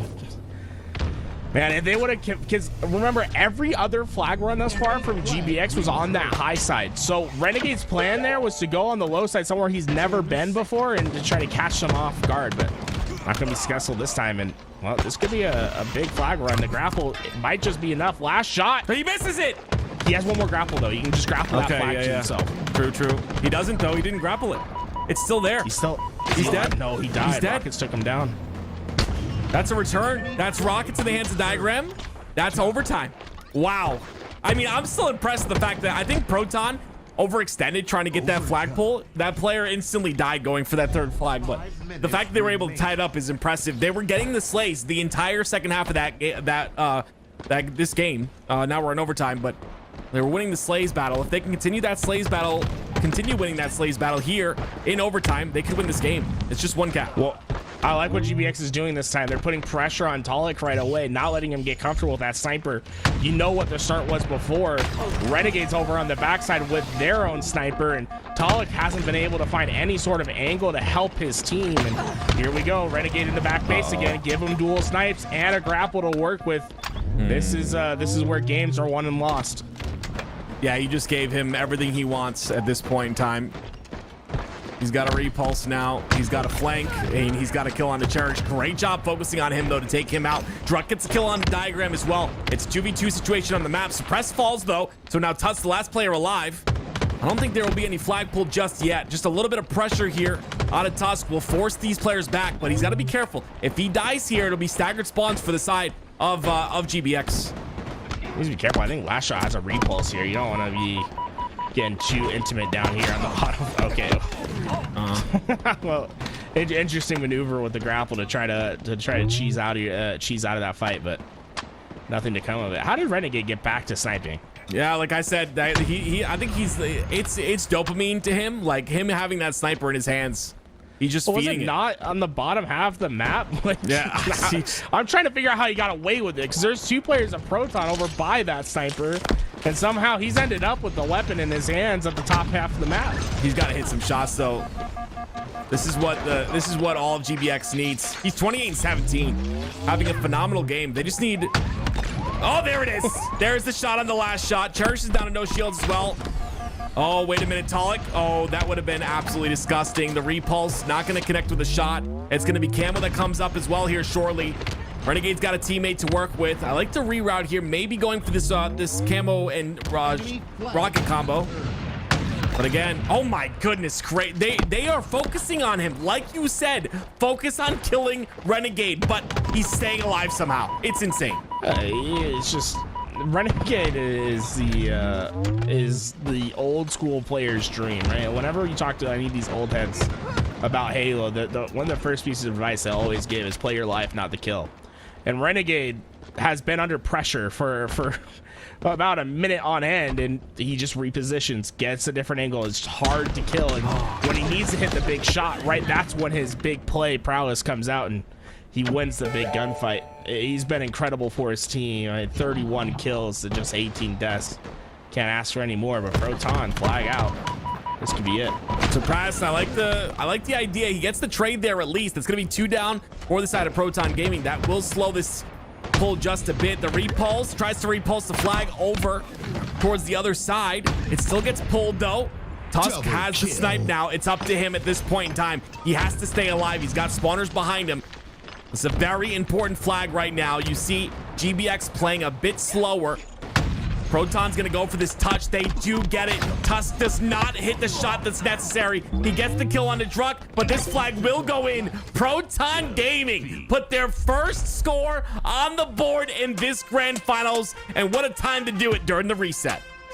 I think that Tusk needed to commit more up onto the map. That's a lot of trust to hit a tricky snipe shot from a good angle, right? You have a great angle to look down on that thing, but I think that's a lot of faith on hitting a snipe shot.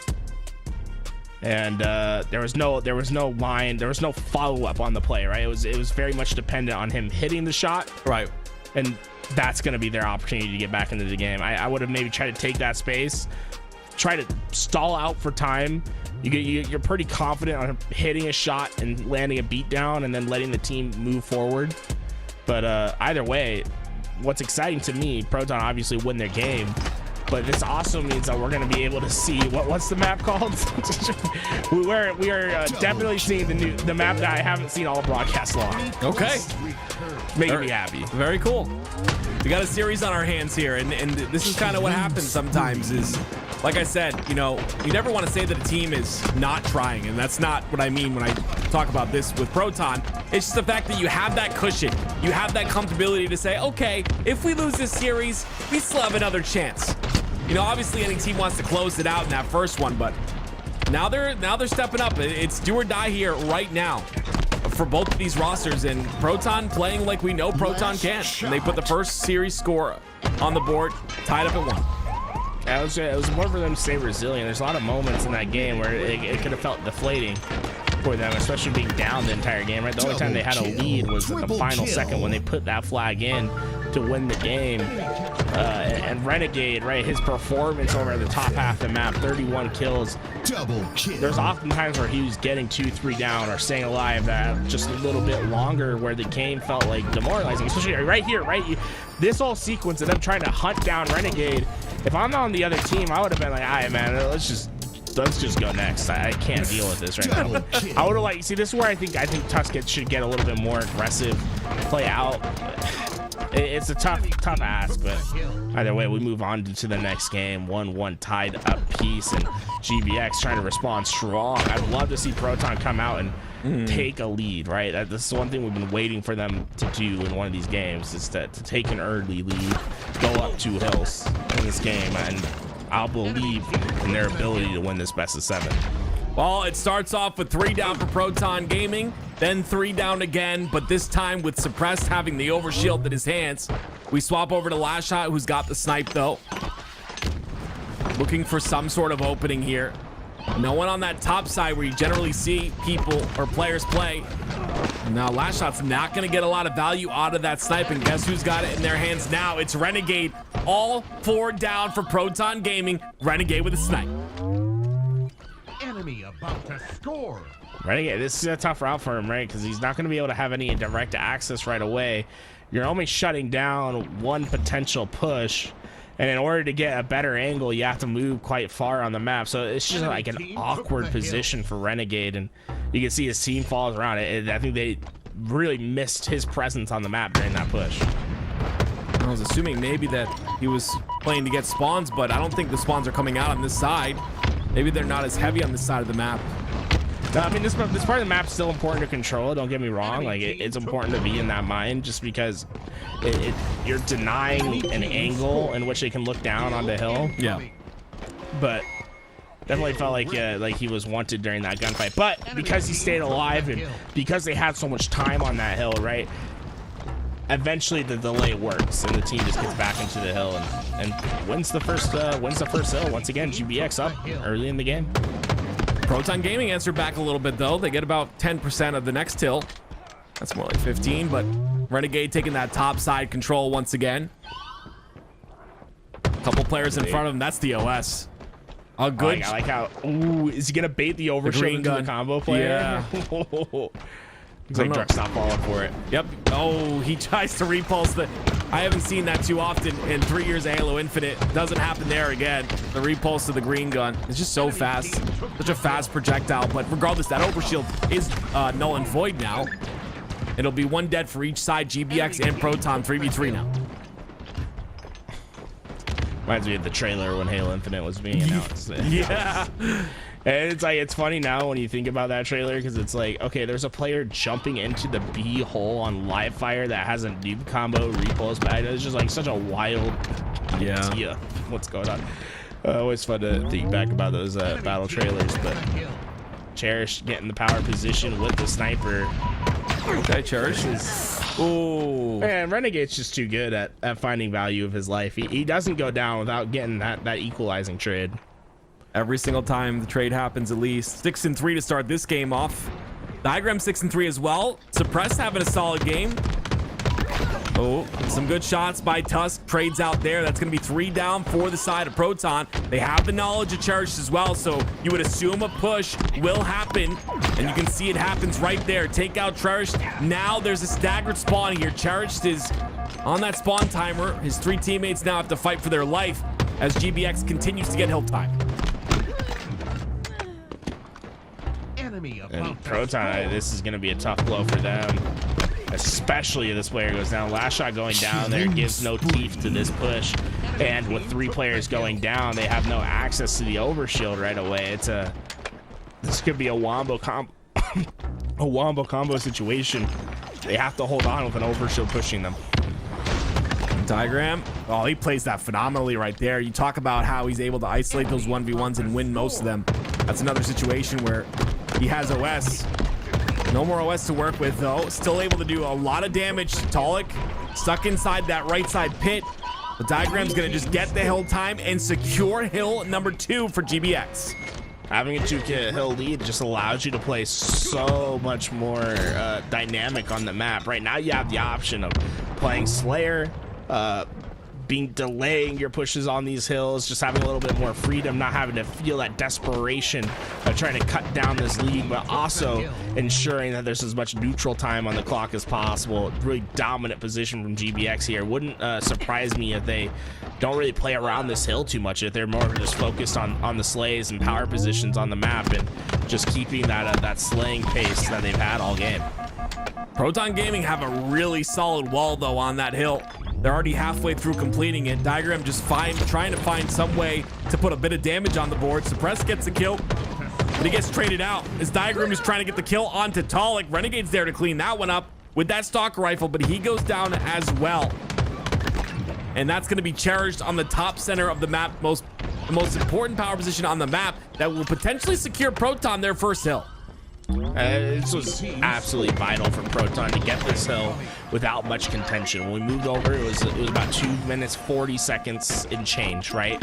Now we move into the next hill, 2 minutes 34 seconds on the neutral time. That's vital for Proton to ensure that you have plenty of time to work with as you're trying to come back into this game. Last shot in the hill, trying to get some of that early time like we saw the last hill for Proton. And Diagram with the overshield again. That's the second overshield in a row here, maybe third overshield in a row for the side of GBX. 3 down for Proton as well, so this is an opportunity now for them to get in the hill and get some time. They just got to take care of last shot first, and last shot somehow wins that fight. Getting this red gun away, I'd like to see some high ground with it. Tusk moving up. And this is the second time we've seen this sort of trap. Talik's gonna fall for it for the second time as well. Our Renegade was up there the first time with that sniper. Talik pushed him, and it was the big kill that went his way. This time Tusk baits it, and well, that's been effective at finding that big pick and allowing the rest of the team to have a little bit more freedom as you alleviate pressure. And Renegade with the sniper, man, it's been a recipe for disaster every time we've seen it for the other team. Yeah, what do you do? I mean, again, staying alive, able to do enough body damage for one of his teammates to potentially clean that up. No one's going to clean up that kill, though. That player will get his shields back, but he's able to stay alive, which is the most important thing. Talik has to reload. Gonna chow. Reposition. Oh, wow. Ooh, that thrust was spicy from Talik, but well, that was just 2 players playing at peak performance right there. Renegade played that perfectly. Talik just played it a little bit better, and it's the utility that made the difference. God, he wrapped that corner. That might be some of the fastest reaction time I've seen from a player to immediately thrust to make that first shot miss. That's a bit of a tilter for the side of Renegade. That's going to be the second cap for Proton Gaming. Ladies and gentlemen, we have a series on our hands. Proton Gaming showcasing a lot of life here in this Grand Finals reset. A 4-0 for the first Grand Finals. We reset now as GBX is coming from the lower bracket. It looks like Proton, with a second chance at life, finds a way to put some damage on the board. But as I say that, I talked a bit too long. 3 down for Proton. Another OS for GBX. That's devastating. Proton sent another player in Talik to basically safeguard that overshield, to overcommit to it. And both players went down. Overshield goes into the hands of Renegade, and Drunk does a fantastic job with that heat wave to neutralize the damage that can be done, but that was a lot of commitment on the side of Proton to get away with that power up that just never went their way. So many power weapons on the map. Suppress picking up 2 of them, and the stalker rifle and the heat wave. I just want to point out with this, these are the 2 hardest weapons saved in the game. Point period blank, right? The heat wave and the stalker rifle. The way that Suppress hit that one tap into a headshot with the stalker rifle, he just made it look really easy. Which this is the thing that always makes me jealous of these pro players, is the shot that they have on them, right? It's about making the best play, but also having that ability to hit the shot that magnifies how good pro players are. 100% agree. Really interesting to see the fight to get that sniper. Renegade feeling good. Tries to pick it up. Gets it first. Proton in that hill as well. An opening to get a kill here. That's going to be 3 down for the side of Proton. Druck the last player alive, and obviously time will not play a factor. I believe the next hill will win. Enemy team took the hill. Oh, look at that. You're going to find a little thrust to work with as well. This is dangerous. Yeah, it's something though. Team took the hill. I think it's more he just needs to stay alive. His teammates are already doing all the work on the hill. He just needs to be a nuisance for Proton aiming to deal with. And, you know, can you shoot through the hole? He's thinking about, I don't think he knows. It's a problem. He's like, can I shoot through this? You gotta test your limits. There's another kill on the Cherished. OS again for the side of GBX. Okay, there it is. OS now in the hands of GBX. And pretty much close to getting this hill. There's still 17 seconds left, so that's a big fight for Diagram. Like, Diagram wins that fight. If he loses that fight, you at least buy that enough time for Proton Gaming to get there to contest. Instead, they're just gonna have to give it up and play with 15 seconds in neutral time. 15 seconds of neutral time to get an entire hill to tie it up here for the side of Proton Gaming, and a Renegade jumping on your head from the top rope. Oh, Druck. Druck ends up cleaning him up. That's a big kill for Druck. It'll award him a sniper. Doesn't go for it, though. Doesn't really want to get himself out of the hill, but that'll cost him regardless. 3 down for Proton. This could be it.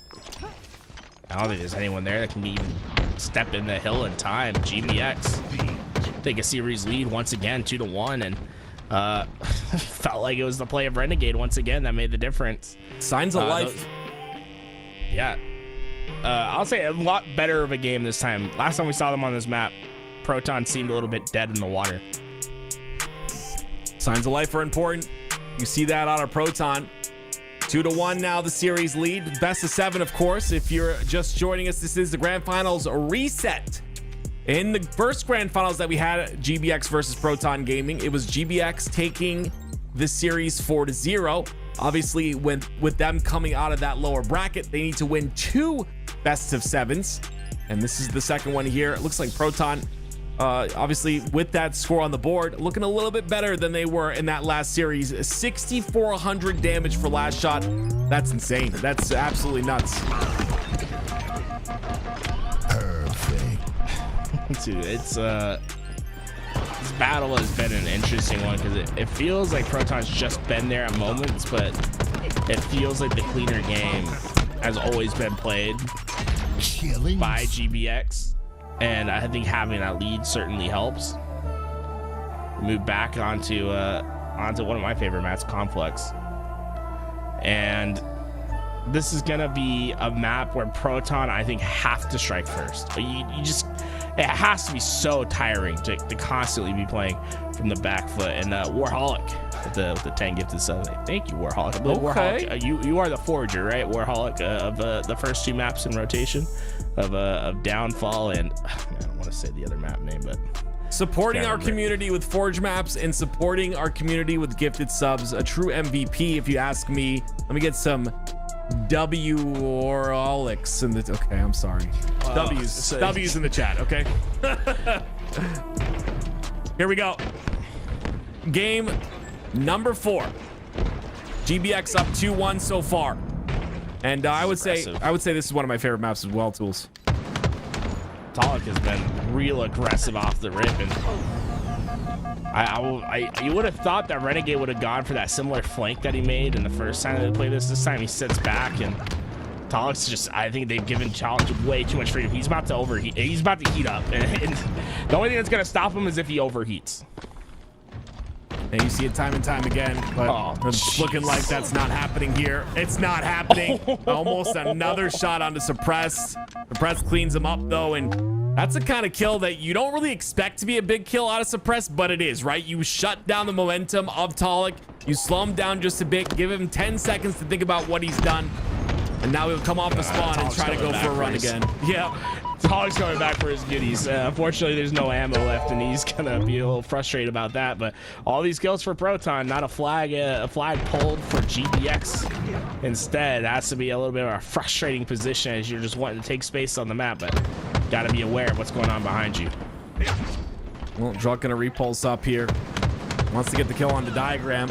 It's gonna be 2 down for the side of Proton. It's up to Druck to even up the odds just a bit, but he's gonna get taken out, so that'll be 3 dead now. I don't think there's an opportunity for this flag to be pulled. It is out, but I'm not sure if there's anyone in position. I think both teams have been getting a little too ahead of themselves so far in this game. There's been a lot of aggressive play towards the opposing base, whereas before in this tournament, it felt a little bit more methodical in how they've approached these bases.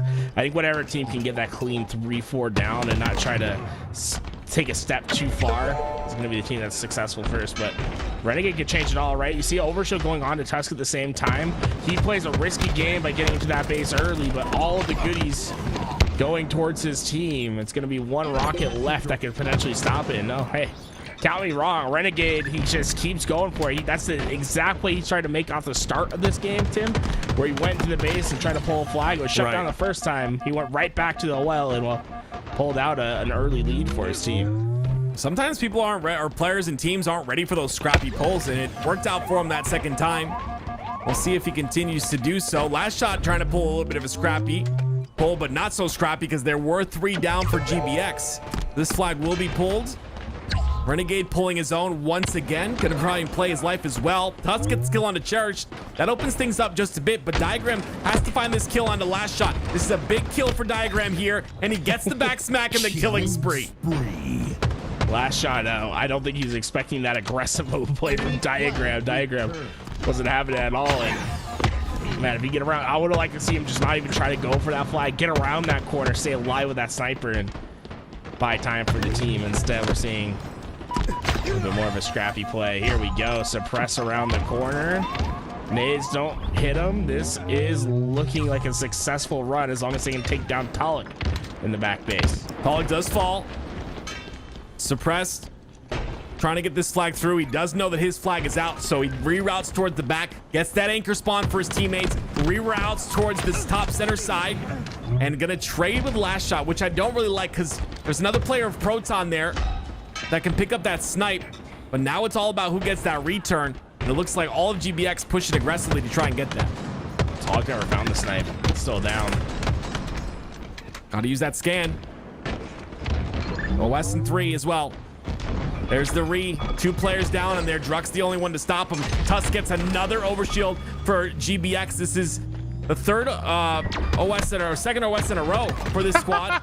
And it seems like this has continued through the last game as well. Lots of overshields in the hands of GBX, and this overshield is going to potentially secure this flag, but there's just aggression. It's an endless line of assholes. it's an endless Congo line of assholes that keep touching the flag. I mean, Tusk is trying to do his best. He's like, what can I do? They keep touching the flag. Not enough slays going out. Not enough pressure on this side, but finally it will be returned. Although Proton Gaming's flag is about to get returned neutrally as well. Can they get a touch on it, Tusk? There it is. Oh, I mean, Tusk was the play right there. He did so much work in that entire play to secure that second cap for GBX. It's just that's always a frustrating moment. Everyone's always felt that when you're trying to return a flag and just player after player keeps coming in. The problem is you give up your life for a flag touch, and when a player's right there, it's usually never gonna work out for your team. But desperate times, desperate measures. 2-0 lead and Proton right when we thought we were seeing the good in their gameplay. It's been a deficit once again. That's a big missed shot there from Renegade. That's going to give Cherish that sniper now. And it looks like Proton will be pulling this flag a little bit forward on the map. Druck's there to assist. Cherish going to miss a couple shots. Tusk has a play to make, but this is going to be a tough one. Can he hit the shot? No. The slide goes in. Proton put one down on the score. That's a good answer back, right? You still got plenty of time in this game to work with just over 6 minutes. Certainly not out of reach for Proton Gaming. A lot more missed snipes than we're used to seeing in this game. A lot of people are playing, like you said, playing a lot more aggressive. Talik's gonna get a rocket kill though. We haven't seen many of those today. This has felt real scrappy compared to the other games that we've seen. Maybe getting tired, maybe. This is brutal. this isn't fair. Proton has to be so frustrated with what just happened. It felt like they had great kills. They're in position. Fantastic kill by last shot. But Tess is about Try to follow up, dude. I was like, Tusk might be able to just run the flag in and get away with it. Last Shot's done a fantastic job of staying alive, and he gets the help on another. That's all Last Shot on that flag return. Give his thanks over for Proton. Talik has to double back for the flag though, and because of that, he takes a body shot. That'll make things interesting on that flag pull. Talik's still not down though. Last Shot once again pushes on through aggressively. Gets the flag tossed to the top. Cherish catches it, and that's flag number 2 for Proton. I think that's the first time I see someone actually successfully throw that flag up. Risky play, but works out. Even game. All the momentum back on Proton's side. I'm gonna say he got Cypher as well, but Tusk immediately shuts that one down. Hey, Proton are not done just yet.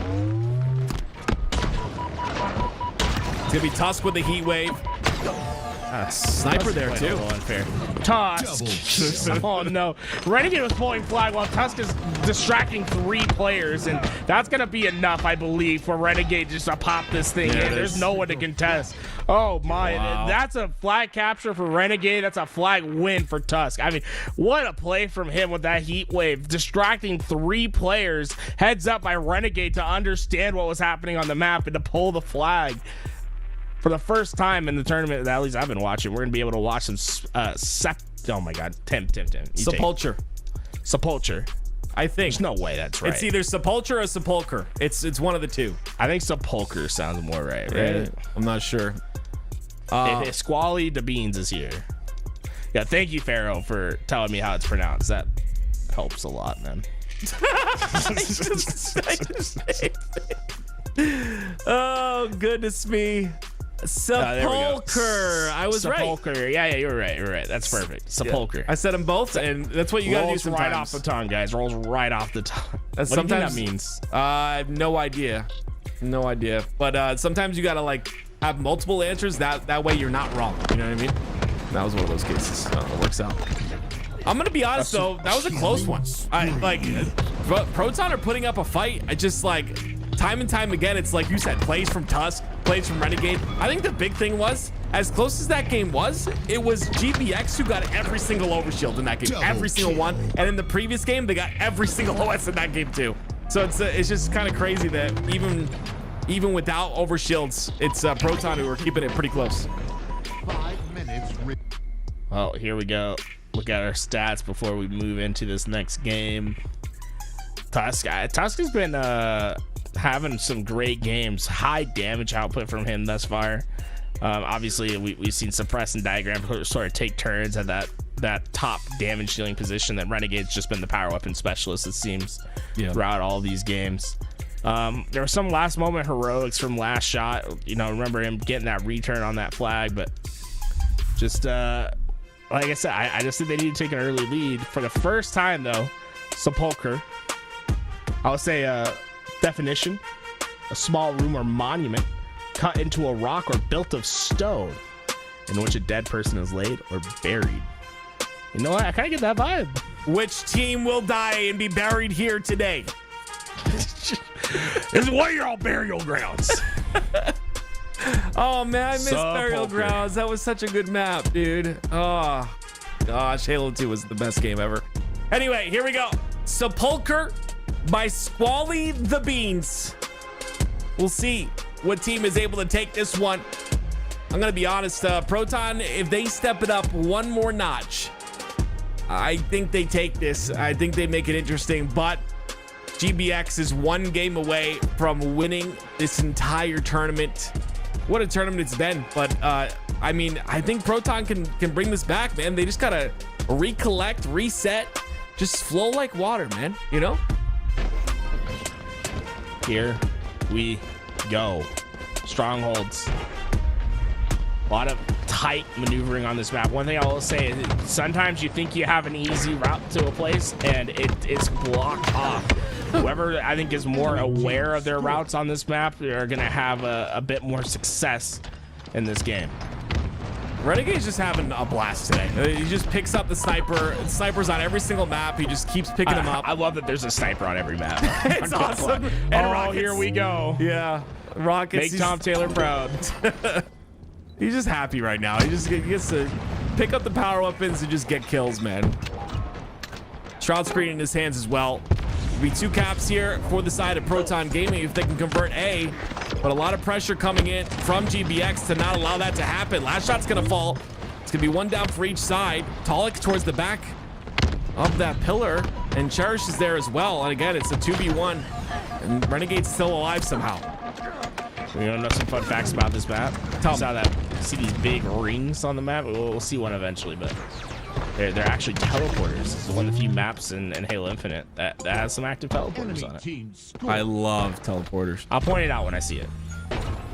I see. My thing is, like, these players don't have a lot of experience on the map. They might not know that it's a teleporter.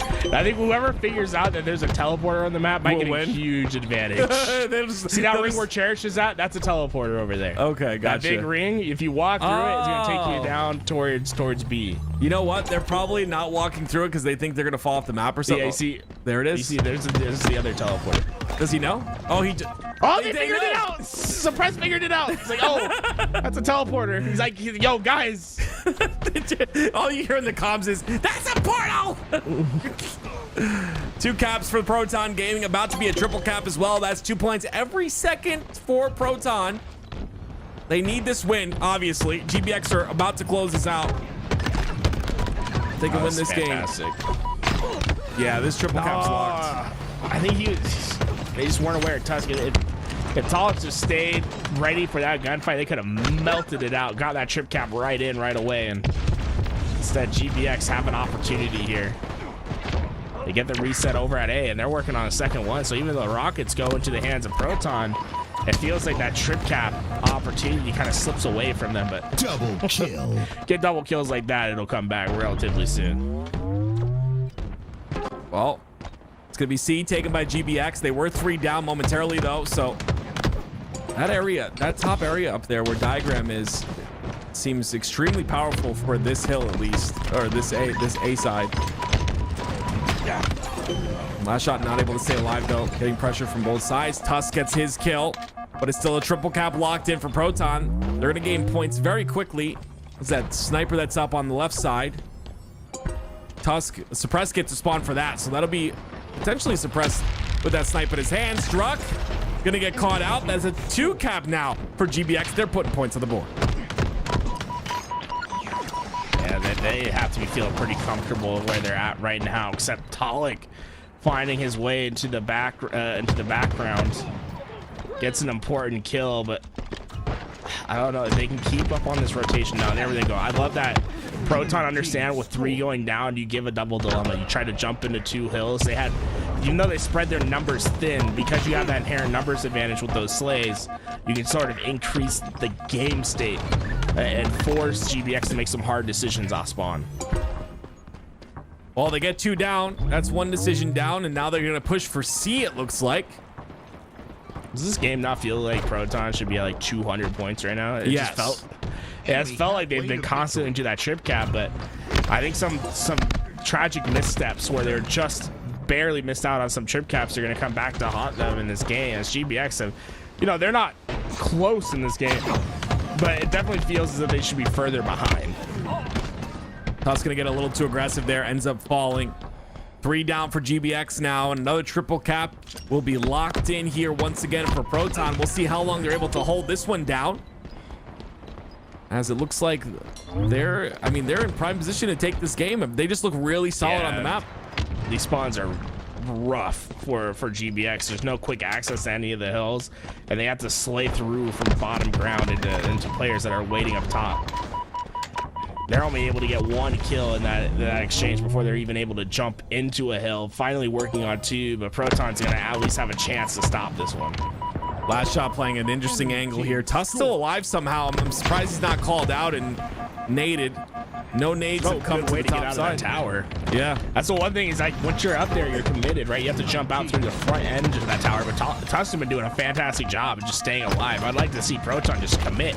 Try to find that kill. Finally, the nades get him out, but fantastic work by Tusk for as long as he was alive up there.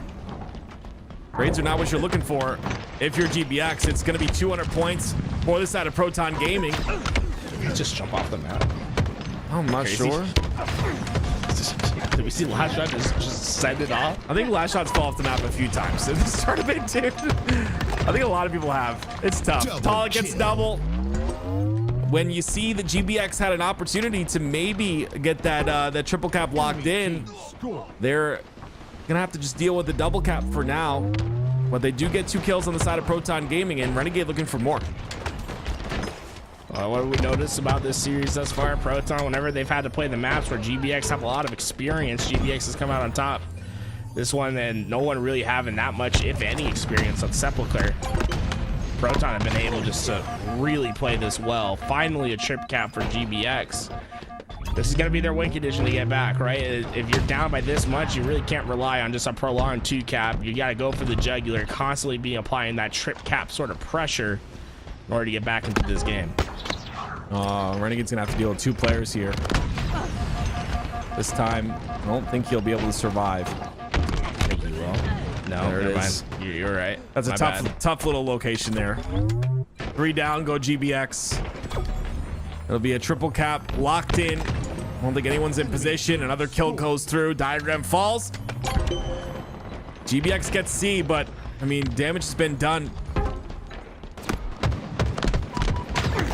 Oof, the great shots by Last Shot there.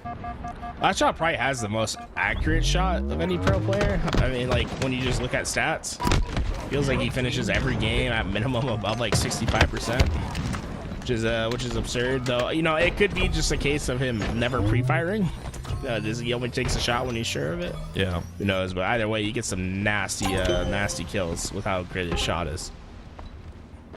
One thing I'm noticing is just Proton are just much faster on those rotations. Diagram trying to go for that B cap there. 240 Proton Gaming have in terms of points now. I don't know why I just went all Yoda on you, but 3 dead for Proton now. That's GBX answering back. Proton dead, 3 now, right?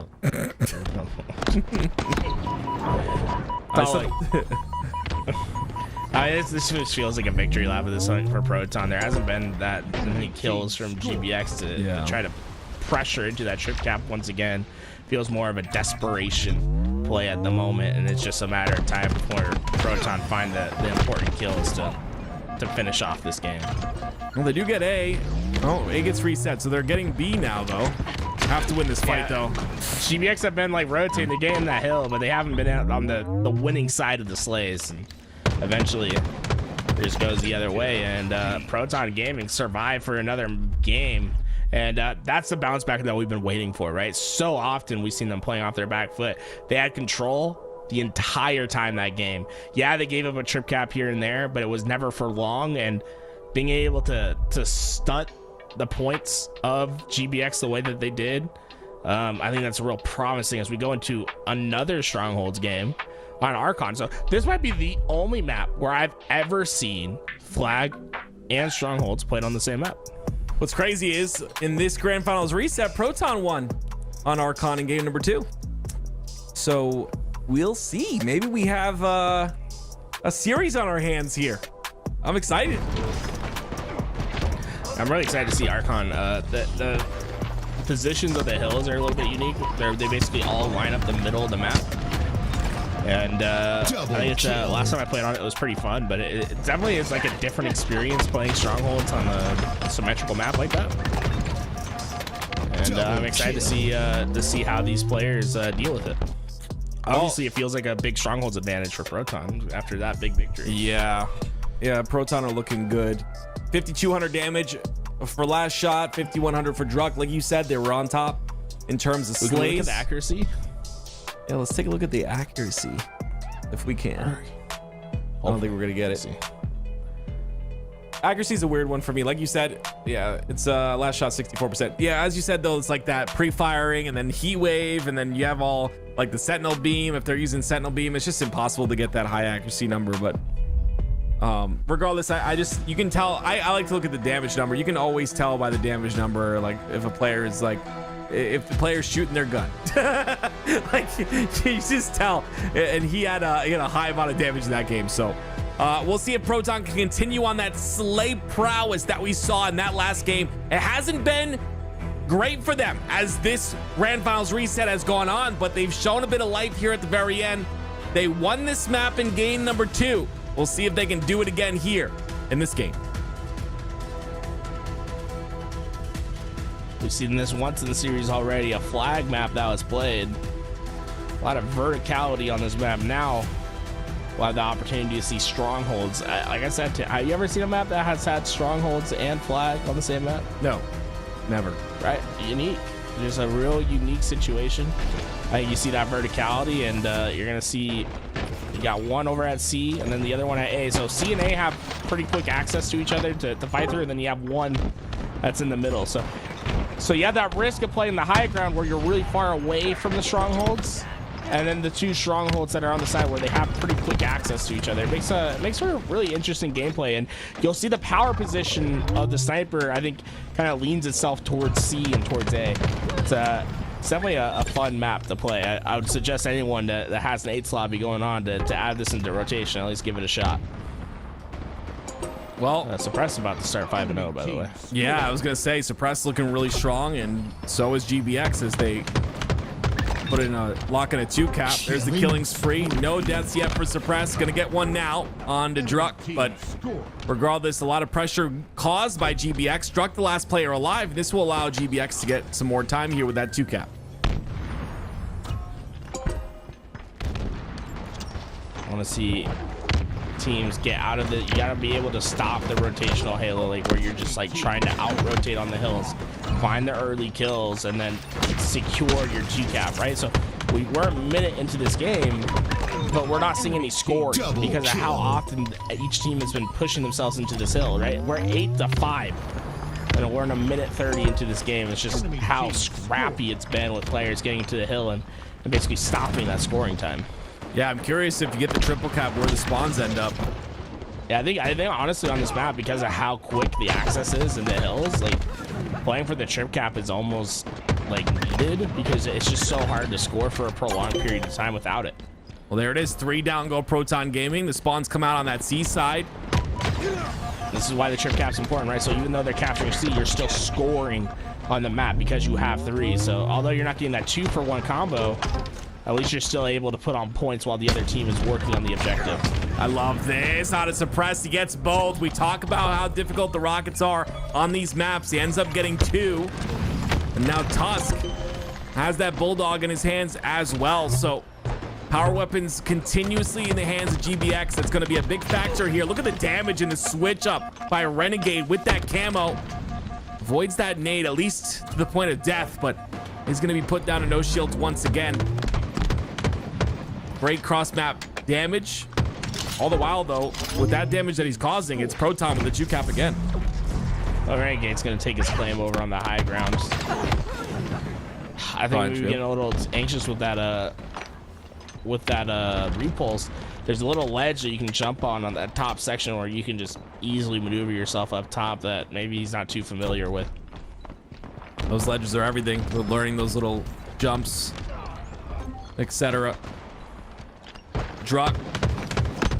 Lots of damage goes into Renegade. Great kill onto him. 2 go down for the side of Proton Gaming. So Druck, very important that he stays alive in this scenario, especially with the heat wave in his hands. Doubles back, does not catch the nade. He's going to be able to catch this.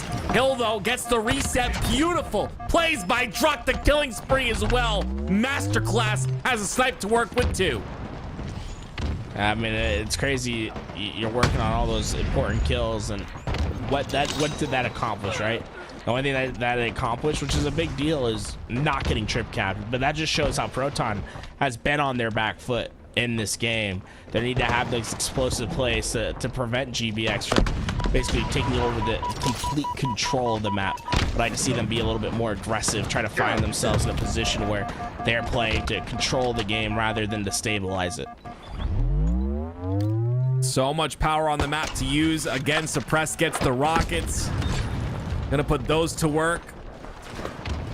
Double cap locked in. Triple cap. Oh gosh, wow. The game couldn't even keep up with that.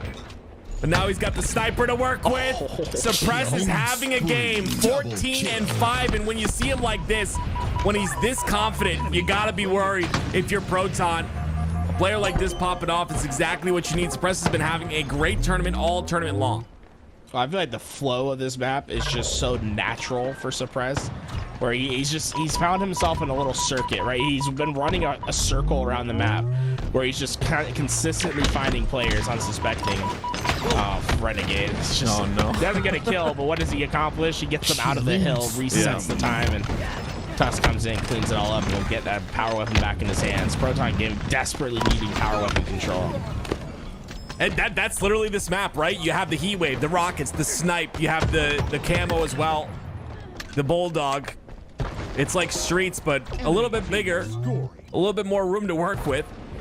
150 to 38, GBX slowly increasing that lead as this time goes on. Finally, Proton are able to get a double cap of their own, but look what happens. An answer back immediately, and 2 down for Proton Gaming. If Diagram can find this next kill on the Druck, it could secure a bit more time, but he has to find it quick. Druck is finding a way inside, has to get this kill, finally does. But the reset still comes out for Proton.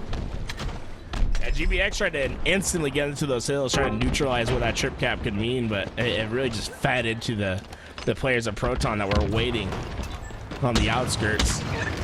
And now, for the first time, we're starting to see Proton have a little bit more control of the power weapons on the map. These rockets, camos, and snipers coming up could be the difference maker. Proton needs to prioritize getting away with these. Having 3 hills while they come up, always a natural benefit, as we see one aspect of the game go their way. Yeah, beautiful by Last Shot right there to be patient on someone pushing into that B hill. He knew he had heat wave. He's going to be able to contest. They hold the triple cap, and it looks like it took it's not Red Rack. It took so long for GBX to get that amount of time and that amount of points that they did. And look how quickly Proton Gaming are to answer back with 1 triple cap locked in. Oh, this has just been brutal. I mean, this is the difference, right? You've had a trip cap, and now you have power weapons to go with it. And well, this camo gets full utilization from Last Shot, and now that he has a heat wave with so much ammo, right? You just sit here, you wait for someone to stand in B. If they commit, you're ready to pounce. Great job by Renegade to not go immediately into B. They do enough damage there to take out Last Shot. Finally, he's no longer a problem, and now it's GBX going for a triple cap a bit early, I would say. It's 2 down for Proton. They only had 1 dead at one point, but they at least get the double cap, which will start to put more points on the board for them. And with 2 down for Proton, we'll see what else they can do. What's interesting is that for GBX, you know, you gave up a massive trip cap. You're on your back foot for a while, but not too upset with the result at the end of the day. You basically are starting from even with an advantage on the map. Basically resettle yourself and come back with his victory. Tolik's going to be the priority player for GBX to find and hunt down, knowing that he has a sniper rifle, but they're able to neutralize him without him hitting some big shots. They can just run away with this game. Yeah, those are crucial misses right there on the Suppress and on a Renegade. Someone getting B though. Tolik's gonna watch that top side from anyone dropping in. B being taken again. Tolik just able to put shots in from the top side. Druck pushes in, gets the reset. GBX are just not able to get a cap here. They're not able to get a hill, and Tolik comes back up the grapple, but he will fall at the end of the day. Renegade with the camo. It is when you get in this 2 cap, 1 cap situation. What have we noticed? It's been really hard to score. It's the only time we've seen teams put on points on the board in consistent manner is when the trip caps come in. It's just because of how quick they have access to these hills. GBX, this could be the death blow. Oh, dude, you can't miss that rocket diagram. You can't miss that rocket. He's overeating. That's rough. Man turned on the stove, got to the first level of heat, and he just like overcooked. Yeah, I would have missed it too, so I get it. Great shots by Suppress. Again, above B seems to be a great point of contention, a good place to control. Looks like B being taken once again, but GBX have gotten to 233 points. If they win this game, they do win the Grand Finals reset. They do win the series and the Grand Finals and the tournament. Double kill. We'll see if they're able to close out here. Oh, what a Renegade was pre-aiming that corner as if he knew Tolik was gonna for sure 100% challenge that. Lots of trades back and forth to win. Snipers are up once again. I mean, this is the chance for Protons to be up to hit some big shots. GBX are okay with just holding here. I would assume, right? Because Cherish has that snipe. Diagram's gonna push him aggressively though. Renegade's there as well. Renegade has the heat wave. Gonna push Druck. Proton Gaming all the while getting some time on the board. Druck not aware of this route. Renegade takes advantage of it. 2 down for the side of Proton. The last shot evens the odds just a bit. Tuscan Renegade down on the side of GBX. Problem is, Proton's they're out of time, man. You got 10 seconds to jump into a hill. He goes for rockets instead. Well, yeah, you have a grapple to at least get yourself into A. Oh! Okay, he trades out, but it's still points being added for GBX here. 2 more points and they win. There it is. GBX are going to be the winners of the Forge Hub $5,000 tournament presented by LVT. It's fantastic performance from them in the grand finals. They won the first one in a sweep. The second one, a couple games here and there go to the side of Proton, but they get the job done. 8-2 in map count in the grand finals. No King of the Hill on downfall needed. And congratulations, they look phenomenal. And this is a big bounce back. Remember, they lost in winners round 2. Had to play through 9 rounds of losers bracket to get back to grand finals. Then to sweep and to win on an 8-2 map count, that's mightily impressive. Yeah, I mean, it's like I said before, you going through that elimination bracket, you get all that practice on these maps, you get the reps. And as you get those reps, you learn more and more every time you play the map. And that's it. GBX come through. They get the victory. And well earned as well. Like you said, it was an 8-2 map count, I believe you said, right? I mean, that's 8-2 map count. That's pretty convincing if you ask me. Great games by everyone on the side of GBX. Everyone had their moment to shine, and they definitely took that moment and ran with it. Well, thank you so much to Forge Hub providing a $5,000 prize pool for today's tournament. The lion's share going to be taken home by GBX. Shout out to Halo Hub for helping organize the tournament. Forge Hub, 2 different organizations, right? Forge Hub helping with the prize pool and getting these maps. Halo Hub helping run the tournament itself.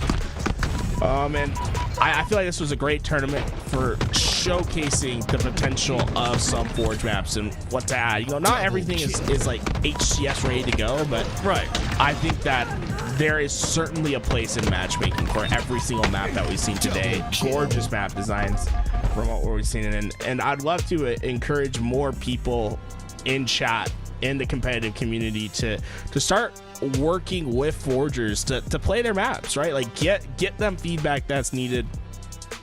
Play some, when you're playing 8s every once in a while, like throw on something new, try something else out, and try to keep the game a little bit more fresh for everyone competing in the Halo world, right? It was a lot of fun here today, Tim. Yeah, I just gotta say, I just kind of want to push on what you said a little bit. I think it's just great that these forgers, I mean, these maps take 200 to 400 hours, some of them even more, I would assume, to put together, and these guys are doing it all out of just passion for the game, right? They're just doing it because they love Halo, and you know what? I love this type of content. This is great to see. It's refreshing, like you said, to see all these brand new maps. So a huge shout out to all of the forgers at the bottom of these maps you see in the series layout. You guys are phenomenal.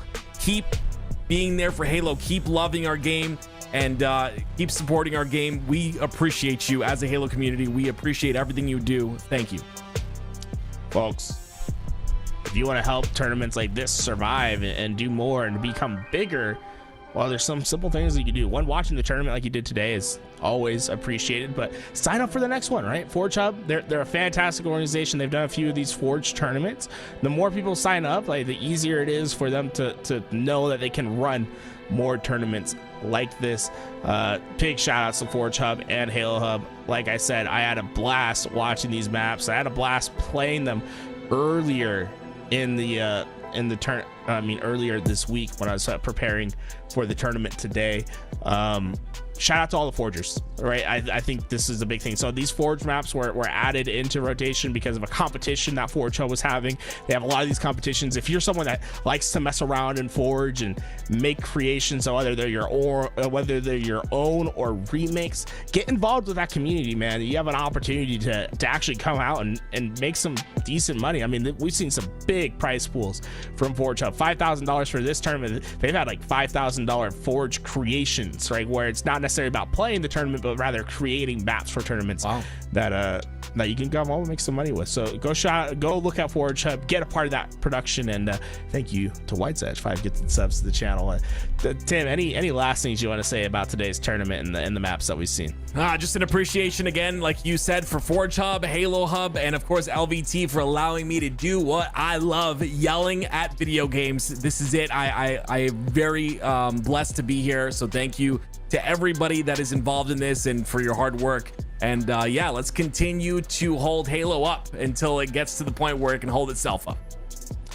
All right, folks, $5,000 is on the line. GBX take home the lion's share. Congratulations to Renegade, Diagram, Suppressed, and man, this might have the best grand finals win percentage of anyone I've ever seen. Tusk with another grand finals championship underneath his belt.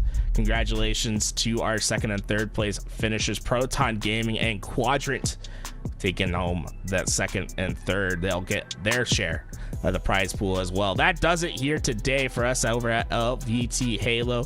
Thank you to Forge Hub and Halo Hub for help throwing on this event and providing such an enormous prize pool for us to watch. And thank you to everyone that supported the stream, like Topher did with his 3 gifted subs. Topher, I will convince Tony to shave his head. Don't you worry. We'll get him on the hook for that. Thank you all for watching, and that does it for today's broadcast.